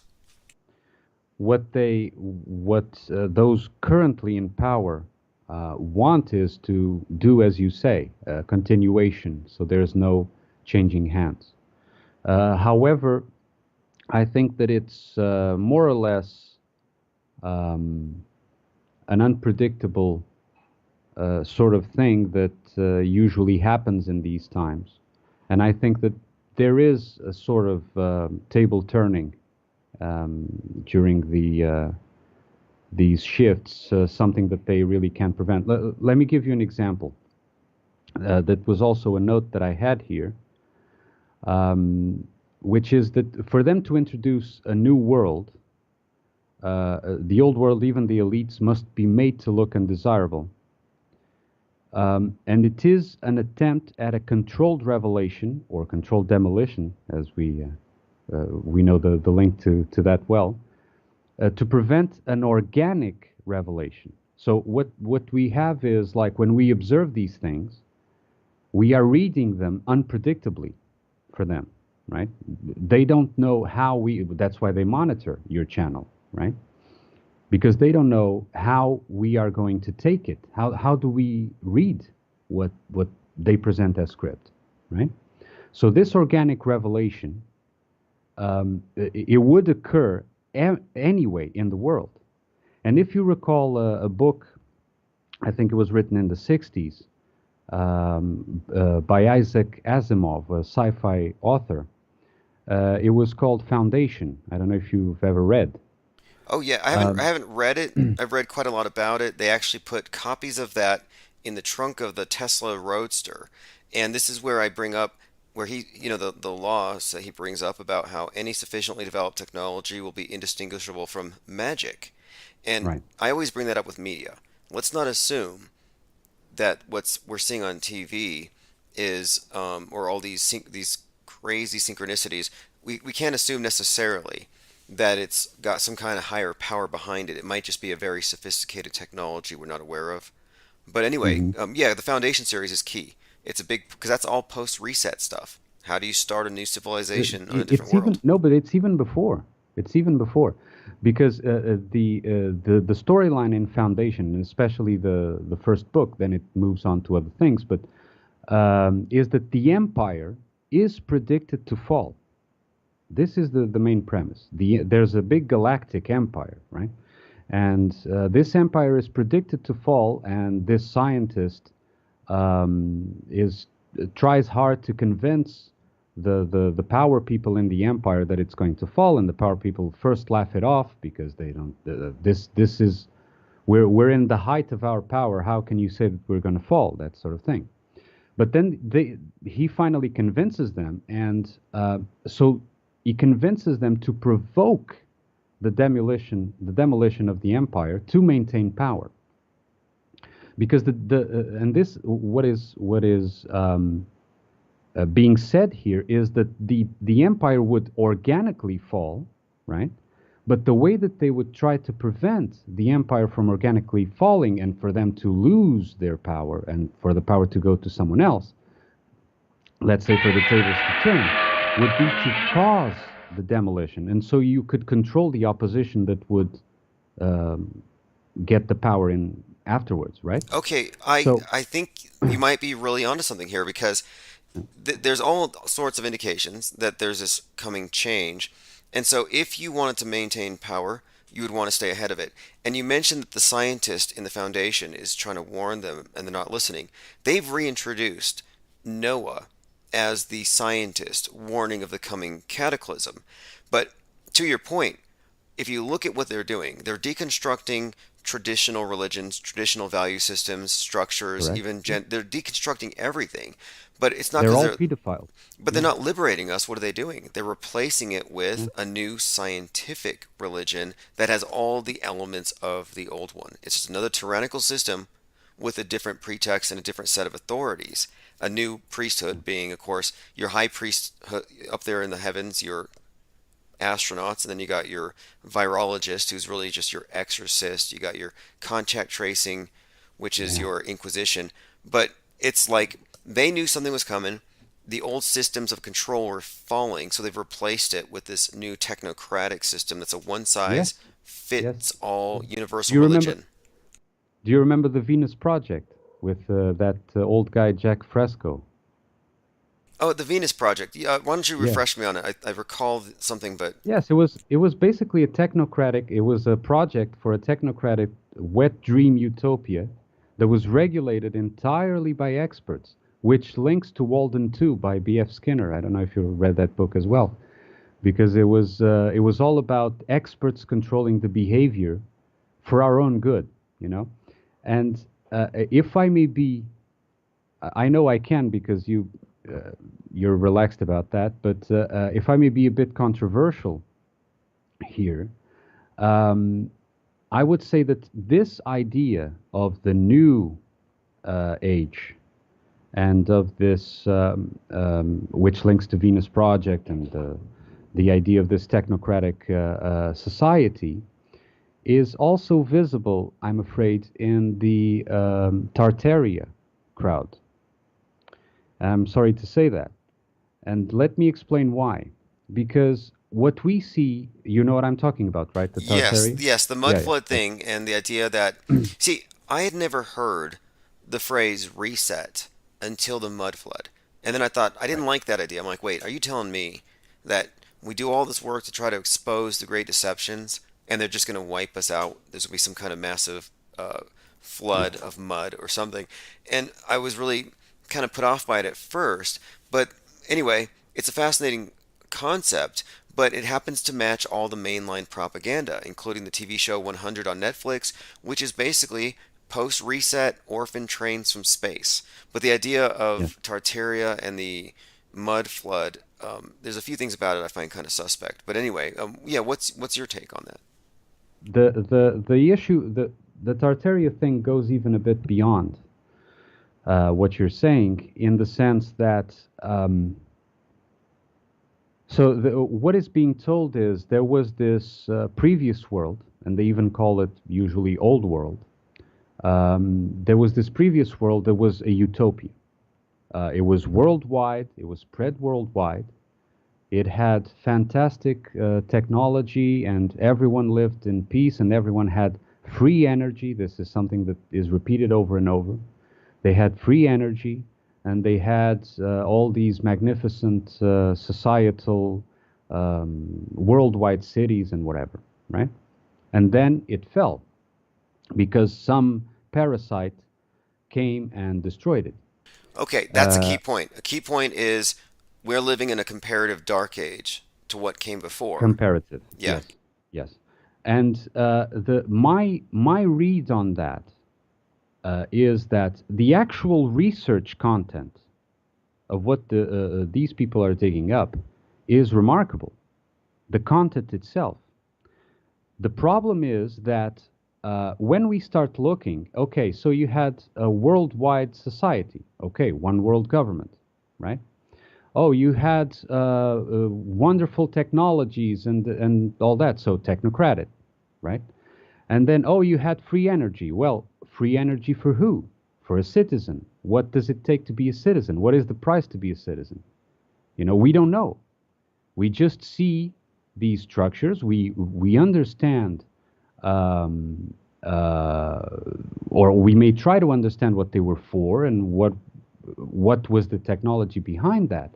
But we don't know the mentality.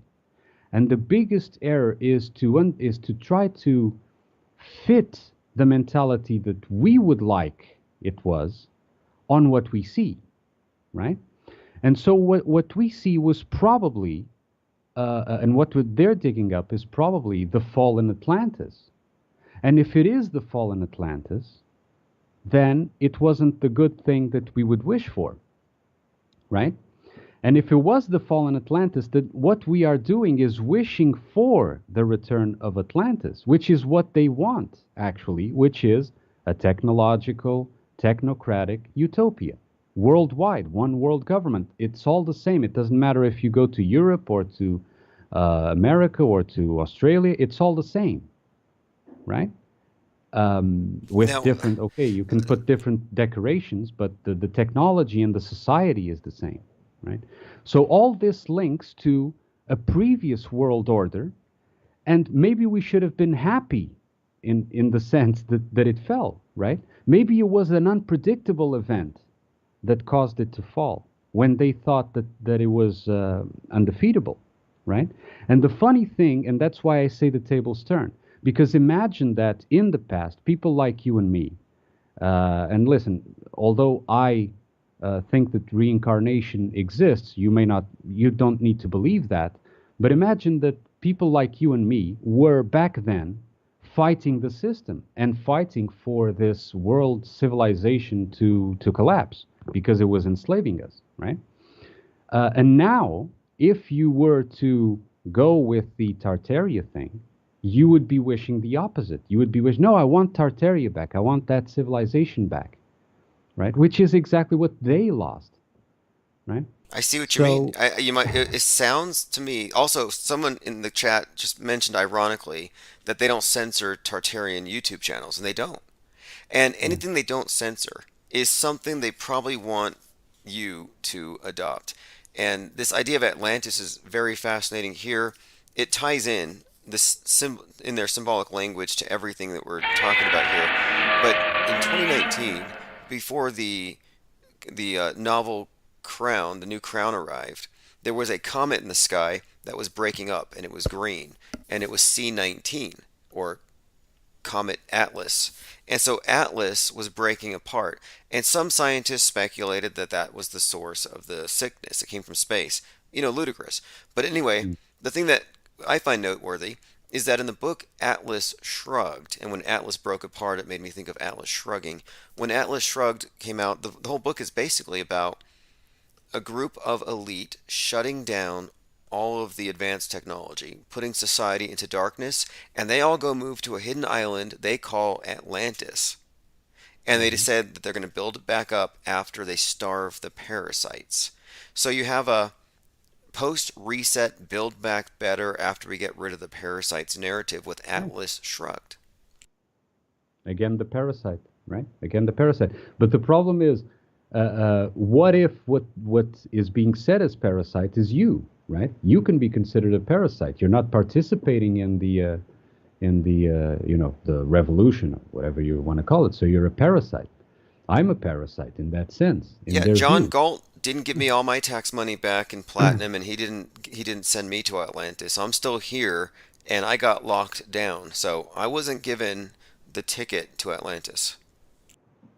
Yeah, exactly. Yeah. And another thing that is important, and you've touched upon it recently as well, which is that they don't want to depopulate. About the Georgia Stones and that sort of thing. And one thing that I would add to that is, if you look back, and you have certainly more experience in digging the details of history than I do. When was the last real war? When do you think? Ooh, a real good question. actual war. That's a good question. This is because when we say war, we know who writes the histories and who writes the accounts, and when we look back at the news today and how fake it is, there's no reason to think that it was somehow realer before. So when you say the first real war, I would say maybe it's always been a war of an entrenched elite versus the masses. The war not really against the masses because they control them, but really it's the elite and their proxy war through the masses against the individuals. Because the individuals who are the target of this infodemic, we don't have to worry about elitists coming down and dealing with us. We have to deal with their multitudes of true believers and followers that they radicalize. Precisely. Who get us to... So I call the NPCs the elite. I call the mass Karens. Those are the elitists. It's not about being rich. It's about your ideology. Yeah, and you went exactly, and you're really intelligent and smart, and I'm not saying this lightly, because you went exactly with just one question, you went exactly to what I was trying to say. And note that if there was an actual war, and there is an actual war, but not on the physical, like you've just described. So when an army is losing a war or losing control of a war, the army must use censorship on its own battalions or its own soldiers to try to maintain discipline, right? Because if you are not exactly winning, you have to maintain discipline the most, because otherwise, the soldier will start to retreat or lose formation or whatever.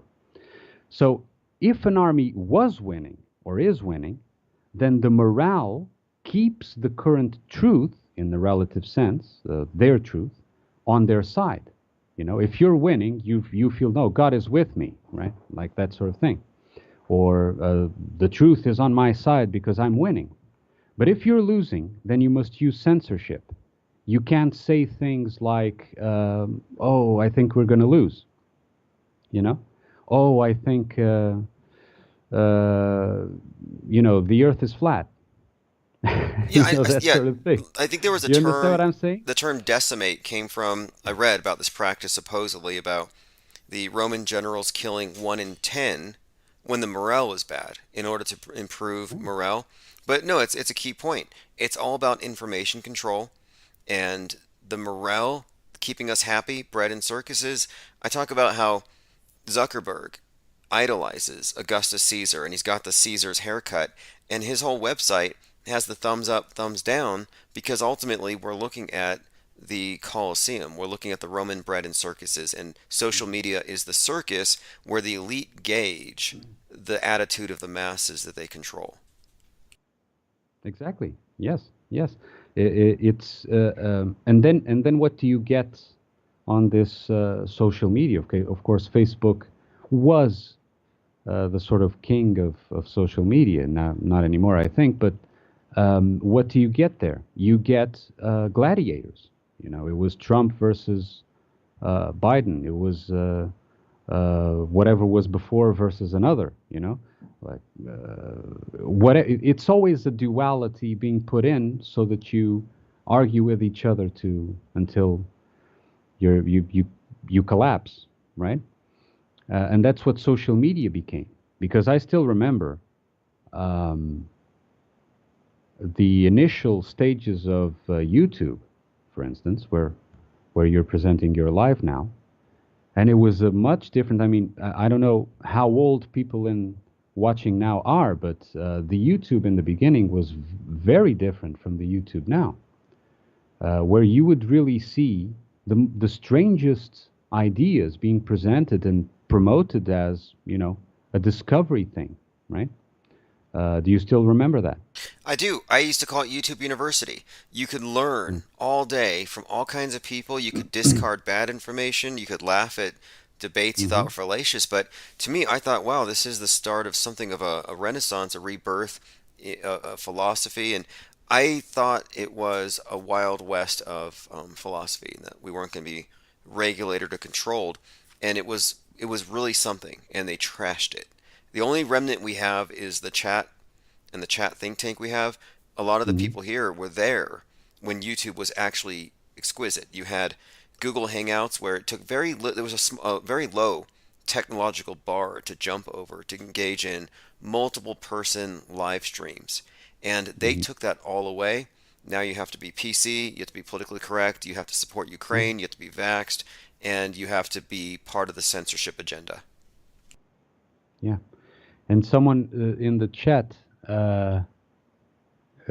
Pete Trippa, I think, was mentioning Mandela effect as a gauge to see the success of a certain psyop. I think that is quite probable. And if you don't mind me going now into Mandela effect, Tim. Yeah, let's go into that, because we talk about the Mandela effect a lot, not as the truth of what's happening, but as an actual explanation. I know it bores you. And yeah, well, it doesn't bore me. It's endlessly fascinating. And right now, some of the major QAnon promulgators are gathering for a conference, I think next month. So I'm going to be following it. So I'd definitely like to hear your thoughts on it. Yeah. Well, my thoughts on it is, first, I think, and I will say it straight out, Mandela effect to me, the way I see it, is refined gaslighting. And I say refined because normal gaslighting is, for example, you change an object's location and pretend nothing was changed, right? So when the person that is victim of that gaslighting goes back to that place, the person would swear that the object was to the left and now the object is to the right. and someone changed the object, and the person is confused, right? So this is the normal gaslighting. In this case, it is not to change an object, but to call attention to it by saying it was in a different location all along. So if I tell you, and if I get enough people telling you that the object was always to the left, it has always been to the left, and even if you remember that it was to the right, right, you're going to be confused because there's that sort of peer pressure, right? When a number of people will tell you that, no, I remember it was to the left. I remember it was to the left. And then you start, well, doubting yourself, right? But I remember to the right, but maybe, they can't all be wrong. Yes, right? like you have lying by omission, where you don't say something, and then you have lie by commission, where you present something as true that you know is false. And so, it's a deliberate. And I also refer to the interrogator bias because there is a coercive element to the way they present the options. It's only A or B. Can't be C, D, E, F, Correct. G Framed, to infinity. always framed. Yeah. Yep, they frame it, and I look at it as a dynamic between an interrogator and someone who's being interrogated, which is a master and a subservient type of dynamic. And that dynamic, refined gaslighting. Refined gaslighting is a great way of putting it. And although it can also change the object in some instances, and this, for example, between different editions of the same book, and I experienced this. Of course, I won't say that the book changed because it was a different edition, so it was edited, right? But I remember when I was in school as a little boy, there was this sort of comic small book that showed in a comic book fashion the history of Portugal, right? And I remember vividly, because I had a copy when I was in school, of when they showed who the Moors were. I don't know if you know about the history of the Portugal and the Iberian Peninsula, but supposedly at one time we were completely overrun by Moors. Okay, and when it came to the Moors, the copy that I had, which was the earlier edition, showed a black Saracen, which is basically like a black guy like you would know nowadays, dressed in turban and those desert clothes, like an Arab, but he was black. Okay, and this was the Moor in the earlier edition. I found that same book being sold in a bookstore years later, and I have this book at home, and I just went through the pages like by curiosity. And when it came to the Moorish part, in this later edition, the Moor was no longer black, he was an Arab. You understand? Yes. So this can happen as well. And but this is when there's an edit, so they can do this as well to confuse. So in some instances, I think that they can edit the later editions of the object, or the, like a logo changing or something like that.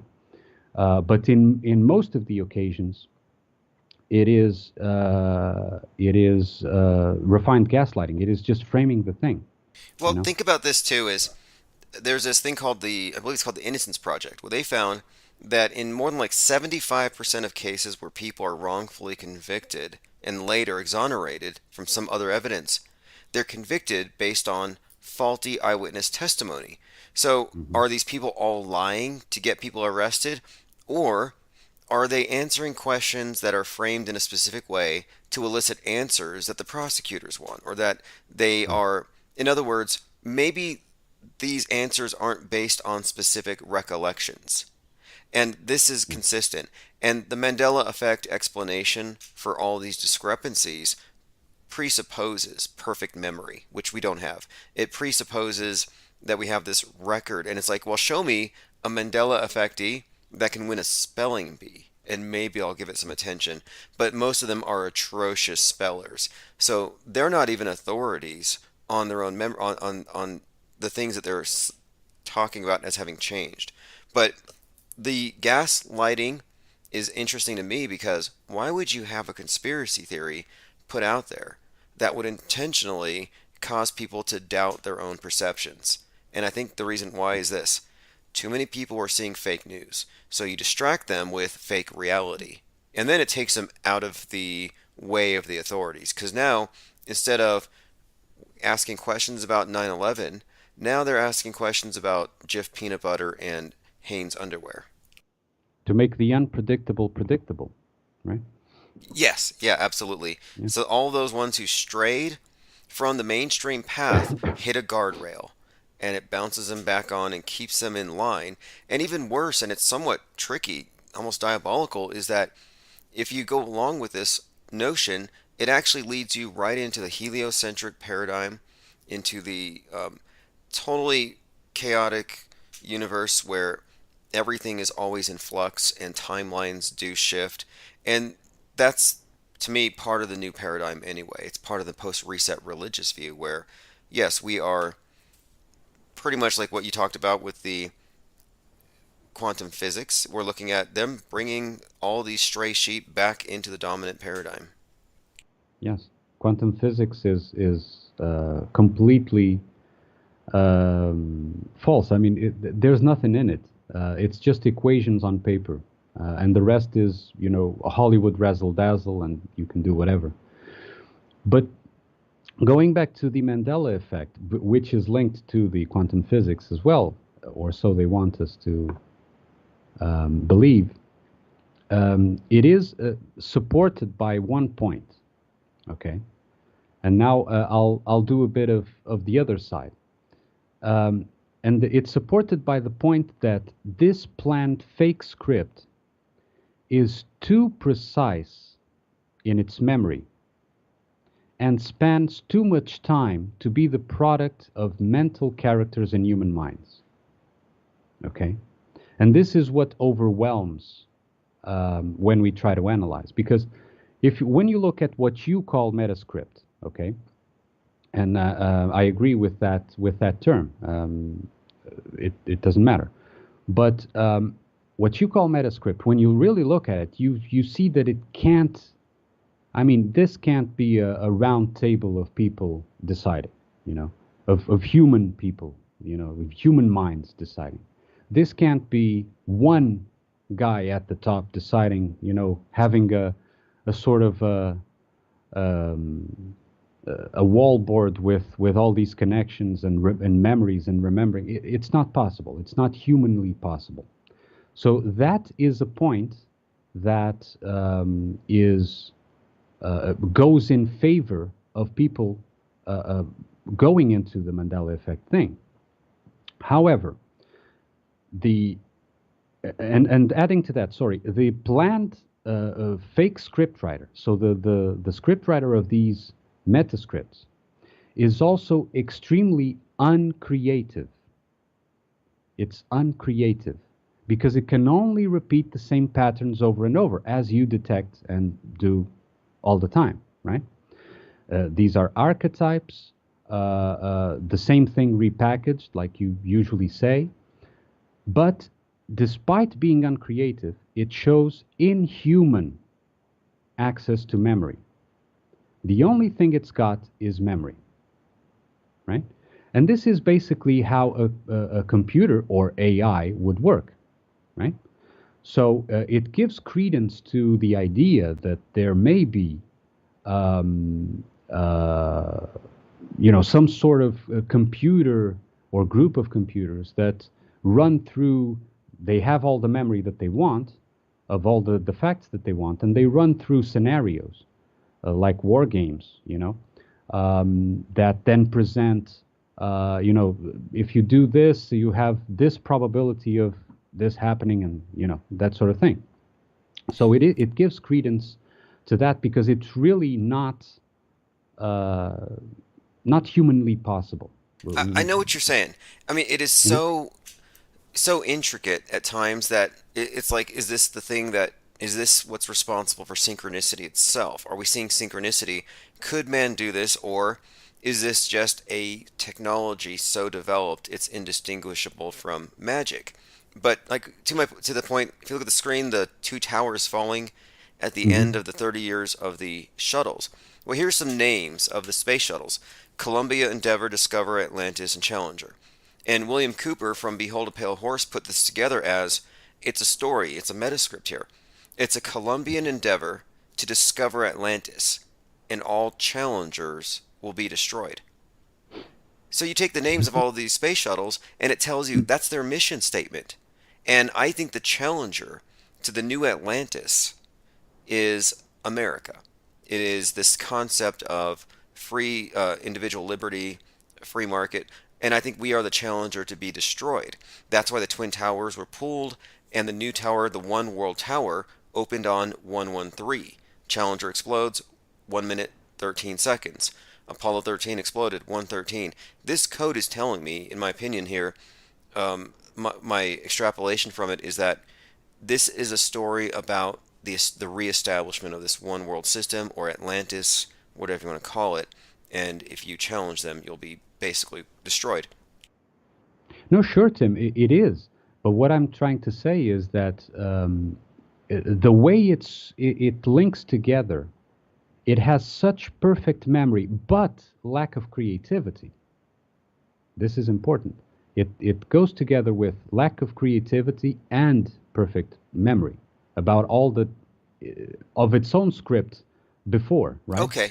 And this is something that this is something, for example, a human mind couldn't do, because like we were talking about liars before, right?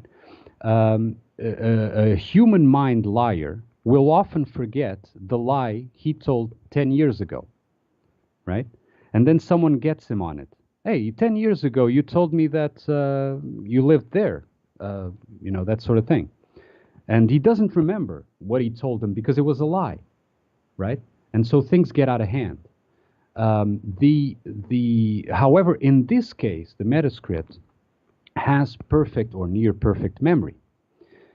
But it also needs to be said that the followers and implementers of the fake script, of the metascript, like you say, those who actually put it in practice, like the Will Smiths and the what was that guy in the ISS, Hadfield or whatever, these guys, they follow the plan religiously and do not deviate from it, even when they do not understand the reasons behind each step. And this is something that I think it's evident.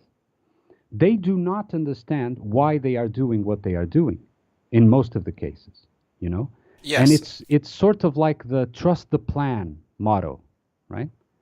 It is sort of like the trust the plan motto. Do what you were told to do what you got to do, and trust the plan, right? Yeah, this is very much like you brought up the military. You have the hierarchy of control, and for the mission to function, everything's on a need-to-know basis. And if the bottom knew what the top knew, they wouldn't be at the bottom. So I think that it really is trust the plan and go with the program. Yes, I think that's how the implementers, the ones that are more or less human or have human minds, go along with it.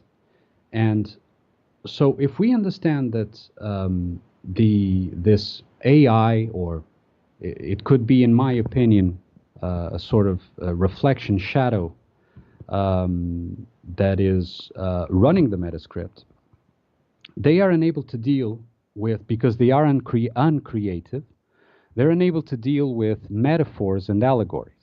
Or satire. That's funny you bring this up, because Yeah. they don't get satire, they don't get parody, and that stuff gets through their filters. And I've described this world system as narcissistic, and humanity is in a codependent bondage with it. And one thing you can say about narcissists is they can only mimic. They don't create. There's no creativity. It's always unoriginal mimicry, which is far different from emulation. Yes, and that is a sign of a shadow. I don't know if you're familiar with the term, but a shadow is basically a manifest potential of something that you have in your psyche that you didn't know you had. And so it manifests outside of you as your opponent. So that when you interact with your opponent, you see yourself. You're actually seeing yourself in a mirror. Yourself in terms of your potential that was hidden from you. And so with that confrontation, you can then integrate or go beyond or transmute that shadow content and come back to the true self. But that's just an explanation for you to know what I mean by shadow. But so they can't understand metaphors, allegories, and satire, like you said, because they can only exist in an uncreative and memory-driven, fact-driven reality. So they can only literalize, that is, to make everything literal, right? So when you hear all gods, things that we would take as metaphors or myths, they make it literal. You know, the Bible is literal. Absolutely, 100% literal. You know, or yes, or computer models. The climate change model isn't the real world, but people live in that model and they're scared to death. The pandemic was a model. The idea of space junk about to fall and rain down on cities, this is all based on computer models that have replaced our reality because we have a reality filter, the screen, and the screen puts those models before everything else. Yes. And so they make and promote, what they are actually doing is they make and promote materialism on all sides. This is because they can only exist in material, in the material sense of reality, right? In things that are literal. And they want to drag down the soul through its attention. It's the attention of the soul, and as you've uncovered several times, that they want to throw your attention to this side or that side, right? They want to drag down the soul through its attention to the level of material, uncreative reality. So if we were to say that this world is, for example, a simulacra, right? Then the shadows would be reflections of rejected or unwanted personality from the players' souls, players in the sense of the original selves, that otherwise would be unseen to them. And since it's an honest mirror, to the extent that it will show the potentials that are normally hidden or rejected by the observer's soul, we are in a confrontation. Those that see beyond the material, in the sense of the literal thing, right? Climate change is literal and all that. We are being confronted with an opponent that is actually mirroring our own temptations, if you like. And if you see, for example, Tim, when you're tempted by something, let's say, I don't know, if it was greed or something like that, you know, someone would come up to you and say, you know, I have this many $1 million, whatever, would make you think twice, right? And you just start doing this sort of, you know, analysis that we present you, that sort of thing, right? That temptation will only be presented to you if you had anything compatible with it, right? If something within your soul, let's say, was compatible to be tempted by greed, by that proposal.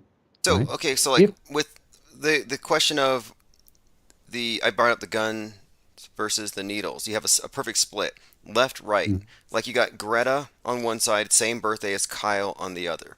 They're complete opposites, and you know you're talking about the shadow, one being, you know, more or less inherent in the other, but they're kind of like they're artificially separated. And I don't think they want the two sides to meet. So they make one side repulsive course to not. the other on purpose.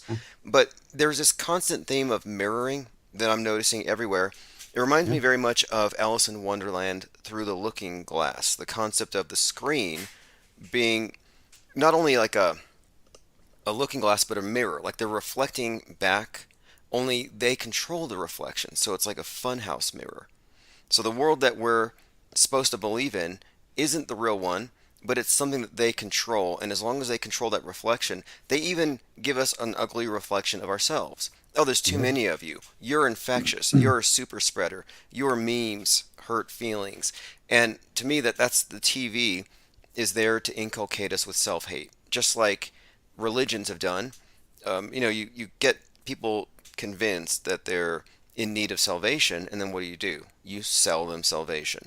And I think that You're the right. material version of salvation is the injection, as you brought up. They've replaced it with just material things. Oh yeah, you're a fallen being, but government can save you. Just go get the pokey at your local CVS. Yes, and you were talking about the mirror house, and it reminded me because it's very, very much related of that movie, Something Wicked This Way Comes. I don't know if you know it. If not, I really, really recommend that you see, because they even use the House of Mirrors in a carnival sort of fair to represent exactly what you were saying. And the interesting thing is that when you go into the House of Mirrors in that movie, what you see in the mirror is what is the temptation that you see in the mirror is what is compatible with you. So each person will see something different. You understand? And so if you just put, like you've said, you just put two twins, two separate sides, and those two sides are framed, and these are the only two you can choose. Of course, there's always the third option, which is you choose neither because you're compatible with neither, right? And this is what they try to prevent. But what I'm trying to say is that even the meta-scripters, whether they know it or not, and this is a different discussion, they are, in a sense, our reflection, our shadows as well, because they are tempting us. And if you notice, we've already established, and you've already established, that they don't want to depopulate, right? So they don't want to kill us all. They don't want to kill us. If they wanted to kill us, they wouldn't do fake shootings, right? They would just do the real thing, right?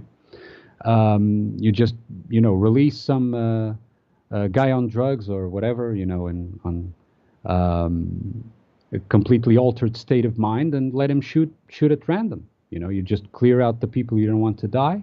And so that would be a depopulation that would work, and that they could then also blame guns for, right? But they don't do that.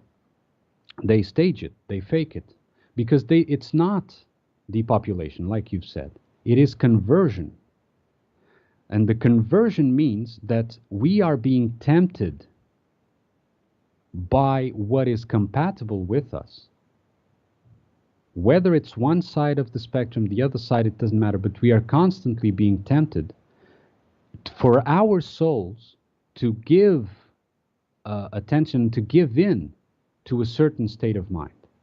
And it doesn't matter what you choose from the spectrum, It doesn't matter if it is. It's the case with, no, I think you're right about this, because look what they do with the school shooting drills or duck and cover drills, or whatever drill it is. The mass trauma that they do is being conducted by those who are there to save you. So you have the school shooting drill where they say, well, we're really scared of guns, locked down in your classroom. You see it on the news, people are getting killed, so you're scared. And then who comes to save you? The police officers with guns. And they have you run out of the school with your hands over your head. So your captor, your terrorist, is your savior. And I think this is part of creating the trauma bond that has you identify with the police state. It has you identify with them. Makes you into a shadow. Yes, precisely. Makes you into a shadow. And they wear all black. That's probably not a coincidence either. The saviors are dressed up like Batman. And what kind of savior literally looks like the personification of darkness, of a shadow? Yes, he's the priest, right? But to make you into a shadow is to convert you into them, right? And there are many ways to be converted. You can be converted by joining the club, you know. You join with the elite club, whatever you want to call it, or whatever we can find out about them, or you can become converted by being the perfect slave, or the enslaved by one of the tentacles.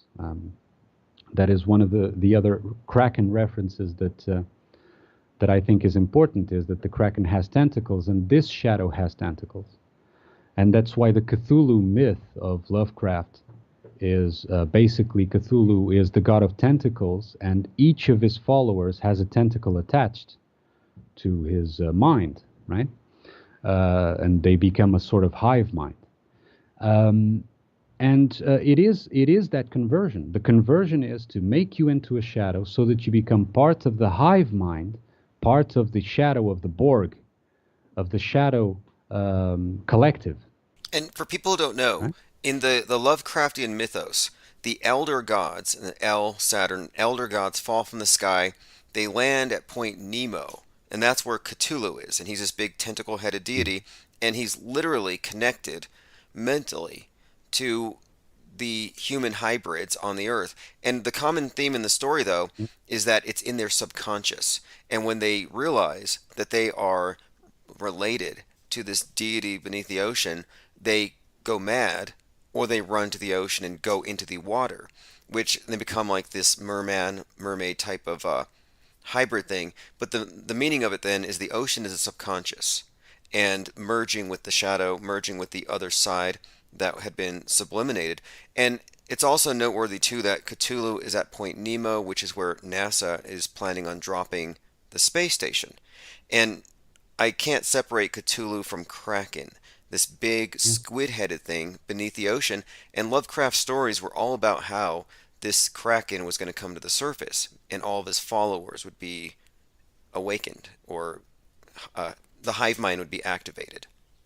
Yes, exactly. The Borg would then start acting as one, right? And you have all this, something that really I am against, and I have tried to warn about, is this idea of we are all one. You know, this thing that has been propagated for quite some time. We are all one. We are all one. No, we're not all one. We are individuals who can live together, without any problems. It doesn't matter if you've got one culture or the other culture or whatever. But that doesn't mean that we're all one. To be all one means that we're all connected to the same tentacles, to the same mentality, and it removes what makes us alive. Whatever semblance of living truth, let's say, of organic living truth that we have, is removed when you give away the individuality, right? Yes, you nailed it. The we are all one has always been, we are collective. We are not individuals. It's always been a cancellation of the self. And they're getting us used to cancel culture because they want us to cancel the individual. They want you to self-cancel. And you already do self-cancel when you follow their community terms of service guidelines for speech codes. When you put on the mask mentally, you're already, you've already been processed. You've already become one. Like Invasion of the Body Snatchers. You've already become one of the pod people. Right. Exactly. And so, with this said, because we went on different directions, but I'm sure it's fine for you. Going a bit back to the Mandela effect, which was the original subject. If we look at it, we are at different levels and from different attention centers, so focus of attention, right? Which is again what the shadows want us to do, which is to focus our attention, whether it is on one side or the other of the spectrum that they present. It doesn't matter. And so, for example, you, Tim, you analyze a staged reality event, or even the reality itself, and you present your evidence for it being staged. Okay, so you see, oh no, this, look, it is staged because of this, of that, of the other, right? But you can only do this because your attention center exists in a separate reality from the one you're analyzing, right? You don't live inside the staged reality. Do you understand what I'm trying to say? Yes. You have to take a step back. You take a step back and you look in. And when you look in, it becomes obvious. No, this is staged because, that guy is dripping blood on the floor from a bag, and that other person has nothing wrong and is just chilling with his phone. It becomes obvious. But if you exist inside, or while you exist inside the reality, you can't analyze it with the same I'm trying to find the word, help me here, with the same clarity, right? Because you're involved in it. You're inserted, and your character is dependent on that reality. That is what made your character, right? What made Tim would be to work this job, or to be that role, or to be a husband, or to be a whatever, right? So these things built the character, the persona, the mask, right? The mask that you wear built that. So for you to see if anything in your life is staged or fake, you need to let go of the mask. If you like to use the expression, burn the mask. But you need to let go of the mask and take a step back and look in, right? And this is only possible to do if you're not involved, if you're no longer involved with the reality that you want to analyze. Yeah, the masking is key here, because a lot of people who go into conspiracy theories and bring this stuff up around people who are firmly ensconced on the world stage, you get this very ego-based resistance. Like, they attack your character first. Oh, you're dumb. It is a survival. It is a survival matter for them. Understand that even a mental character will follow the survival rule of this nature, and it will fight for survival, and will struggle to maintain its form. Oh, at the end of Vanilla Sky, there's a scene where he finds out that his psychoanalyst, who talks about the shadow, he's a Jungian, he does this Jungian analysis. The whole movie is about the unconscious mind, dreams, and other things. But at the end, his tech support is telling him, no, this is all simulation. And he's like, well, what about my doctor here? He's like, no, the guy's not real. And the doctor says, I'm real. So then Tom Cruise's character digs, and he says, how many kids do you have? What are their names? And the guy came up blank. So it's like when somebody defends a fake news event, we say, well, how do you know it's real? They scratch the surface. They don't have any answers. Doesn't mean anything to me. Yeah, exactly. So it is in the nature of people who are invested in their belief system to defend that belief system. And when you attack it, they take it personally.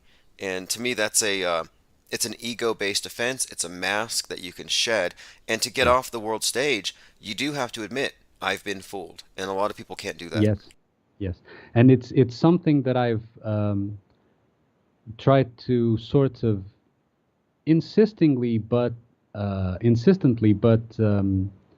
carefully presenting, that the realization of anything beyond falsehood requires a death.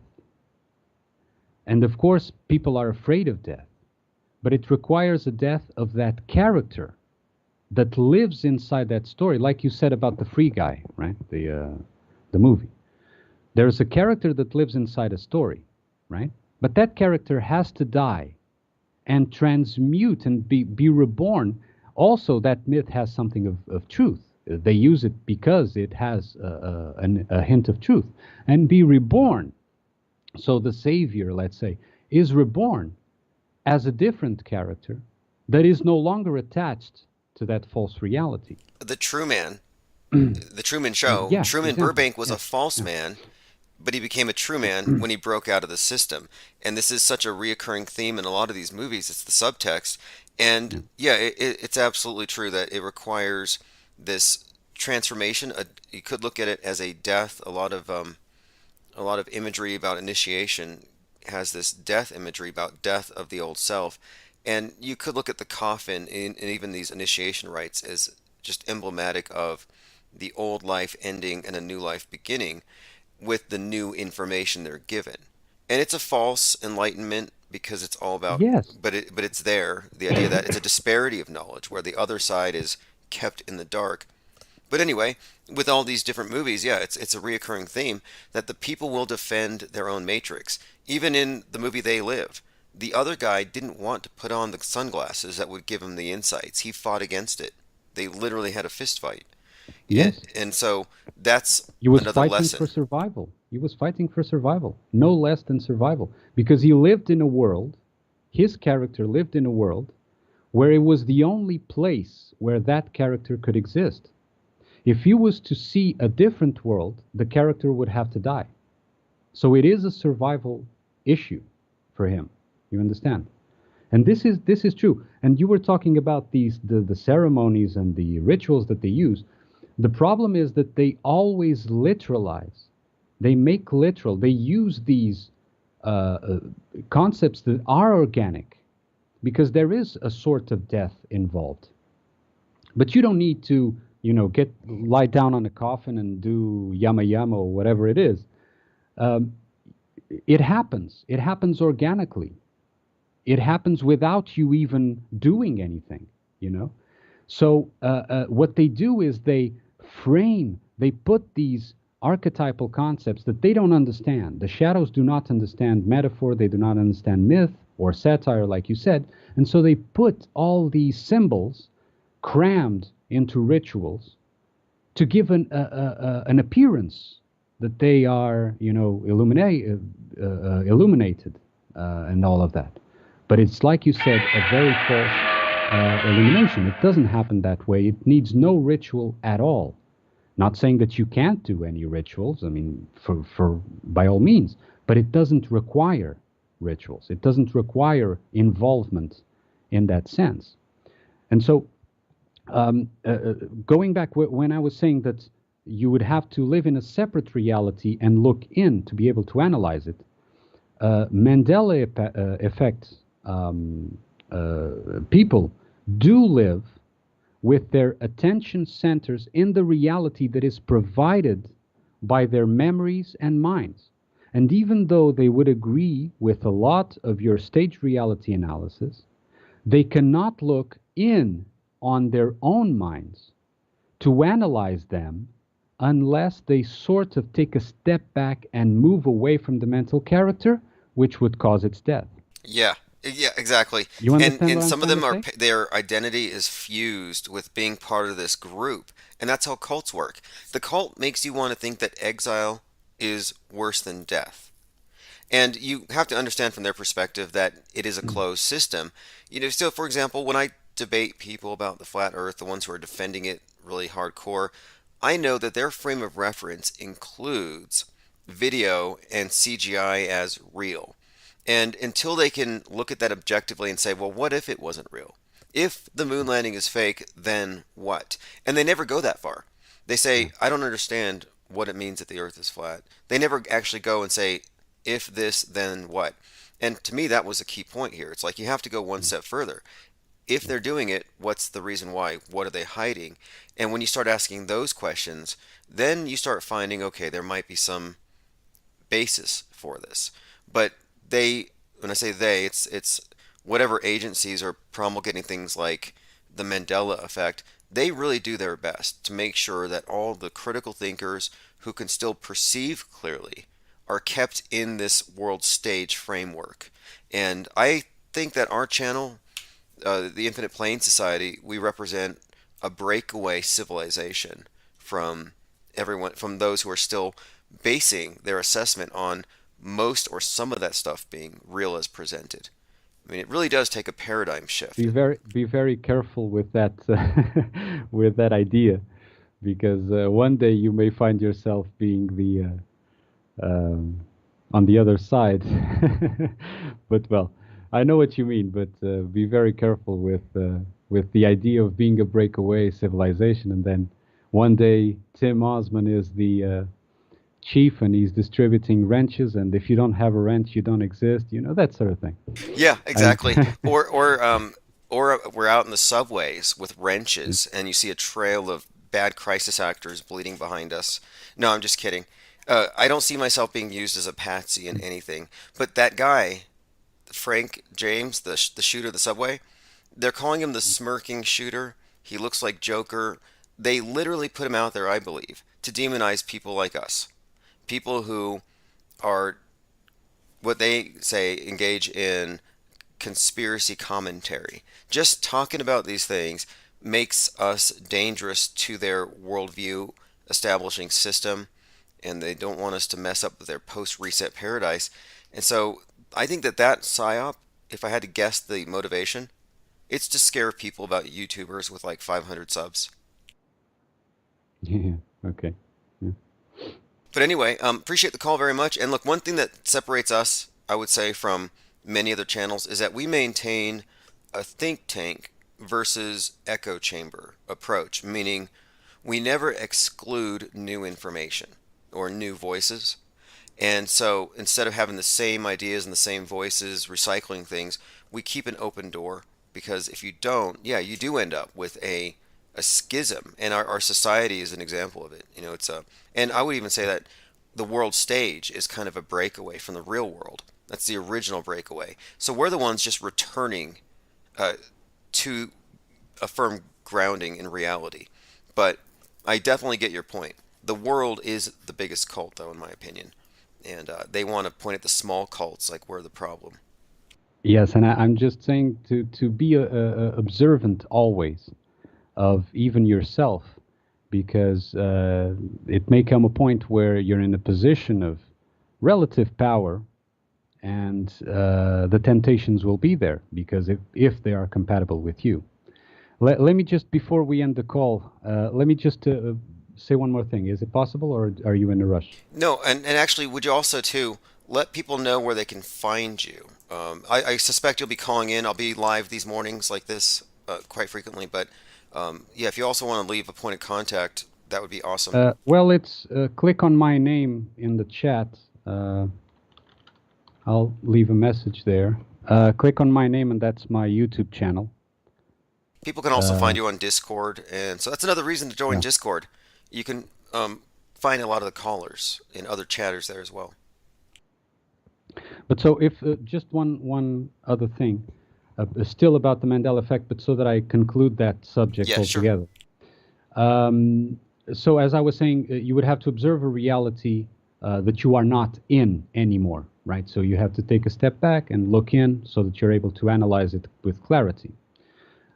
Since in the Mandela effect, they still live within the reality of memories and so on and so forth, they are unable to observe from beyond it. So they would have to let that character die and observe from outside. Now, most of them exited the reality of the globe or sphere, so they are able, they have the ability to observe and scrutinize it from the outside. Okay? But they would need to first exit the reality inside the dome of their minds to be able to even observe it and scrutinize it. Okay? So first, it's like the stage. You first live in a globe, right? Then you move to a dome. And then you let the dome, crack. You let the dome disappear. And then you can take another step back outside into the unknown and look in with more clarity. So for someone who lives in the mind reality, in the reality of mind, that the earth is a globe, it is impossible to observe and scrutinize it as anything else. So any evidence to the contrary, like you said, will be refused as lunacy or blamed on a shifting timeline. right? Because anything but destroying the reality that sustains the character. It is the same for someone who lives in the mind reality that the earth is flat but with a dome, right?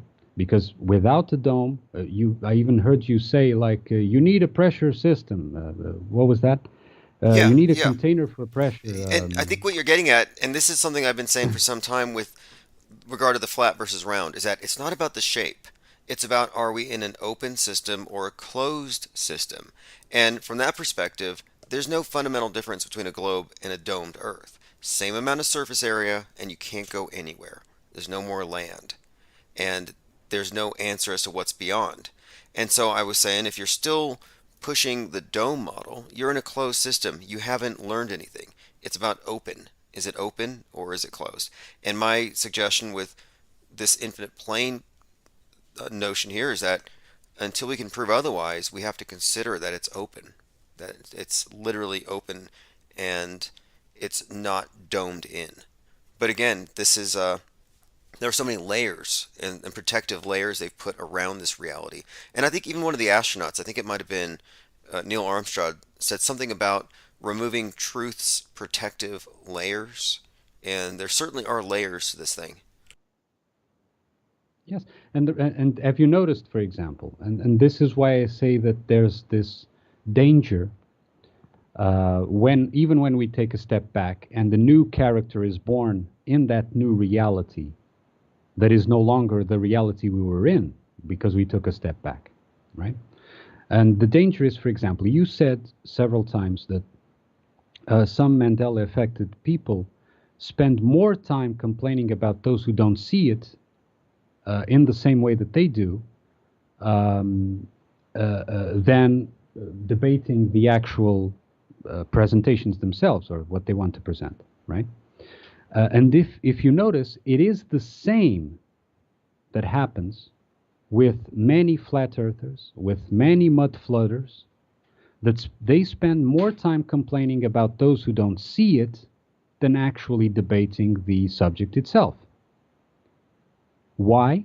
Because they need to feed the reality that they now exist in, because their previous character died, it was traumatic, a new character was born, and they don't want to go through the same trauma again. So you need to feed the reality by saying everyone else is wrong and I'm right. Whether it's on Mandela effect, on flat earth, on mud flood, on Tartaria, on whatever, okay? You need to do that to maintain the character. It becomes a survival issue. And if we understand, all of us here listening, if we understand that this is what's going on, at least we can understand that, they're trying to survive. You know, they're not really attacking me, or they're not really going after me, you know, with furious anger and that. No, they're trying to survive. And it will eventually come to pass that organically, if they allow it, that character will also die. And when that character dies, they can then take another step back. The problem is that they have so much soul investment put on a certain reality that they probably, the next character death will not be without trauma, right? Because there's already so much investment in it. Yeah, that's the fear. That's the worst thing that could happen with a cult, is that its members can't survive the death of the cult, and so they die with it because they see themselves as inseparable. That's the end goal, I think. When they all have become one, and the cult has subsumed all of their identities, and now they're all just extensions of it, and they can all die at once like Jim Jones. And this is a fascinating phenomenon and topic because it's so huge right now with the Q thing, and you can point at the QAnoners as an example of cultists run amok, but then you go to the other side of the political spectrum, and the environmentalists are just as bad, blocking roads with signs that basically say the end is near. So, you know, you can tell if you're on the world stage, they probably have you out there convinced the world's about to end. And that's one thing that I think is worth pointing out here, is that the idea that the world is about to end is about saying, oh, there's a limit on time, just like there's a limit on land. It's all about establishing a sense of limitation, so you don't think about infinite time, you don't think about infinite stretches of land or infinity at all. It's all about putting us down into a smaller area, mentally and physically. Yeah, enclosing the living, let's say, the living organic essence into a container, basically. Whether it's a container body, a container mind, a container reality, a container whatever, but it's always a container, even if it's bigger. Yeah. Exactly. And hey, this is excellent. I'm glad that we finally managed to connect here. And I'm going to be, like I said, I'm going to be live often in the morning. So if this is a good time, we can go through other bullet points, other things that you've taken notes on that we haven't covered today, and whatever else may come up as well. And we have constant new events, but you know. Yes, this usually is a good time. It's now 3 p.m. here, so or even when we started, it was around 2. So it's a good time, but well, I don't want to take over the. You have other people trying to call, and I know that I already took too much time, perhaps. No, actually, we wanted to. I wasn't actually planning on taking calls. I only had Skype open. I thought we could probably cover a lot of the things you wanted to talk about, and I figured this would be a perfect day since I worked last night. And so, no, I'm actually glad. And then I had set up Skype because last time you tried to call in, the audio wasn't on. So now we have another way for people to reach the show. They can call. You can even message me there on Skype and pre-schedule things. But no, this has been great, and I think a lot of the people in chat have appreciated you taking all the time here that you have.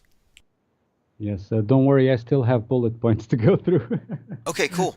Well, let's definitely continue this here at your next convenience. This is the format, so phones are always open.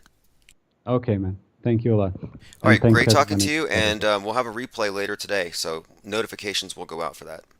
Okay, thanks, man. All right, for anybody who missed on this call or this live stream this morning, this is again Happy Hoax Anniversary Assassination of Abraham Lincoln. Today is the 14th. There will be a re-premiere of this one later today on the main channel. And I have to get back to a few other things, but yes, I worked late last night, so it moved me to a morning live stream. But I'll be live again later to take calls, working on so many things, as you all know. You'll be getting tracking information. I think Jordan's waiting for his press passes. If you want to email me, I'll get you a tracking number.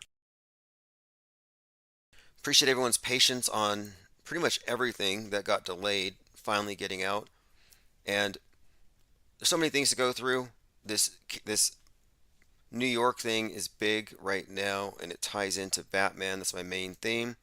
And a lot of the things we just talked about totally relate to this because we're examining the big picture and how we have this mass media apparatus that is giving us a funhouse mirror version of reality and then penalizing us if we don't accept that one as the authentic one when we know better.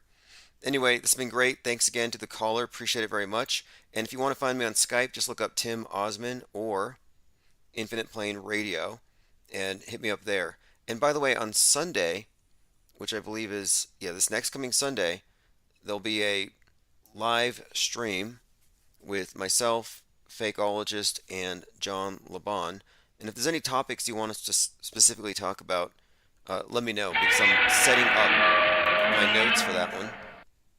Also, thanks to Abraham, JT33, and Offstream Bot, and Battery 79. Appreciate you all going to the shop where we have shirts designed by X-Pac, decals, more to come, also NFTs, but the decals are selling fast, so if you go to timosman.win. All right, we'll be in touch via newsletter. This is Chief Crow, The Edges in Your Mind.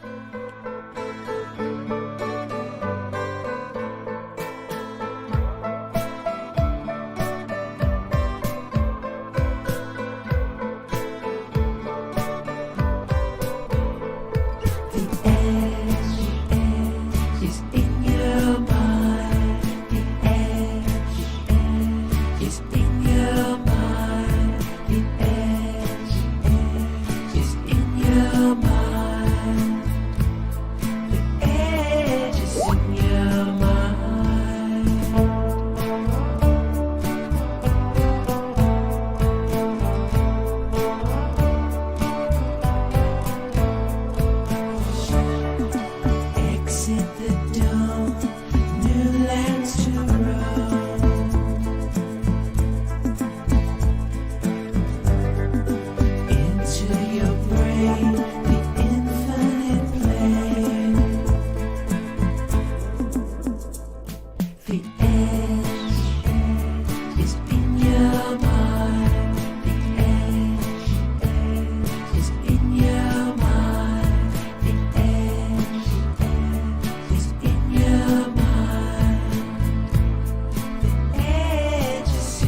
which is fine. I just don't know if it counts in the real world. Mick Dirtywork says, I'm hosting you, Tim, on DLive. Thank you, appreciate it. Those of you on DLive, we have a DLive channel. It's infiniteplane.radio. We have another one as well, but they gave my other channel an X rating. This is how much they hate me, even at DLive. They banned our channel from being monetizable, and they gave it an X rating. There's no content.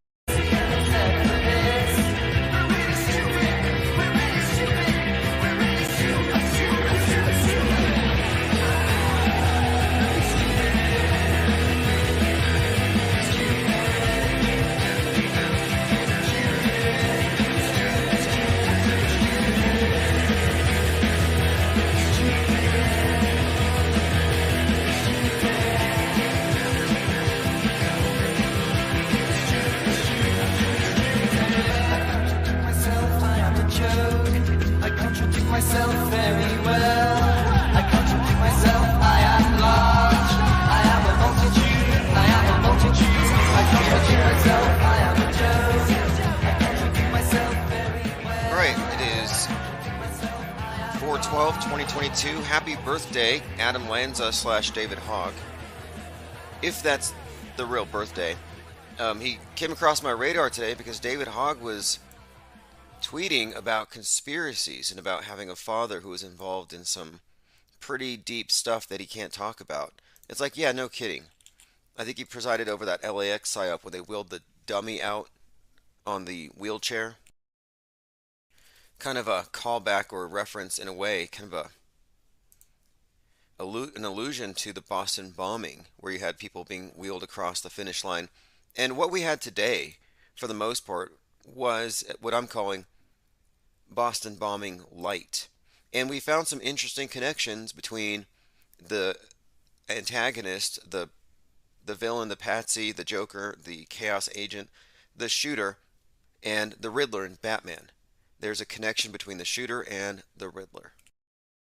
Now, the Riddler in the Batman movie, which came out on 3/4, the day that Joker from the Boston bombing had his death penalty reinstated, the Riddler in that new Batman movie is an Anon type, QAnon type, wears a mask, he's got an internet following and he radicalizes them. He's got 500 followers just like the shooter today.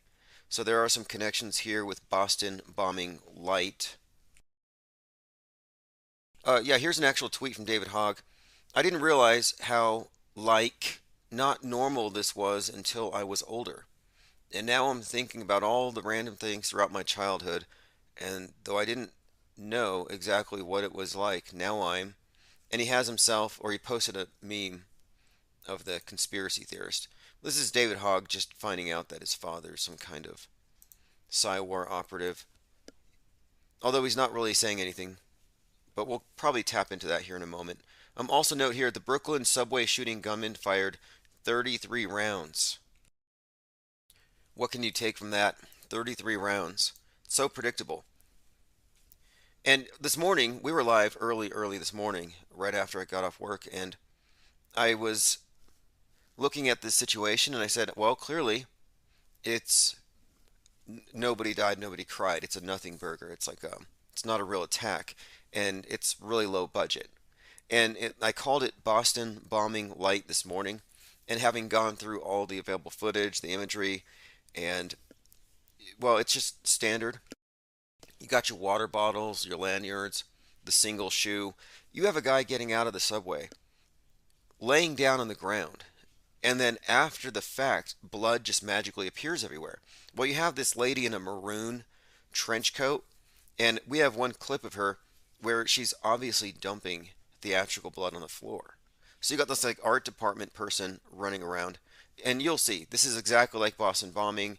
They use smoke as cover, as concealment, and then you have these guys in these hoodies coming out doing all the special effects. And there's one couple in particular, they have this anguished expression and they pose for a guy in an orange hoodie. Then they turn around and they pose again. And then she gets laid down on the ground on the blood and someone else takes a picture. It's a PR stunt. it's kind of like a flash mob in a way, in the way they execute it. Very much like a flash mob, but although I want to point out, it's unlikely you have innocent bystanders or witnesses at all. That in these psychological operations, these are closed sets. You're not going to have some innocent bystander come along and try to give CPR to a crisis actor. Now, that happened in Vegas. There was someone who wasn't part of this movie set, and he said to the security guard, "Why'd you turn the lights off? There are hundreds of people here. They need medical attention." And the security guard says, "No, they're all dead. Go ahead and leave." And he's like, "Well, shouldn't we at least check for pulses?" And as he walked around, he was shooed away by people saying, "No, this person's dead. Move along." So you're not supposed to see these things. It's a closed set. And again, it could have been executed in a short amount of time like a flash mob, but there were no witnesses. Anybody filming it was part of the crew. That's something to consider when you're looking at a psyop. The producer, the photographer, the cameraman, the guy with the guy who's actually filming it is part of the production, even if it's a flip phone. These aren't performance art pieces where they're tricking people who misreport them as real. No, these things are so poorly done that it's pretty obvious that they do require that they film it themselves. So don't think any of this is actual legitimate footage. Phase Polarizer says Boston subway attack videos on Twitter. Mom with Son says bring on the IPS. Joined by Zin Valis, OG Fepe, Jungle Jim, Evil Coyote, Art of Thinking Out Loud, AA, Restless Bear, Michael Cervantes, Truth Hurts 21, Cope Aesthetic, Rourke 66, Salty Siren, Battery 79, Psy Obstacles is here. Psy Obstacles says shout out to PK for the brown cow or present day red cow. Yeah, PK is known, I think, primarily for a very epic breakdown of the Boston Hoaxathon. And again, the Boston bomber's name was Jokar. They called him the Joker. Even in Rolling Stones, the Joker. The media was in love with the Joker. They put him on magazines. Anyway, Joker had his death penalty reinstated on March the 4th of this year, which is the day the new Batman movie came out. Batman comes out, Joker gets the death penalty. And even then I was saying, man, it seems like there's another Boston coming. Another something similar is brewing. They're bringing out all these old characters. What's happening here? And it looks like they use the same tactics, as we'll see as we go through this. And you'll see all the usuals, like, this is 2022, but crisis actors still use flip phones. And you know it's a fake event when all of the witnesses there, instead of running for cover or doing anything meaningful, are screaming into their flip phones. Like they're trying to create these iconic images. Truth Hurts 21 says they showed a clip on the news of the stuff the suspect had in his bag. There was a box of smoke bombs or fireworks, and they were called Falcons Rising. Shout out to Jurassic. Well, he also said something in his videos. We're talking about the shooter who's got this social media presence, YouTube videos. We've been combing through it. And he talked about America had a violent birth, and it's going to have a violent end. And think about it in the context of Pluto. Pluto just returned on 2/22 of this year to the point where it was on July 4th, 1776. So the birth of the nation. And so you have the return, which, according to the mythology, or whatever you want to call it, the Pluto return is associated with the rise and fall of empires. And when he said this, he was standing in front of a video screen with the Twin Towers on it, which we'll get into this. And yeah, another shout out to Jurassic Liars. He is someone who has picked up on a lot of the you can call them synchronicities. I'm saying scripting, the patterns in birth dates and death dates with these world stage characters. And it's noteworthy that today Dr. Oz is in the news. His endorsement by Donald Trump has angered MAGAs because Dr. Oz is friends with spirit cooker Marina Abramovich, the one who smears things on the walls because that's art. She doesn't get censored, I guarantee it. Anyway, we lost 4 channels last week. It's a water under the fridge. Anyway, Dr. Oz is in the news, and his birth date is 6/11. And Jurassic Liars has consistently pointed out that date as a date to watch out for because of its seeming relation to predictive programming, suggesting that Seattle is going to get nuked on 6/11. Well, Seattle is the Emerald City. So even there with Dr. Oz 6/11, there's a Seattle connection I'm seeing here with him being brought up in this context. And also I want to bring up that there's a lot of media foreshadowing suggesting that we are being set up for some kind of assassination, some major traumatic event commensurate with the JFK thing.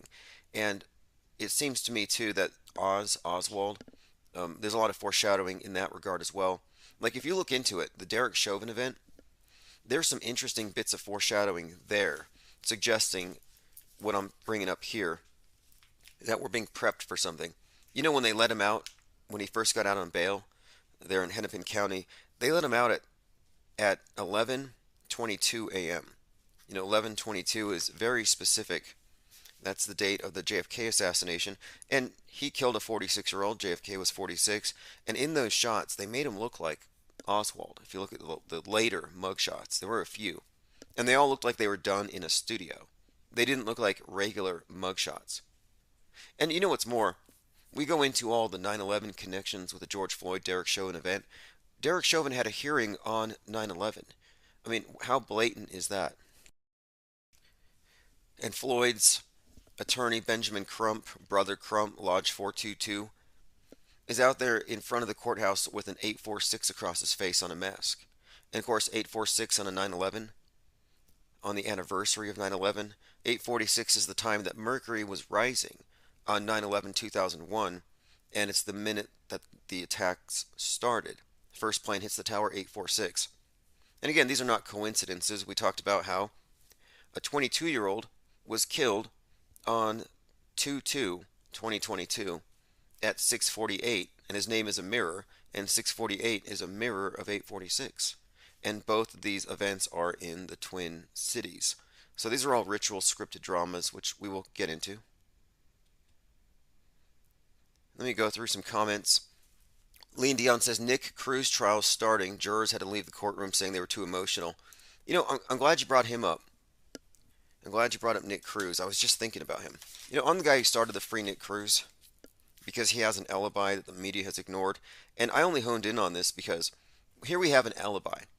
If you didn't know, if you didn't watch the whole production, there was a witness who claimed she was with Nick Cruz while the shooting happened. And she even said that she joked at him and said, well, Nick, I'm surprised it wasn't you.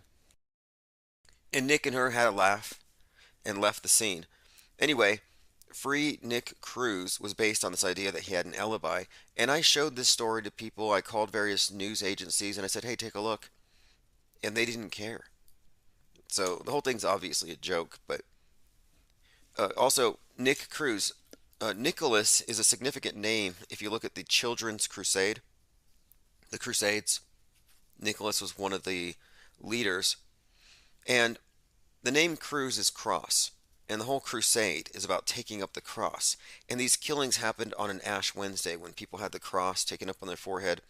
And I'm just looking at the bigger pattern here. Well, right after the February school shooting massacre there at Parkland, the students started the March for Our Lives, based on the idea that the kids were too young to vote away guns. So kind of like Greta going after the older generation for ruining the environment, David Hogg was agitating the youth, saying, look, you can't vote away guns and you're being killed, so march for your lives. And so like the Children's Crusade, David Hogg sparked something of a Children's Crusade, and they went across 48, it was like a tour bus with the Parkland students. They went across 48 states, 70 schools, registering 18-year-olds to vote away the gun rights as Democrats. And I'm like, wow, this was a Children's Crusade, really sparked off by a guy named Nicholas, if you think about it, Nick Cruz, and they framed it as a crusade, among other things. I mean, that's a fascinating event to break down and all the different characters and all the work they put into it. You look at Emma Gonzalez, based off of G.I. Jane. They put on the Apollo 11 patch on her jacket. They had her wearing a Beatles shirt to kind of call back the 60s. She even shaved her head live on Instagram to show you that she's now going to go to war against guns or whatever. And they didn't cry on the scene, but they cried at the Ellen DeGeneres show when she handed them a big fat check for their march. I'm like, that'll get tears out of a crisis actor. Give him a big check. Anyway, let's continue here. Joined by Frank Muir, Lando Rock, Eric Bear. Rourke66 says PK is still on 153 News. You know, I actually have PK on my Skype. I'd be interested to see what he thinks about this. Maybe I'll send him a message. I'm not going to call anybody. No cold calling. However, if you want to call in on Skype, just look up Infinite Plane Radio. Look up Tim Osman with a Z. And we can schedule something, or you can call in when we're live if you can't get through on the phones.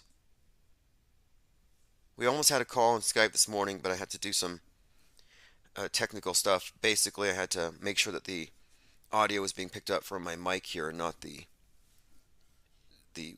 USB cam. Anyway, let's continue. Now, the whole Nick Cruz story is super fascinating. I'd like to go back and revisit Parkland, keeping up with the crisis actors as we have been. But in my contention here is that he has to be an actor. He was wearing a MAGA hat in his backyard in his underwear, and he fired blanks, and his neighbors recorded it. Like, this was a made-for-TV villain. And if you look at the whole storyline and the way the accounts of the shooting itself, some reported him in full body armor with a mask. The actual CCTV footage showed him with a backpack and just a regular pants and a shirt, no body armor. I mean, so many contradictory stories here. But the idea that he's just some kind of useful idiot patsy that they put up to this, it's not 100% off the table. If you look at David Hogg's relationship to, well, his dad's relationship to that virtual reality company, they were doing some kind of first-person shooter for the NROTC, the ROTC students, and Nick Cruz was a ROTC. So he might have been plugged into some kind of augmented virtual reality mind control experiment courtesy of Hogg's dad, which would make sense. I even posited once that maybe Hogg did the shooting and that they blamed it on Cruz so he could launch his political career and they could move this gun thing forward. I mean, it's all really fascinating when you get into how interconnected these people are. And he already proved what a good shot he was as Adam Lanza, right? Just kidding. All right, let's get back on track. Dr. Oz is a well-known actor, says Art of Thinking Out Loud. He took a photo op when the woman lost her foot in the scripted car wreck in New York years ago. Another world stage character. Fascinating story. I'll look into it. When I saw him hanging out with the spirit cooker, I knew enough. I'm like, okay, look, he's in that club. And when you go into that club, the whole occultist, the Lemic thing, she's friends with Jay-Z. Oz has a very specific meaning. Oz is specifically what the occultists call the law of the New Age. The do what thou wilt comes from their book of Oz. It's all just code. Anyway, let us continue. Salty Siren says, Levette thinks a ritual's coming on 6/11 or 6/12. Let me check. Now, 6/11 is also the date that Timothy McVeigh was electrocuted at the age of 33. OG Fepe says, Trump will be speaking at a rally in Ohio on 4/23, the date Jesus was crucified. Fascinating. Also a Venus date. Okay, well, we'll see. There are a few things that are worth looking at here in the context of the meta script. 57 years since the first man in space. 57 years since Malcolm X was shot. And these numbers tell a story in and of themselves. I had mentioned that in 2020, you had 57 police officers that resigned after that 75-year-old in Buffalo had been pushed down and he bled out of his head on the street. Well, the police resigned, and there were 70. The 75-year-old caused 57 to resign. So here we go. Buffalo police shoved 75-year-old. 57 resign after. So what I have found in this script, and I can mind map this up, is consistent use of the number 57 having to do with a coup, specifically a headshot. and it's always tied into this dying and resurrecting king type of storyline. So, for example, Nipsey Hussle was killed during Holy Week, Easter-like killing, carrying his son-named cross to the point where he was killed with two of his friends who were convicts, like Jesus crucified between two thieves. He's 33 years old, and after he dies, there's all kinds of Christ symbolism attached to Nipsey. My point being, he was even carted away in ambulance number 57. Like, it's very consistent symbolism. But anyway, these 57 police officers that resigned, that number was very prominent throughout 2020 in the summer. And this was around the time that they were celebrating the 57th anniversary of the Martin Luther King I Have a Dream speech. So you have that 57. You had 57 singing the national anthem for the DNC. So that number was being used, I think, very consciously and deliberately. And it ties these things together. So we'll get into that some more. I'm just bringing this up because it's we're noticing things in the pattern. Like I said, 33 rounds fired. Anytime you see that number with these high-profile events, it's usually a clue to the insiders. And if you pay attention enough and you know enough about how things work behind the scenes, you're somewhat an insider to these things, to how this stuff works. That's how we can confidently call these things out as hoaxes and predict specific facets of these things before we even see it. How did I know water bottles and lanyards? How did I know flip phones? And again, we can predict these things because it's based on a pattern. These aren't real events. Lean Dion says CNN interview has a victim saying he heard 10 shots and the gun must have jammed. The CNN guy reports him saying no, it was 33 shots. So the CNN reporter goes out of his way to say no, it was 33. And when you go down the list, you can see how consistent this is. All the agitation. Twin Towers were 33 years old, by the way. Jake and Jelly, QAnon Shaman, 33. Code Monkey Z, the guy who's now running for Congress, 33. I once joked that you could just lock up the 33-year-olds, quarantine them for a year, and we could have some peace. And it would actually be true. Even the guy that kicked off the whole Wuhan panic, Wee Lion, his name was, 33. It's a very consistent pattern. Let us continue, though. Yeah, Lean Dion remarks that the 75-year-old had a blood pack. Yeah, the guy was an agitator, an activist, and he had an actual blood pack, and he had a horrible time hiding it. If you saw, he had a tube that went up to his ear. And we'll get into the symbolism behind this stuff. It gets really deep. But so the gun jammed at 33 shots. Perfect. Okay, let me go through some of the things that I specifically earmarked here. There's so many facets to this story. We're talking about the Boston bombing light is what I'm calling it. All right, so let's see. Oh, cops confirm no working cameras at the 36th Street station. And there were some numbers that stood out, like the subway car number 5551 and the number directly above an American flag. That's some interesting symbolism. Not sure what the 5551 means, but again, these are just things to take into account. You know how these witches and warlocks with OCD are obsessing over their numbers and making sure everything contains all the appropriate symbols, and so these numbers aren't there by accident. You know the guy that set himself on fire in front of the White House at the Ellipse in 2019? I remember watching that scene, and he had a USA shirt. So it said USA, and then he's on fire. And I'm watching the footage. A yellow school bus crosses in front of the camera. Bus number 113. So I took note. I'm like, okay, maybe there is something to this November the 3rd thing. And since then, yes, it has borne out because that date has been very significant. And even, you could say, the burning of America was correctly attached to 113. So that bus passing in front of the camera, not a coincidence. Anyway, no cameras were working that day. Obviously, it's a coincidence. Couldn't be a closed movie set, like I was saying. Didn't this happen after 9/11? Art of Thinking Out Loud said the shooter kind of looks like Donner the cop in L.A. Yeah, I was a big fan of the Donner scene, the Christopher Dorner scene. the whole situation. I mean, it's a psyop, but they really did well with that one. Didn't they incinerate him at the end with phosphorus? How convenient. The story didn't even make sense. I mean, in a way, they were saying it was a retaliation because he had been passed over for promotion because of institutionalized racism at the LAPD. But then he goes on a multiracial killing spree. So it kind of didn't make his point. Christopher Dorner. And that came out around the time of Django Unchained. You know, the whole Nat Turner slave uprising thing. And of course, this is all political agitation. But it came out at that time, played by Jamie Foxx.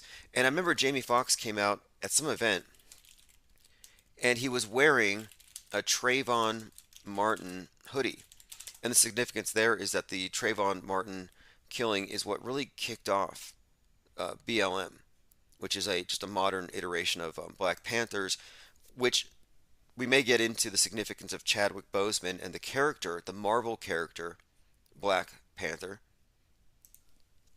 and how that ties in to the summer of 2020, and how they even correlated the Rip King with the dead Chadwick Boseman, Wakanda King, with MLK and the activists gathered at the Washington Mall that very day.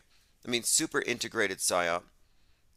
So you have these real life events with movies that parallel them, as we're always talking about. So even then, Christopher Dorner is doing his thing while Django Unchained's out there. And the Django Unchained was brought up by Don Lemon. And Don Lemon was cheering the shooting on the Christopher Dorner. I could probably even find that scene where he was saying, wow, this is just like Django Unchained. Now here's the picture of him. I've seen a few different shots. So this is from a few years ago. So could this be the same guy? I'll leave it up to you. And we'll get into that other person's social media. We'll go deeper into it. We're not going to do anything to get kicked off YouTube, but we know what it is. Truth Hurt says the fact that most believe these events are real is fascinating and terrifying. Right, well, they haven't undergone the paradigm shift of accepting that the burden of proof is not theirs. If it's an extraordinary claim, you don't own that burden of proof. Oh, by the way, this was sent to me by someone via email. He said, hey, check out this guy. He's a neighborhood person who goes out to the scene and hands out bottled waters and stuff. Anyway, he had a long spiel. This is a crisis actor debut. Huge amount of duper's delight just exuding off of this guy. I think he got a good payday. So he shows up to the event, and he talks about how much the community needs to stay together. He brings them bottled water or something. Anyway, he's wearing a Pinocchio shirt. You know, and Disney's being talked about all kinds these days, you know, because of the whole grooming thing, which is a distraction, I think, from the cannibalism. But again, he's wearing a Pinocchio shirt. How much of a giveaway is this? Somebody compared this guy to LL Cool J. I don't know, similar skull shape, but I've seen that comparison. I don't think so. I do have some other images of him where he's slightly thinner, which I'll put up. We'll compare him to the present guy. It is a similar story, though. Very similar story. Okay, so let us continue. Now, LL Cool J is an actor, though. Here's a comparison to the Boston bombings. You remember I said, the very first thing I said, I tweeted this morning, Boston bombing light. So here's a scene from the Boston bombing. This is the guy who miraculously managed to avoid getting any kind of scrapes or cuts on his legs, even though the bombs ripped his pants open. So I guess his pants protected him from the shrapnel, is what you're supposed to believe. I mean, look at that. Some have actually suggested that this is Joe Rogan, which is hilarious. Like, no, this guy's obviously much, much taller. But if you look at the way he's hunched over, this is like acting school. Like, act like you're scared. Act like you just got through a bomb blast. And it's all, look how shredded that is. It's such a joke. You can tell it's from a props department. Now look at the guy on the right. The guy on the right is from today's Boston bombing light. Same acting coach. That's all I'm pointing out here. They probably both went to the Gene Rosen School of Crisis Acting.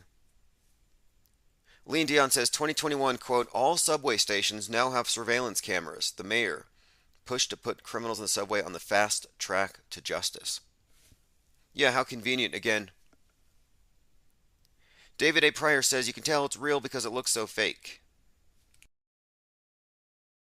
Yeah, I am really sometimes surprised when people think this stuff is real. In our Discord server, we're always going through these things with a healthy degree of skepticism. And so we call into question, well, could it be real? Is it fakeable?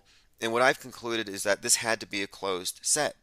And now, finding out that there were no cameras working confirms my suspicion that this was a closed movie set. There were no witnesses. This wasn't a real event. It's more of a flash mob guerrilla movie. It's big business. I mean, we could pull this stuff off. Just get some friends together, film it. The public is so credulous, they will literally buy anything. I almost want to just kind of co-op the whole alien invasion. We could probably CGI that thing first. It's all it's going to take. It's just sad how little it takes to convince people. And people will say, yes, protect us, please, government. Whatever it takes, whatever restrictions, yes, impose them. Govern me harder, daddy, is what they pretty much say, all the NPCs. Shut the F up said in our Discord server tonight. And this is another reason to join our Discord. You get cutting edge analysis, breakdowns, puzzle pieces to this million-piece puzzle. All for $2 a month. Just go to infiniteplainsociety.com. Access Discord that way, or go to the Patreon.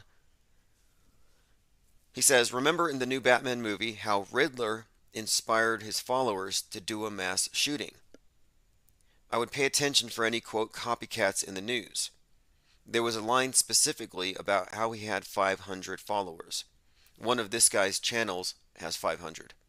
So the Riddler, if you didn't know this, the Riddler in the new Batman movie, which I'm going to watch very soon, I think it comes out streaming here in about a week.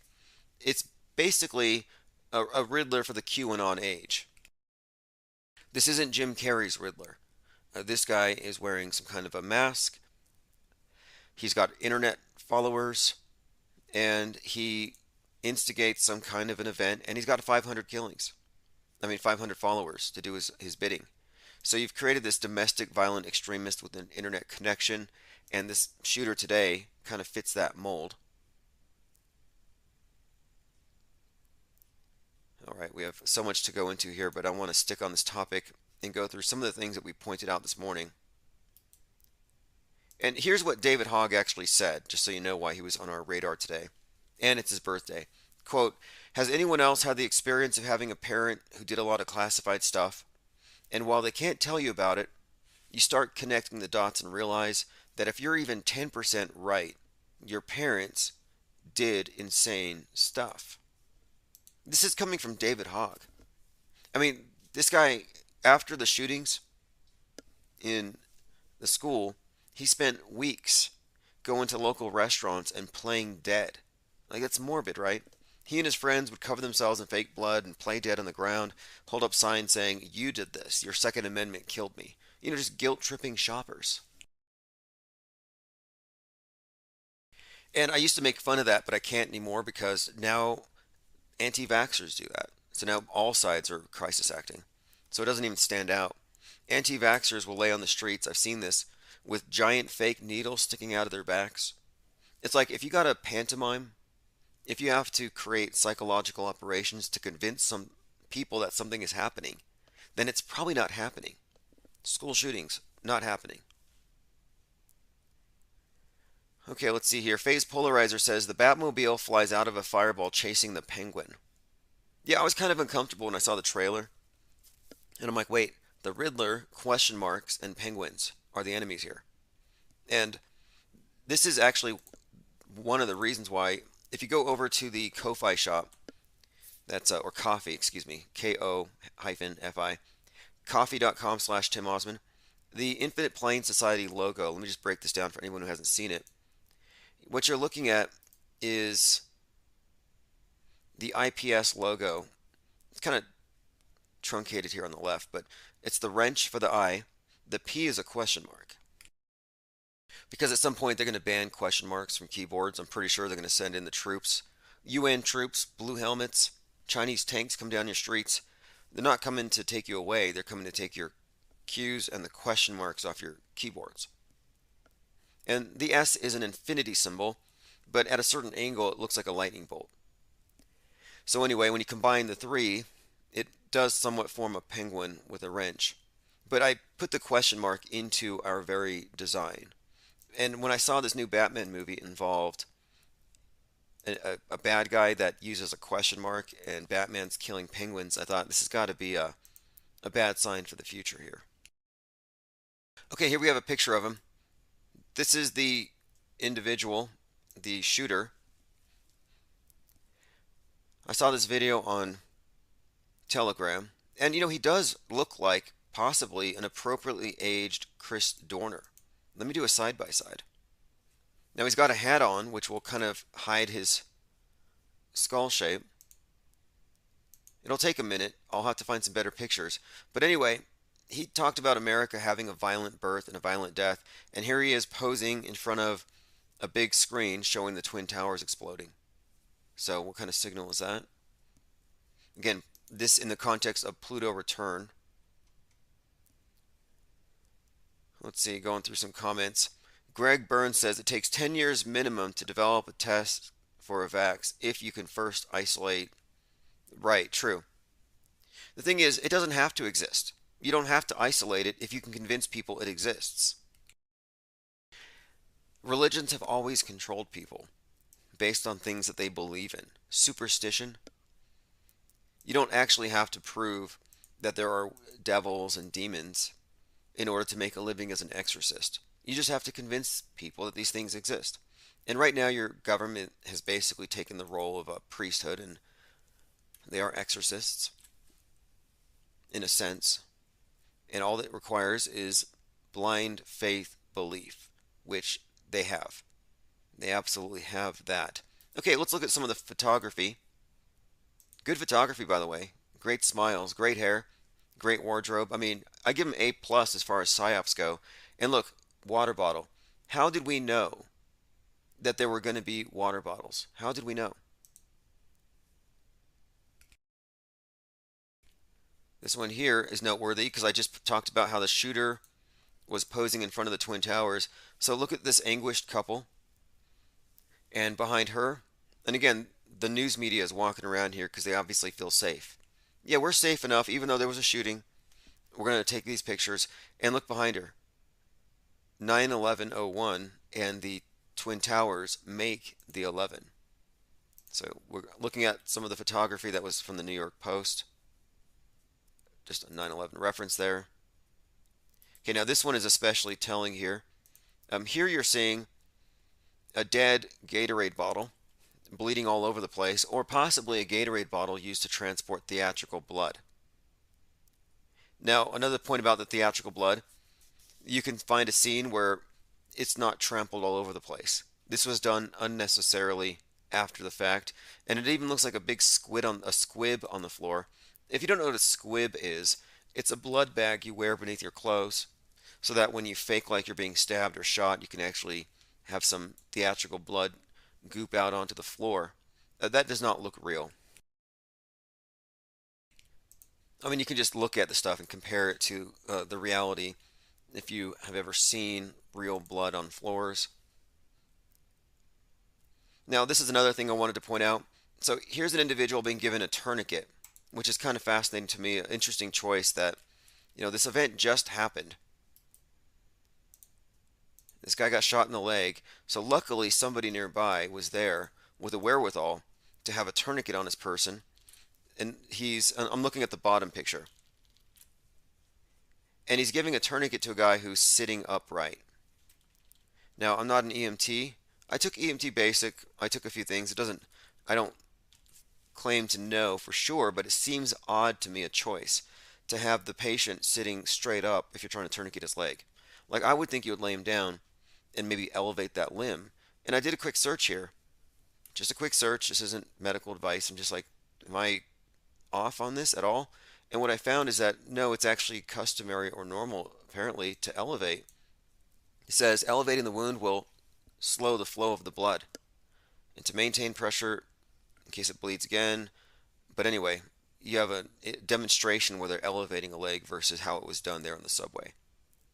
Just pointing that out because sometimes it looks like crisis actors don't know what they're doing. Crisis actors are the new A-listers. I'm convinced of it. Nobody wants to do Hollywood anymore. We also predicted that there would be a single shoe, some kind of symbol with somebody walking around with one foot, one shoe missing. As is always the case, there's always a singular missing shoe, and here we found it. Now, you can see the theatrical blood on the floor. My point here is that there's a separate scene a few seconds before where it's not there. Yet the lady in the maroon vest, she walks by, and there's blood everywhere. I assume she's the art department. Again, the guy in the water bottle with the water bottles brought the Pinocchio shirt. I mean, why would you wear a Pinocchio shirt to a crisis actor convention?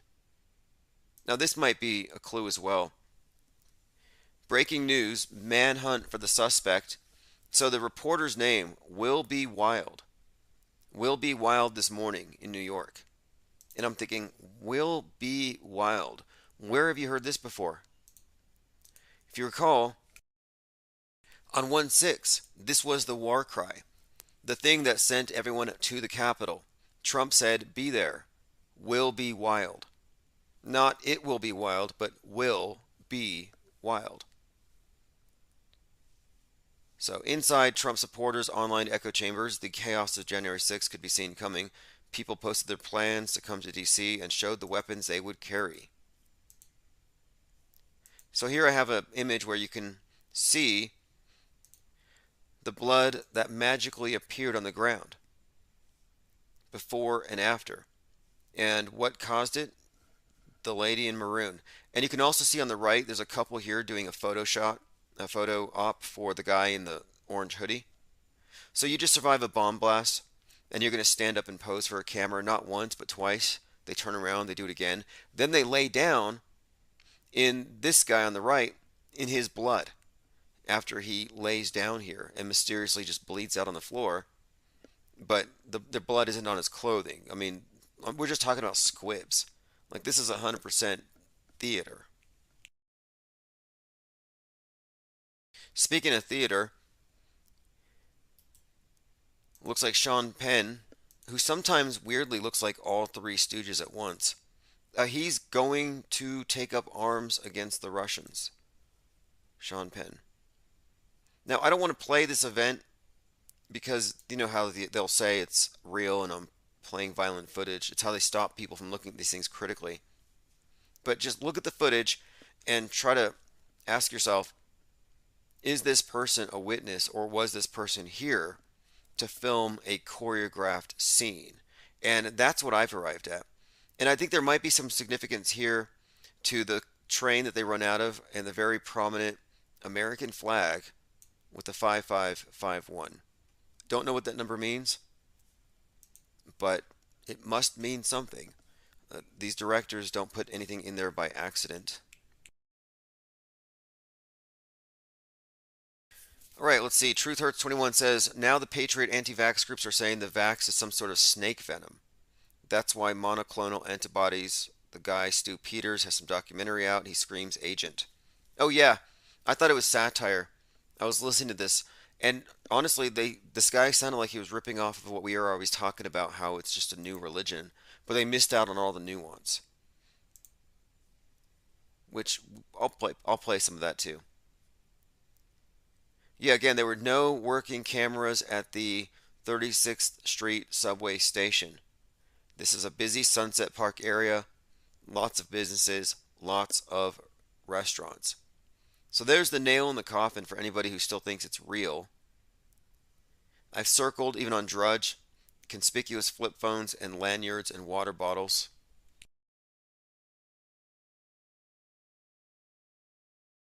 Again, the number 5551, I have some ideas on what it could be, but I don't want to get too deep into speculation right now. What I said this morning, Boston bombing light, as predictable as an episode of Scooby-Doo. There are homicides in New York City every day. Like, there are real crimes. Like, I'm pretty sure that worse stuff happens on the subway every single day. I've seen videos. There are worse things in subways that happen than this, and it doesn't get this coverage. It doesn't get all the police departments, all the firemen to gather around. It doesn't get big press conference attention. Why is that? I think we all know. Again, we're talking about this event in New York. Let us continue here. Going through my feed here, and I think I found what the person was talking about. QAnon film, COVID is caused by snake venom put in the water supply to turn people into satanic hybrids. Okay, I did watch this morning, and we'll go ahead and play it. And the guy listening, I think his name is Stu Peters, totally uncritical, like not even questioning it, like, no, this makes sense. So this is from a QAnon film, and what they're saying here is that the coronavirus, the name novel corona, is some kind of reference to the Pope, and that the Pope is the king snake of the world, and that they are going to put some kind of synthesized snake venom into everyone to turn everybody into a hybrid serpent, I guess, hybrid of Satan. Let me go ahead and play this. This is Stu Peters and Brian Arteris talking about, again, how this was all plot. Now, this does kind of fit in, if you think about it, with Trump and that story he would tell about nursing a snake back to health or trusting the snake. But anyway, let's go ahead and play this. This is where it's at these days. A Latin definition or a definition at all, so I actually looked up what's the definition. And on dictionary.com it brings up 13 definitions. Corona, religiously, ecclesiastically, means gold ribbon at the base of a mitre. And I didn't know what a mitre was. So I copied it and pasted it and then hit images. So this actually could read the Pope's venom, pandemic. It also can read crown. Corona means crown also in Latin terms. Corona means crown. Visually we see kings represented with a crown symbol. Right. So put that together for me. King, Cobra, venom. So he's suggesting that it means King Venom. I mean, it sounds like a joke. I mean, it sounds like he's joking. New crown, King. I mean, he's reaching here. And I think it's on purpose to make it look like people who are making connections are crazy. Like, I think this is kind of a satire of Poe. But let's go ahead and hear out the last part of it where he talks about how this is part of a plot by the Catholic Church to turn everyone into hybrids of Satan.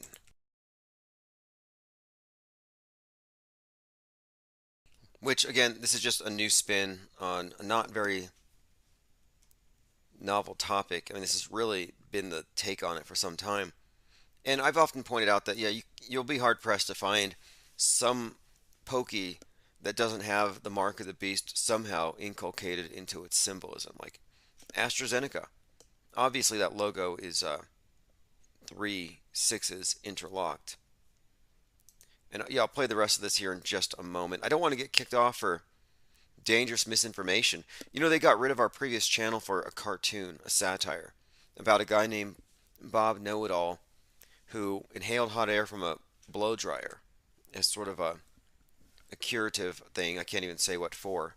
I mean, obviously it was a joke. Greg Burns says Pope is the Antichrist. He's promoting depopulation with LGBTQ and abortion. Oh, is that what the A stands for? Isn't abortion in there? I don't think so. I don't think anybody's promoting depopulation, by the way. Think about it. Georgia Guidestones turned 42 last month. And back then they were saying 500,000. No, 500 million. Well, 42 years ago, the population was much smaller. And it just seems to me, if these are depopulationists, not only are they way behind schedule, but the problem is obviously out of their control at this point. They need more people, not less. And I don't think that is a viable way to reduce population anyway. I think it's weird, though. I do think it's weird how all these philanthropists are suddenly behind this idea that they want to save us all. You know, these philanthropists who are also climate change believers. Because if you're a lover of man and you also believe in climate change, the whole climate change thing is built on the idea that there are too many people.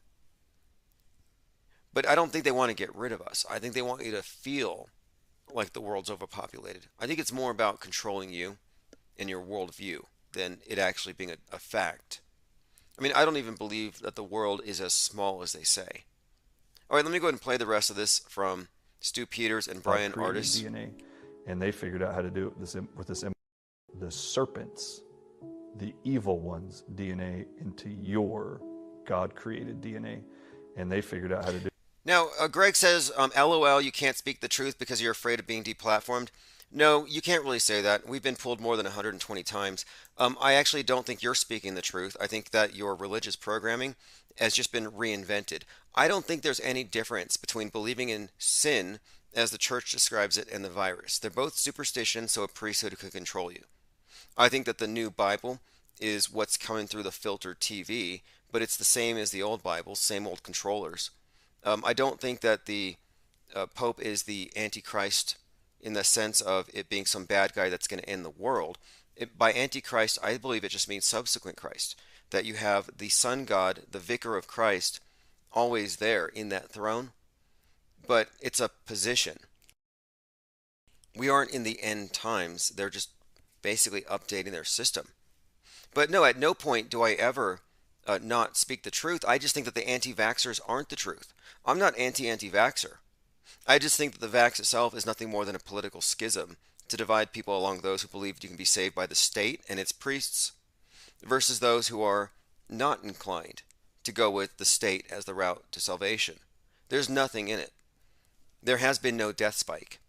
So the anti-vaxxers are just as hysterical as the gun grabbers. It's left-wing and right-wing psychological warfare, and I don't fall for any of it. And so I'll let people on and talk about what scares them. If you want to call in and talk about climate change and how it scares you, or guns scare you, or vaxes scare you, by all means. I'll lose my channel of it. I don't care. We lose hundreds of channels. We don't care. It's not really about that. I just don't think you're here for the truth if you're still parroting talking points from bozos like this. Do this with this mRNA technology. They're using mRNA, which is mRNA extracted. So he's making up this conspiracy theory about how they're putting the devil's venom into you. And just having this play gets me banned. And that's me somehow what? Kowtowing to their standards? No. It's a ridiculous notion. And they put out these ridiculous notions to get people like you to get yourself censored. You just mark yourself as a fool. You mark yourself as a willing stooge. Like, I'm not going to martyr a channel for something silly. But I want to play this because, again, it's ludicrous. Hybrid of Satan. And I think they want to get that venom inside of you and make you a hybrid of Satan. A hybrid of Satan? I mean, what does that even mean? And again, this only makes sense to people who buy into a very narrow view of who Satan is. Is Satan even who this guy is talking about? Is Satan even a person? Or is it just an office, a position, the adversary? Which is what I think. I love it how they mix alternative science with mythology. Okay, so you guys are actually about science, right? Oh yeah, I said mRNA, I'm sciencey. But you also said Satan in the same sentence. Like, can you see your Satan under a microscope? Like, tell me this isn't a Poe. And anyway, let's move on here. Did you know that Pinterest, you know, the site where people post the crafts that they make at home and stuff? Pinterest, it's kind of like Twitter, but it's mostly homemade arts and crafts. They are now banning climate change denial. So if you don't believe in global warming, you can't be on Pinterest anymore. And global warming is a replacement flood myth. So my point being is that I don't believe in flood myths. I don't believe in Noah. I don't believe in Noah's Ark. I don't believe that the sinners, the designated sinners, whoever they are today, are going to bring about the wrath of God to where he's going to murder everybody with the flood. Like, I don't believe that. And then you have today the modern replacement myth, which is global warming, where if you don't recycle, if we don't go green, like Earth Day comes up in a week, if we don't go green, the globe's going to flood us. So if you're willing to recognize that this modern flood myth is ludicrous and it's used by the priesthood to not only scare you, but to tax you, which they do, you are paying taxes over a flood myth. And I don't think the old flood myth is any better. I think it's the same people behind both. So anybody here espousing they're somehow holier than thou because they have a Bible, I'm like, no, you have the old ruler's operating system. Old school fake news. Pinterest bans climate misinformation. Let's look at this for a moment. Yep. The platform banned content suggesting climate change is a hoax, emphasizing that it's now offering more than surface level home decor tips. So, in addition to your home decor tips, now you can get some leftist ideologues preventing people from around you from exposing you to the idea that there might be a political utility to convincing the capitalists that they're destroying the world. This goes along with all the propaganda from Don't Look Up, Moonfall, Wall-E, Frozen. This is basically now being institutionalized as a form of blasphemy to say, oh, God's not mad at us, God's not going to flood us. And the modern Noah is the character that you saw in Don't Look Up. Leonardo DiCaprio, with the neck beard, kind of like agoraphobic, popping pills because he's a scientist and he knows we're screwed because he's rich people and they won't stop their big corporations from polluting. That's kind of the new Noah. And the new sin, of course, is carbon footprint. This new replacement for wickedness that will bring about the floods. But anyway, yes, this is definitely a new religion. So that's why I think it's funny when people in the chat come in here hyper-religious. It's like, religious people are the problem here, if you haven't noticed. Specifically the believers. Yeah, you got the priesthood, you got the elite, you got the Illuminati, but they're the minority. It's the majority of followers who are the real problem here. And I don't think we need to go back 1,000 years or 2,000 years. I think humanity is stuck in I would say a dysfunctional, possibly toxic relationship with government.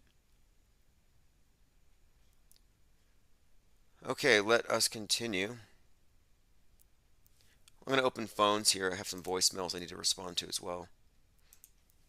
But I didn't want to miss anything with this shooter. A lot of interesting things happening in the QAnon side of the fence here. The QAnon side of the world stage. For example, QAnon Chronicles, we have got right now, GOP is a dime store front for a terrorist organization called MAGA, says political science professor. They're really putting it out there that we're looking at domestic violent extremists. Why is that? Well, for the same reason that you were prepped for radical Islamic terrorists leading up to 9/11 in all the movies, in the news.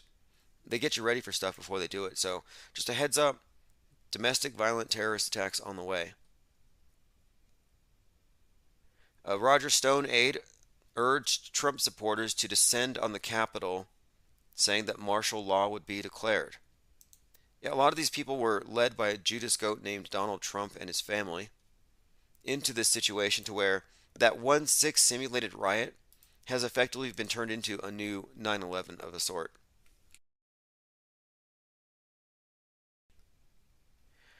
The Gathering Storm, the Second Civil War. This is for the Daily Costs. Again, more just suggestion that the QAnoners are part of an insurrectionary force that is going to be the end of America. And I think the reason they're hyping up this threat is that this is part of the big story.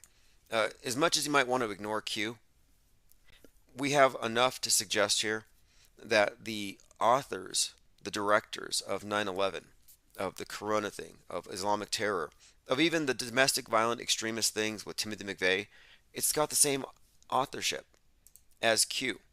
And so the whole QAnon movement, I think, is set up to take down the remaining vestiges of American nationalism and conservatism. And I think that's what 9/11 actually represents, the Twin Towers, the bringing of America down to its knees. America is the challenger to the one world order. That's why we're given movies like Don't Look Up, where America is sort of we epitomize the thing that's going to destroy the world. You know, the free market, free speech. Look how they demonize free speech. And guns, of course. Now guns are being demonized again. Ghost guns. But I think ultimately the QAnon is a setup. And it's working. It has worked wonderfully. I mean, how much of it is organic? How much of it is instigated? I would suspect that most of the people with big channels are probably feds. You know, the leader of the Proud Boys was a fed. So what makes anyone think that there's anything legitimate with this whole Q thing at this point? And then also, and this is the best part about it for me, I mean, this is just way weird and ironic, but if you look back at 1999, Marilyn Manson put out a video where he played the role of JFK being assassinated. And that video was part of a script he wrote where JFK was the second coming of Christ and JFK Jr. is the world's savior, which is 100% exactly what the QAnoners believe. So I'm like, wow, they're following some kind of diabolical script, that's for sure. Truth Hurts 21 says, after all the things that ever happened, how do these people still believe in Q? It's a cult. Some will come out of it. Well, they won't, because General Flynn is a high-level mind control operative, and it is unequivocally, it's just a fact that the whole Q movement is actually based on the Church Universal Triumphant, which is this religious belief system where it has it that the Great White Brotherhood is here to save man from the evildoers that are secretly in control. And in order to aid the Great White Brotherhood, you have to channel those ascended masters. Ascended masters are people who apparently died to the world, but they're still here. And this Church Universal Triumphant believed in channeling these 7 rays of the archangels. So here you have General Flynn getting QAnoners to channel the 7 rays of the archangels at these conferences.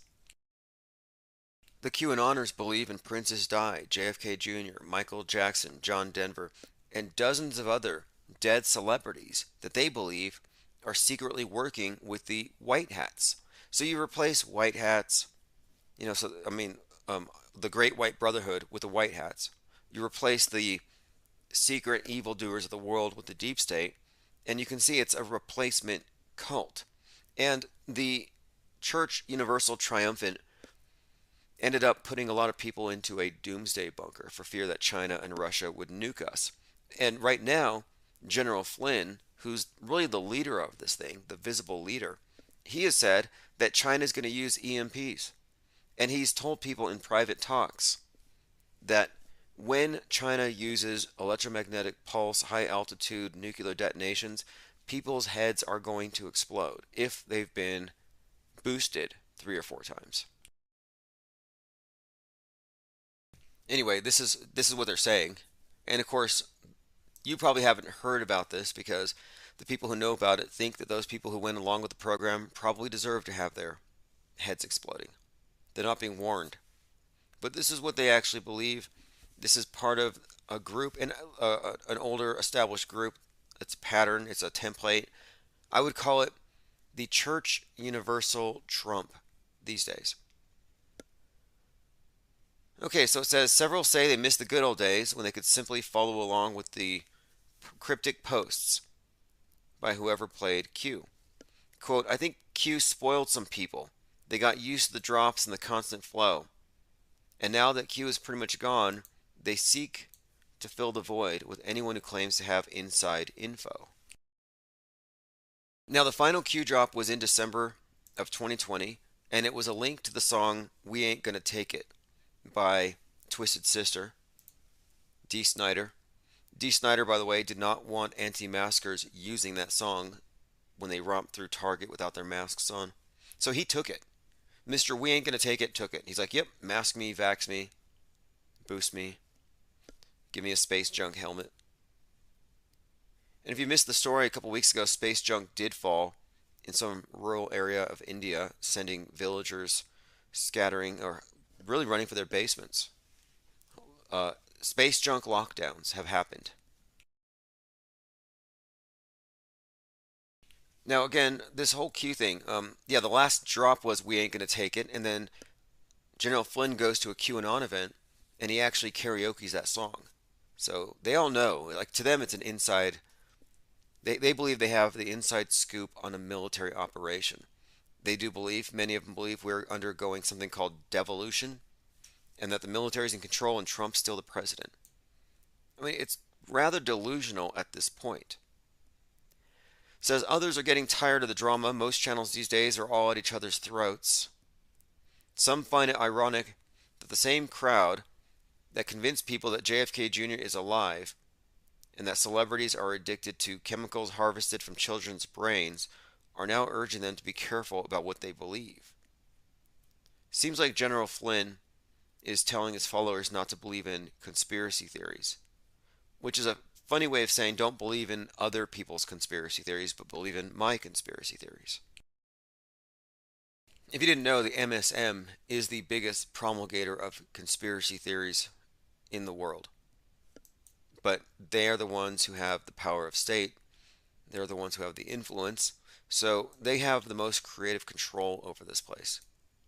Doesn't make it true. I'm going to open phones here in just a moment.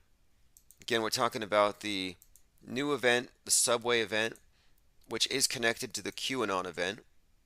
Well, rather the QAnon character in the Batman movie, the Riddler. Again, talking about a guy with an internet following. And I went through some of his social media stuff. One of his usernames is, there's a couple different names he has. Prophet of Truth 88, Out of Gas 88. And I'm noting this because the number 88 actually has quite a lot to do with white nationalist domestic violent extremists. So we're going to go in through the Prophet of Truth 88 to see what else there is. Seems very agenty.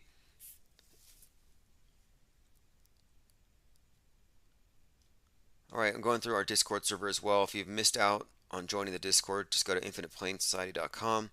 $2 a month. We have quite a lot of information about this particular event, and we'll continue to dig. His name is Frank James. Frank James, the person of interest in the Brooklyn subway shooting, has many videos on YouTube discussing his militant nationalist views. He's disappointed that Justice Ketanji Jackson is married to a white man. So they threw in some racial elements into this. Very interesting character so far. By the way, Gilbert Godfrey supposedly died today. Just fits the pattern. A lot of comedians, so I'm not giving up any loosh right now. I'm not assuming it to be true. I don't know why or the meaning to all these various fake events where they have these comedians just consistently. It's a pattern at this point. And the head wounds, we'll see. All right, Frank R. James. That's who we're talking about. Police say the shooting happened on the Manhattan-bound N train, making stops just before 8:30. The suspect put on a gas mask and removed the canister from a bag before the car began to fill up with smoke. That happened at the Joker shooting at the Aurora movie theater. Essig added that between 59th and 36th Street Station, the suspect opened up and tossed on the ground smoke grenades and started to fire a semi-automatic weapon. The gunman then discharged his Glock 33 times. Again, 33 times. What is with that number? And if you don't think there's a pattern here, then you have a lot of work ahead of you as a coincidence theorist to put together a cohesive theory to explain these statistical impossibilities, which are fascinating. It'd make for a great book. It would make a great book if you were to just go through and somehow correlate all these things. So yeah, it's really strange how often these 33 show up, but that's just the nature of things. Tomanoid 2 says Super Mario Brothers movie Devo Ray in front of ruined Twin Towers.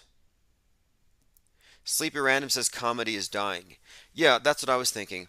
Maybe they're suggesting that you can't be funny anymore because comedy spreads truth. Comedy spreads dangerous misinformation. You had, most recently, Chris Rock getting slapped on the mouth for a joke. And nobody at the Oscars said, wait a minute, we may not agree with what you have to say, but we will defend your right to say it. Force is not an appropriate response to free speech. No, nobody said that, not one person. They were like, well, what are the relative merits of this? Was this warranted? No, it's never warranted. Force, you can't use force on people because you don't like what they say. It's a bad standard to set. It's bad enough that they can flag us and shut us down, but I mean, if that's our standard, you know how many people wouldn't speak because, well, they would get slapped? So anyway, you had Bob Saget, head wound, dies mysteriously. You had Heather McDonald falls, hits her head after joking about being vaxxed. Joy Behar, supposedly a comedian, but she hit her head. A lot of people laughed. But my point, there's a pattern to a lot of these comedians being hit in the head, and then Chris Rock being slapped in the mouth, and makes me think maybe this is about killing comedy. Gardening Gal says, how did they know it was exactly 33 if they have no cameras? Right, and that's something the investigators would know. How did they arrive at that to actually report it? Truth Hurt says people are getting tattoos of the slap scene. Right, well, that slap scene was a major psyop, and I had actually said early on, just as radical Islamic terror was cured by COVID, and Putin cured COVID, Will Smith slapping Chris Rock cured Ukraine. And as far as I know, that's kind of how it works. Whatever the cult of the monolith gets the masses to focus upon becomes the dominant influence at that time, and just shifts like 1984. They can just flip the script. Rourke66 said comedy died when Carlin died.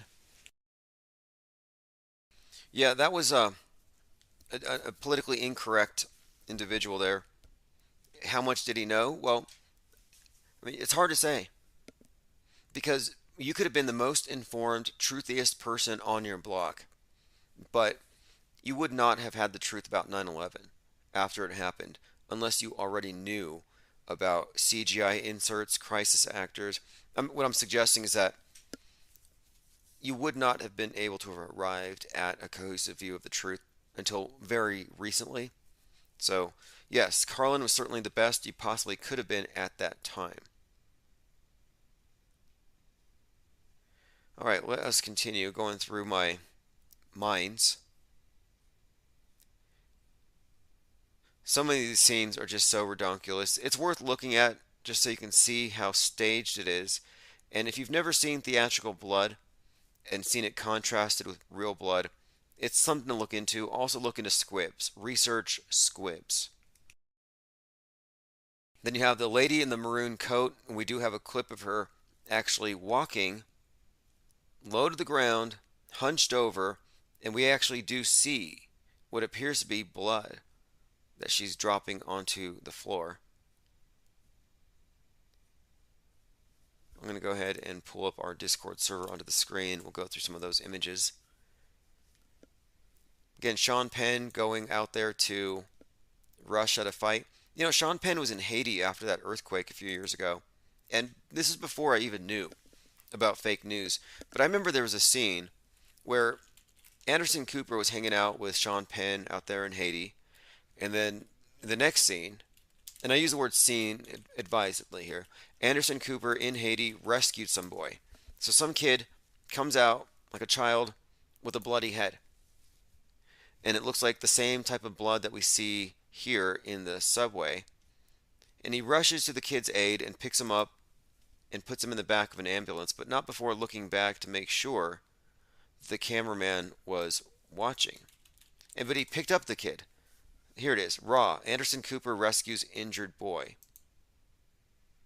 Now it looks really fake, and the child walks right up to Anderson Cooper, making me think that this was choreographed. Here we go. Away something, others will try to grab it. It's basically a battle between to see who's stronger. You can just see a chunk of concrete or rock. So here's the looting situation. But now here is the kid that comes out, and he runs up to Anderson. So you don't see any real injury. I don't see any cuts. And I don't know how you would have that kind of blood flow without a discernible cut or an injury. But his whole head's covered in blood, and then his shirt's covered in blood. And so then he wipes it on himself even. But conveniently, luckily for him, Anderson Cooper's right there. And watch what Anderson does in front of the camera. He looks around, puts down his own camera, picks up the kid, and watch an ambulance pulls up and magically just, watch, the door opens.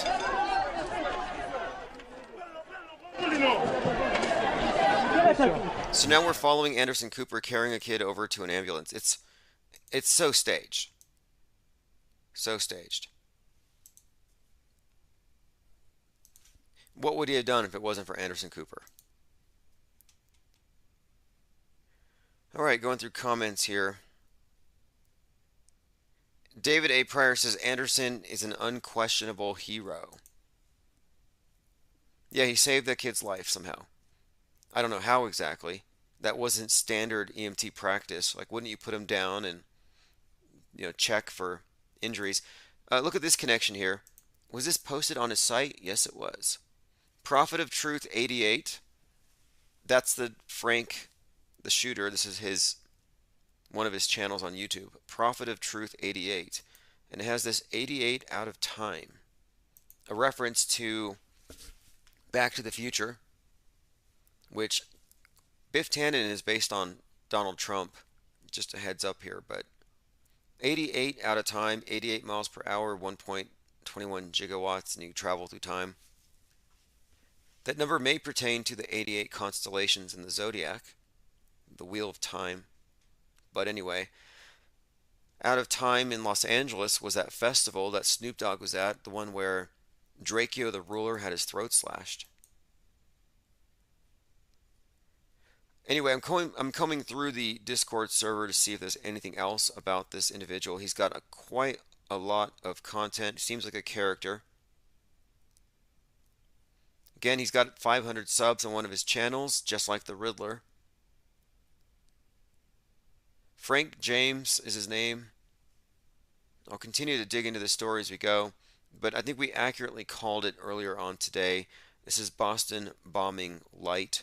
They use many of the same exact special effects. The blood all looks like paint. And it has all the hallmarks of being a psychological operation.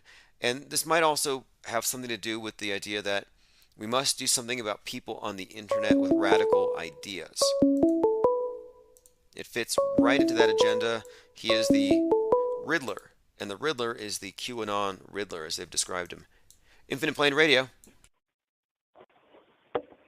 Hey, what's up, Tim? That's the Art of Thinking Out Loud, Cincinnati. Hey, what's up? Yeah, you brought up that you think this guy might be Christopher Dorner recast. What do you think?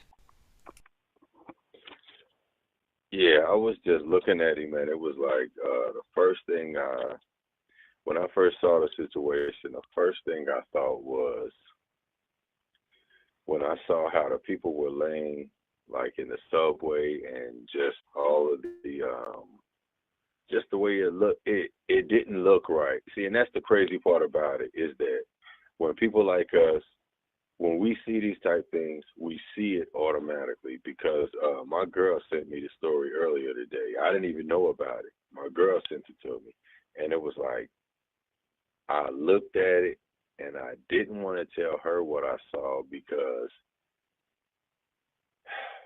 it looked, like I said, when I saw the blood and when I saw the people, and then I heard like the 33 shots, and then the first thing I noticed is that I didn't know who it was. Like, they just kept saying shooter, shooter, shooter. And it's like, and I didn't see who the guy actually was. It's not that I'm saying he is Christopher Dorner. I'm saying that he fits a certain type of image that they seem to put out. I don't know if you remember that. I believe it was like it was like some type of um, it was like some type of, You think about the I DC believe, Beltway sniper? military base. Oh, Yeah, okay. there was like a military base, and there was like a shooter, and he was claiming that like he was hearing voices in his head, like and everything, and it's like he went on this shooting spree. And when I think about him, and then I think about Donner and the whole situation with him, where it's like he goes on this shooting spree, and then it's like he's incinerated, and they seem to find a perfectly mint license or identification of him, so that it Right, like the stuff so that they that they made can the like solidify that he's gone. like the 9/11 passports. Like the building melts because jet fuel melts buildings, but it doesn't burn or melt press passes. I mean, I guess your driver's license in this case. And so, what are they making these driver's licenses and these passports out of? I'd like to know. See, and I think I think that like what we're seeing is that we're seeing, as we've talked about before, like, countless times, world stage acting. But it's like with the crisis actors, I think what's crazy is you can actually go online and you can look up situations where you can become an actor in, I forget what they label it under. Mass But casualty actors, you got simulation trauma events where they want people to play act for the added realism for the trainees. And the thing is, like you're pointing out, crisis acting, it's not a conspiracy theory.